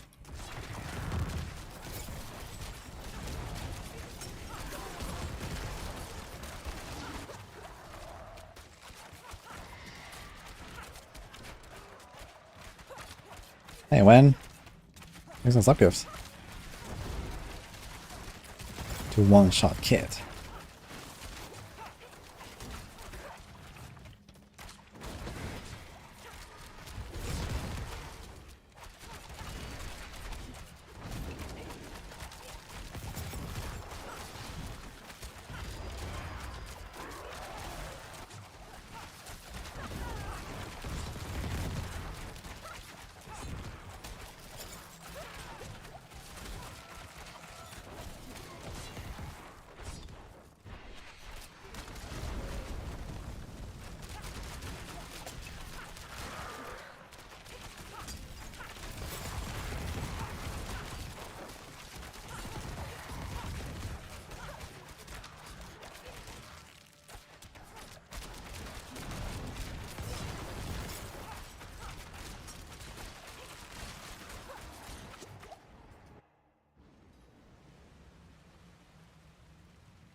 Blasted 4 rogues, fast as fuck, boy. And none of them made it to 100.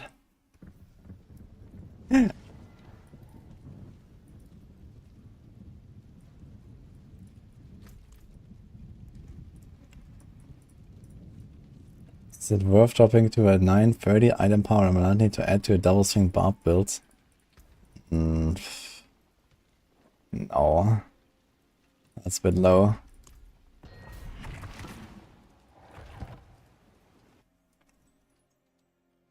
Can make enemies vulnerable with a ring roll, with chance to make vulnerable, or with a cursed touch. Yeah, I have a cursed touch here.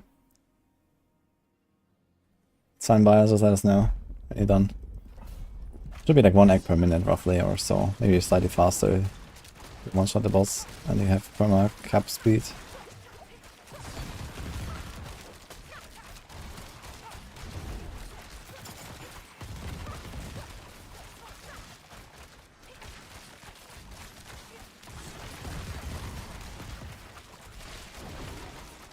So who else added me here? Who was that for the wudijo rotation later? We would need +2. So after the first wudijo rotation, we want to do another one. We need 2 people. With stones and mats. Maybe someone who is also a big bonker would be nice. I'm not really looking forward to carrying a Druid kill myself. In 4 man at least. I could, but it will take a while.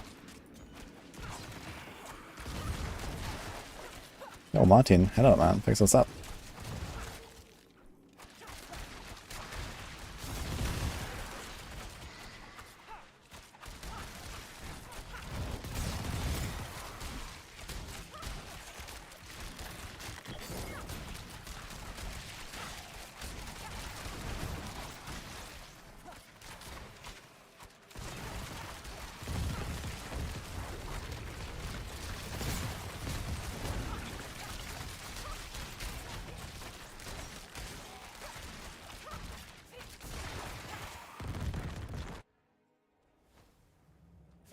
I look like somebody ripped. Oh no, who's the other?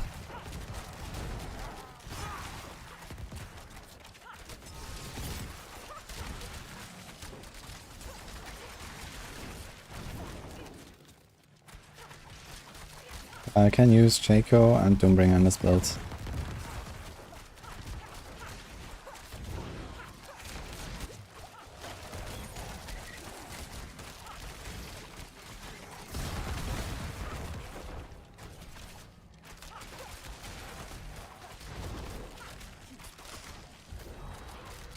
Someone whispered me, but I don't see it because of crossplay stuff.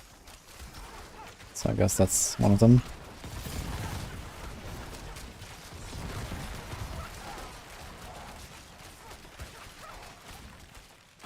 I think you can see it from the Battle.net app, right?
Already changed Doombringer. I'll probably remove the cut of size and inner calm or elements.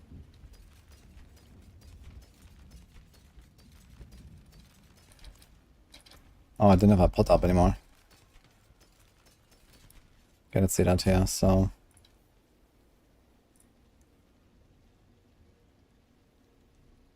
Okay, that's a lot of eggs and shards and stones. Okay, so that's here.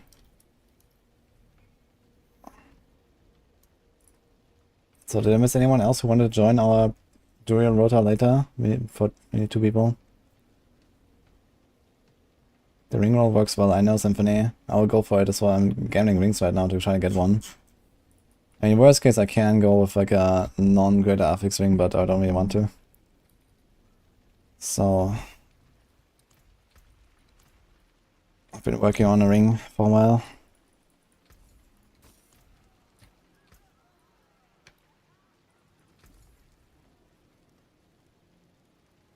Three greater affix of dex, crit chance, and crit damage.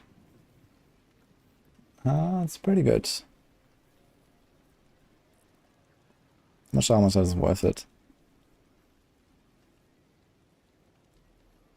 Well, hello. Maybe a few 100 mil. Not a bad pull, that. Shame that. Well, hello, shining.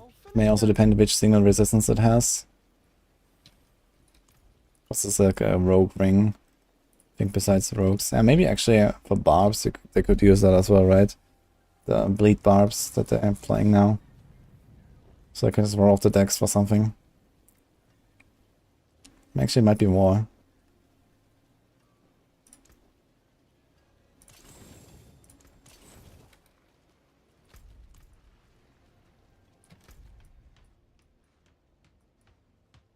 Gains blessing for 15 mil. Damn. Maybe I should have sold some of these items I found as well. I've been running so many bosses just winning all these uniques. I don't know. Kinda hard in the hardcore community economy though, I think. But I haven't really checked like what are these rolls worth it. I also went like 5 Tempest rolls. Maybe that was not the best idea.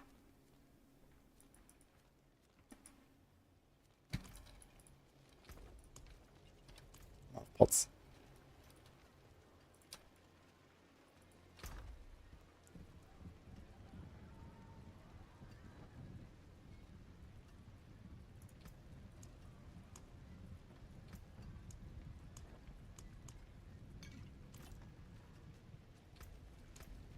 How's my Nephi Iron looking? We have 1,000 actually. That kind of piled up nicely. Alright. Could finish the 2 swords at some point.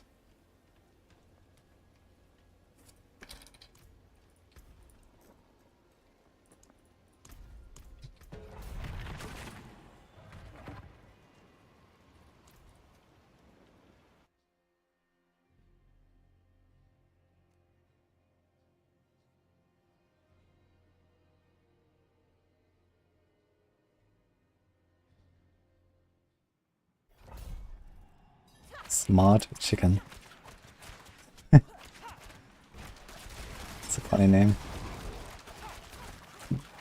Okay, you want to join Duriel. Do you have Stygian stones and mats? Like you're doing a rotation, so everyone has to bring something. And this will be in like an hour or something because you do another rotation before that. You do have. Okay. Yeah, type exclamation mark B tag and then add me.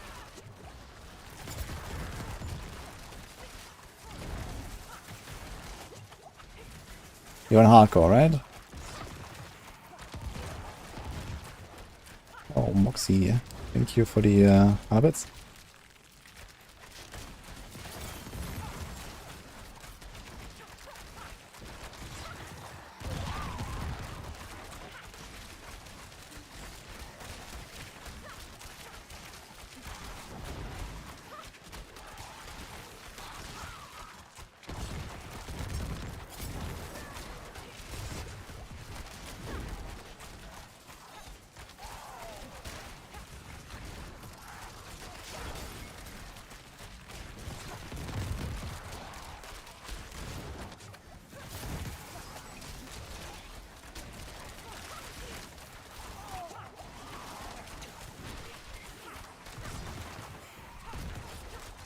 Always the key question.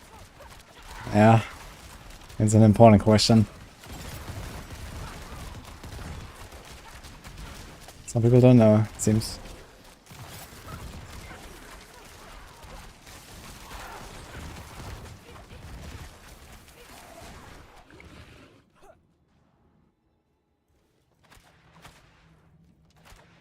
Destroy the first capstone on 27 with Heartseeker. Nice.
PS, there's no battle.net.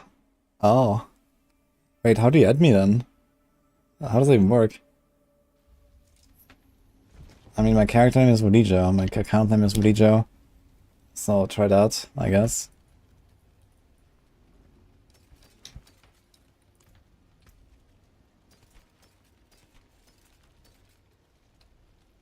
Three dark shards with lightning res.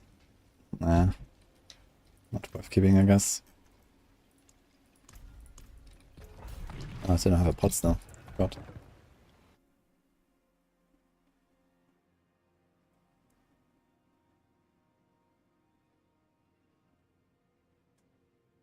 Should be willing some close or damage with marksman for barrage spells. Yeah, you only go for crit damage, not close or marksman.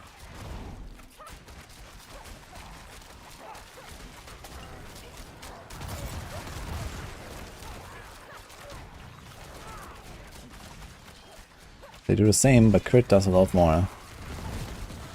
So you go crit.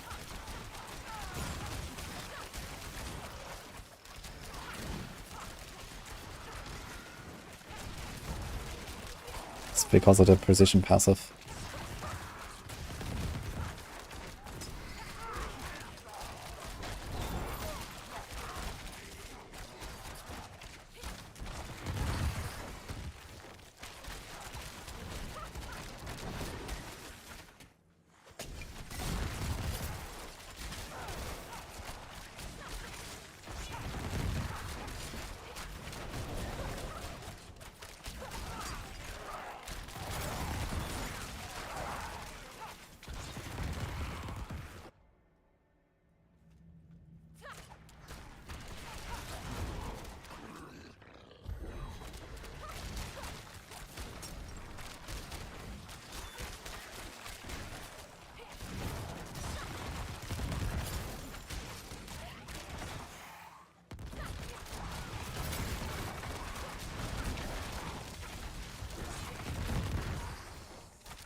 I take an aspect of elements just for extra damage. You have a few choices for like an extra aspect, and it's just one of them.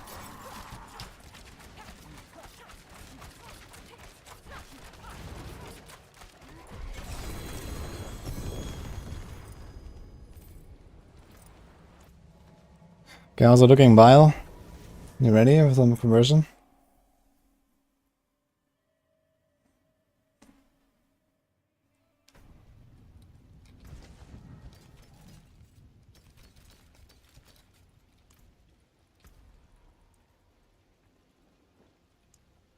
Oh, he typed 5. Oh, sorry, I missed that. Okay. Yeah, better with me in-game, it's easier to see. Alright. Was a trouble sending the party invite. Can you request on me for the reels? And who was the last one?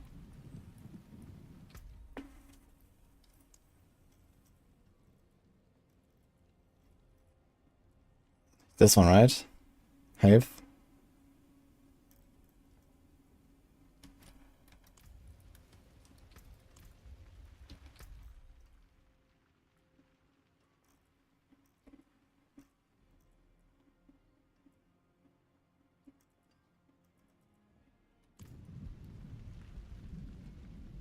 I did not get a chakra yet, but we're about to. Stay tuned.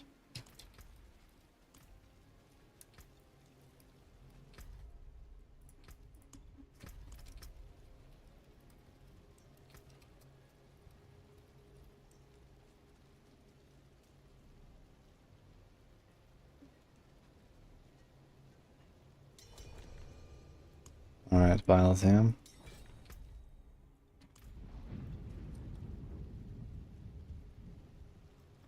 Yeah, good luck, Cena. Would you a triple greater affix crossbow or a bow for Heartseeker? Probably. If we had a triple.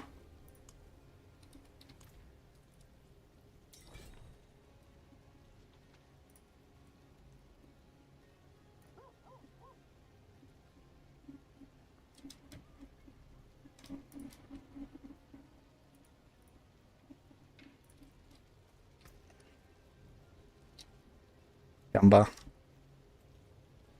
Let's do Gamba.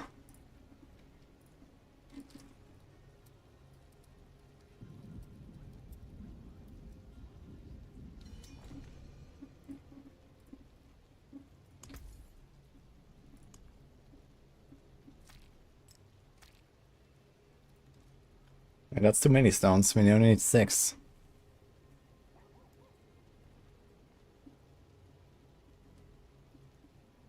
Sounds like a best build. Yeah, looks like it. Swanky orc. Yeah, we had someone. Yeah, we had a party prepared. I want to make a second party after this party. But I will try to add you. Nice nickname.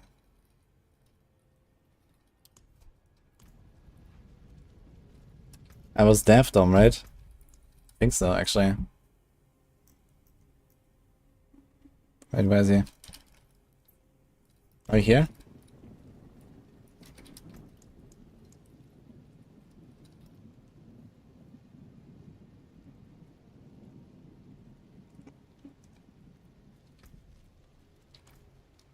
Alright. So we got the mats from... well...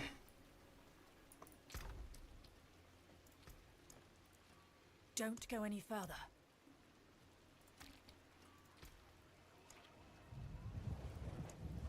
Let's do this.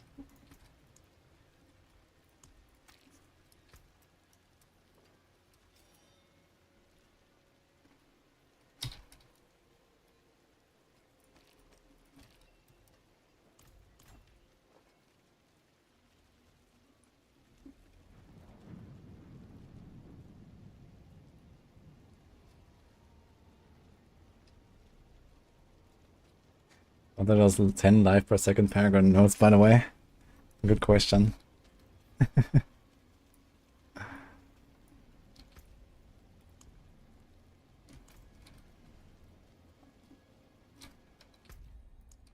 that work? Doesn't show. Swanky orc. Tormented Gamba, yes. I'm gonna open the window real quick. Need to get some water.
He did 131 pit in 8 minutes. Sounds like a Barb. Nice. Okay, minus BRB. Alright, that's right.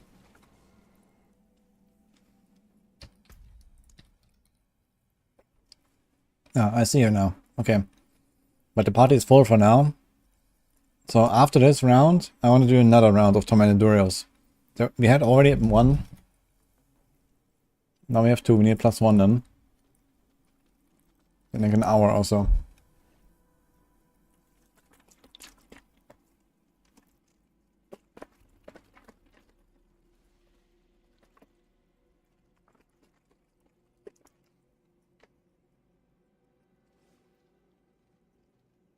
Hey Ma. Yeah, we're doing some Tormented Durios now. It's gonna be fun. See if someone rips.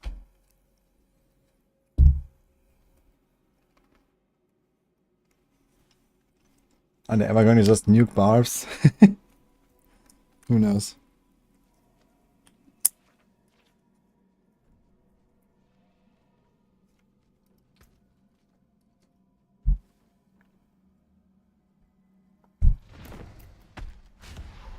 Okay, keep the scrolls ready, guys.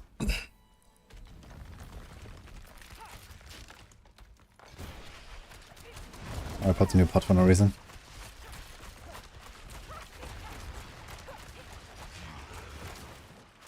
Wait, the ads take the spit? Really? The minions? That's insane.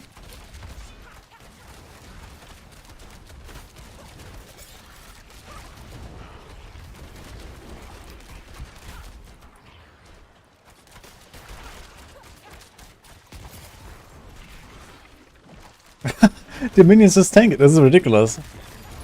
Wow. So we can't even get the stacks. Stagger him. Let's go. Fire fast. That is very fast.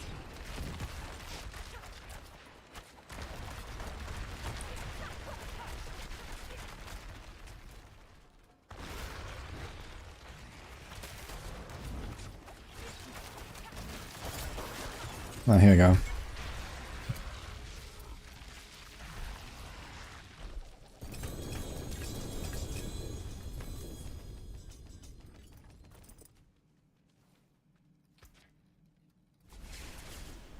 Let's do 2 kills and sell, I guess.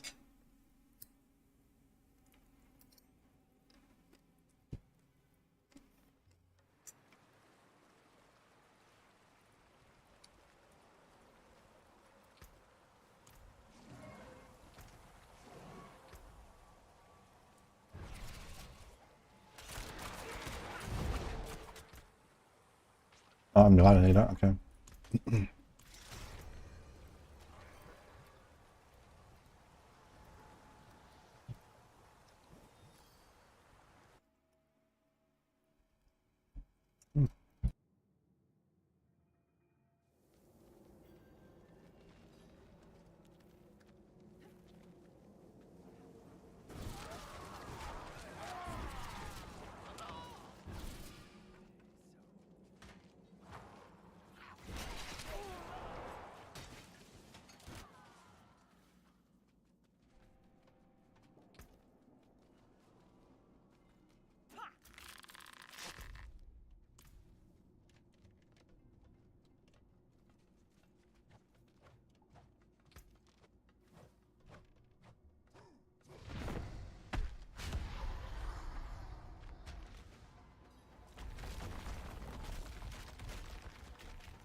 Do it.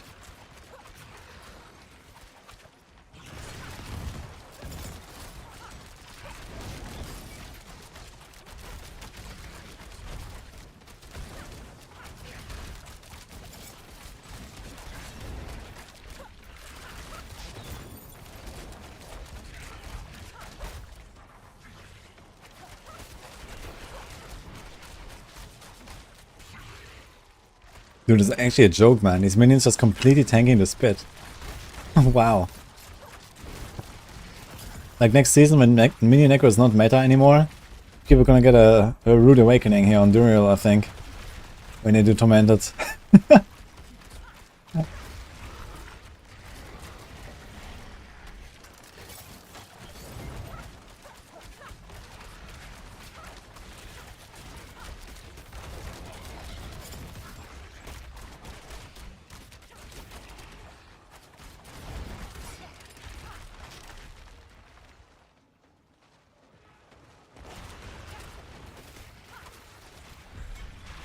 Pow.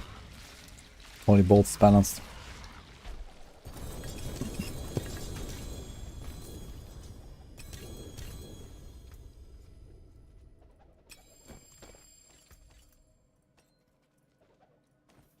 You get anything yet?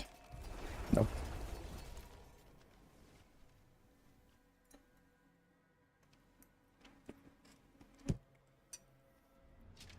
This will stay meta, Copium.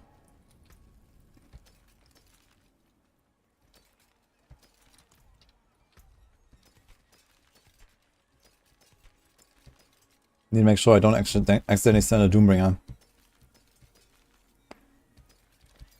Oh. Not bad.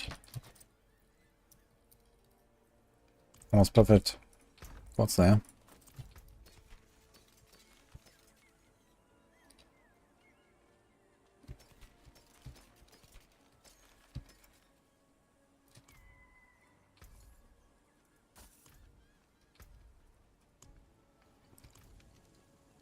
Okay. Oh, it didn't reset.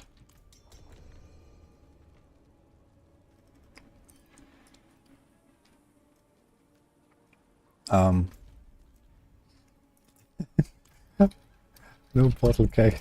Okay, I'm running. Whoops.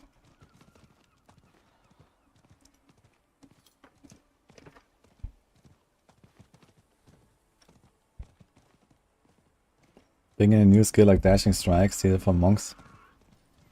I mean, you already have a skill named Dash. I don't think I'm gonna get Dashing Strike. I'm in a cave. Oh, he okay, never mind. Yeah, why did it make it so that the TP disappears when you reset, man? That's kind of stupid.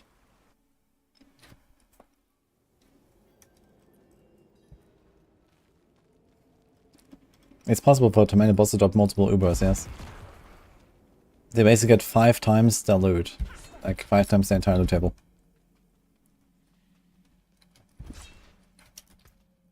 Okay, I guess we go.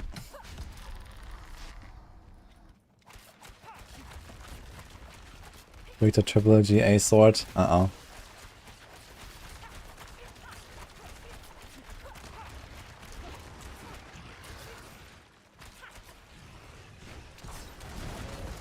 Yo.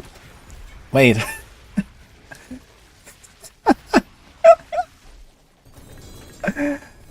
Bamboozled.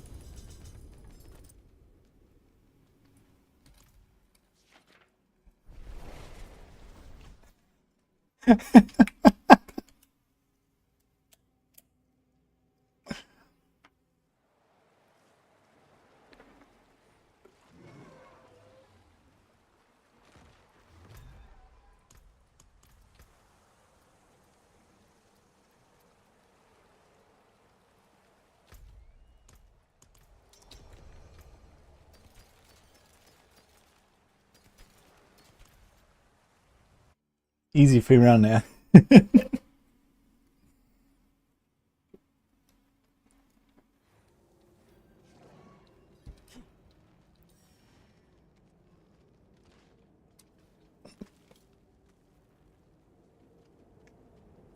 You did it 3 times in the tomato rotation.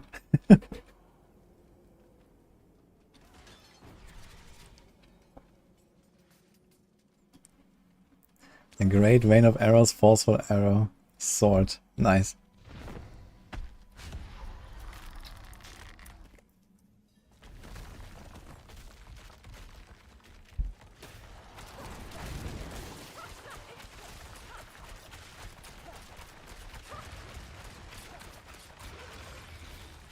Oh. Dude, my character walked around the hole, man. Straight into the thing.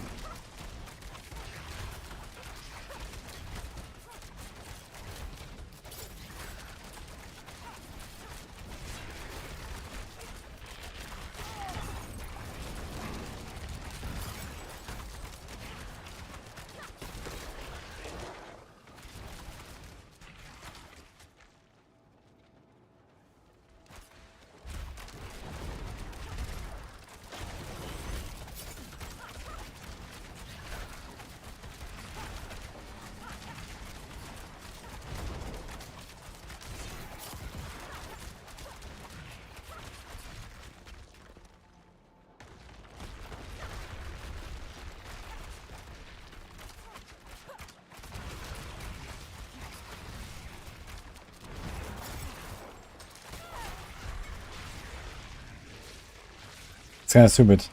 Like you wait for the ads to spawn and then boom. And that's it.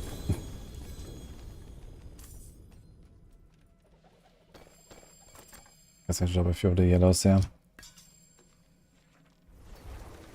There's another 7%, 60% Gold Slayer. Keep getting those.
I got a Doombringer.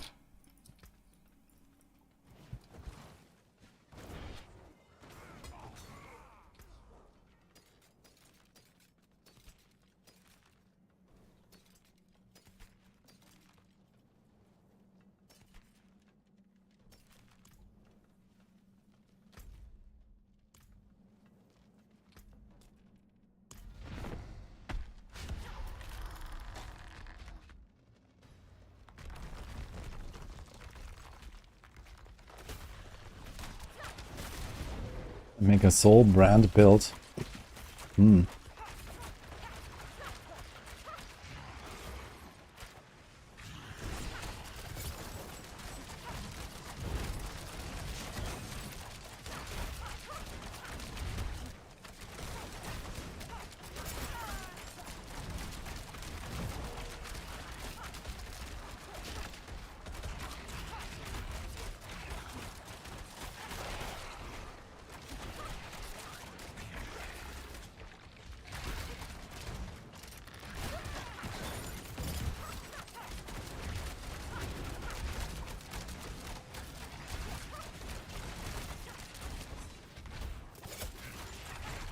Well, he's almost staggered.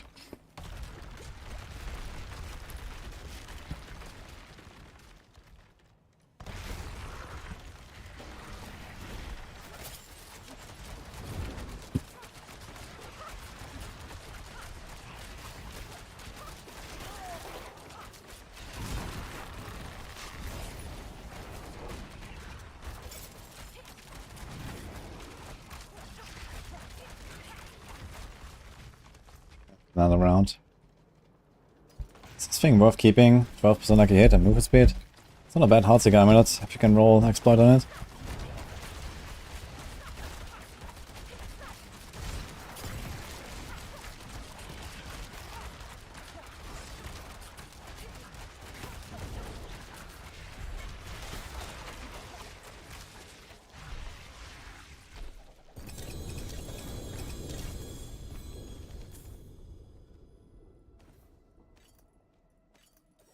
Shit.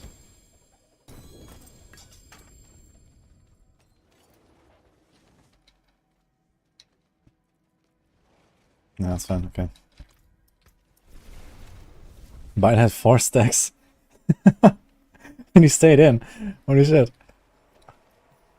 Okay.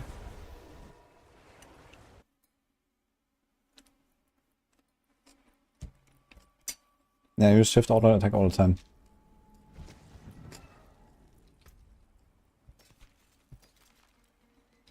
That's a good Tibalds. Ah, I think it's sent to me. Nice.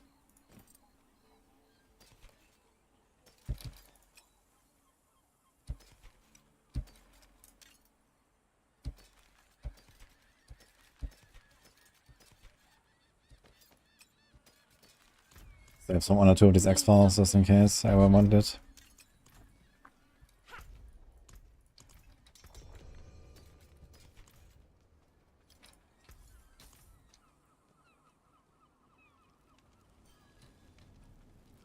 Why don't use dagger? Nah, for the push build, technically daggers would probably be better because you mostly like face tanking a lot of monsters. But, I mean, this is mostly a ranger build, where dagger does nothing. We have decent amount of crits.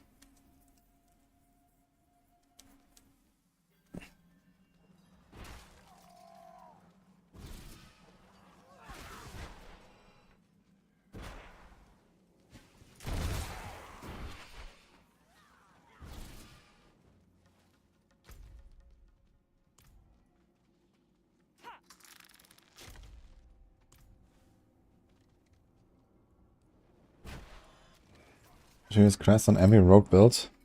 Yes.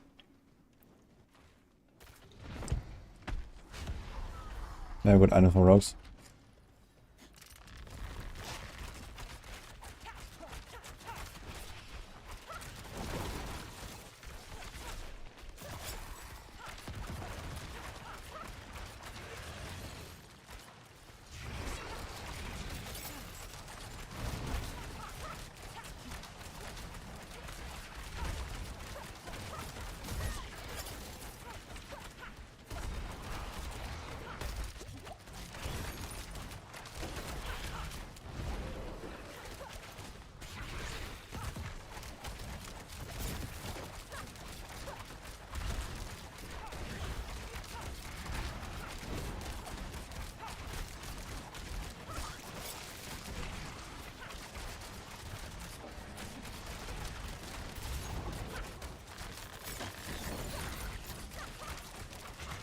I'm standing inside of him, man. What the hell? Shooting inside his belly.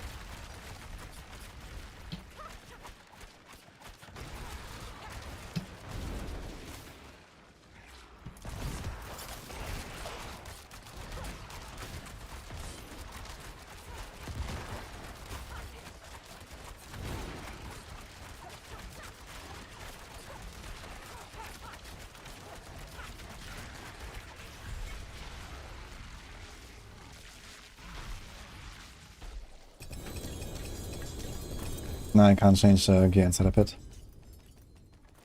It wouldn't just be the hardcore meta, it would be the meta across the board. So they made us not be able to do it, which is great.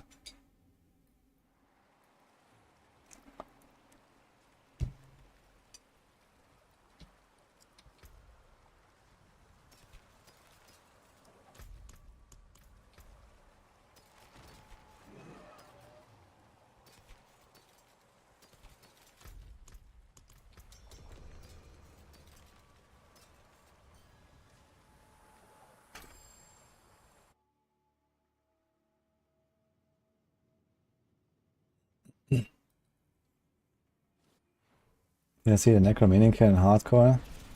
Which one do you mean, Saki? From the race or what?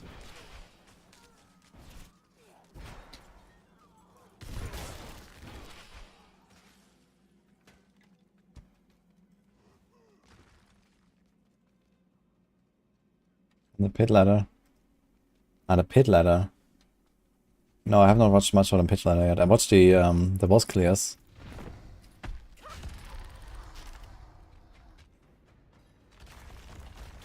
But yeah, I mean, The boss fights are all like 5 minutes plus on all of the clears. It's just how it is. Boss fights are long.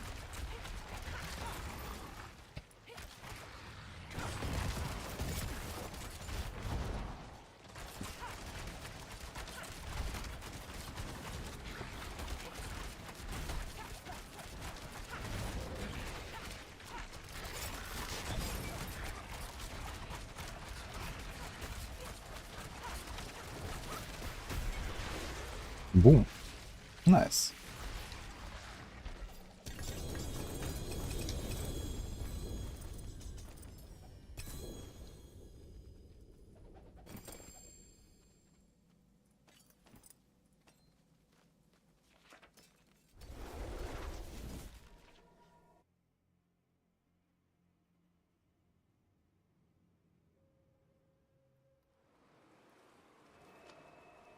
What's the fastest way to get Iron Wolf XP? Go to World Tier 2, summon Hell Type boss, and they have 1500, buy all the chests. Wait, World Tier 2? Why would you do it in World Tier 2 though? Is there like anything special there?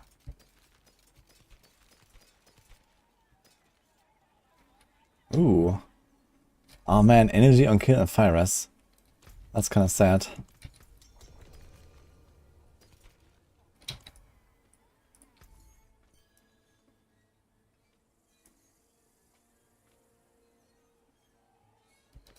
I'll save this just in case.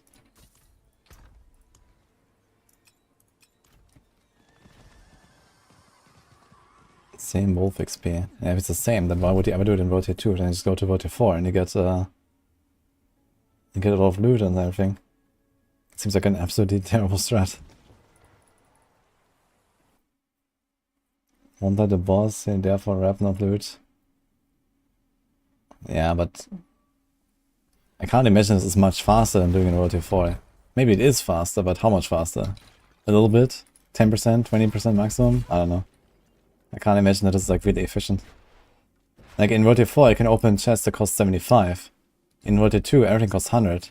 Unless those 100 chests actually give you more rep than the 75 chests. That could be.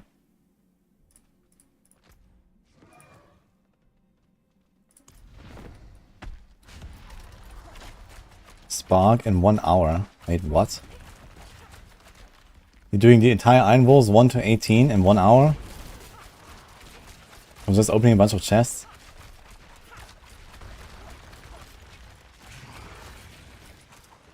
No sooner, I think you need some glasses. I can recommend you some. Oh, he hit me.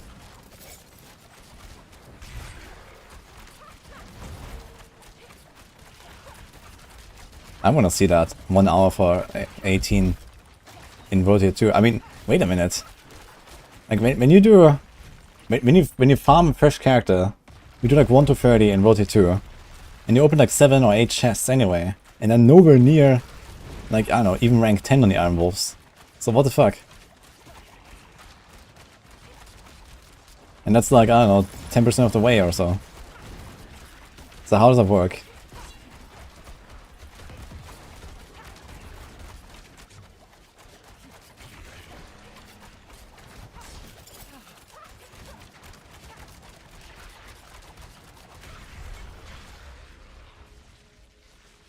You heard 4 hours is the average to max it.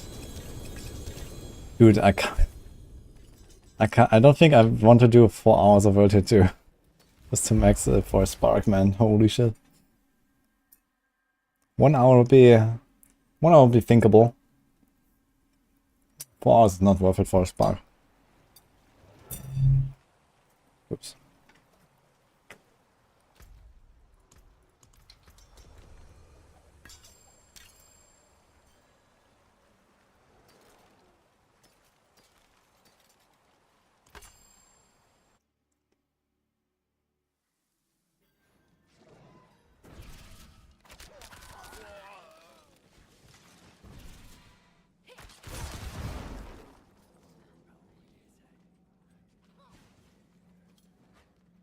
You get 4.5k rank each hell type in World Tier 2.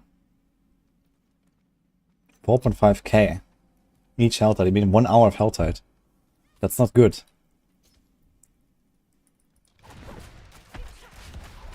Like, how much do you need? You need like 10k for rank 17 to 18, and 9k for 16 to 17. So that almost 19k. And then it's like, I don't know, the total is probably something like 40k or something. So this will be 10 hours.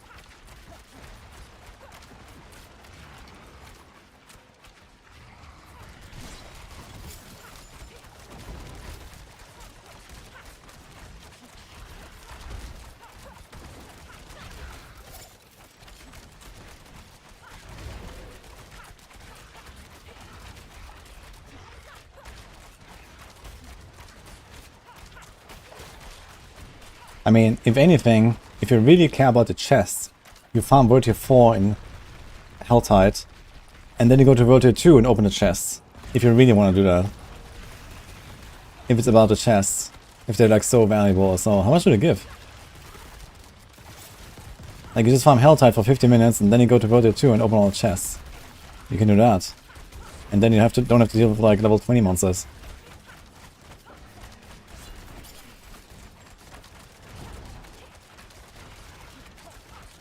I'm getting 4 sparks. How long will it take? But at what cost?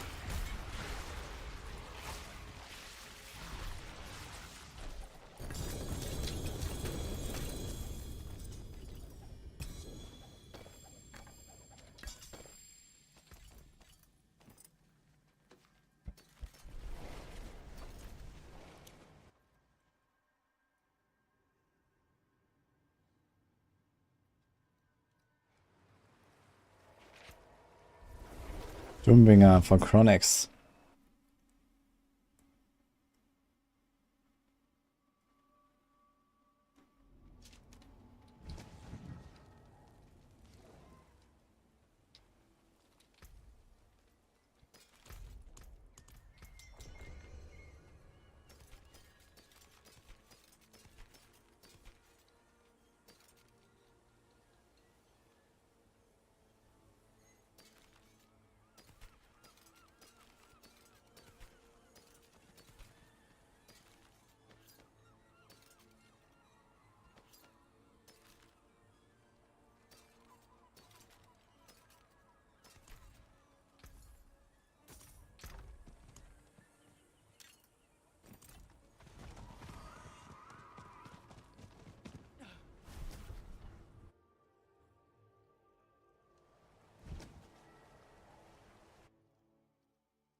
Yeah, I want to see like a 1 hour spark run. That's what I'm saying. 1 hour farm World Tier 2. Dude, everyone farms World Tier 2 for 1 hour on the first character. You get nowhere close.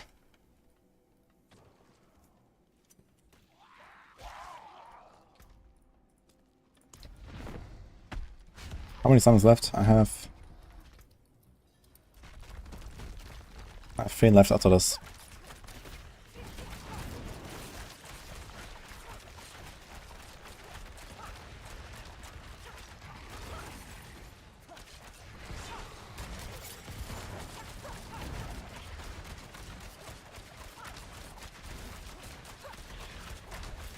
You get 120 from World Tier 2 chests. Yeah, it's not even much more than like a normal chest. I think a 75 chest in World Tier 4 is 60 or 80 or something.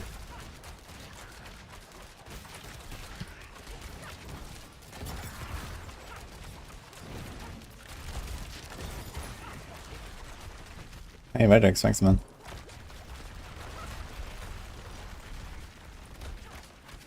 I mean, most of the rep comes from killing stuff anyway, not from the chests. So the chests don't give you that much. You know, in 1 hour of Helltide from all the chests you open, you get like maybe 1k. And you get like 4 or 5k for some kills.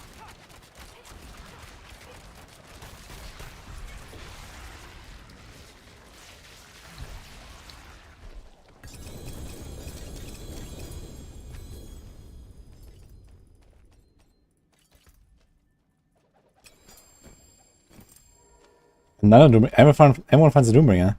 No, it's the second one for Bile, right? He has 2 Doombringers.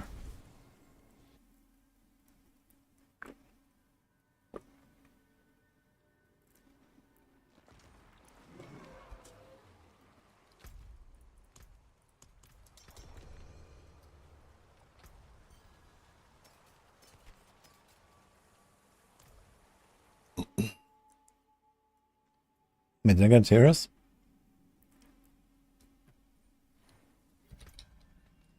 No. It's Soulbrand and Scoundrel.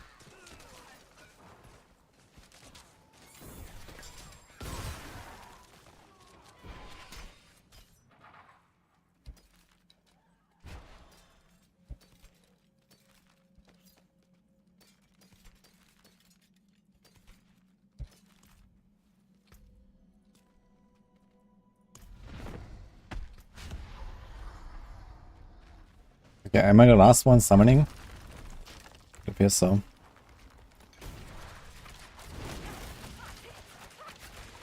Alright.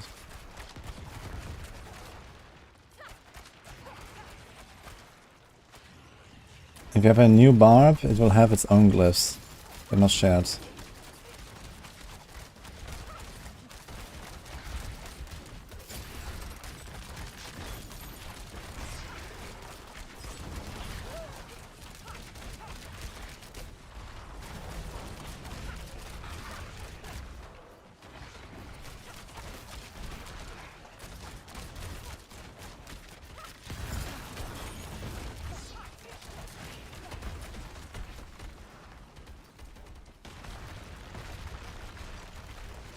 % damage reduction on enemies affected by trap skills.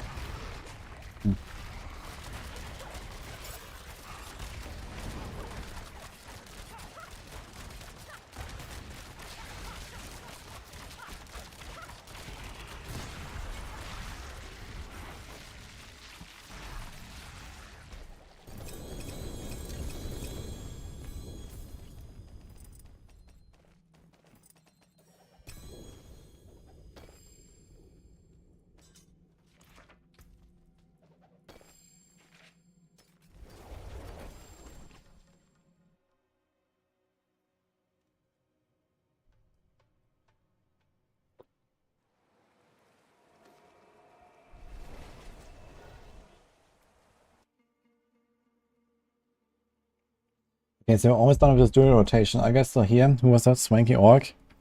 No, someone else. Hey, yeah, or something. Are we doing it?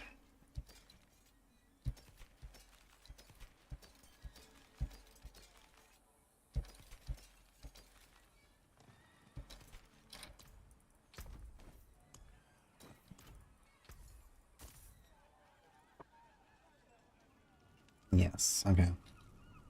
Ah, here, me standby. 5 dual and 3 Anarial normal. Now we want to do Uber standby.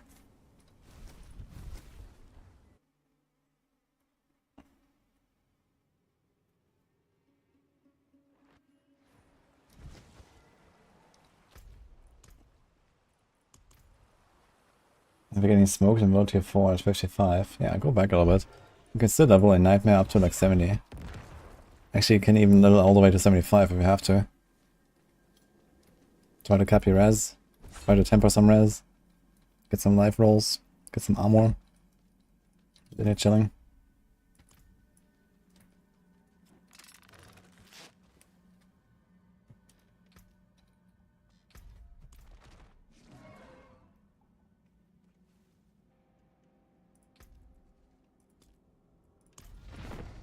Okay, we can do...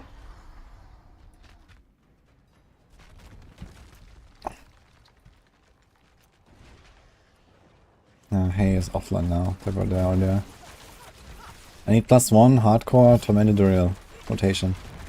With stones and nuts. Anyone?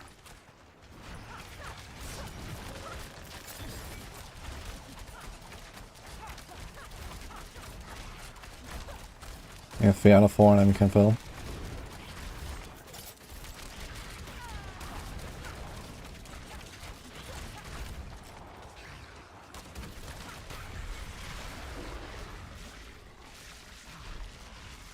Stones are rare indeed, man. So are the Uber Nicks, man. It was actually a very sad story today so far.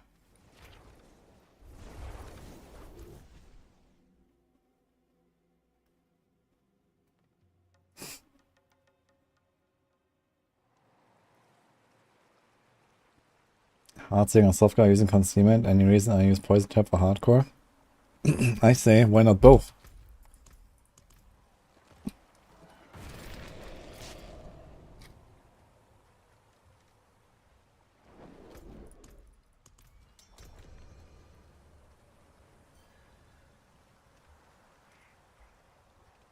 Druid doesn't hit very hard. As long as you don't get the stacks, you're fine.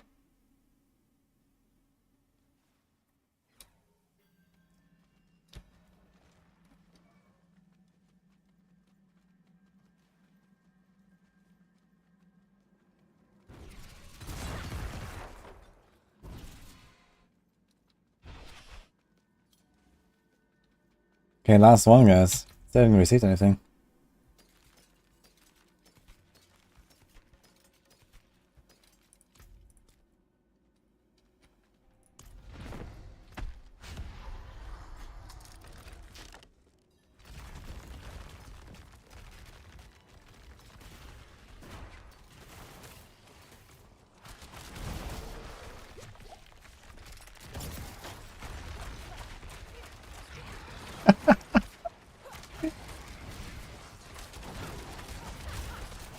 They have found someone who would trade his 2 stones to a royal ruby. True story, I guess. They're worth even more than a stone.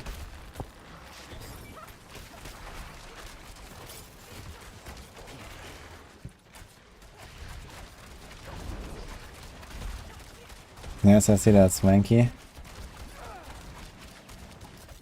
We still need one more though to do the rota. If there's no one else, we can't do the party. I can try and trade that as well.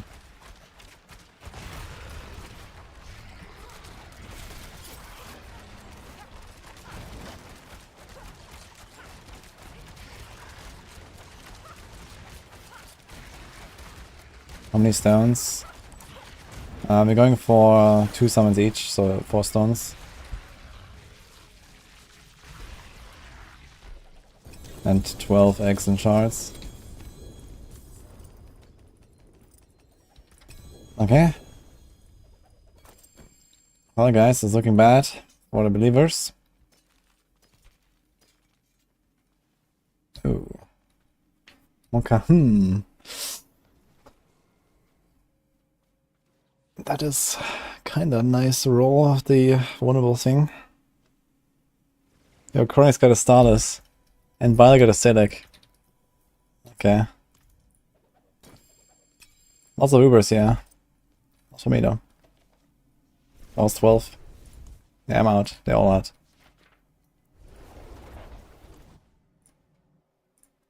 Nothing.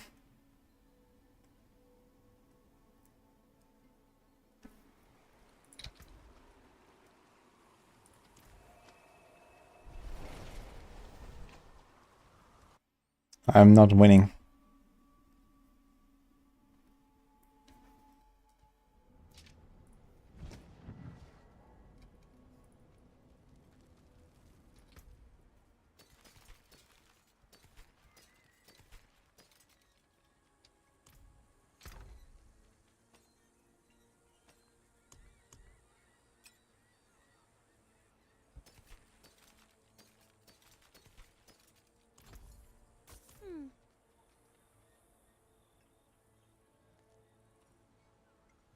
Yeah, the lucky hit chance to apply wound can replace a curse, yes, that's the idea.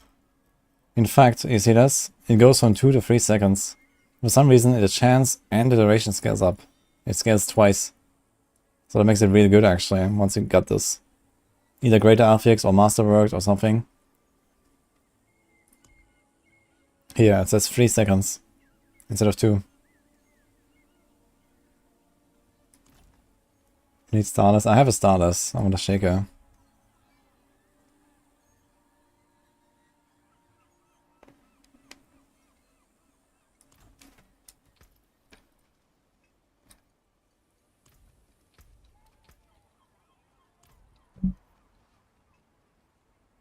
Do me a good for Necro.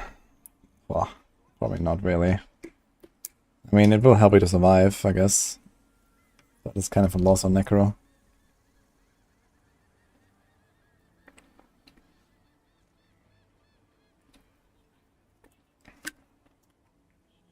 Diablo 4 gold, sell and buy legal. Now they will come and throw you into the dungeon, man. Be careful.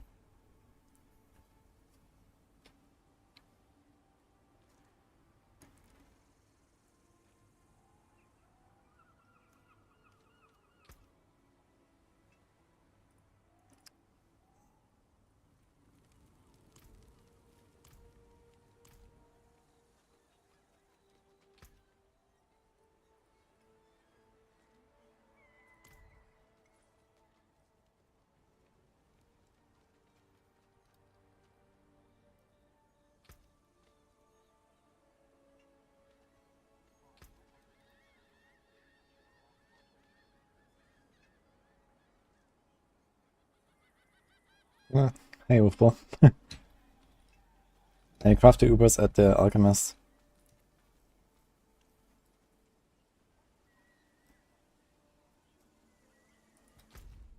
You have a robot's coming in half an hour, actually. That's nice.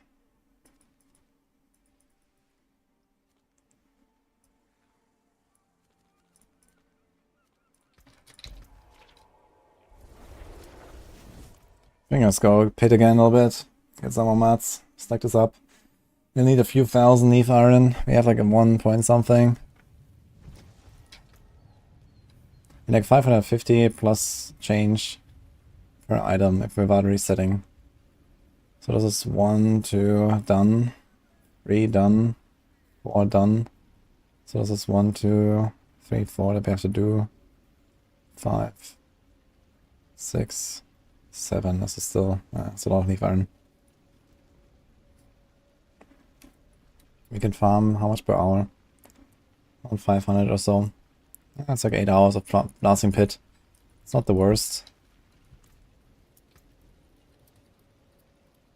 Yeah, thanks for runs. I guess we're not gonna do another Druid Rogue. Or maybe we could do normal Druid. I have enough mats. Or Andariel. Don't have that many dolls. But I could go for more. I have a lot of fear. See you, Wolfball.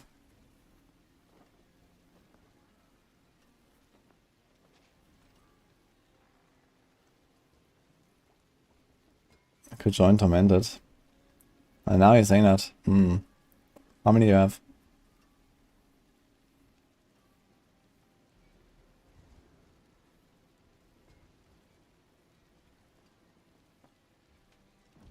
Have you tried ending a spender with Heartseeker for Starless Skies buff? I have not. I've thought about it though. But I don't think this will be worth it. The Starless Skies buff is very short. You could do it with Flurry, potentially. Flurry gives you 3 seconds attack speed buff, and Starless also lasts 3 seconds, but you have to like do it perfectly all the time. Not let it run out. And just stack it up, which takes a while. So it's kind of clunky.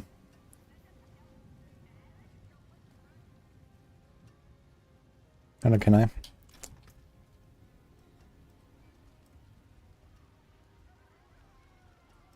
Okay, Barb needs to convert.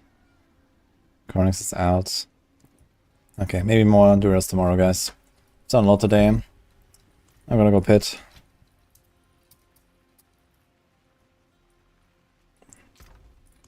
Another time.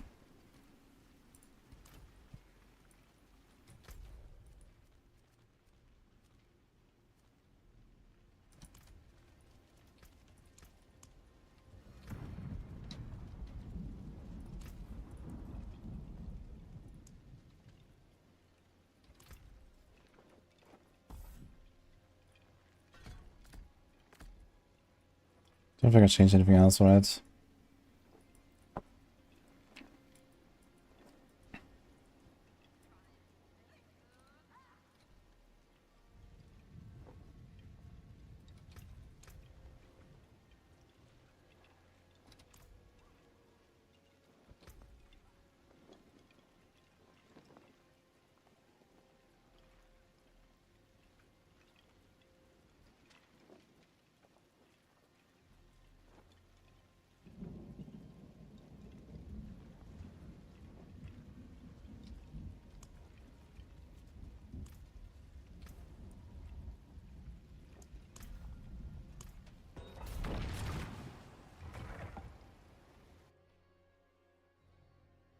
Just opening last season cash, I got 12 total stands. Ah, I just got the seasonal journey done. Yeah, nice. Yeah, let's do another session tomorrow. Well. I think Chronix has nothing anymore though.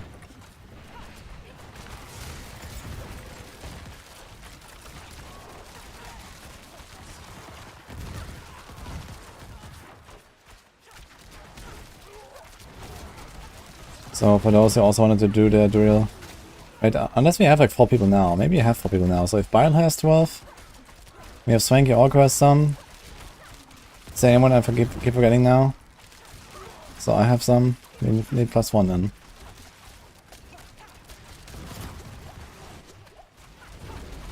Someone just said they have some actually. Who was that? It's very hard to manage groups for this Twitch chat, I gotta say. I have big trouble with this.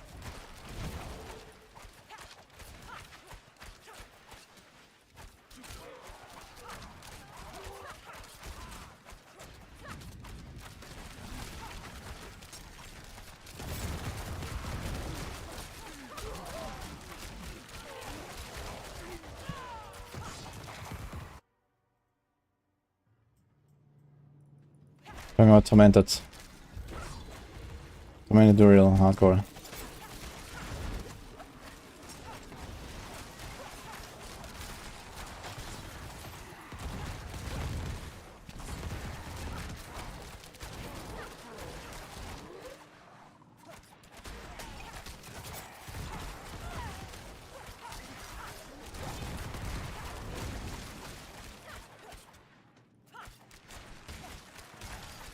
Yeah, there was someone who wrote that they have stones.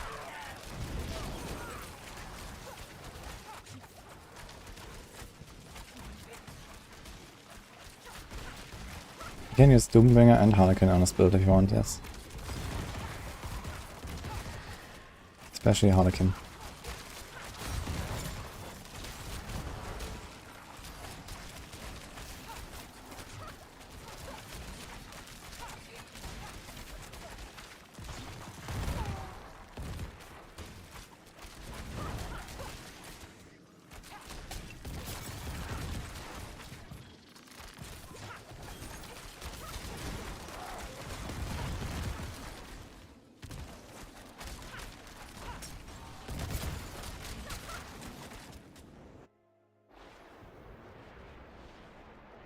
Join the League of Legends game. Okay, and that was you, I remember. Okay, we can try in half an hour or so.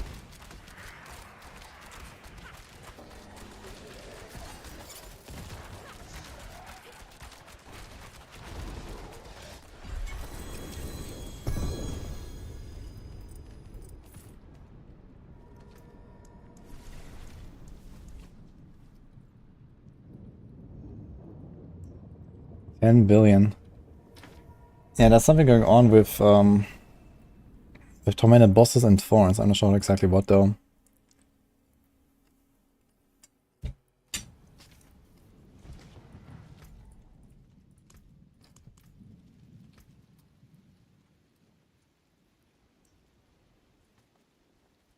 Okay, Amira or Swanky in 30 minutes.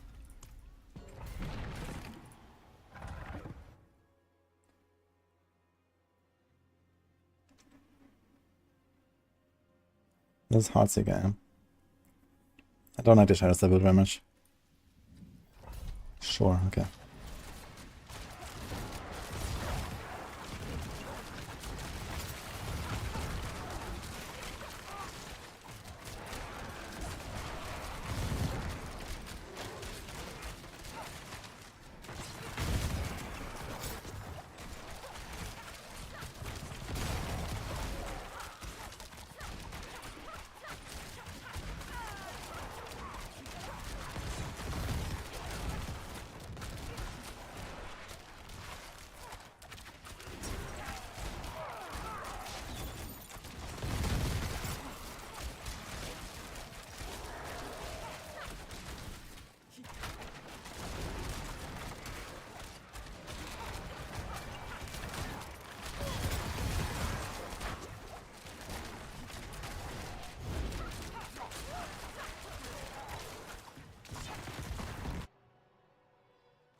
Hi, Mingson.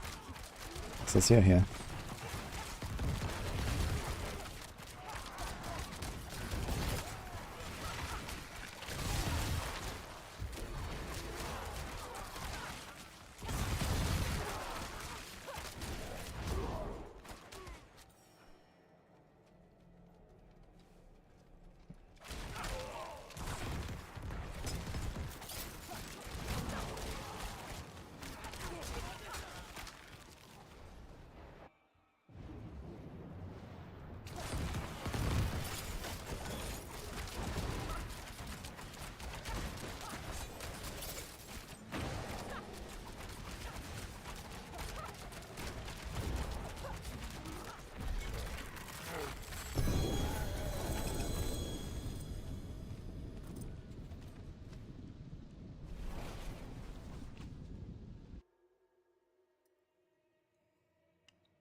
That's 2 wings then.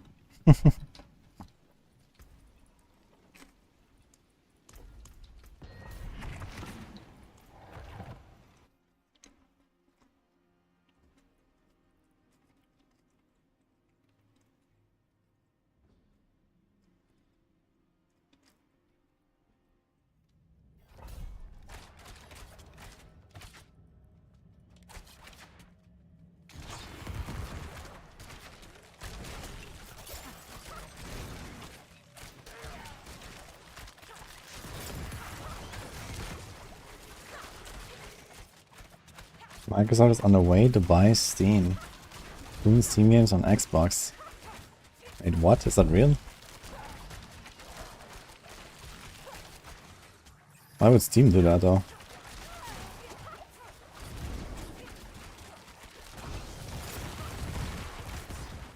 Sounds like Microsoft is going for like insane monopoly on gaming. If that's true.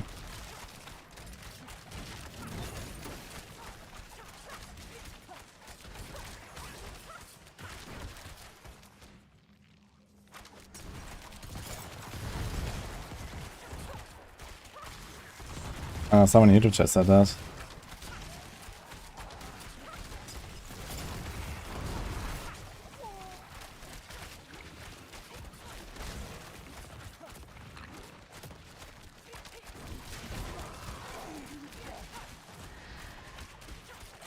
Yeah, YouTube chat. You can't see it on Twitch.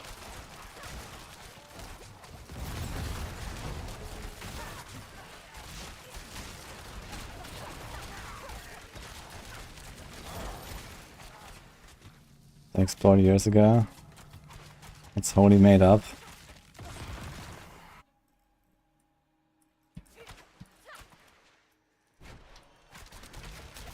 Yeah, it sounds kind of random.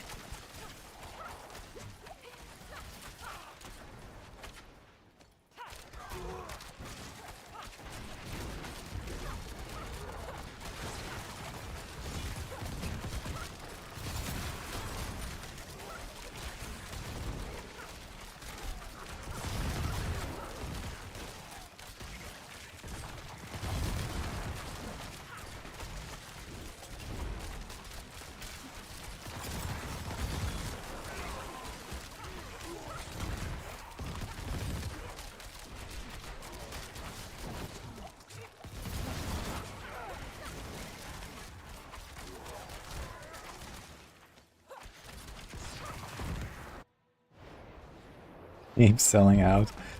Yeah, I don't think that's happening.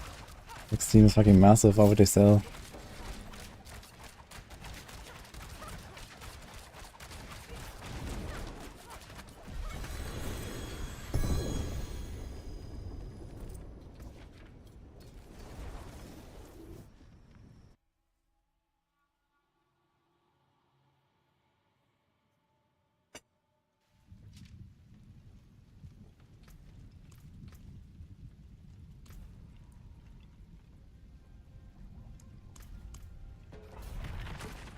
For about 15 minutes.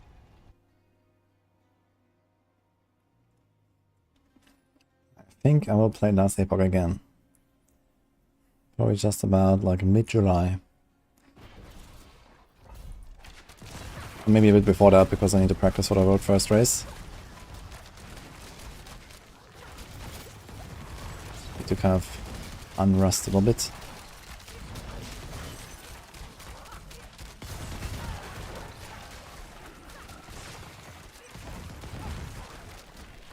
Is it unrust or derust?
That was nice.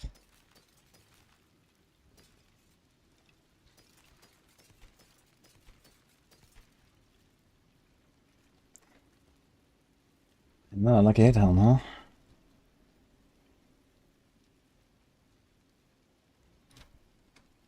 I mean, technically it's the same that I have right now.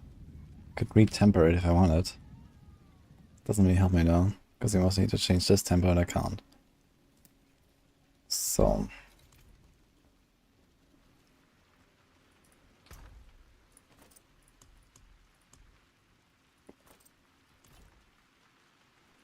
The finest cuts and clarity. What suits you?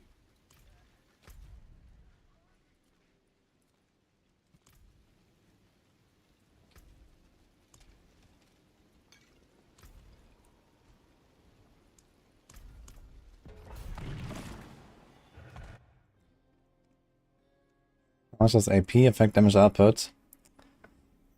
Basically not in any meaningful way that would be worth mentioning.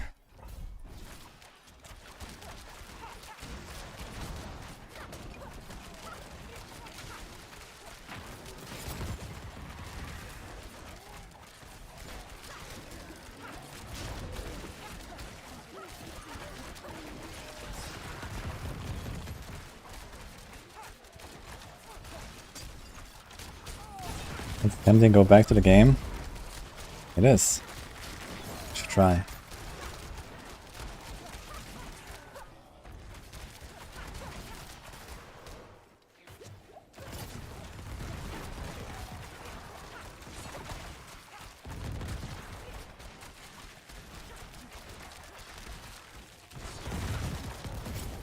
And there was a question about, don't remember Rogues having Heartseeker, is it new?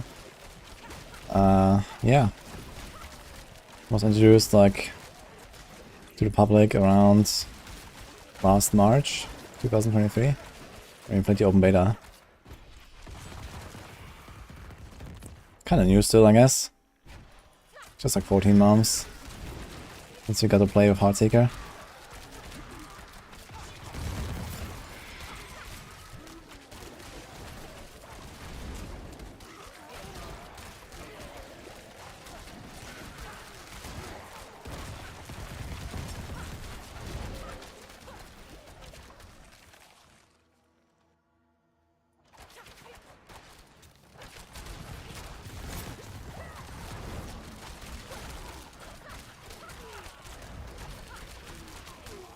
What's the best class to try in hardcore? Play Barb. This is the best class period, and they're by far the best in hardcore.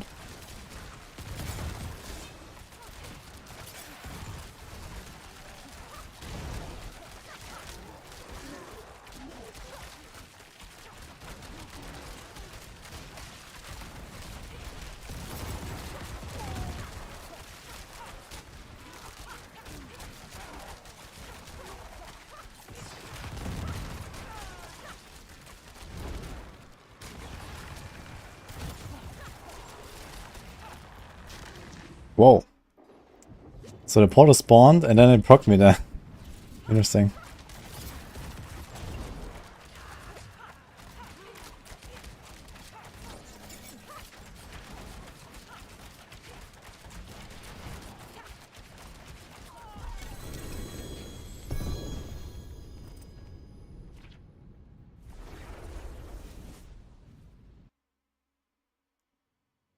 Good luck, Steven.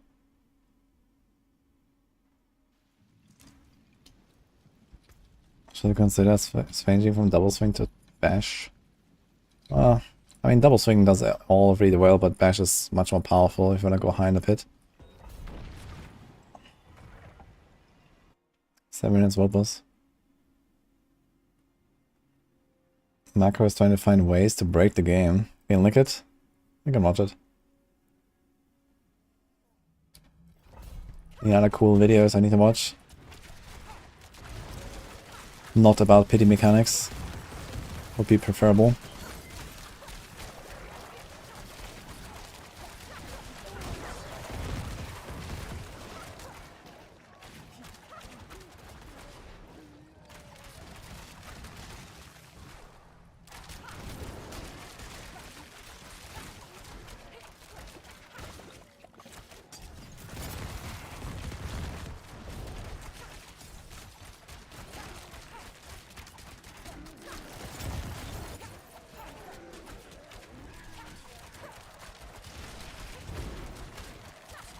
Mobs do not have reduced health in hardcore. What?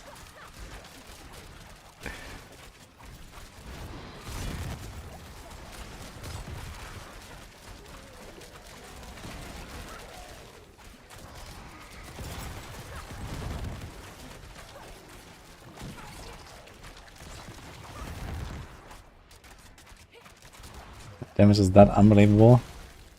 I should try playing Rogue.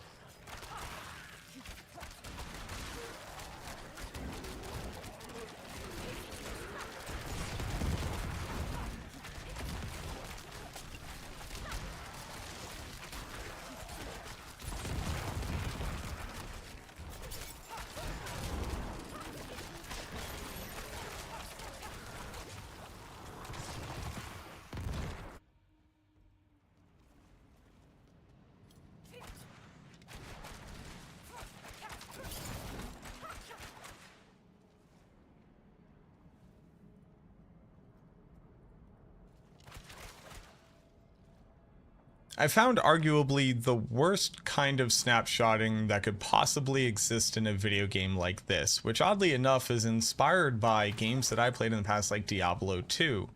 For people coming from Diablo 2, you might recognize the death web swap technique that I'm about to explain to you. Video title is It's Snapshotting but Worse. New tech with potential to break content once we figure it out. Here, but for people who've never played Diablo 2, in that game you could have 2 weapon swaps. You could wear all of your original gear and you could use one weapon, trigger an effect, and then swap to a different type of weapon.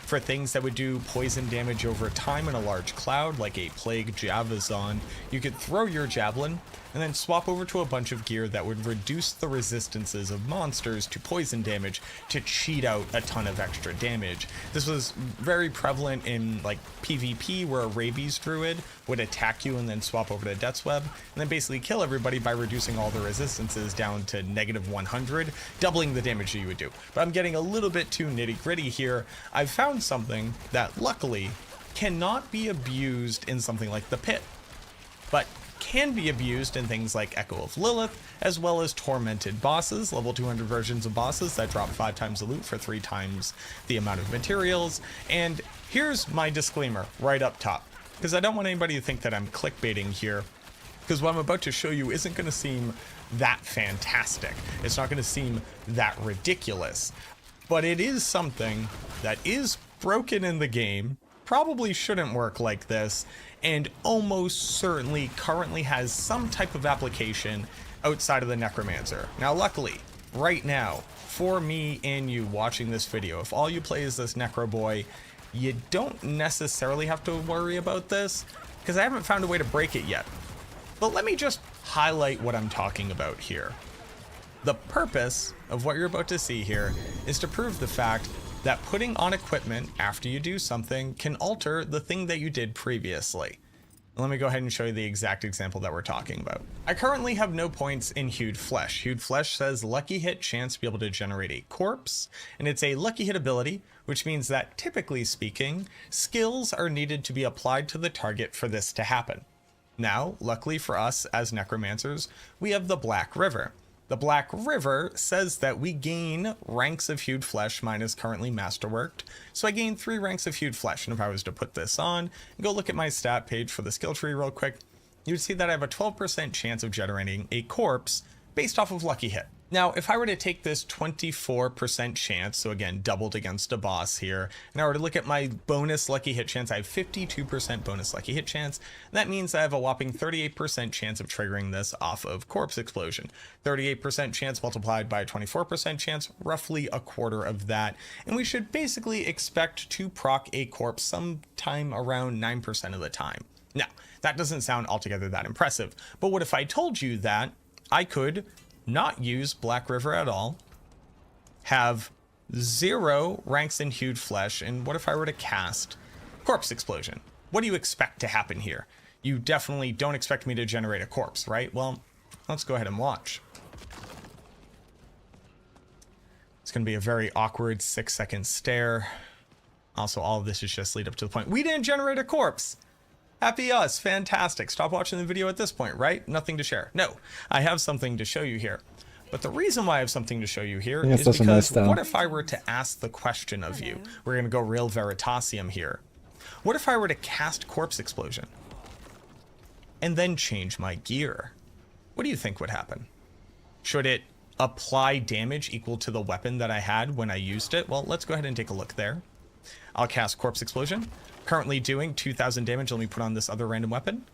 And you'll notice that the damage value didn't change at all. That's actually good.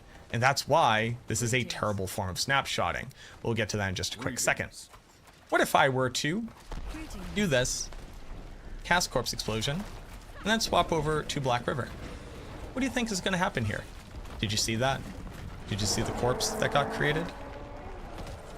Did you see the fact that we just generated a corpse? Now, if I were to put on this 2-handed weapon again and again and again and generate a corpse via decompose and then cast Corpse Explosion, I would never make a corpse because I don't have Hued Flesh. The moment that I put on Black River, perfect timing. There's no editing here. That was perfect timing. we generate corpses. And why is that? Well, it's because Black River gives us ranks of hewed flesh. Now here's the even wilder part. You notice how I could almost demand that this happens? I can almost just make it happen on will. What if I were to tell you that goes even further than that, in that my helmet that gives me lucky hit chance, my gloves that give me lucky hit chance, my amulet, and my ring, that all give me lucky hit chance? Well, what if I were to tell you that if I were to cast Corpse Explosion, then put on Black River, and then very slowly add on all of my lucky hit chance, very often by the end of the time that I cast Black River, and sadly it didn't work there, let's just do it again for posterity. If I were to make a corpse, if I were to Corpse Explosion, put on Black River, and then put on all my lucky hit chance, what if I were to tell you that by adding on lucky hit chance to my gear, after adding on Black River to my gear, not only am I increasing the likelihood that this lucky hit chance thing works, but what this basically means is that I could wear an entire piece of gear or an entire loadout of gear whose whole purpose is to, I don't know, get the strongest possible Ultimate Shadow Blood Wave, like putting Ultimate Shadow onto a two-hander, giving me a base damage scaler of 254,000 damage, and then choose to swap out all the gear that I was wearing that may be empowered Blood Wave, and instead swap over to things like Lucky Hit Chance. Or perhaps even Critical Strike Chance if we're talking about a damage over time ability that could actually crit.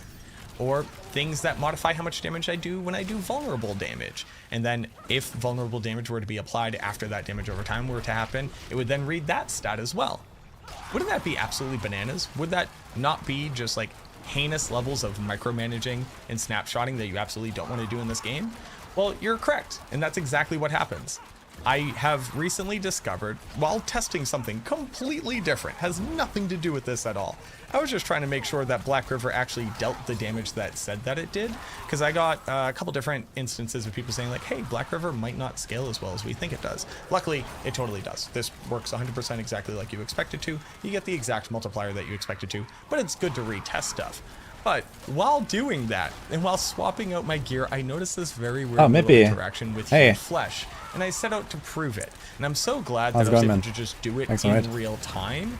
But it begs the question, what could you do if you're in a content type? So the myth legend here. You cleared 125 on Rogue. Dungeons, I need to beat him. Like, again, the Tormented bosses, the 200 version of bosses, Echo of Lilith. Maybe you're a character that has a lot of interesting multipliers for applying a bleed effect, but then you were to swap out to a bunch of gear that says increase your chances of critting or increase your crit damage or something like that.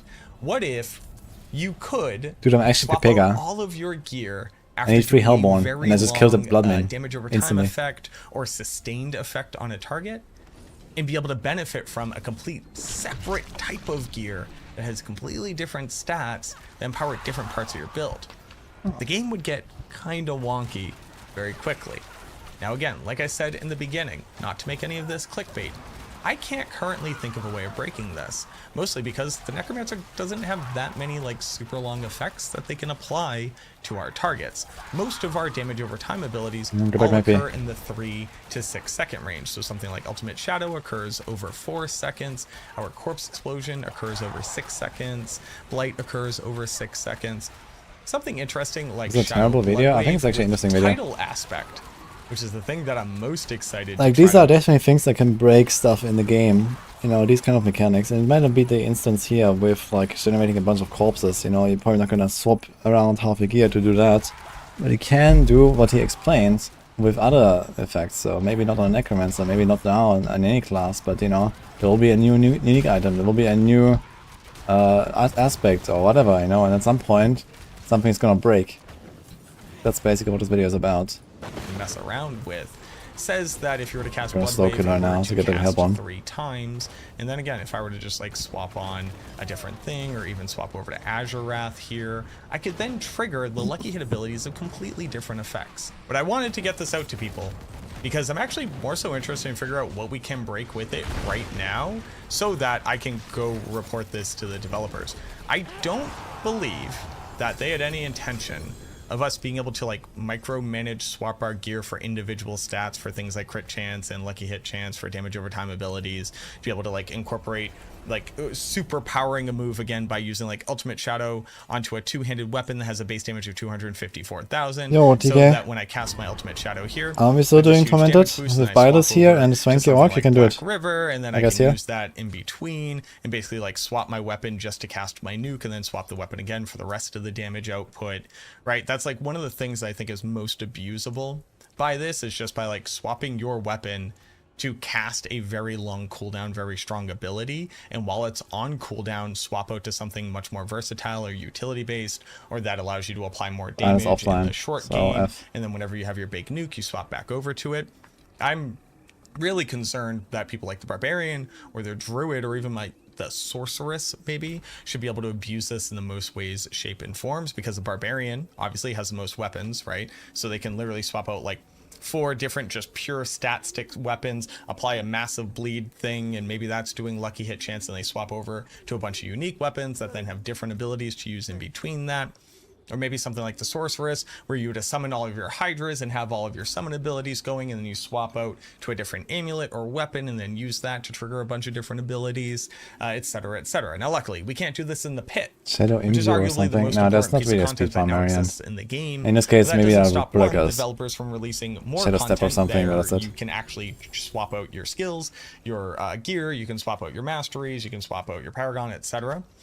And also in different ways where even these same things can be abused. Let me know down in the comments. Let me know anything that you can think of, anything that you could come across, anything that you could test with this, any weird interactions or cool combinations that you can do. Because let's just say the devs say like, nah, man, if you can figure it out, you get it. Like, GG, you came up with a cool thing. I'd like to find out ways of like min-maxing the output of builds. Maybe there's some speed farming techs here. Maybe there's some ways of zerging down tormented bosses without having to use stuff like the Holy Bolt Elixir, which isn't going to be here next season.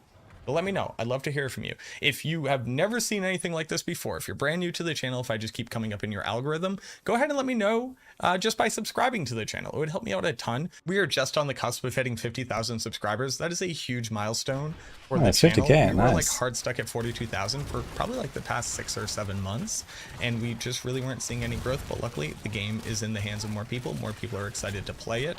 And if you are just now coming across my content and you don't want to miss out on anything like this, go ahead and click that button. You're not going to regret it, I promise you. But as always, thank you so much for watching this video. I hope that it inspires you to find some interesting ways of breaking the game that you didn't think previously, and as always, I look forward to seeing you in the next one. Alright.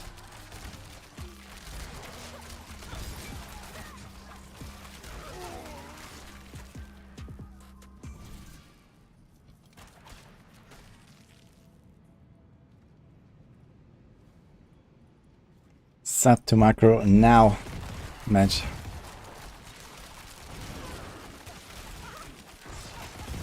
I'm trying to think if there's anything like that I would like to do on a rogue. Potentially if Poison Imbue, we could do something like that. Poison Imbue can last quite long. Actually, the longest dot we can apply is Poison Trap. You can make like a 60 seconds Poison Trap dot or something. You can have multiple of these traps, you can stack that dot. So technically you could actually like throw down like, you know, 4 or 8 traps or something. And then do something with that.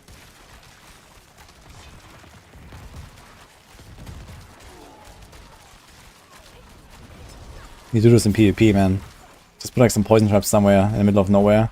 Let some guy walk into them, and then just, just have a dot for a minute. And slowly die.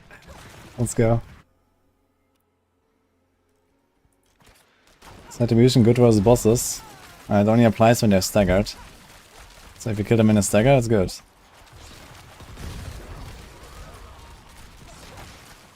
I do enjoy the season, yes. It's a fun season.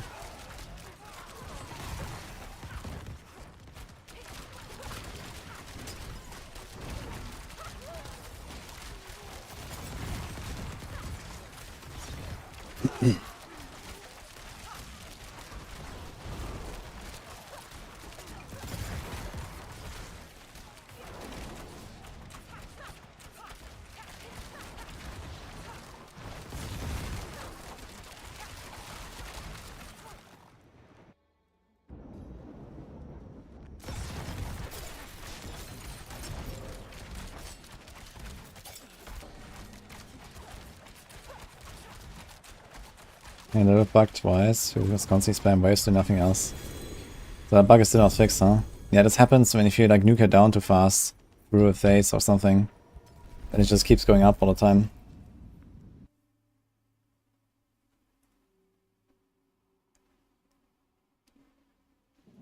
Why am I started in Bulgaria?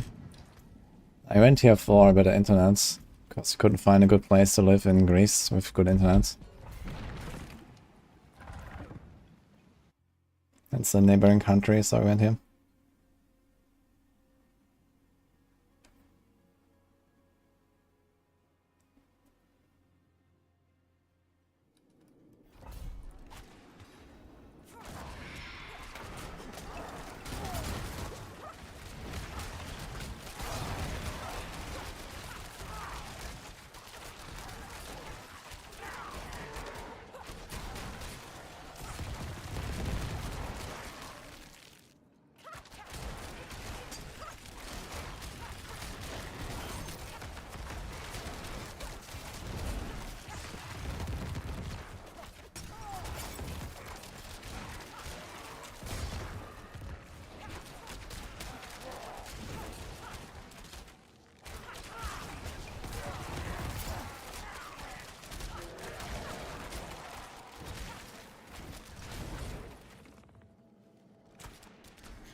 Oh, I'm not a Bulgarian here. Someone asked me why I live in Bulgaria.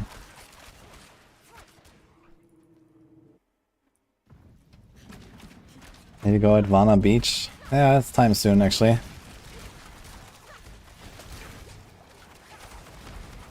I guess you know, I might take some time for it, you know, like starting in the next 1 or 2 weeks. But right now we're still in full blast mode, so it's still only May, it's not that warm.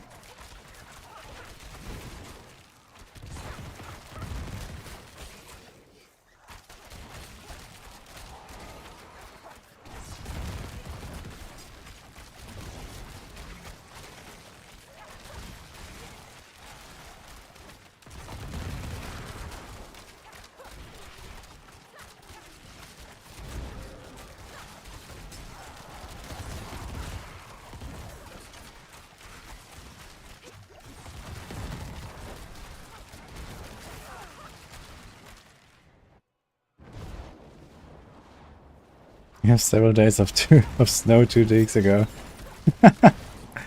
Holy.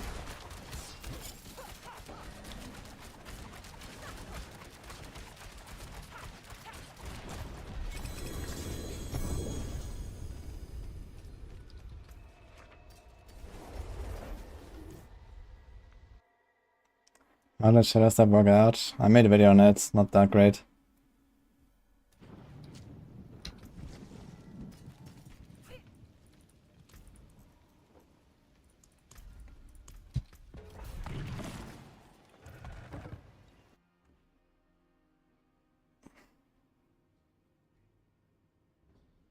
You can reset master on console, which sucks.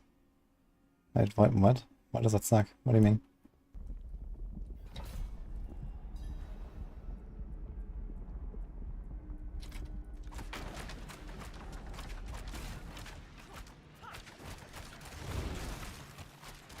Okay, so tomorrow we're gonna get patch notes, so patch 1.41. A lot of bug fixes and quality of life improvements. That sounds kinda good. Let's see.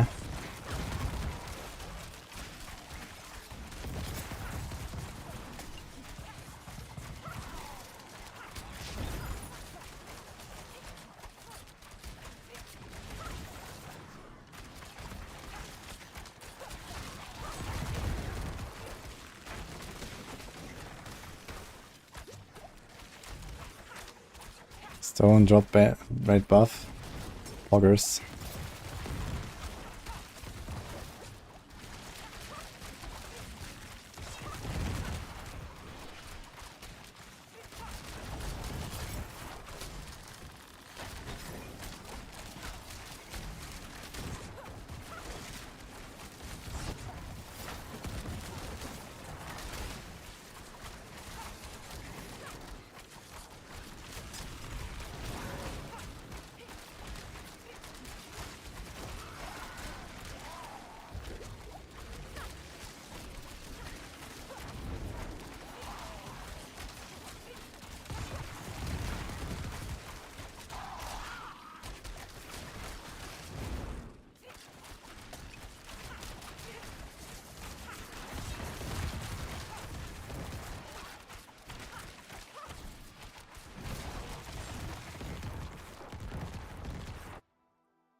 Yeah, 100% hard second cast twice is the direct multiplier to anything you do. You definitely want to have that 100% if you can.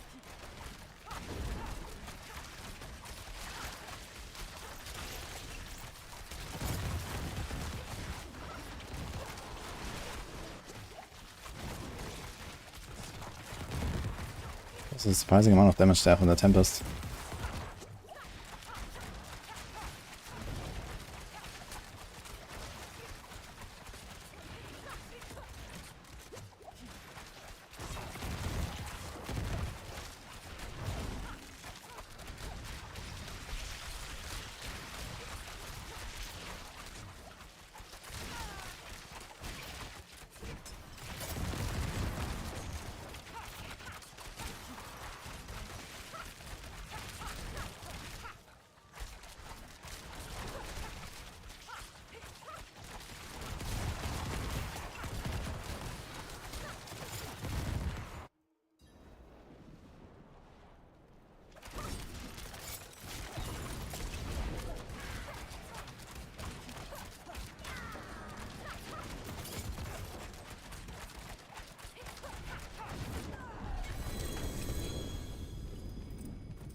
I'm 50k HP.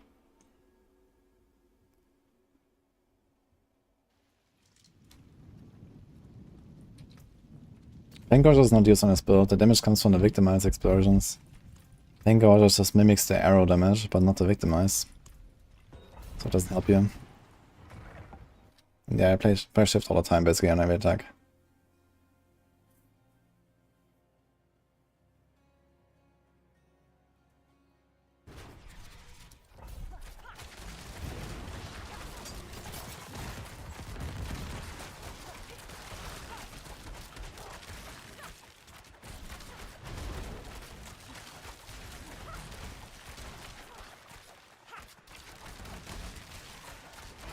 I've tried Aerostorm's Aspect there around 6 weeks ago on the PTR and concluded to never touch them again.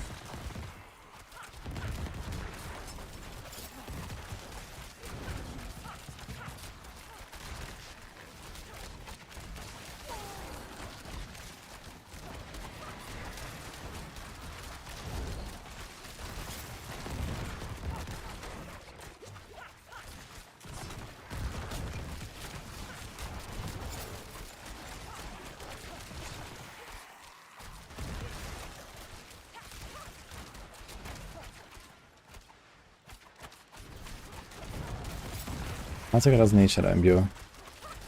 You have AoE from the Victimize Explosion, and Heartseeker doesn't work with Imbue either.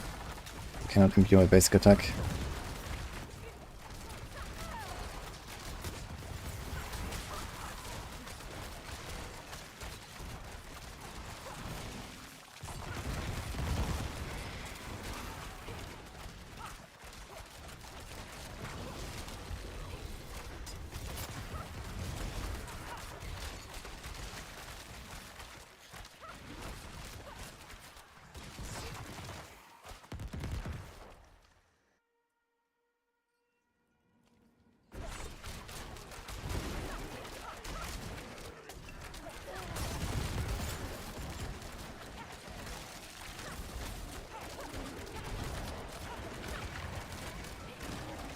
I was just talking about Pain just doesn't work with Victimize.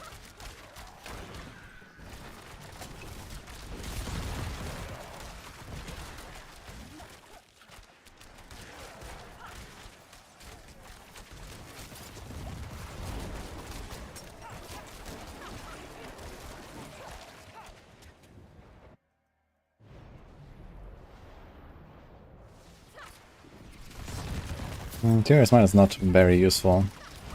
Only like some niche cases, I'd say. Don't have to keep it if you don't want.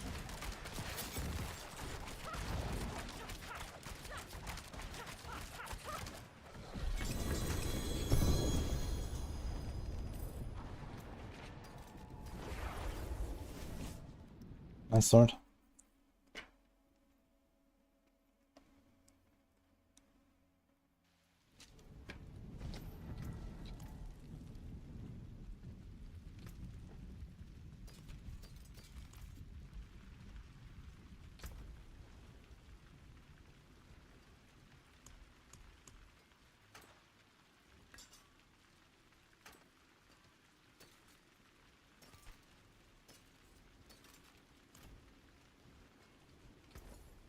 Return soon.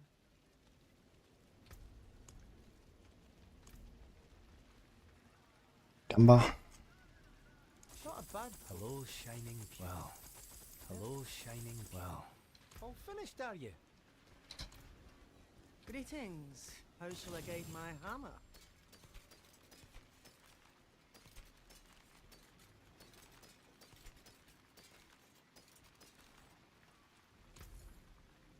Hello. Too bad, friend. The finest equitable transaction.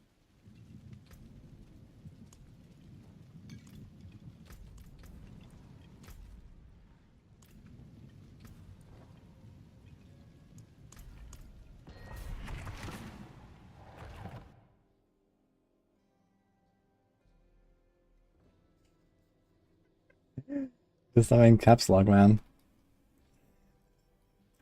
Oh no. This is one of the songs I produced? No, it's not. I think this was Nina, the artist.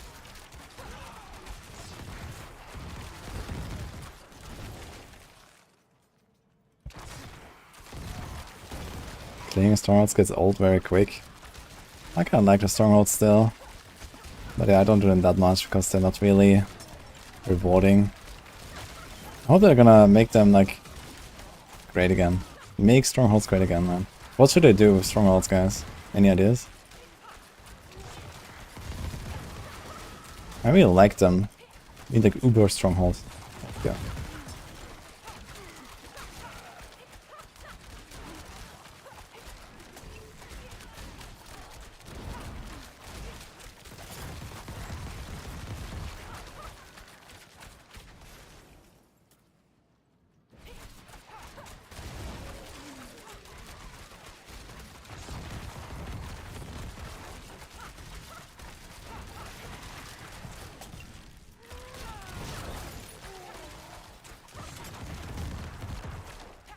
One random unique per stronghold. Oh. I mean, that's OP, but doesn't make them necessarily more fun.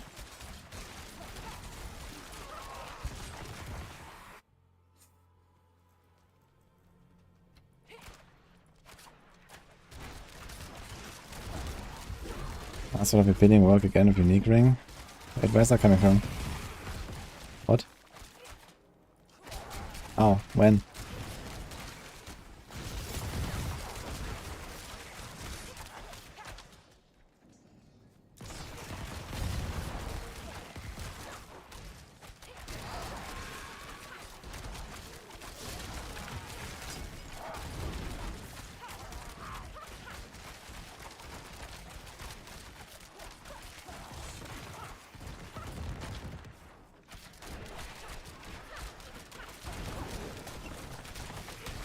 I mean, right now the reward for clearing a stronghold is getting a waypoint.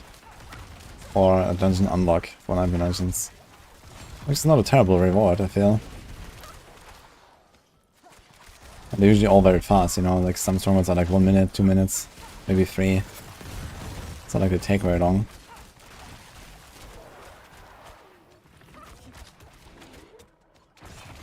I don't know.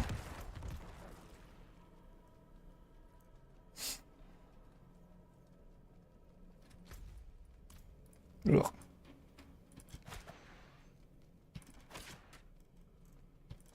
Since I'm automatically running and squeeze attacks in between. Yeah, because you can like stutter step it's called between the attacks. Like you shoot and then before the cooldown is ready for the next shot you can move.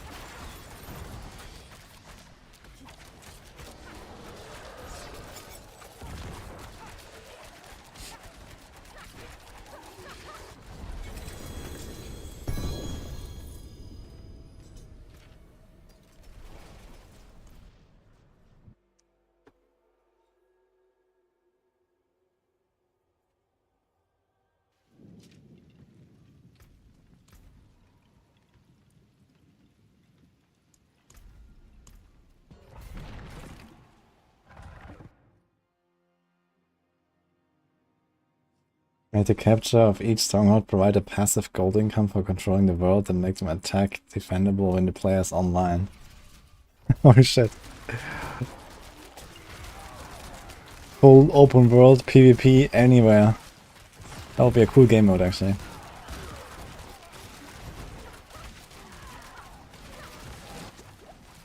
Base defense.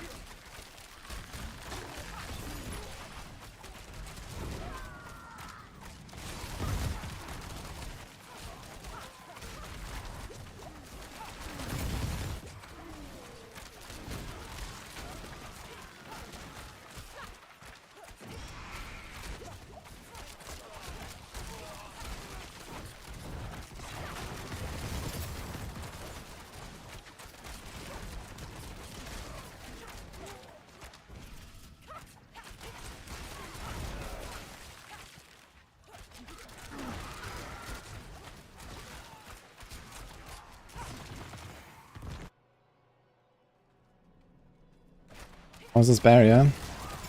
That is the first legendary aspect I ever see in the game when you play through Act 1 of the campaign. It's called Protecting Aspect.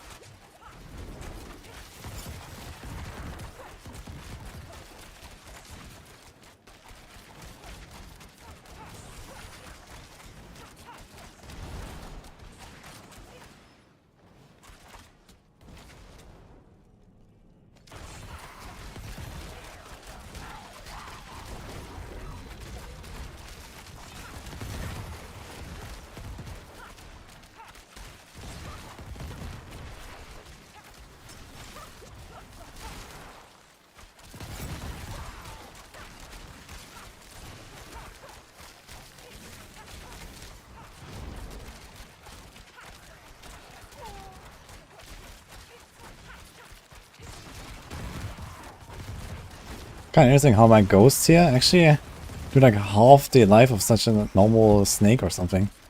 Just by like dashing past them. It's a surprising amount of damage. I mean, it's a tier 82 and this guy's 181 level.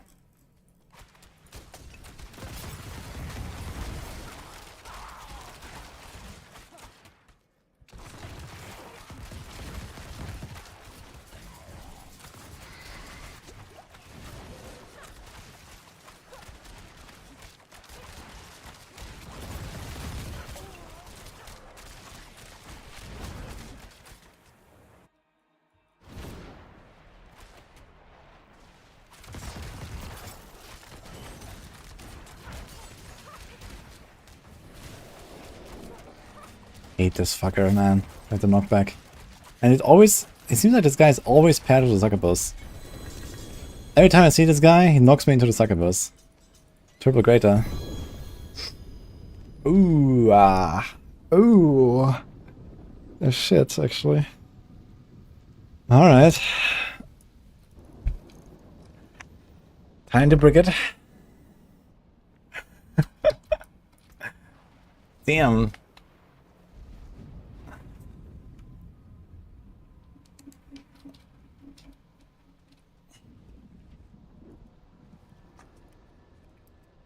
It shouldn't be that hard to temper it.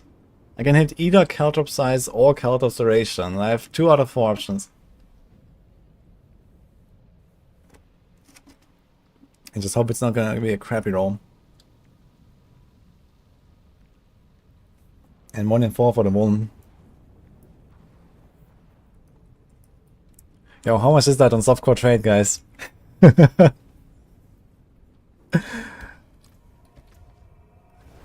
Alright, let's see.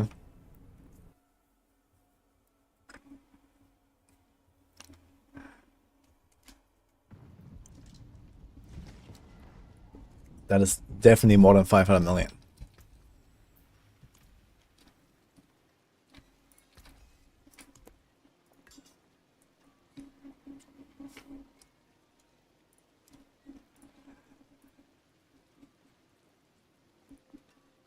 Alright, you ready?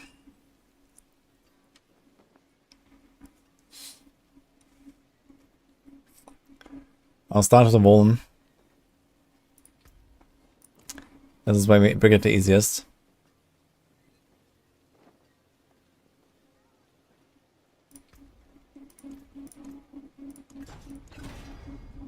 Cutthroat attack speed. Can't throw out attack speed, but worse. Can't throw attack speed, but slightly better. Roll damage. Alright. And we have 3 attempts to get a Caltrops roll. That can't be that hard, can it?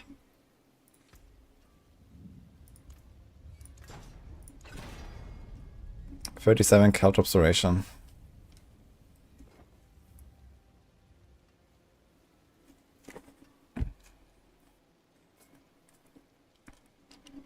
Do I say 37 is okay?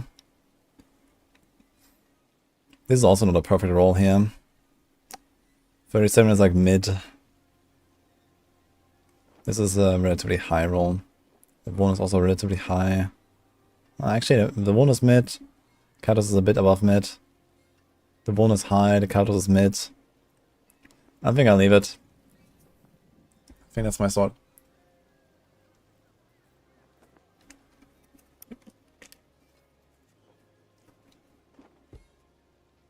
Don't roll it. Yeah, it's an okay roll. With 2 attempts, there is a decent chance of breaking it. It's fine. So I have to replace the duration sword here. Damn, that's nice. So we put elements.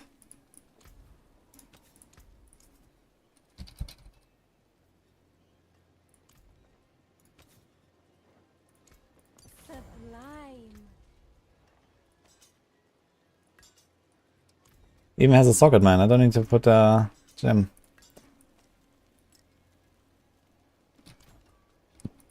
Alright, let's do it. Straight to 12 it is. And what do I want to hit, actually? I really wouldn't mind hitting the cut of duration at least once or twice. On that, I guess I don't really care about anything. The tempered Woolen is better than the normal Woolen to hit. Okay, that's a good start. Card drops, okay. Yo, I'm doing it. Send it. And Dex. There it is.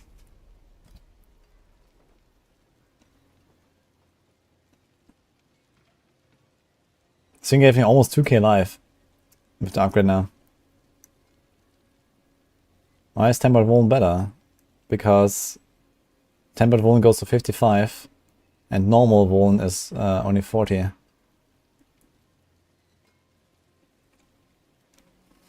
Yeah, that's the best, the first best in slot item, I guess, that I got.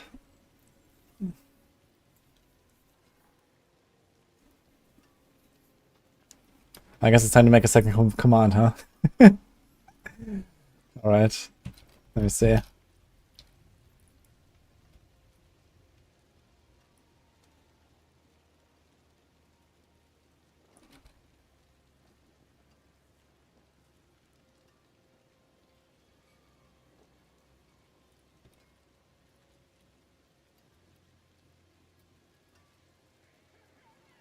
My hammer sings on your return.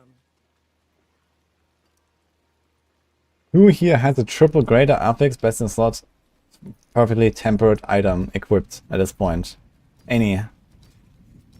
I wonder.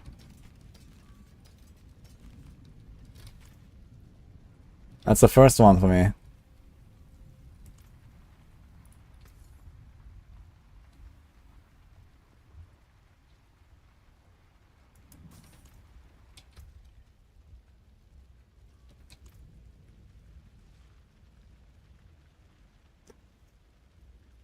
The trick question. No, it's not. I'm actually curious. You'd be surprised? Really?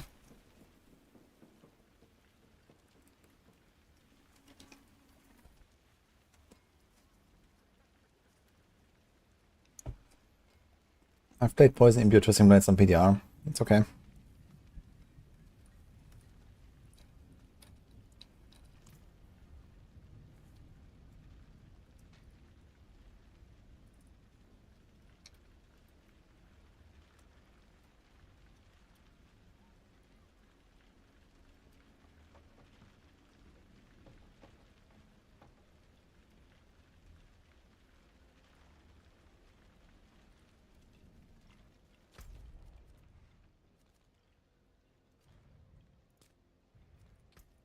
Try it out against the Bloodmane.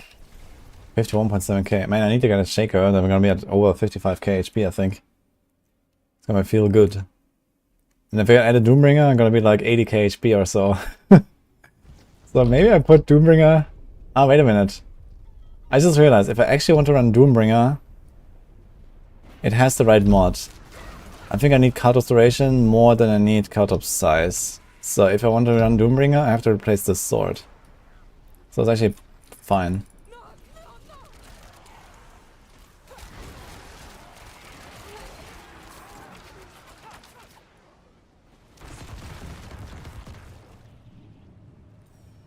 And Doombringer with Greater Affix would be nuts. I saw Dartmouth's got one with Greater Affix Live, man. That's what he needs. Absolutely broken.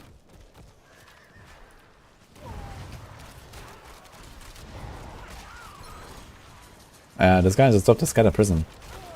Nice.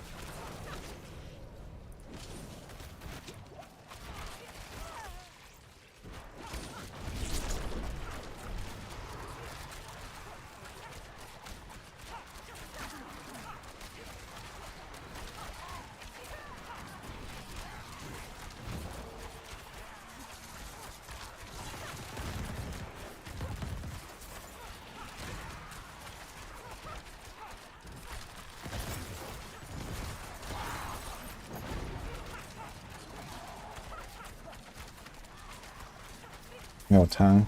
The vein of arrows cannot hit the boss. What should I do?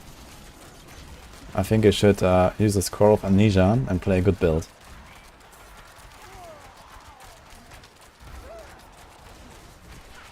I like... Not that kind of scroll, but I'll take that one.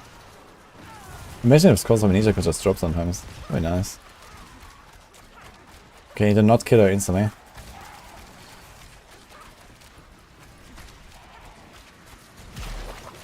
A good build being Heartseeker or Barrage or Penshot or Rapid Fire.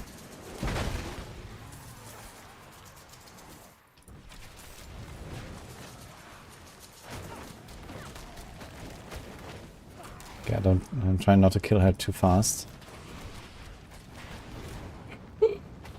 Okay.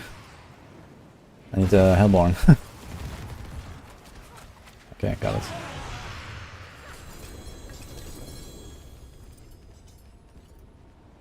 What the fuck is going on? I'm getting a follow botted again. Okay. We had that the other day already. Stop. Do you have mods here? In case shit starts going on.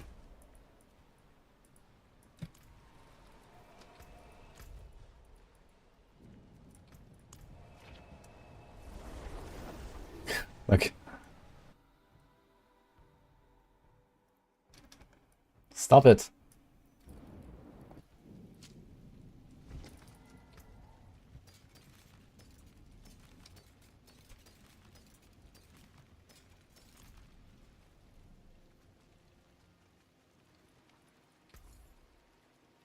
Fine. Followers pork, yeah, very pork, man. And this happened like a week ago as well. Also.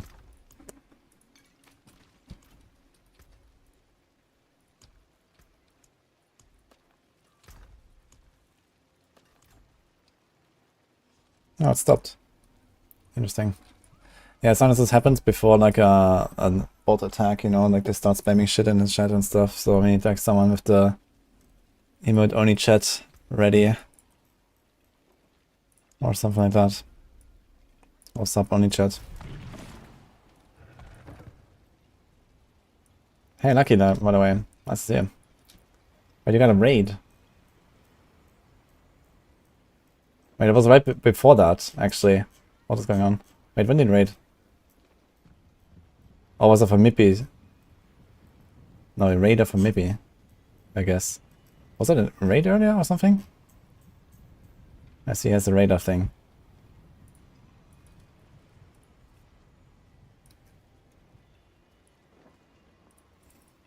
Would Monster be a good unique for the Heartseeker build? You could actually run it. Like, grouping up monsters is a relatively powerful boost to a DPS. You couldn't run a Godslayer. In general, like, Godslayer has kind of gained value this patch, I would say. because you fight bosses very long, so it's like a DPS boost on the boss fights. It's like an average 15% DPS boost against bosses, which is kind of nice. And you can just trigger it super easily by just attacking with tempers. You can like have a stun mod, a freeze mod, you have that anyway in the Rogue. Like Godslayer is actually a pretty legit item, I think, these days.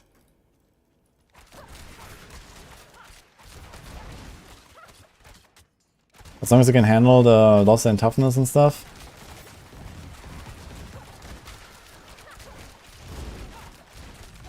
For a build like this, it would actually fit relatively well, I think. This might be a good way to like make the build more classy. I mean, you do have to give up the lucky hit on the helm, which is a bit sad. Like, you actually have a relatively strong damage buff on the helm with lucky hits roll. But it's not the end of the world, not running that. And then you just lose a bit of dex. So maybe dex plus lucky hit is like, I don't know what, 10% DPS or 12% DPS. So you gain more than that back from running Godslayer on average against the boss. And even more against elite packs where Godslayer just triggers and you nuke it down in 3 seconds. You have a 6% burst.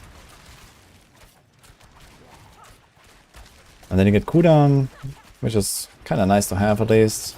Not really good for this build, but it's nice. You get life, which you would have on him anyway. What else does it have? Crowd control duration or something? Kind of pointless. You lose one of the CC tempers, you lose like a res temper or something. So you might have to solve that a different way. But it's not the end of the world.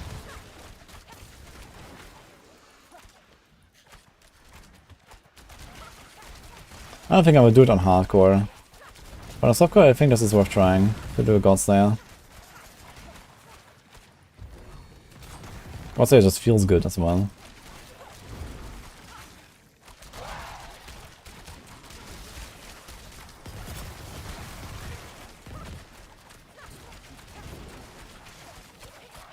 And the thing is that with typical boss fights, you get the first proc at second 0, and then you get the second proc at second 12.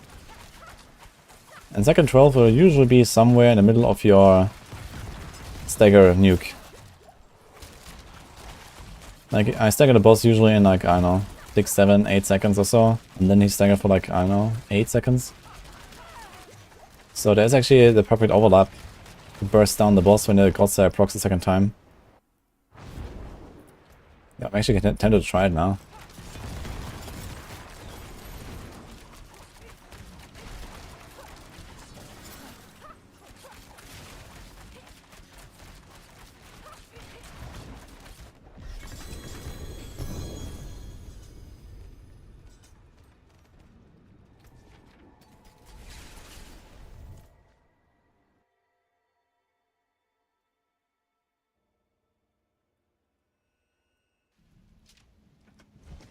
When does Godslayer on RF build?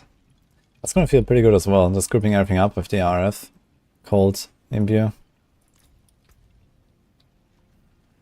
Can we get... can we do this? Wait, how much fire res am I overcapped? 23. I could take a fire res pot, but then we don't have the real pot, so it's not a great idea.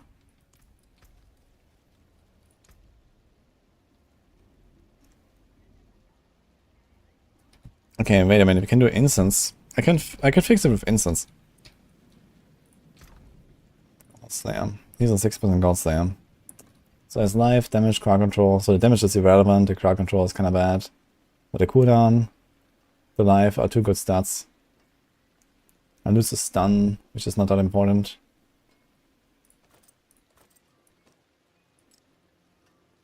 We lose the life roll, we lose the dex roll, and the lucky hit roll.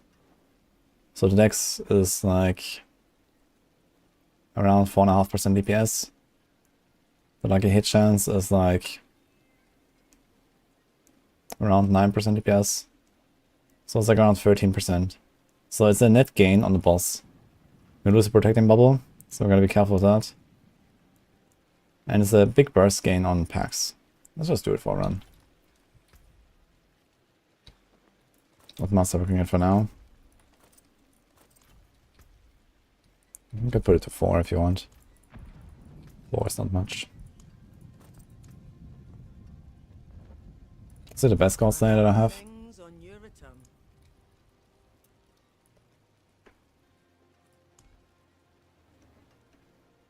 Doesn't have sight, that's cooldown, but it has better life. I think I might take this one instead. This is kind of trash.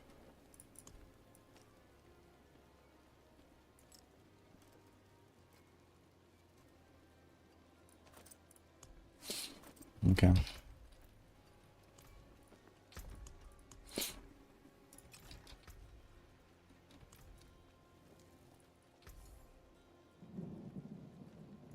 Shine on, my friend. Much thanks, friend. It's kind of funny, the minimum roll of life is less than half of the maximum roll on that thing. It's kind of wild.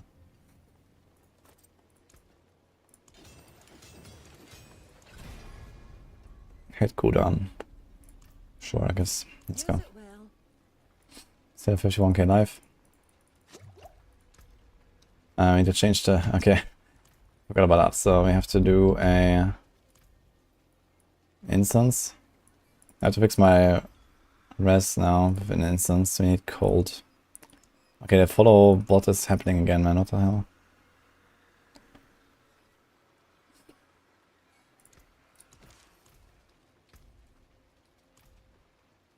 Hey Marv, thanks for the prime. You lose a little. There's a 10 cold rest, so I can fix it with the instance.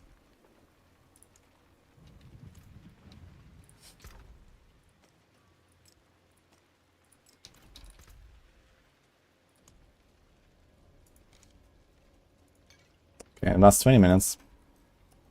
Let's run for 20 minutes, so there's no protecting bubble though, so I don't like that too much. Normally the bots spam chat. Yeah, sometimes they do, sometimes they don't, so I'm not sure. Sometimes they also just follow you at some point and then they do it later, you know. That can happen too.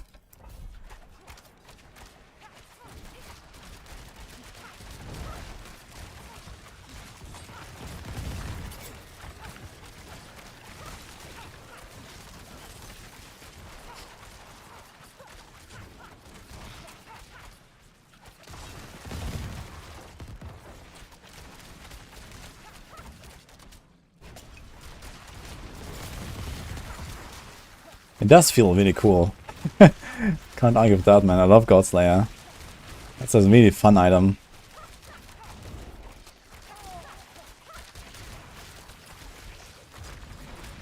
Bam.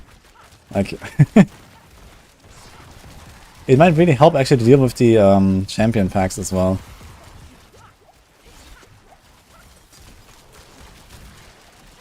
That's a big poison.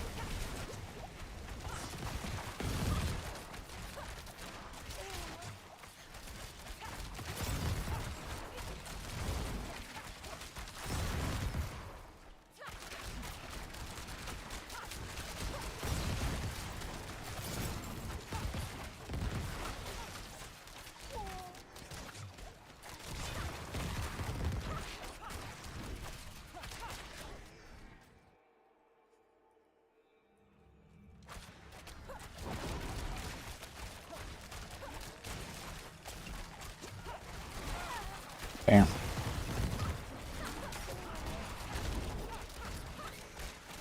Yeah, since it's so easy to trigger this Godslayer now, it might actually be a pretty good item these days for like a bunch of builds, to be honest. Because you just attack the pack and everything is pulled together and you nuke it down.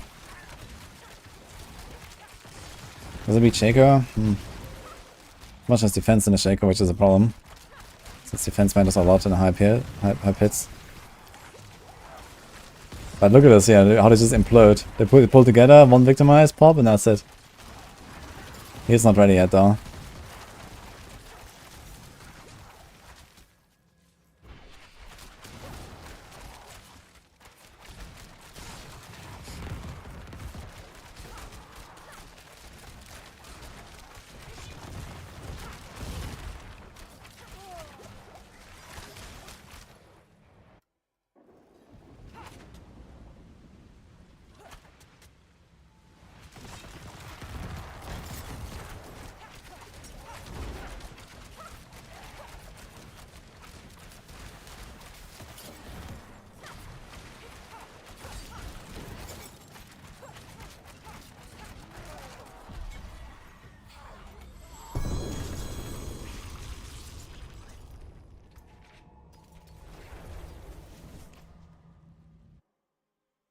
Not a go uber unique.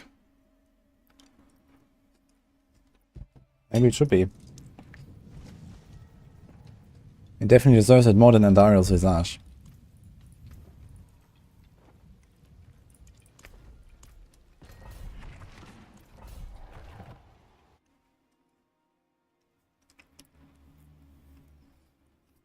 Oh, nice, Alexander. Maybe it's time for badge. Oh.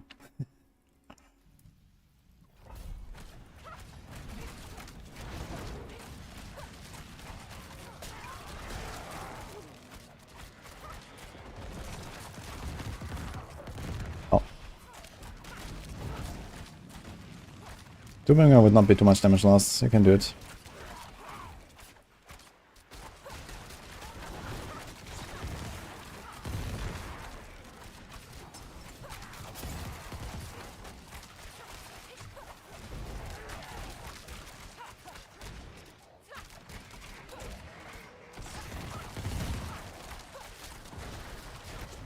Damn. Like, it looks cool, dude. It's just amazing.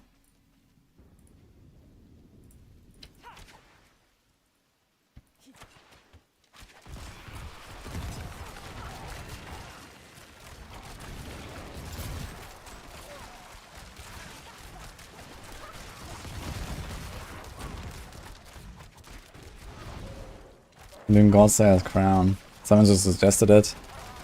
And it's kind of cool for this build.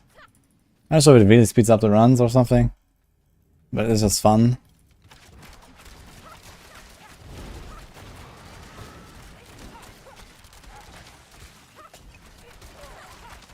You probably just explode. Don't even have to throw a trap on them or something. Like 2 arrows, they're all stacked. Godsire buff, boom. That's it. This guy teleported like 3 rooms ahead.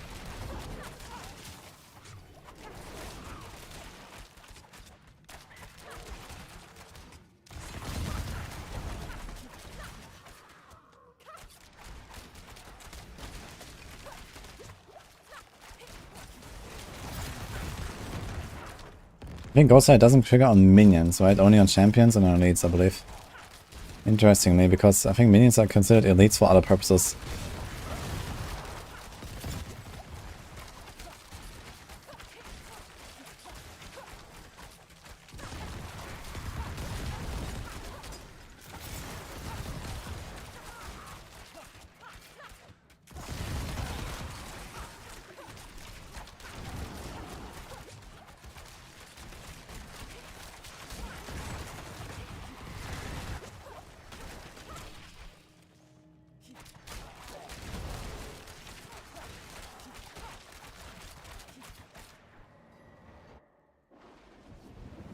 So much faster than Necro. Uh-oh. Really?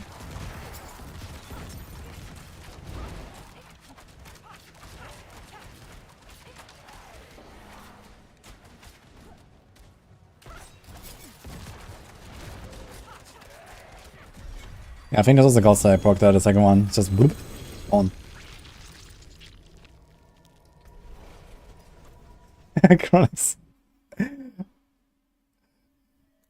He thought he's playing a good class, and now what? Starting a viable to kill Lilith? Yeah, it's very good for bosses. And trying Goldside Crown right now is fun.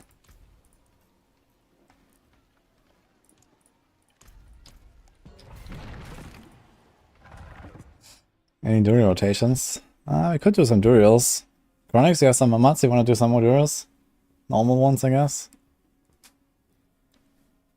Yeah, I mean, technically you can use Goldside with a lot of more builds now than in the past. Because you can just temper, chance to stun, chance to freeze, whatever. And rogues do that anyway. A lot of builds do that anyway. So you just trigger it by attacking. You don't have to have like a skill or to, like, you know, time it, do a ground stomp or I don't know what. To get the pull. Yeah, bam, you just shoot.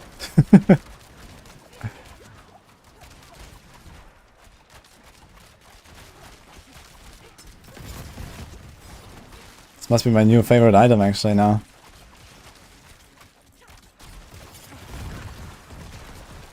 And the burst, man.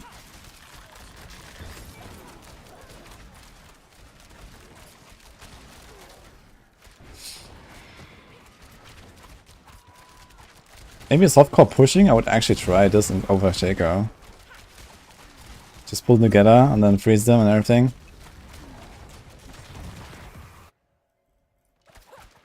Chilling, didn't sleep much. Alright, alright. Let's do more tomorrow. Even gonna Shaco. It's a pretty big toughness loss. We lose lots of life. No Shaco. We lose a 20% DR. We lose the 4 ranks, which are 4 ranks in Dark Shroud. So not having a Shaco and having Goldseye instead is probably like at least 1/3 toughness loss. Or so, I would say. But man, is it fun.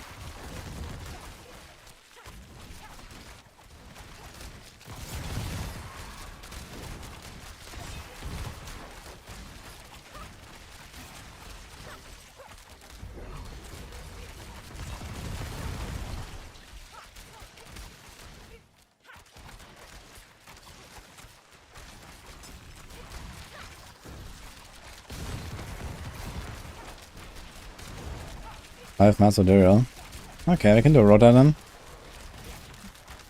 So Devdom, me, X-Pen, you in. So we need +1 for some Durals then. We can do a small session.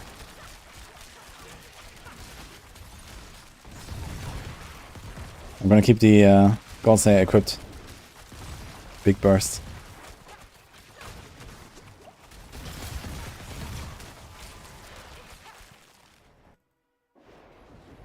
There's a specific reason why I'm using a bow over a crossbow, man.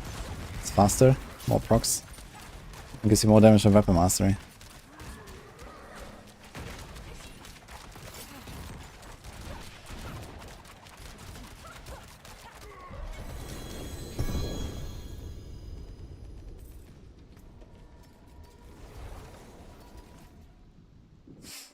Okay, stand by. Okay guys, add me. Let's do it. So stand by, Devdom, and X-Pen. You have 5 as well, X-Pen? X-Pen.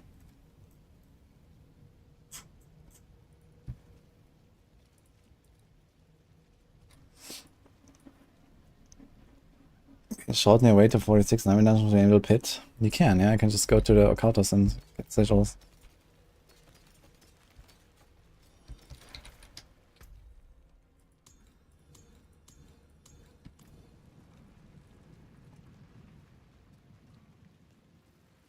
A bow is really better. Has the same DPS as a crossbow. You shoot faster, which is just helpful for a bunch of things. And you have a few percent more DPS for weapon mastery.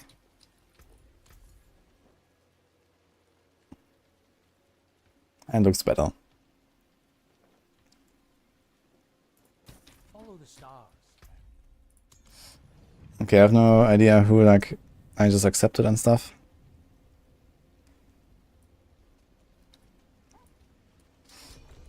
Maybe they fixed Frozen Orb with new patch.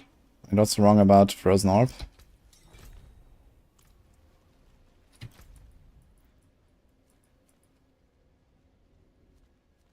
I guess I'm gonna go there real quick while waiting. I have crossplay off.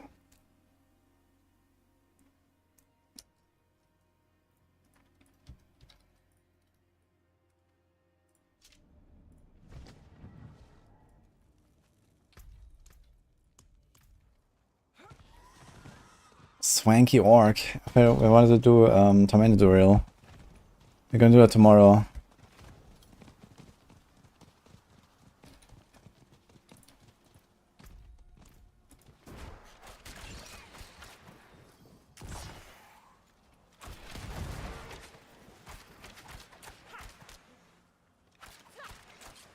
The flat vulnerable on the crossbow, this is why you're asking about crossbow. Yeah, it's like very minor. So you go for bow anyway. You already have like 1000% vulnerable, you don't care about that extra 30 or something from the crossbow. It's not that important.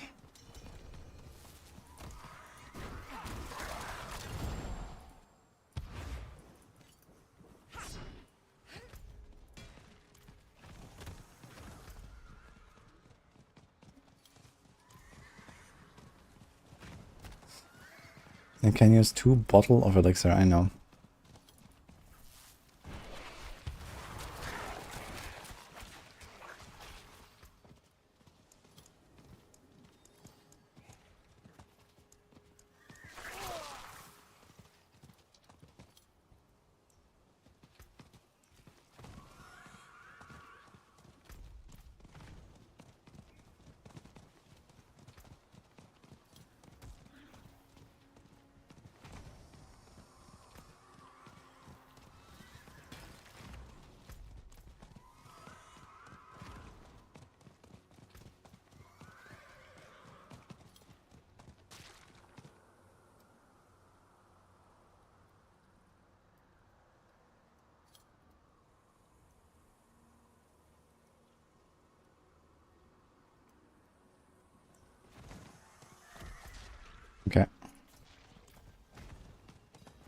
So it's gonna be 20 duros or more. You know, more.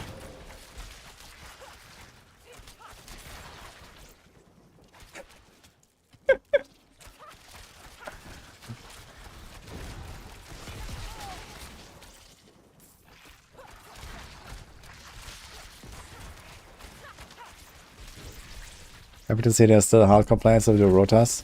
Honestly, I think hardcore feels more alive than it used to. Like, I remember when doing rotas in Season 2 and Season 3, there was like not much going on. It was basically just like Condis, Chronix, and Daikora and me every day. For like 3 weeks straight. Until we had our stuff. Sometimes someone would rotate in, some friend. Or some viewer, and that was it.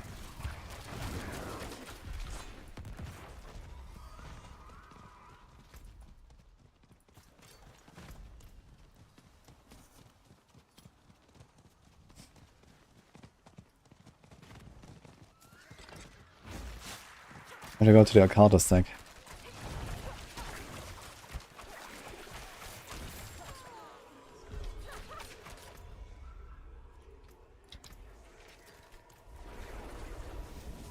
I can just Andy's as well.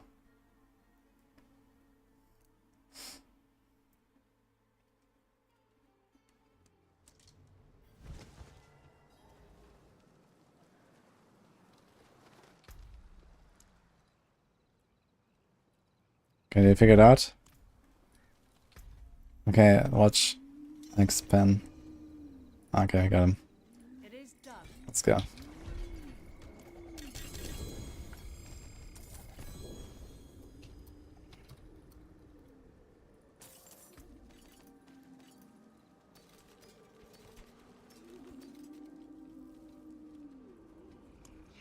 Precious stones to catch the light.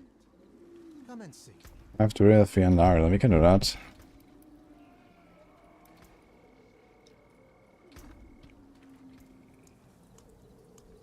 I'd like to do Uber and Daryl again at some point. Dude, I have 55 shekels.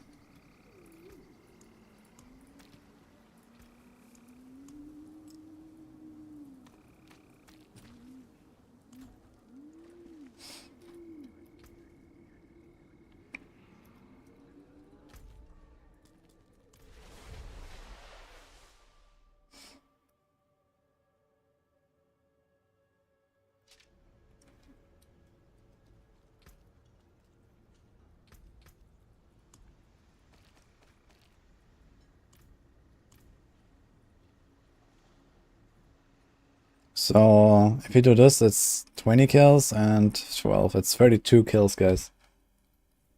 Did anyone agree, though? You guys want to do it Andy after? If they have Andy mods?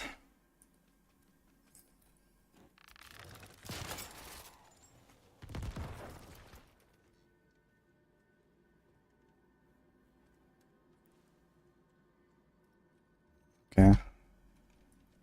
Alright, so we do 20 Duriel, 12 Andy. Let's go.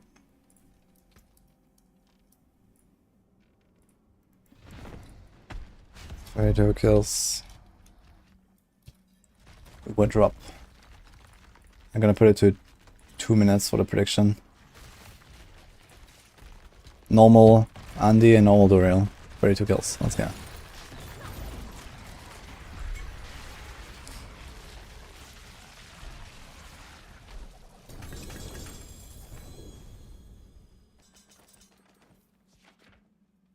I will have to do a resetting. Alright, that's fine.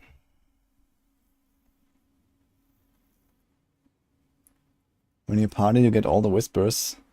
Actually, I've not ever tried to do whispers in a party. I'm not sure how it works. Wait, this is my old loot from earlier? I think it's still here.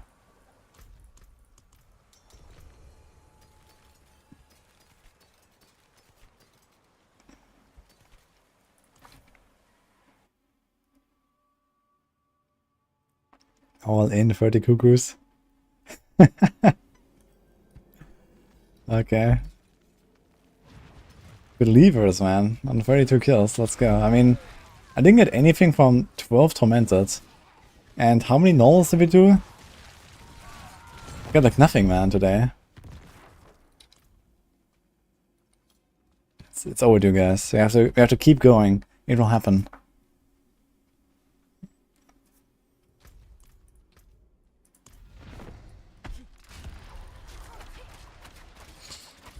Nothing in 12 to minus pretty unlucky. That's actually not very unlucky. Probably has like a 40% chance of occurring or so.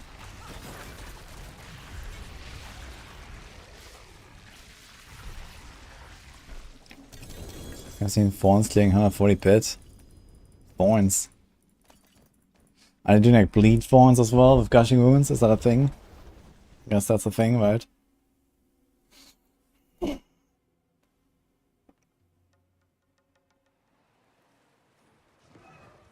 Is that on leaderboard? Did they submit that with the leaderboard?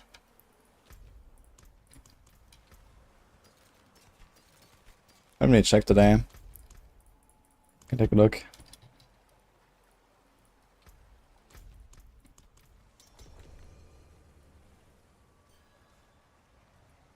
How's it looking?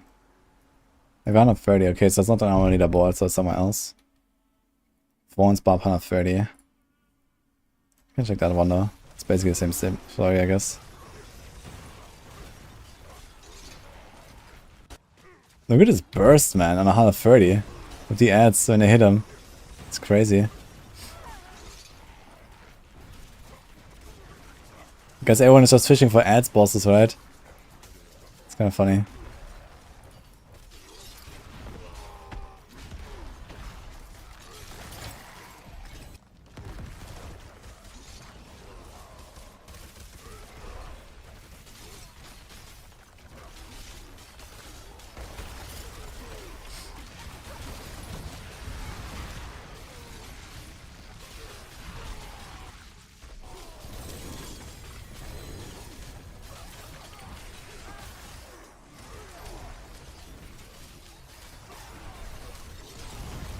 We have to go to town real quick, I guess.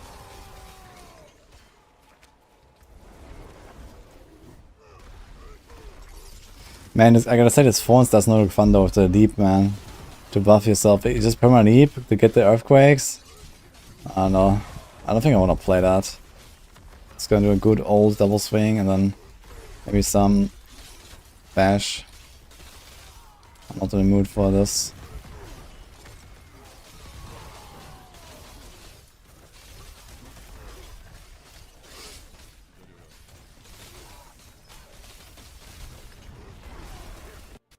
I see this fight here. So he jumps in, pulls them. Do they actually unstack by themselves, or is it because of a leap?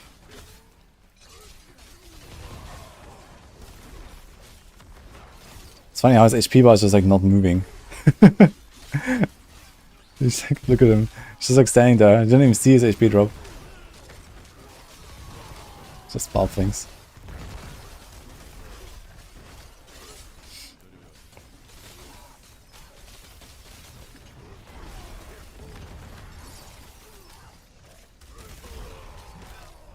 Leap pull, all you have to do. Yeah. It seems very scuffed, man. I wonder how fast this can farm. Like, how fast can you farm like 100 or this, for example? It's probably good enough to just like farm hundreds easily, right? What class is that? That's a good question.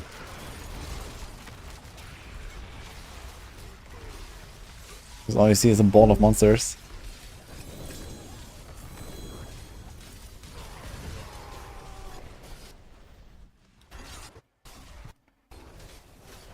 So he doesn't actually have that much time for the boss, interestingly. I figured this would be a build that arrives at the boss after 5 minutes and then fights it for 10.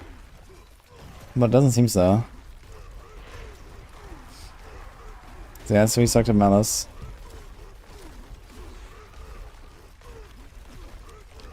Might be one of the best bosses. I think Resurrected Malice has relatively low HP and he spawns ads. And the ads are actually ranged. So he triggers the Thorns on the boss all the time with Needle Flare without killing the ads. That's why one of the only ways to actually do this, right? The boss blasts itself.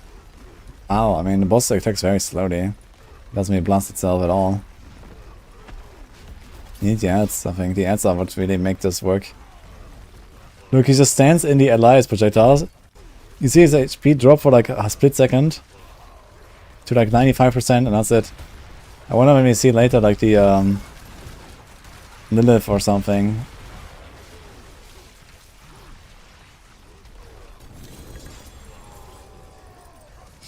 Yeah, Needle Flare gives you a 160% spread, right? On a 2-handed weapon? Or is it 80 on a 2-handed? And then you have the Razor Blade giving you a 150% burst every times time.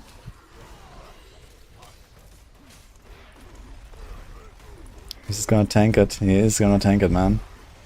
Extra thorns, man. You have to tank the Lilith wave.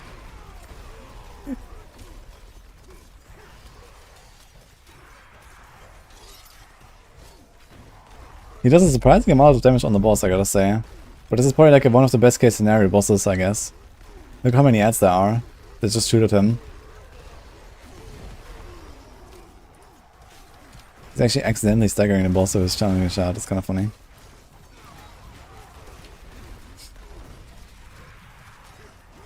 Like if doing a stagger, it doesn't actually do damage, right? Yeah. There's a stagger.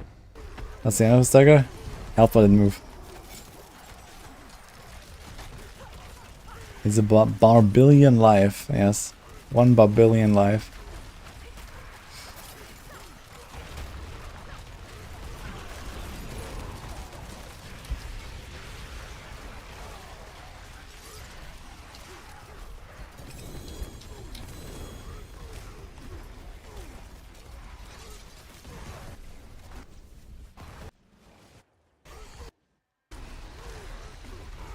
So to upgrade for stones increase the higher you go in the pit. So far nothing seems to indicate that to me. But it may slightly rise over time.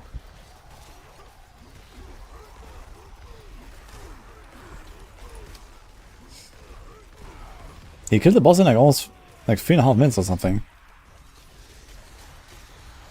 Look at that! Look at that burst, man. He doesn't have damage numbers on, but this must be billions of damage. Like billions. On 130. Like tens of billions. That burst here. He taunts them. Bam, bam, bam. Yeah, this. That's a lot of damage. I'm not sure how much HP this guy has. If I had to guess, probably over 1 trillion or so at this point. Don't kill. Oh. Someone's missing. Just TP in.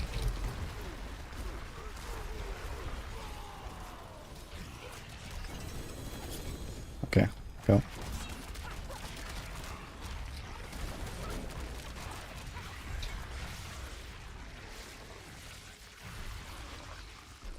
Smelted Hearts of Selic Uber Eminent usable for Twister Barb. I mean, it's a big damage loss, but it makes you very, very tanky. How much better is bow than crossbow? It's not like a huge gap, I would say. But you want a bow if you can.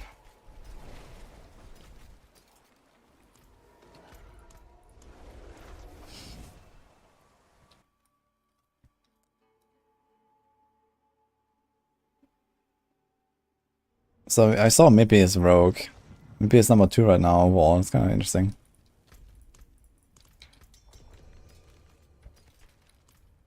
I hope that some of these guys are coming to submit their clears here as well.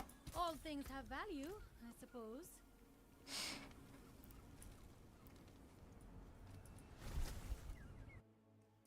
Where's the Sorcs at? 115. Firebolt, Firebolt. There's also 105 with Frozen Orb.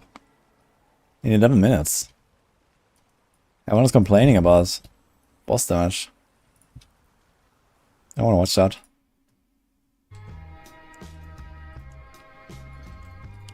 Yeah, look at that chat, man.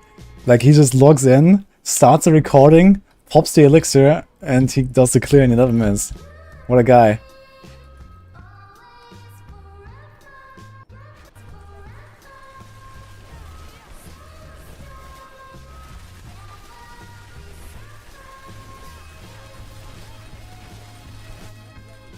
So what?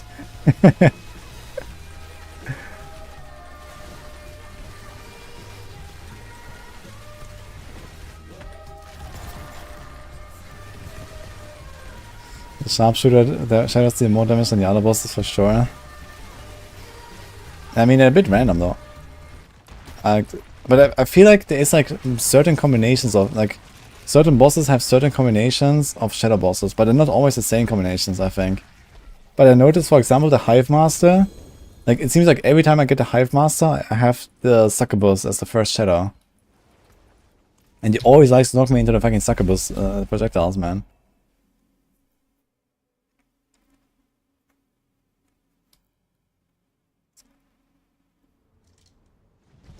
How can you watch that on a screen? Yeah. His damage numbers turn on as well, man. Because why not? I forgot to be out. I'm in town now.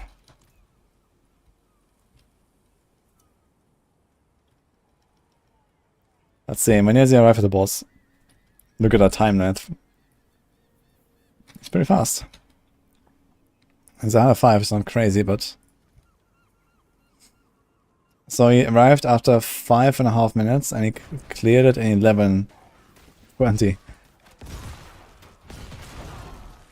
So more than half the time spent he was on the boss actually. Kinda wild.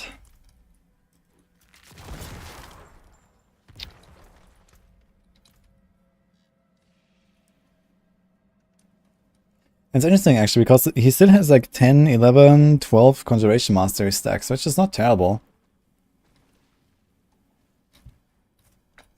How much does he have in like the run? How many stacks does he get there, I wonder? 10, 11, 12. It's not really more most of the time.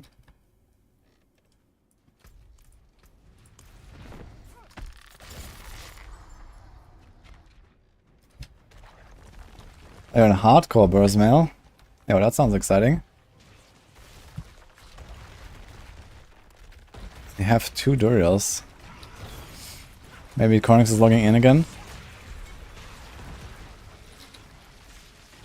I can carry a Duriel. Might take a while if it's multiple players, but if we have another DPS. Cornix logging in. Well, we still have to finish this here though. If you can wait a little bit, we can do it.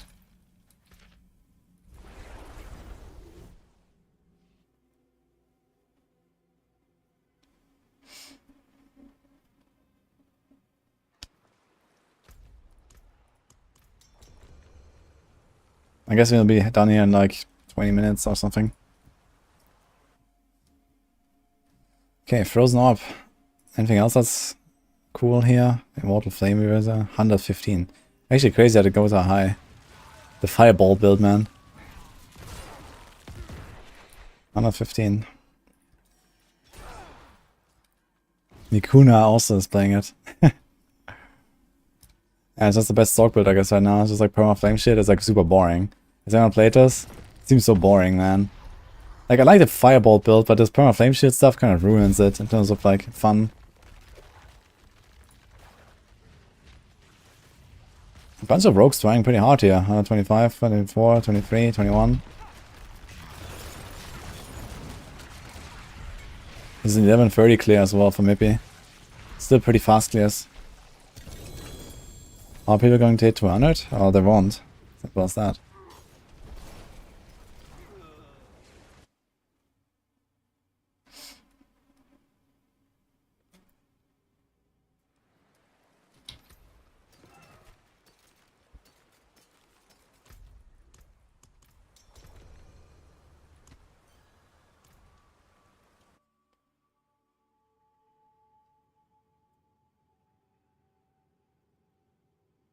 Here's a rapid shot. I guess this means rapid fire, right?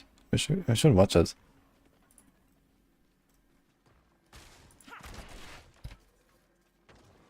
Yeah, he's playing rapid fire. Seems like a pretty classic setup.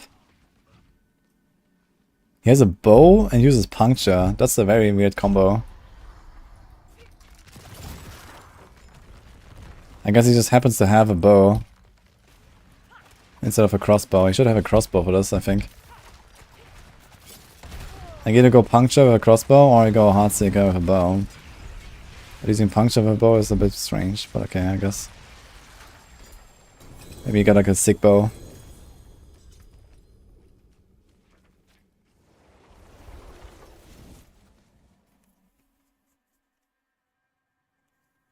The Rouge build that shoots a close range rain of arrows. It might mean this here, I guess.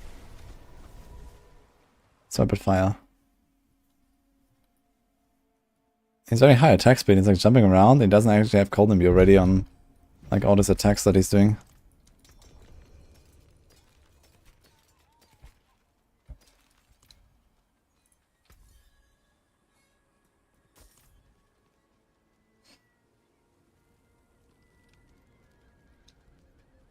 Yeah, bow is faster, but he's not using the bow very much. He's using puncture to build the combo points. So 3 attacks are puncture, 1 is the bow. So in that case you traditionally go with a crossbow, because the downside of the crossbow is that it's like 20% slower than the bow, but it also has 20% more damage than the bow. So you don't have a big impact of the downside, but you get the full upside.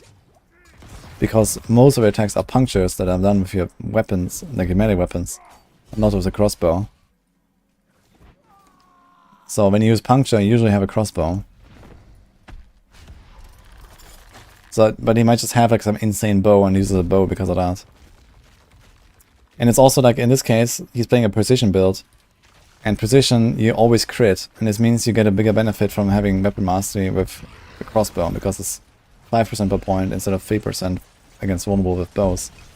So there's another slight bonus there. Because you always crit. It's like the opposite of Heartseeker. On Heartseeker you go bow because you don't always crit. So the weapon mastery is stronger for bows on Heartseeker, but on the precision build, you always crit.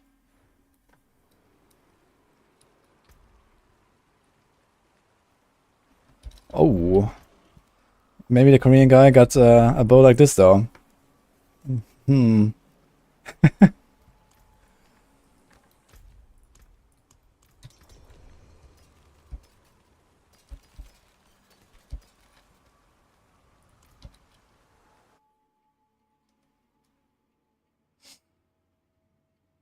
It's actually clearing is really fast, man. This is 117.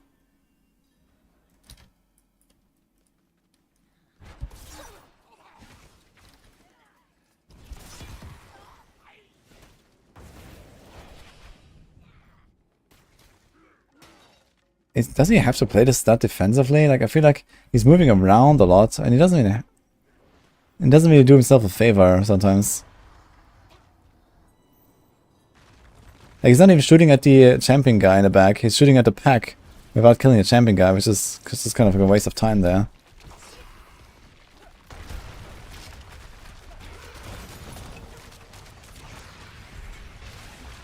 You buy 4. Thanks for subbing.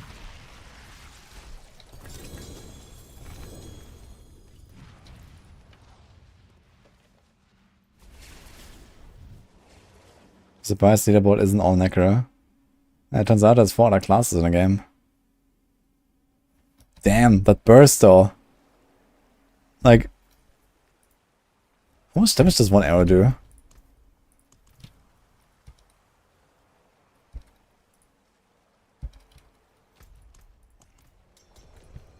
Oh shit, I entered before waiting. Oh, they accepted, okay. Look at that burst now. Half health. Bam. It's like 100 million per arrow. And you have like roughly 20 arrows. That's pretty big. It can be probably more, I guess. I saw 155 million there. So you can do like 2-3 billion for 1 combo. Yeah, 158. That's like with exploit ranks, I guess.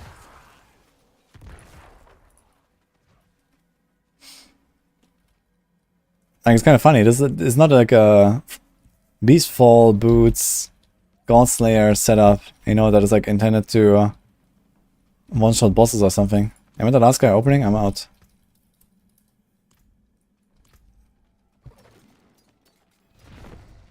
Okay, someone else is opening still.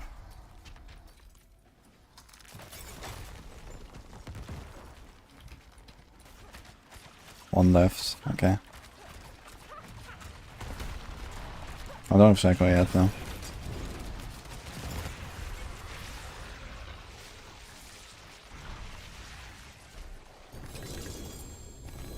Oh, we got a raid from Condas. Hello. Thank you for the raid. Hope you had a wonderful time. Hope you have been farming a lot of whispers today, too. And you gotta redeem. Let's go.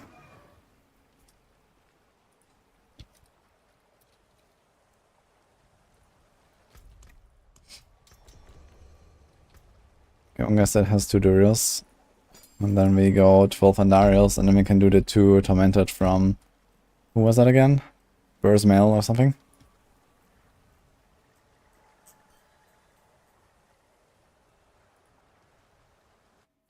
Ditch.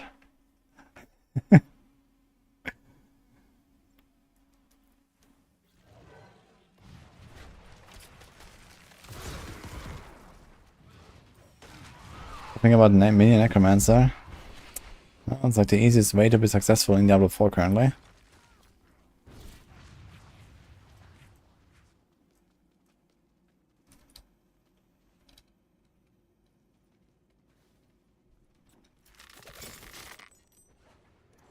Any good unique for Artsika? Yeah, the Harlequin Crest.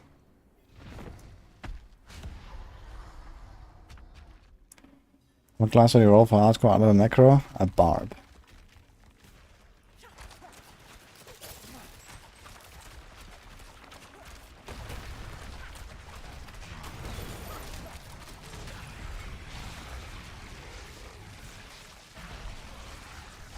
Sort of free, greater affix crossbow for 1.25 billion. No more whisper farming. Nice. Free greater affix is kinda sick. Man, I should play softcore at some point, man. It's just gonna be so nice with the economy. Like, you know, this greater affix sword that I just found earlier. That one, that would go for a lot. That would really, like, you know, make things a lot easier for my life. To sell an item like this, 500 million or something.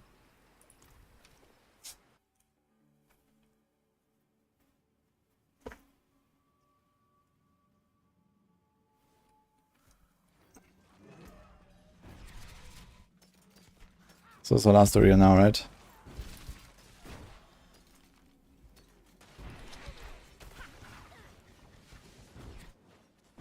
Yeah, but then you have to play softcore, and it's kind of a struggle, huh?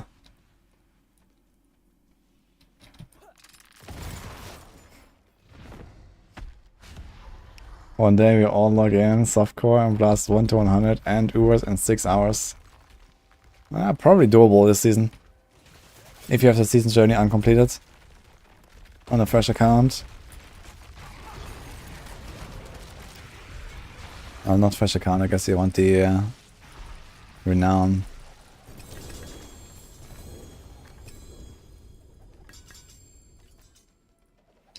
Okay, this was the last, I think.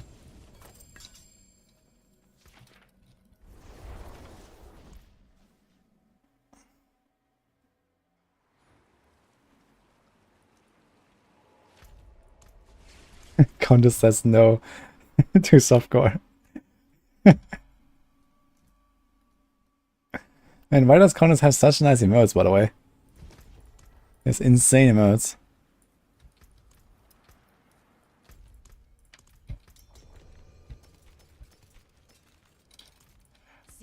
Oh guys, I found one item at least, a double great I mean, this is a really good bow, man.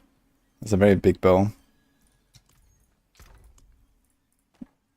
Time to brig it later.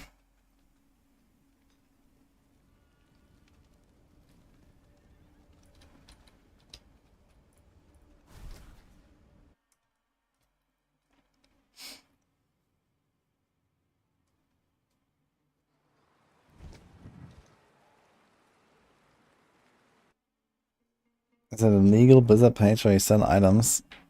Legal, but it's not a legal official page. It's yeah, made through Discord or through some websites. Some people, for example, the Crimson Market, they offer, like, you know, a way to sell items, like advertise the item basically. Like in the past, at the start, people were just doing like Discord posts and stuff like that in like a trading channel. And then people start making trade sites.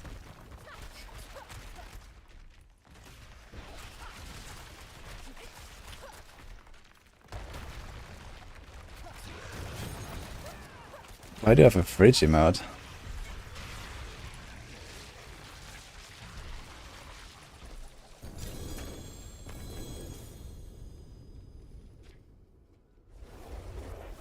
$100 million is $2 at the moment, so that's why people are spending so much on items to brick them. Yeah, I mean on average for like a weapon, my experience at least is like you need like around 3 to 5 weapons or so to get like the combo of what you want. So each of those for like 1.5 billion is like $30. So you spend like $150 in gold just to buy like 5 weapons so you can brick 4 of them. Sounds good, man. Imagine playing Barb. Then you have to do this 4 times. Who's farming the gold? Bots, of course.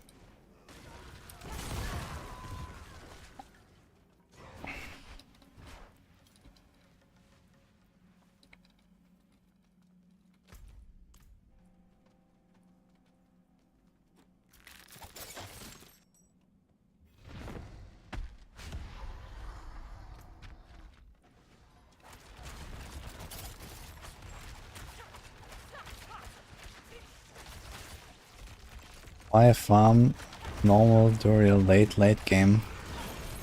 Well, I can't influence the time of day.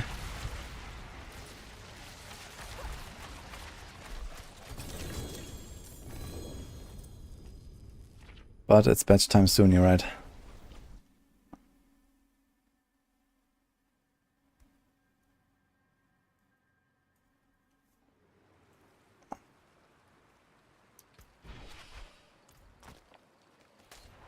Someone got...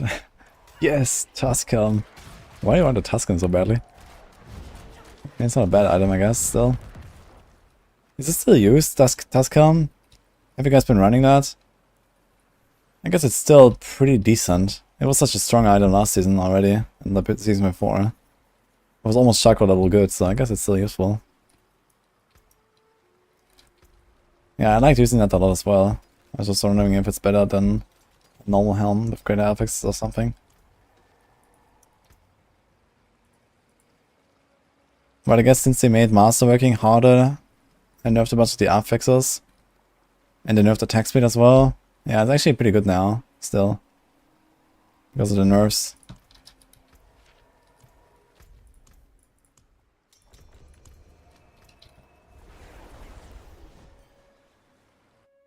Tascon lets it cap attack speed easily. It's crazy, I haven't even thought about capping attack speed. My build right now has 9.1% attack speed. And then Rapid and Moonrise. Precious stones, beautifully cut.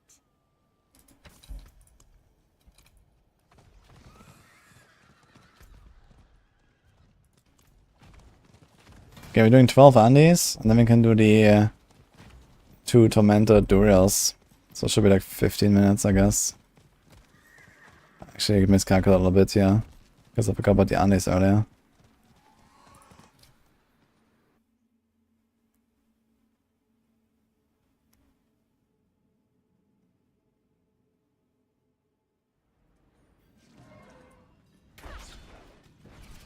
Rouge. Yeah, can use Doombringer, yes.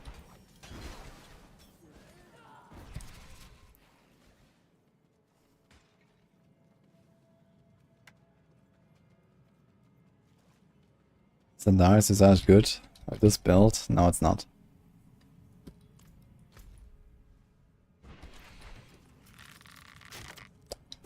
Oh, bench. Okay, good night, Gondis. Thanks, alright.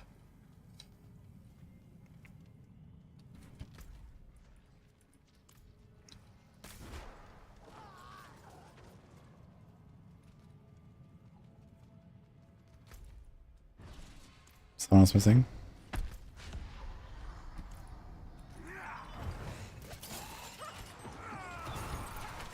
Okay.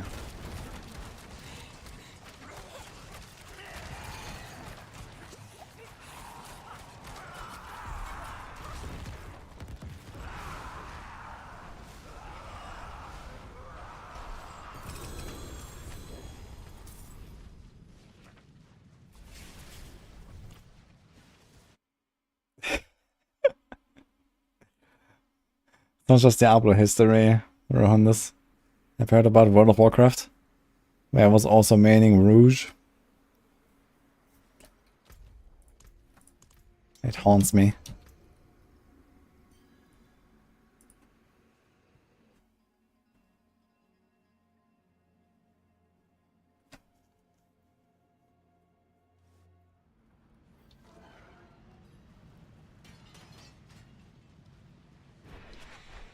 So from Marinated Windshield Druid using melted heart of Silic is actually insane. Yeah. I mean you don't lose Envenom on Windshield, which is good. So you lose like some other random passive, some other random stats. And then you lose a 50% multiplier on all of your damage though, right? Because Windshield on the neck is usually what you wanna go for. It's a lot of DPS, because like all of your damage comes from the aspect.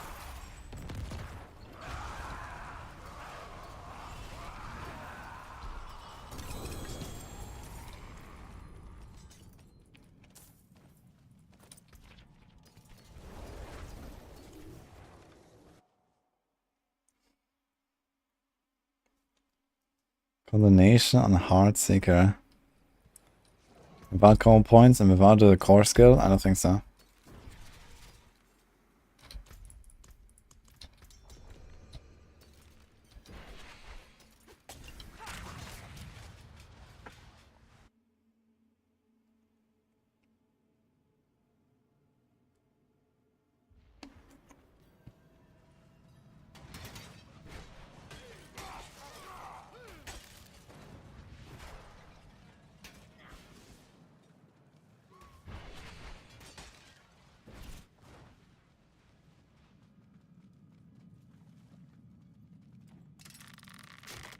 Congrats, David.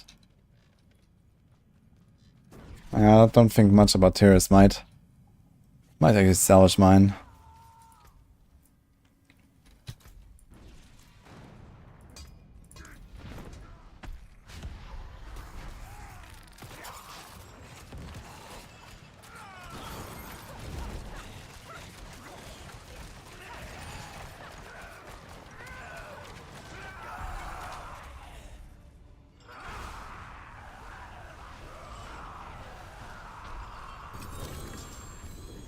Ring and pants. Oh.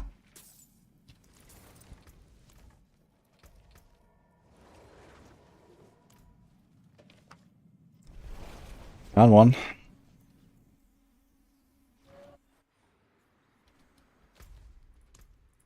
I already had that one. That's a spark, I guess. I mean, I keep it as a backup, who knows.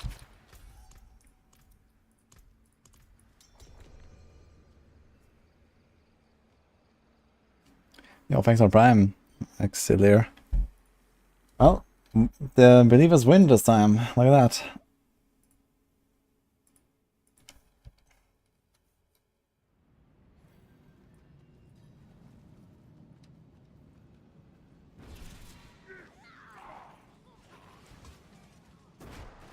You're glad no one even uses call points this season?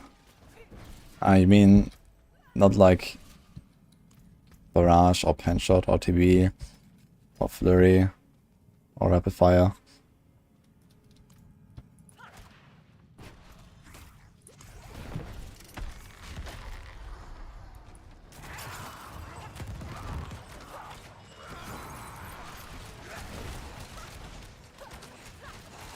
I mean, I gotta say, it is kind of refreshing to do a non-call point build.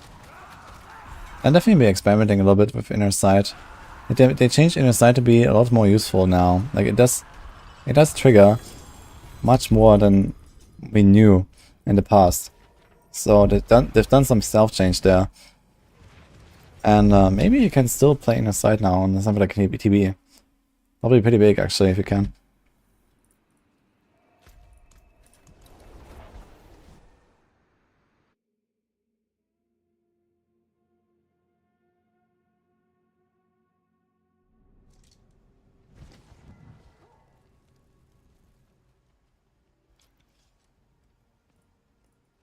I'm gonna go batch Chronics. Okay, I mean, personally, if you're here tomorrow, we can also do it tomorrow. So I can do it for a full party. It's also getting late for me now.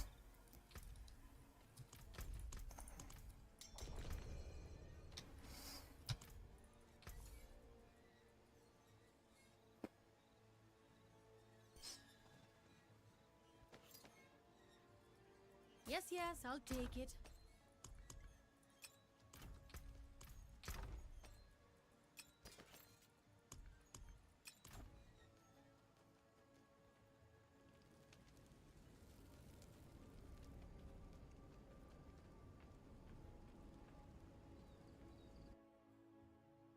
The song is called Streets by Moonrunner 83.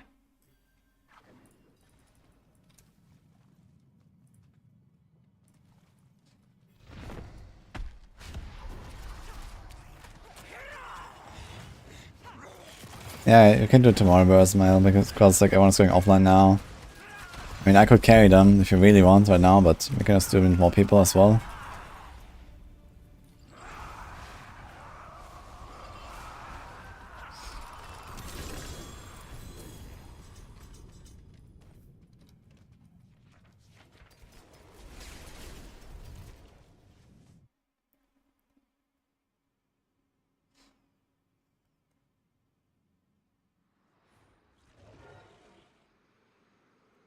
Okay, have a good night.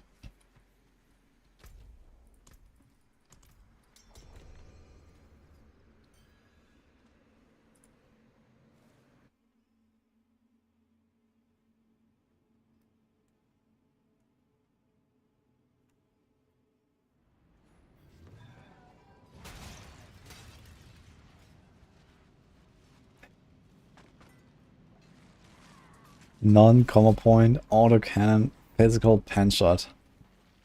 Let's go, that sounds like a build actually.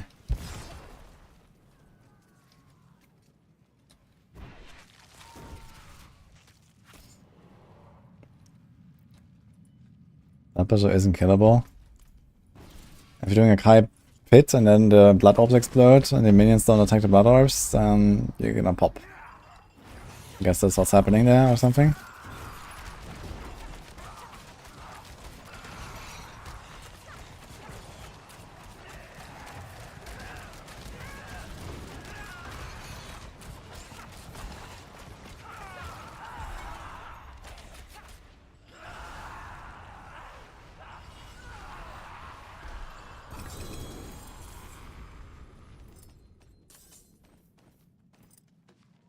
Yeah, if you can proc inner sight with TB, then inner sight would actually be relatively good. If you can somehow sustain like perma spam, then do poison TB.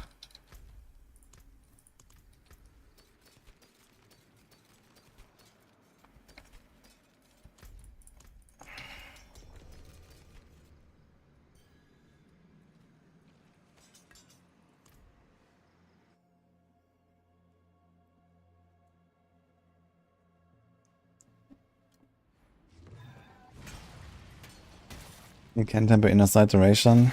You can, but that's not really something you're gonna do.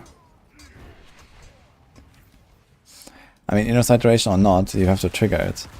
You can't trigger it with poison damage, you have to do it with direct damage.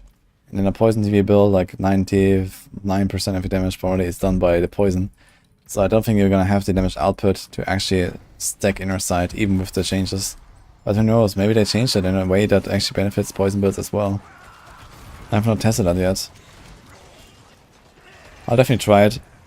When I play TB, I'll do some inner sight and see what happens.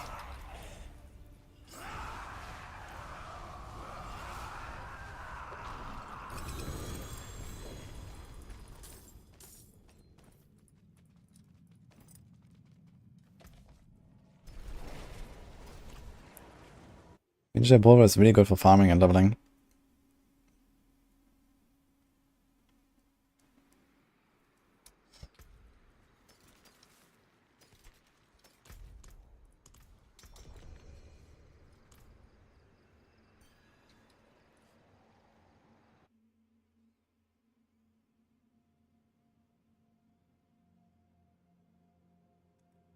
Yeah, I'm very excited to play TP.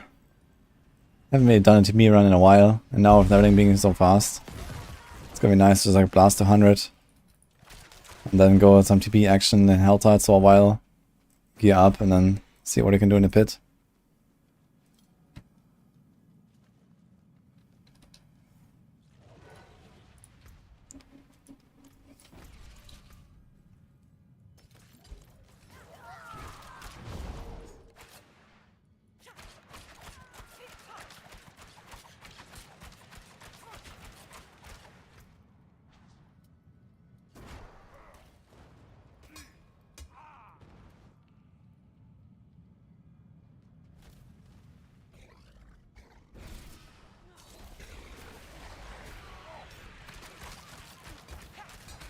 Trying to give grenades a shot this season? I do, yeah.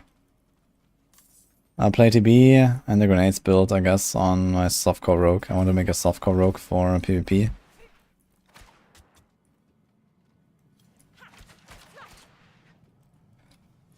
TB has to be poison, yeah. There's like no way around that, I think. It's like the only real way to kill bosses with this build.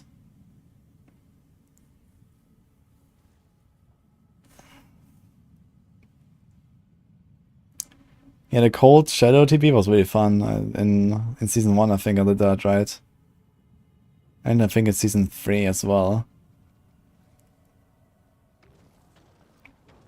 Someone's missing here. They crashed. That's fine, we wait.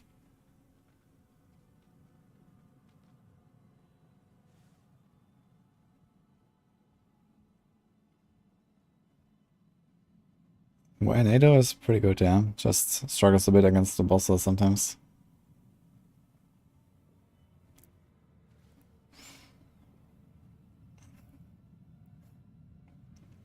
Yeah, season 1 TP was fun, man, with the Barb heart. It's also crazy with the Barb being shadow damage, and you got like the consuming shadow resources all the time. That was nuts. It's gonna be a patch on Tuesday.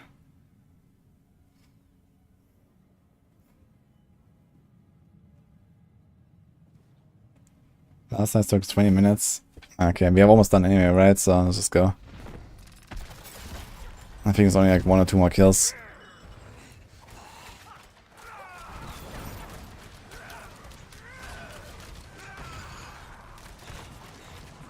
What do I think about arrow storms? I think you should not use it beyond level 30.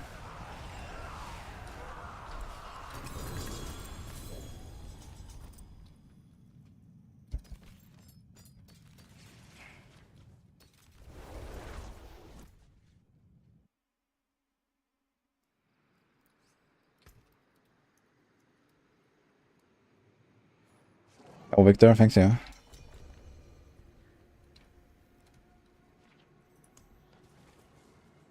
Oh, he's back. Why is Godslayer better? I didn't say it's better. I'm just trying it for a little bit. That's fun. Someone suggested it earlier, and I just equipped it.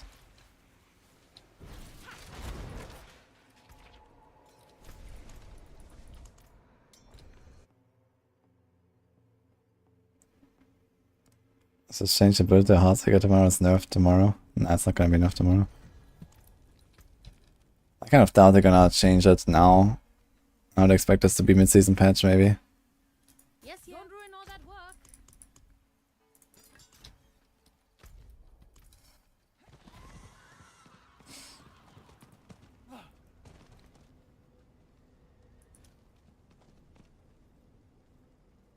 Yeah, Holy Bolts might get a change.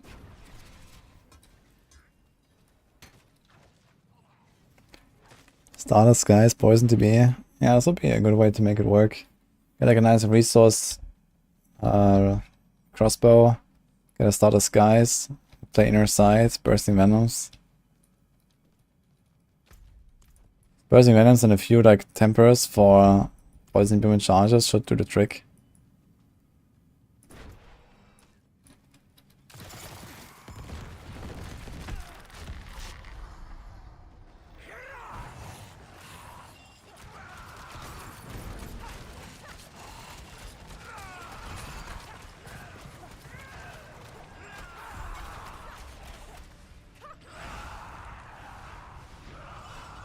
3-man pit run. Yeah, 3-man pit run is what you're aiming for farming.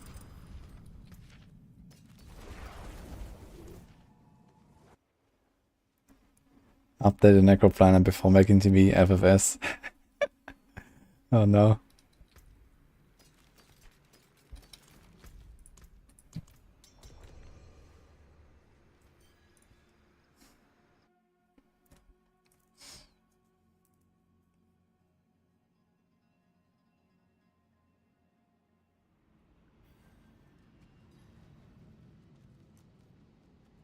Oh, that is crazy.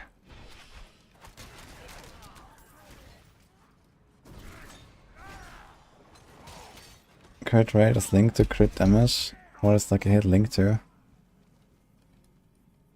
Nothing really. I guess the lucky hit of the skill, so it multiplies the value of the lucky hit of a skill with your bonus, basically.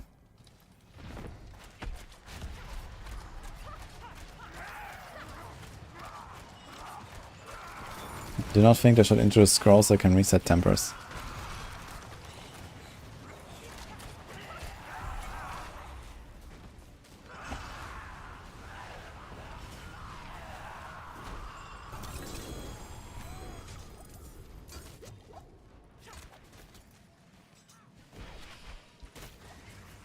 That was us all.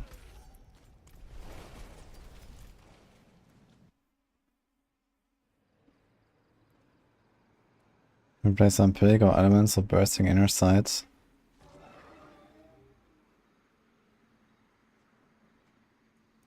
Elements probably. You need some vulnerable application, so a Curse Touch does that pretty well. You might be able to get away with the ring mods, but I guess you don't have enough lucky hit chance to really make that work.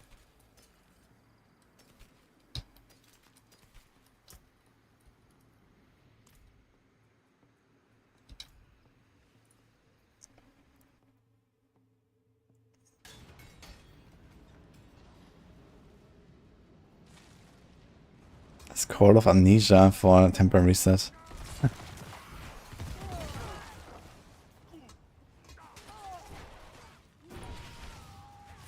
Yeah, I think the best suggestion I've heard is still just give items of greater affixes extra temper rerolls. I like that suggestion a lot.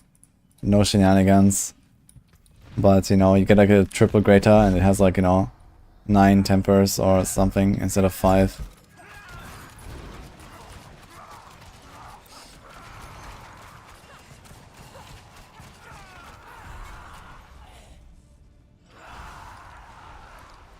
How doable is Uber and Dario on Duriel? Oh, I killed him solo on hardcore after around 48 hours or so.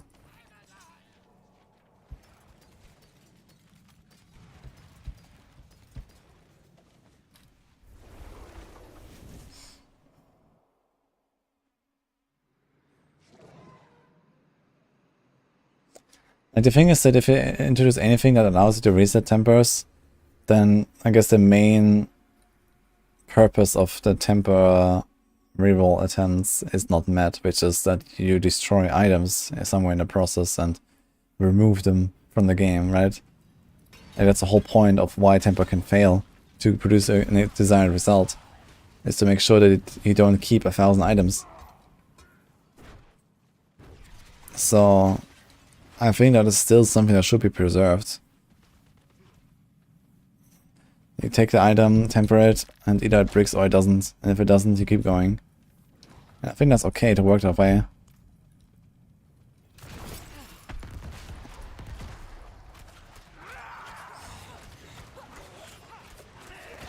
Yeah. Scroll of Amnesia is not really interesting because this, you know, the downside of, like, basically Scroll of Amnesia will just become a scroll of reset your tempers. Because no one in their right mind would ever use a Scroll of Amnesia to reset their character's skills at that point. You would always save it for resetting the tempers. Because resetting a Paragon points costs 5 million gold. That's like literally one Whisper run. It's like nothing. So a Scroll of Amnesia doesn't have value right now. But it would gain a lot of value if you could reset tempers of it. So I don't think that's a great idea.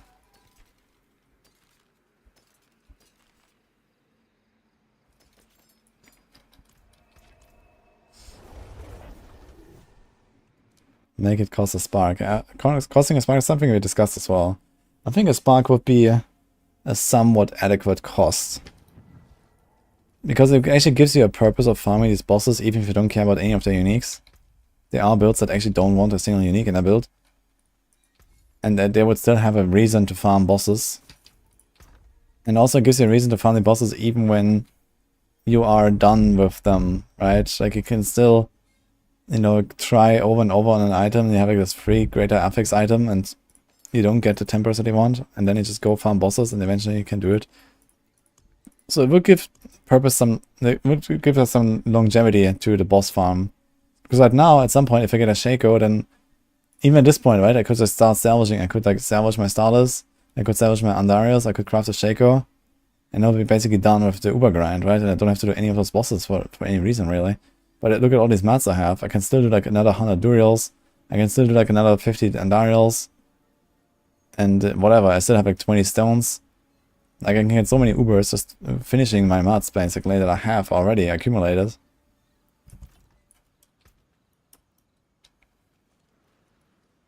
Pity system. Oh my fucking god. Not again.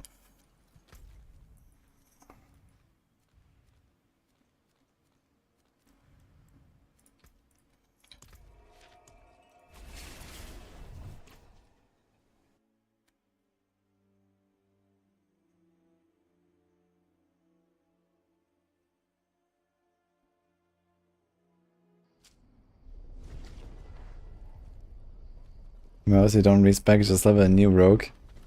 Yeah, I mean I've done it a lot in the past as well. I mean now the leveling is so fast, there's not a huge downside to it, honestly. In fact, right now you could almost argue for having an upside there because you can get the stones again, you can get the spark again, so the bare minimum is like not terrible to level a new character.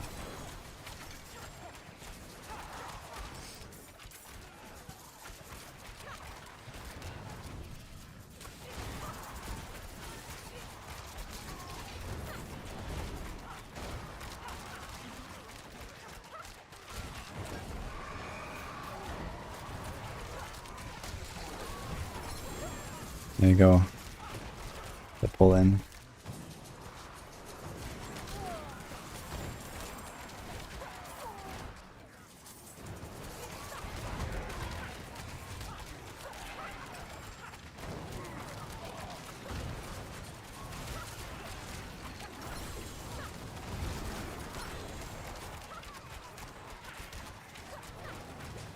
Sorry, I do not understand the language. Good night there, Tom. Have a good one. Wouldn't frostbite be better than elements? It's somewhat close, I guess, and also doesn't always work on bosses, where elements always works. Elements is an average 15% damage bonus. Frostbitten is a 25% damage on crits only, which arguably do most of your damage. Because of you have decent crit chance, you have like around 50% crit or so, plus the crits have a pretty big multiplier through Deadly Ambush, but Deadly Ambush is not always up. And certainly Frostbitten is not always up, because first of all you have to freeze the guys, and second of all, you have to crit, and then you also have to like stagger the boss, it doesn't even work on a non-staggered boss. So Frostbitten is not that crazy good. It's better on like precision builds where you always crit. Makes a bit more sense there. I need to change my helm, by the way. You're missing S tier rogue twisting blades. Okay. Well, another time, I suppose.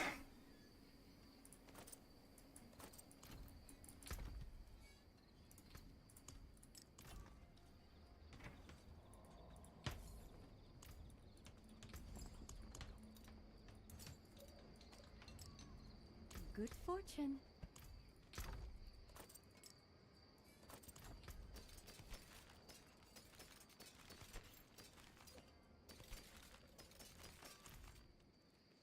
My skill is unmatched. Plenty worth keeping. Not even 300k HP.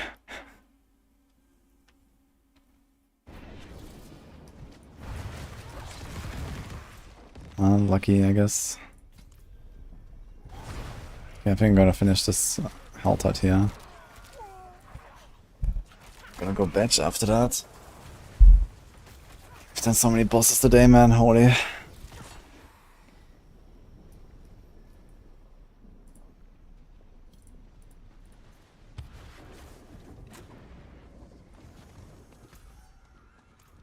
Let's talk lands.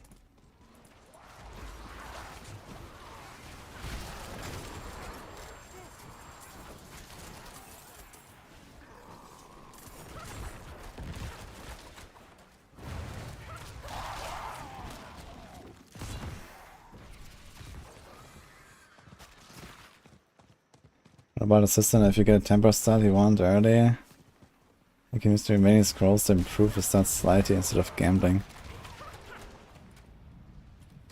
You mean like increase the perfection of the stat that he tempered? And so basically it allows you to like make primal items. I'm not sure if I like that, honestly. We already have the greater affixes to that. At least the temperers add some, you know, variation. Also, why is it awake?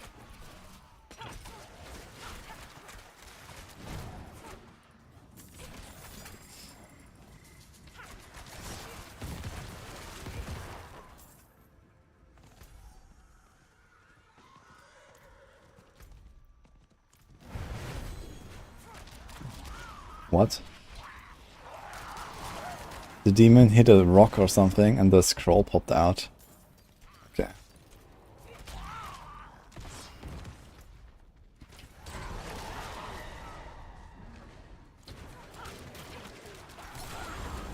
So I have to do 2 rituals here.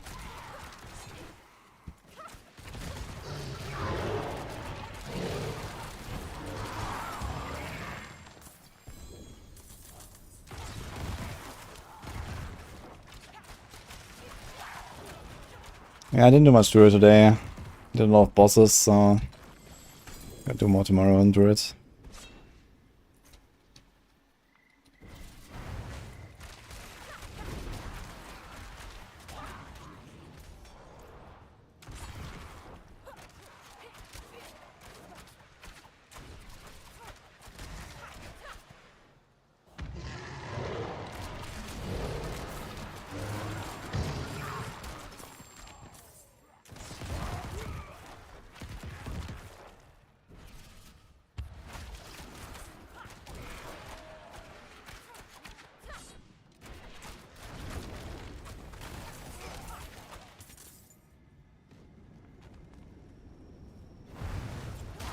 I can create a Maxwell guide for Necromanian with Bone Storm and Blood Mist.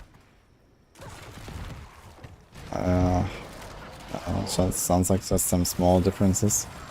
Just have a different skill or something. We have 2 mini Necro guys on Maxwell. There's not gonna be a third one. I'm not sure what they look like exactly though.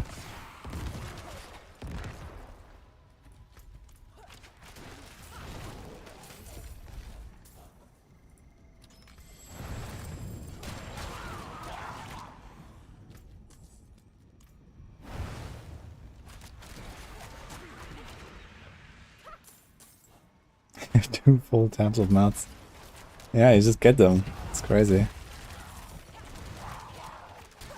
They have to let us stack them beyond 50. Like, why do you only stack to 50? It's insane.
Whisper turn in here.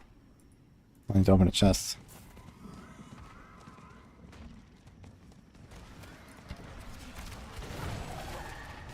I guess I could make them materials as well. I don't really mind that they're items. Like, if you make them materials, then you can't trade them anymore with other people, which is also kind of bad. I think it's fine that these materials are tradable. And that they're items. But at a very minimum, you know, I would like to have, like, more tabs in the inventory here. Like, you know, there could be, like, a summoning material tab, and then could be a sigil tab, and there could be an elixir tab. And also you can just stack more, right? So you can like, carry all of the mats around as on one stack for each of the bosses. And there you go.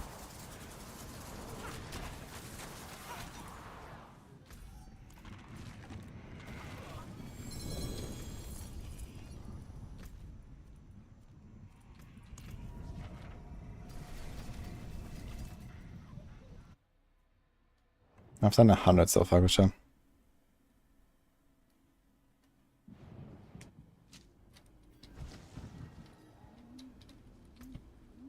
I'm playing Eternal Realm, you have 1 Legacy Shaco and 2 Legacy Grandfathers. Nah, I should not salvage them. I mean, yeah, Shaco with the new Masterworking system will be better if you Masterwork to 12th. But a Grandfather is not necessarily better, because you cannot raise the item power of weapons anymore. So you have more DPS on a Grandfather now on Internal than you can on Season. A fine deal.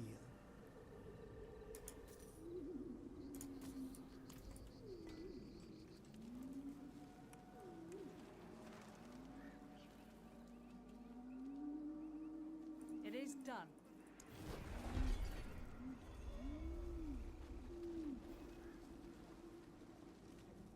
Alini.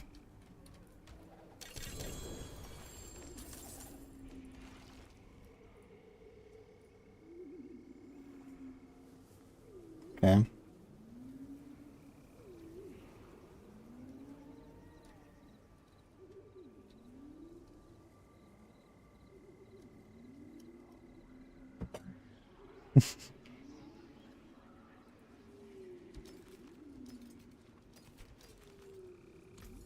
Bless and thank you. Slay Hellborn. Do that real quick. Don't think I can really be bothered. I have like a cool dungeon here, Goa Ruins, Garenhold. Where are the other dungeons? Calder's Refuge. Are there more dungeons? Why is there only 3 dungeons?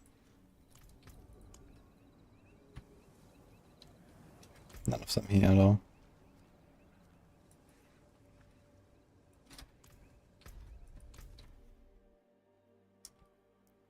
Training dummy is in Kivashad.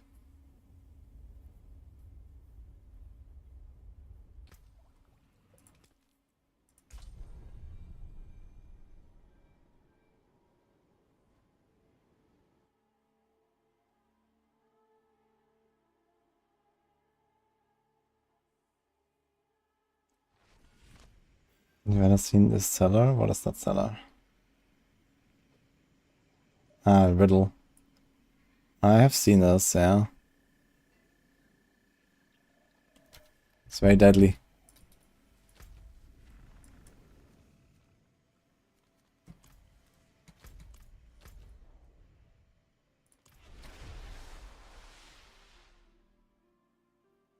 Damage to distance is bad on Rogue, yes. Either go damage to crowd control if you're playing close quarters combat, or you go vulnerable damage if you're playing victimize, or you go crit damage if you're playing on crit build, precision build. Actually, I have a lot of Vashar mats in my inventory here. Okay.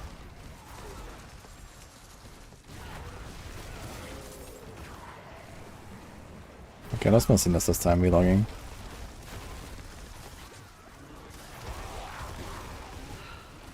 Wouldn't have made it without you. Light, show me mercy!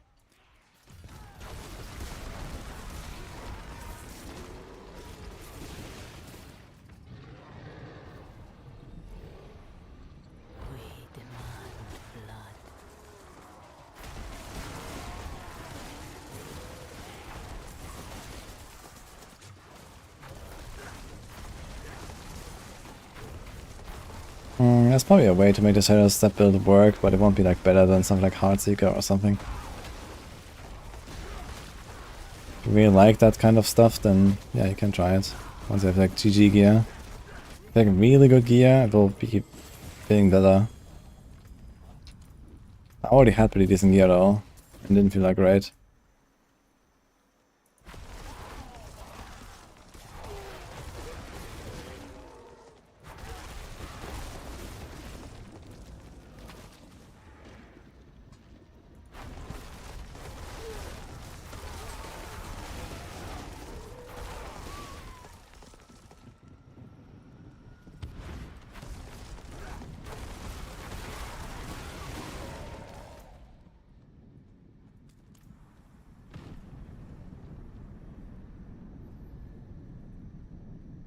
Can you help me kill any of the Uru bosses?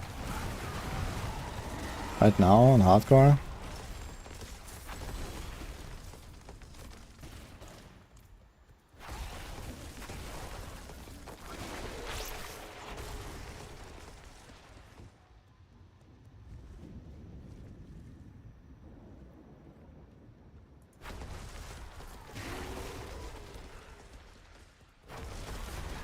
I'm thinking about Hurricane Druid. It's really fun. Played a lot on PTR.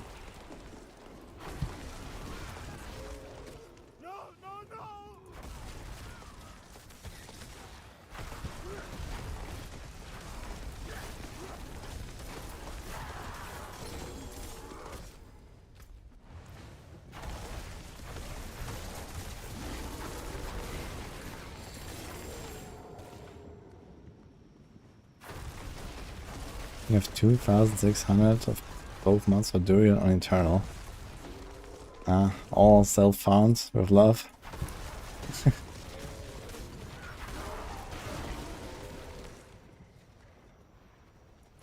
We're gonna do all the stuff on the Eternal anyway.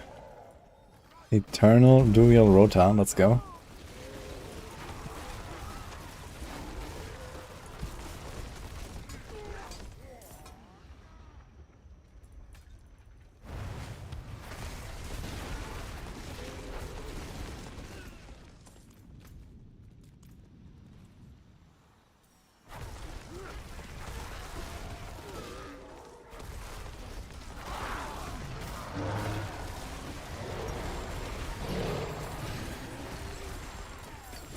Actually, so far there have not been any dupes this season that I've heard of.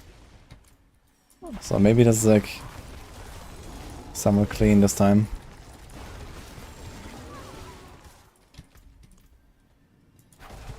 You there! Please, help! My savior.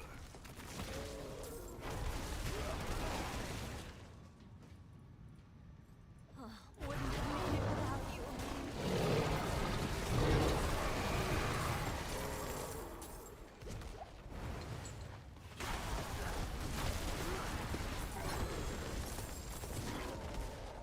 Don't just stand there. Help me!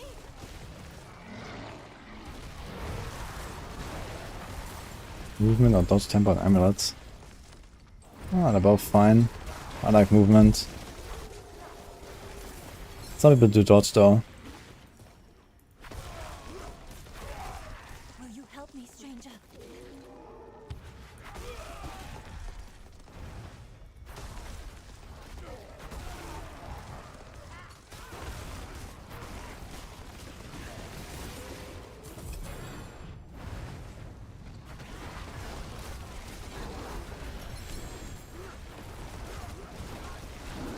You there! Please, help!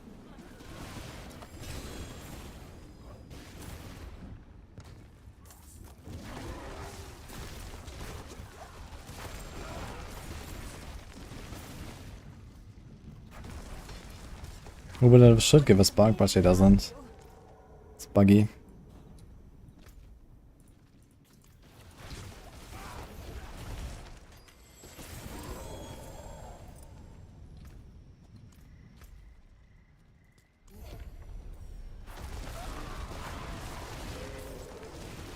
You find like a siphon somewhere or something. These demon kills. This thing ends in a few minutes.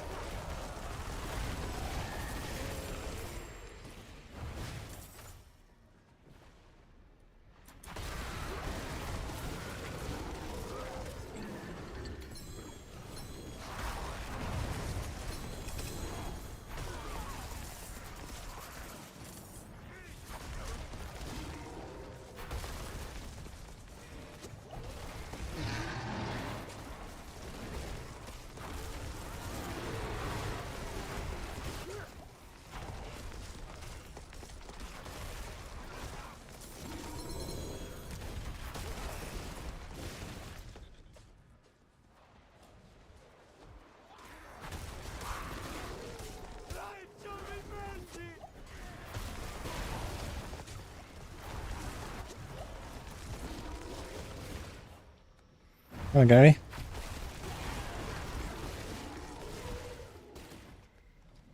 Spent 2 seasons trading non-stop because you thought you would be getting a lot more Ubers.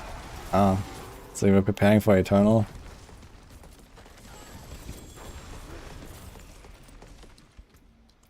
I mean, they are adding some Ubers here and there, right? But yeah, not that many. If you have sparks, you can just craft whatever Uber they introduce anyway.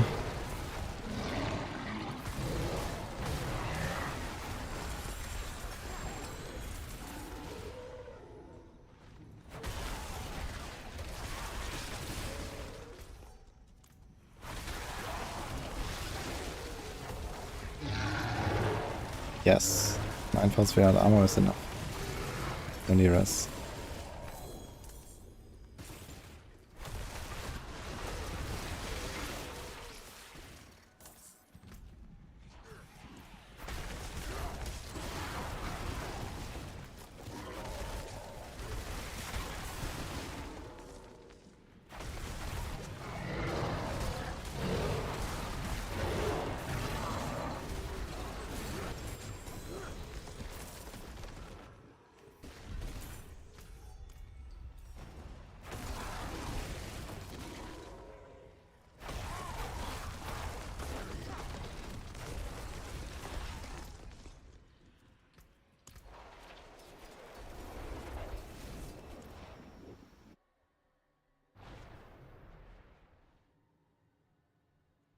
Got no damage on a Tornado Druid build.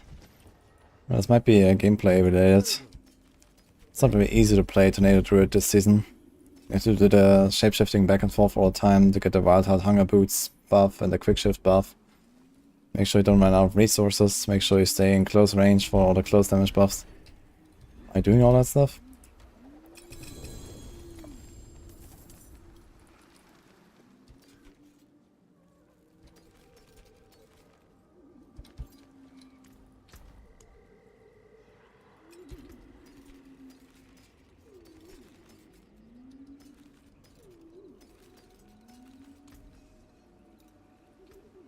The forge is always hot.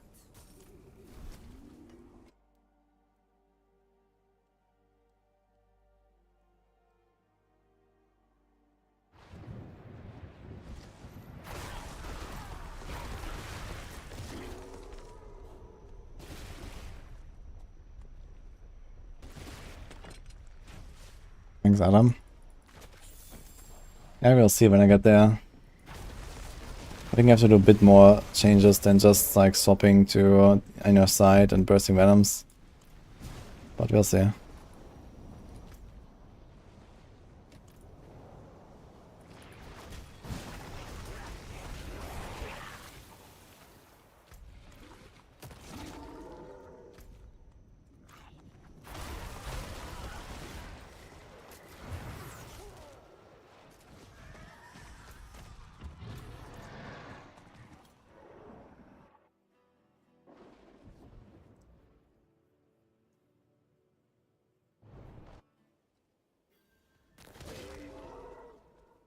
You need the drop source. You only get the minimum from doing a dungeon.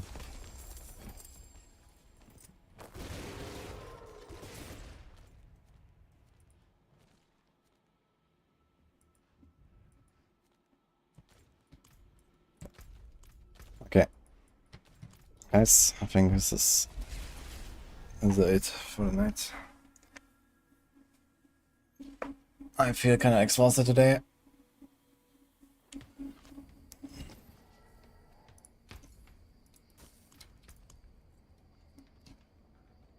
So many bosses you farmed. Fuck.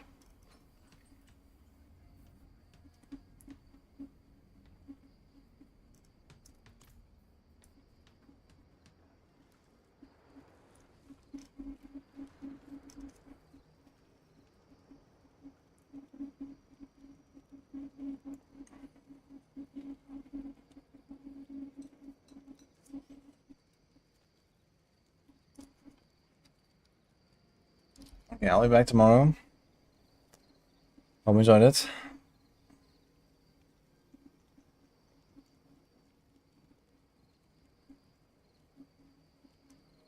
We can raid. Raid Moxie. Didn't I do Moxie? No, I didn't do Moxie. Let's do it.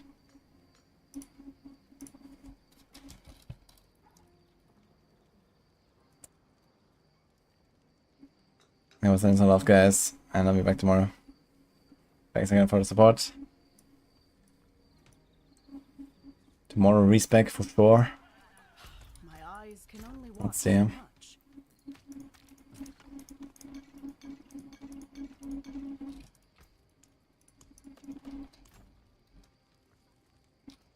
And see you then.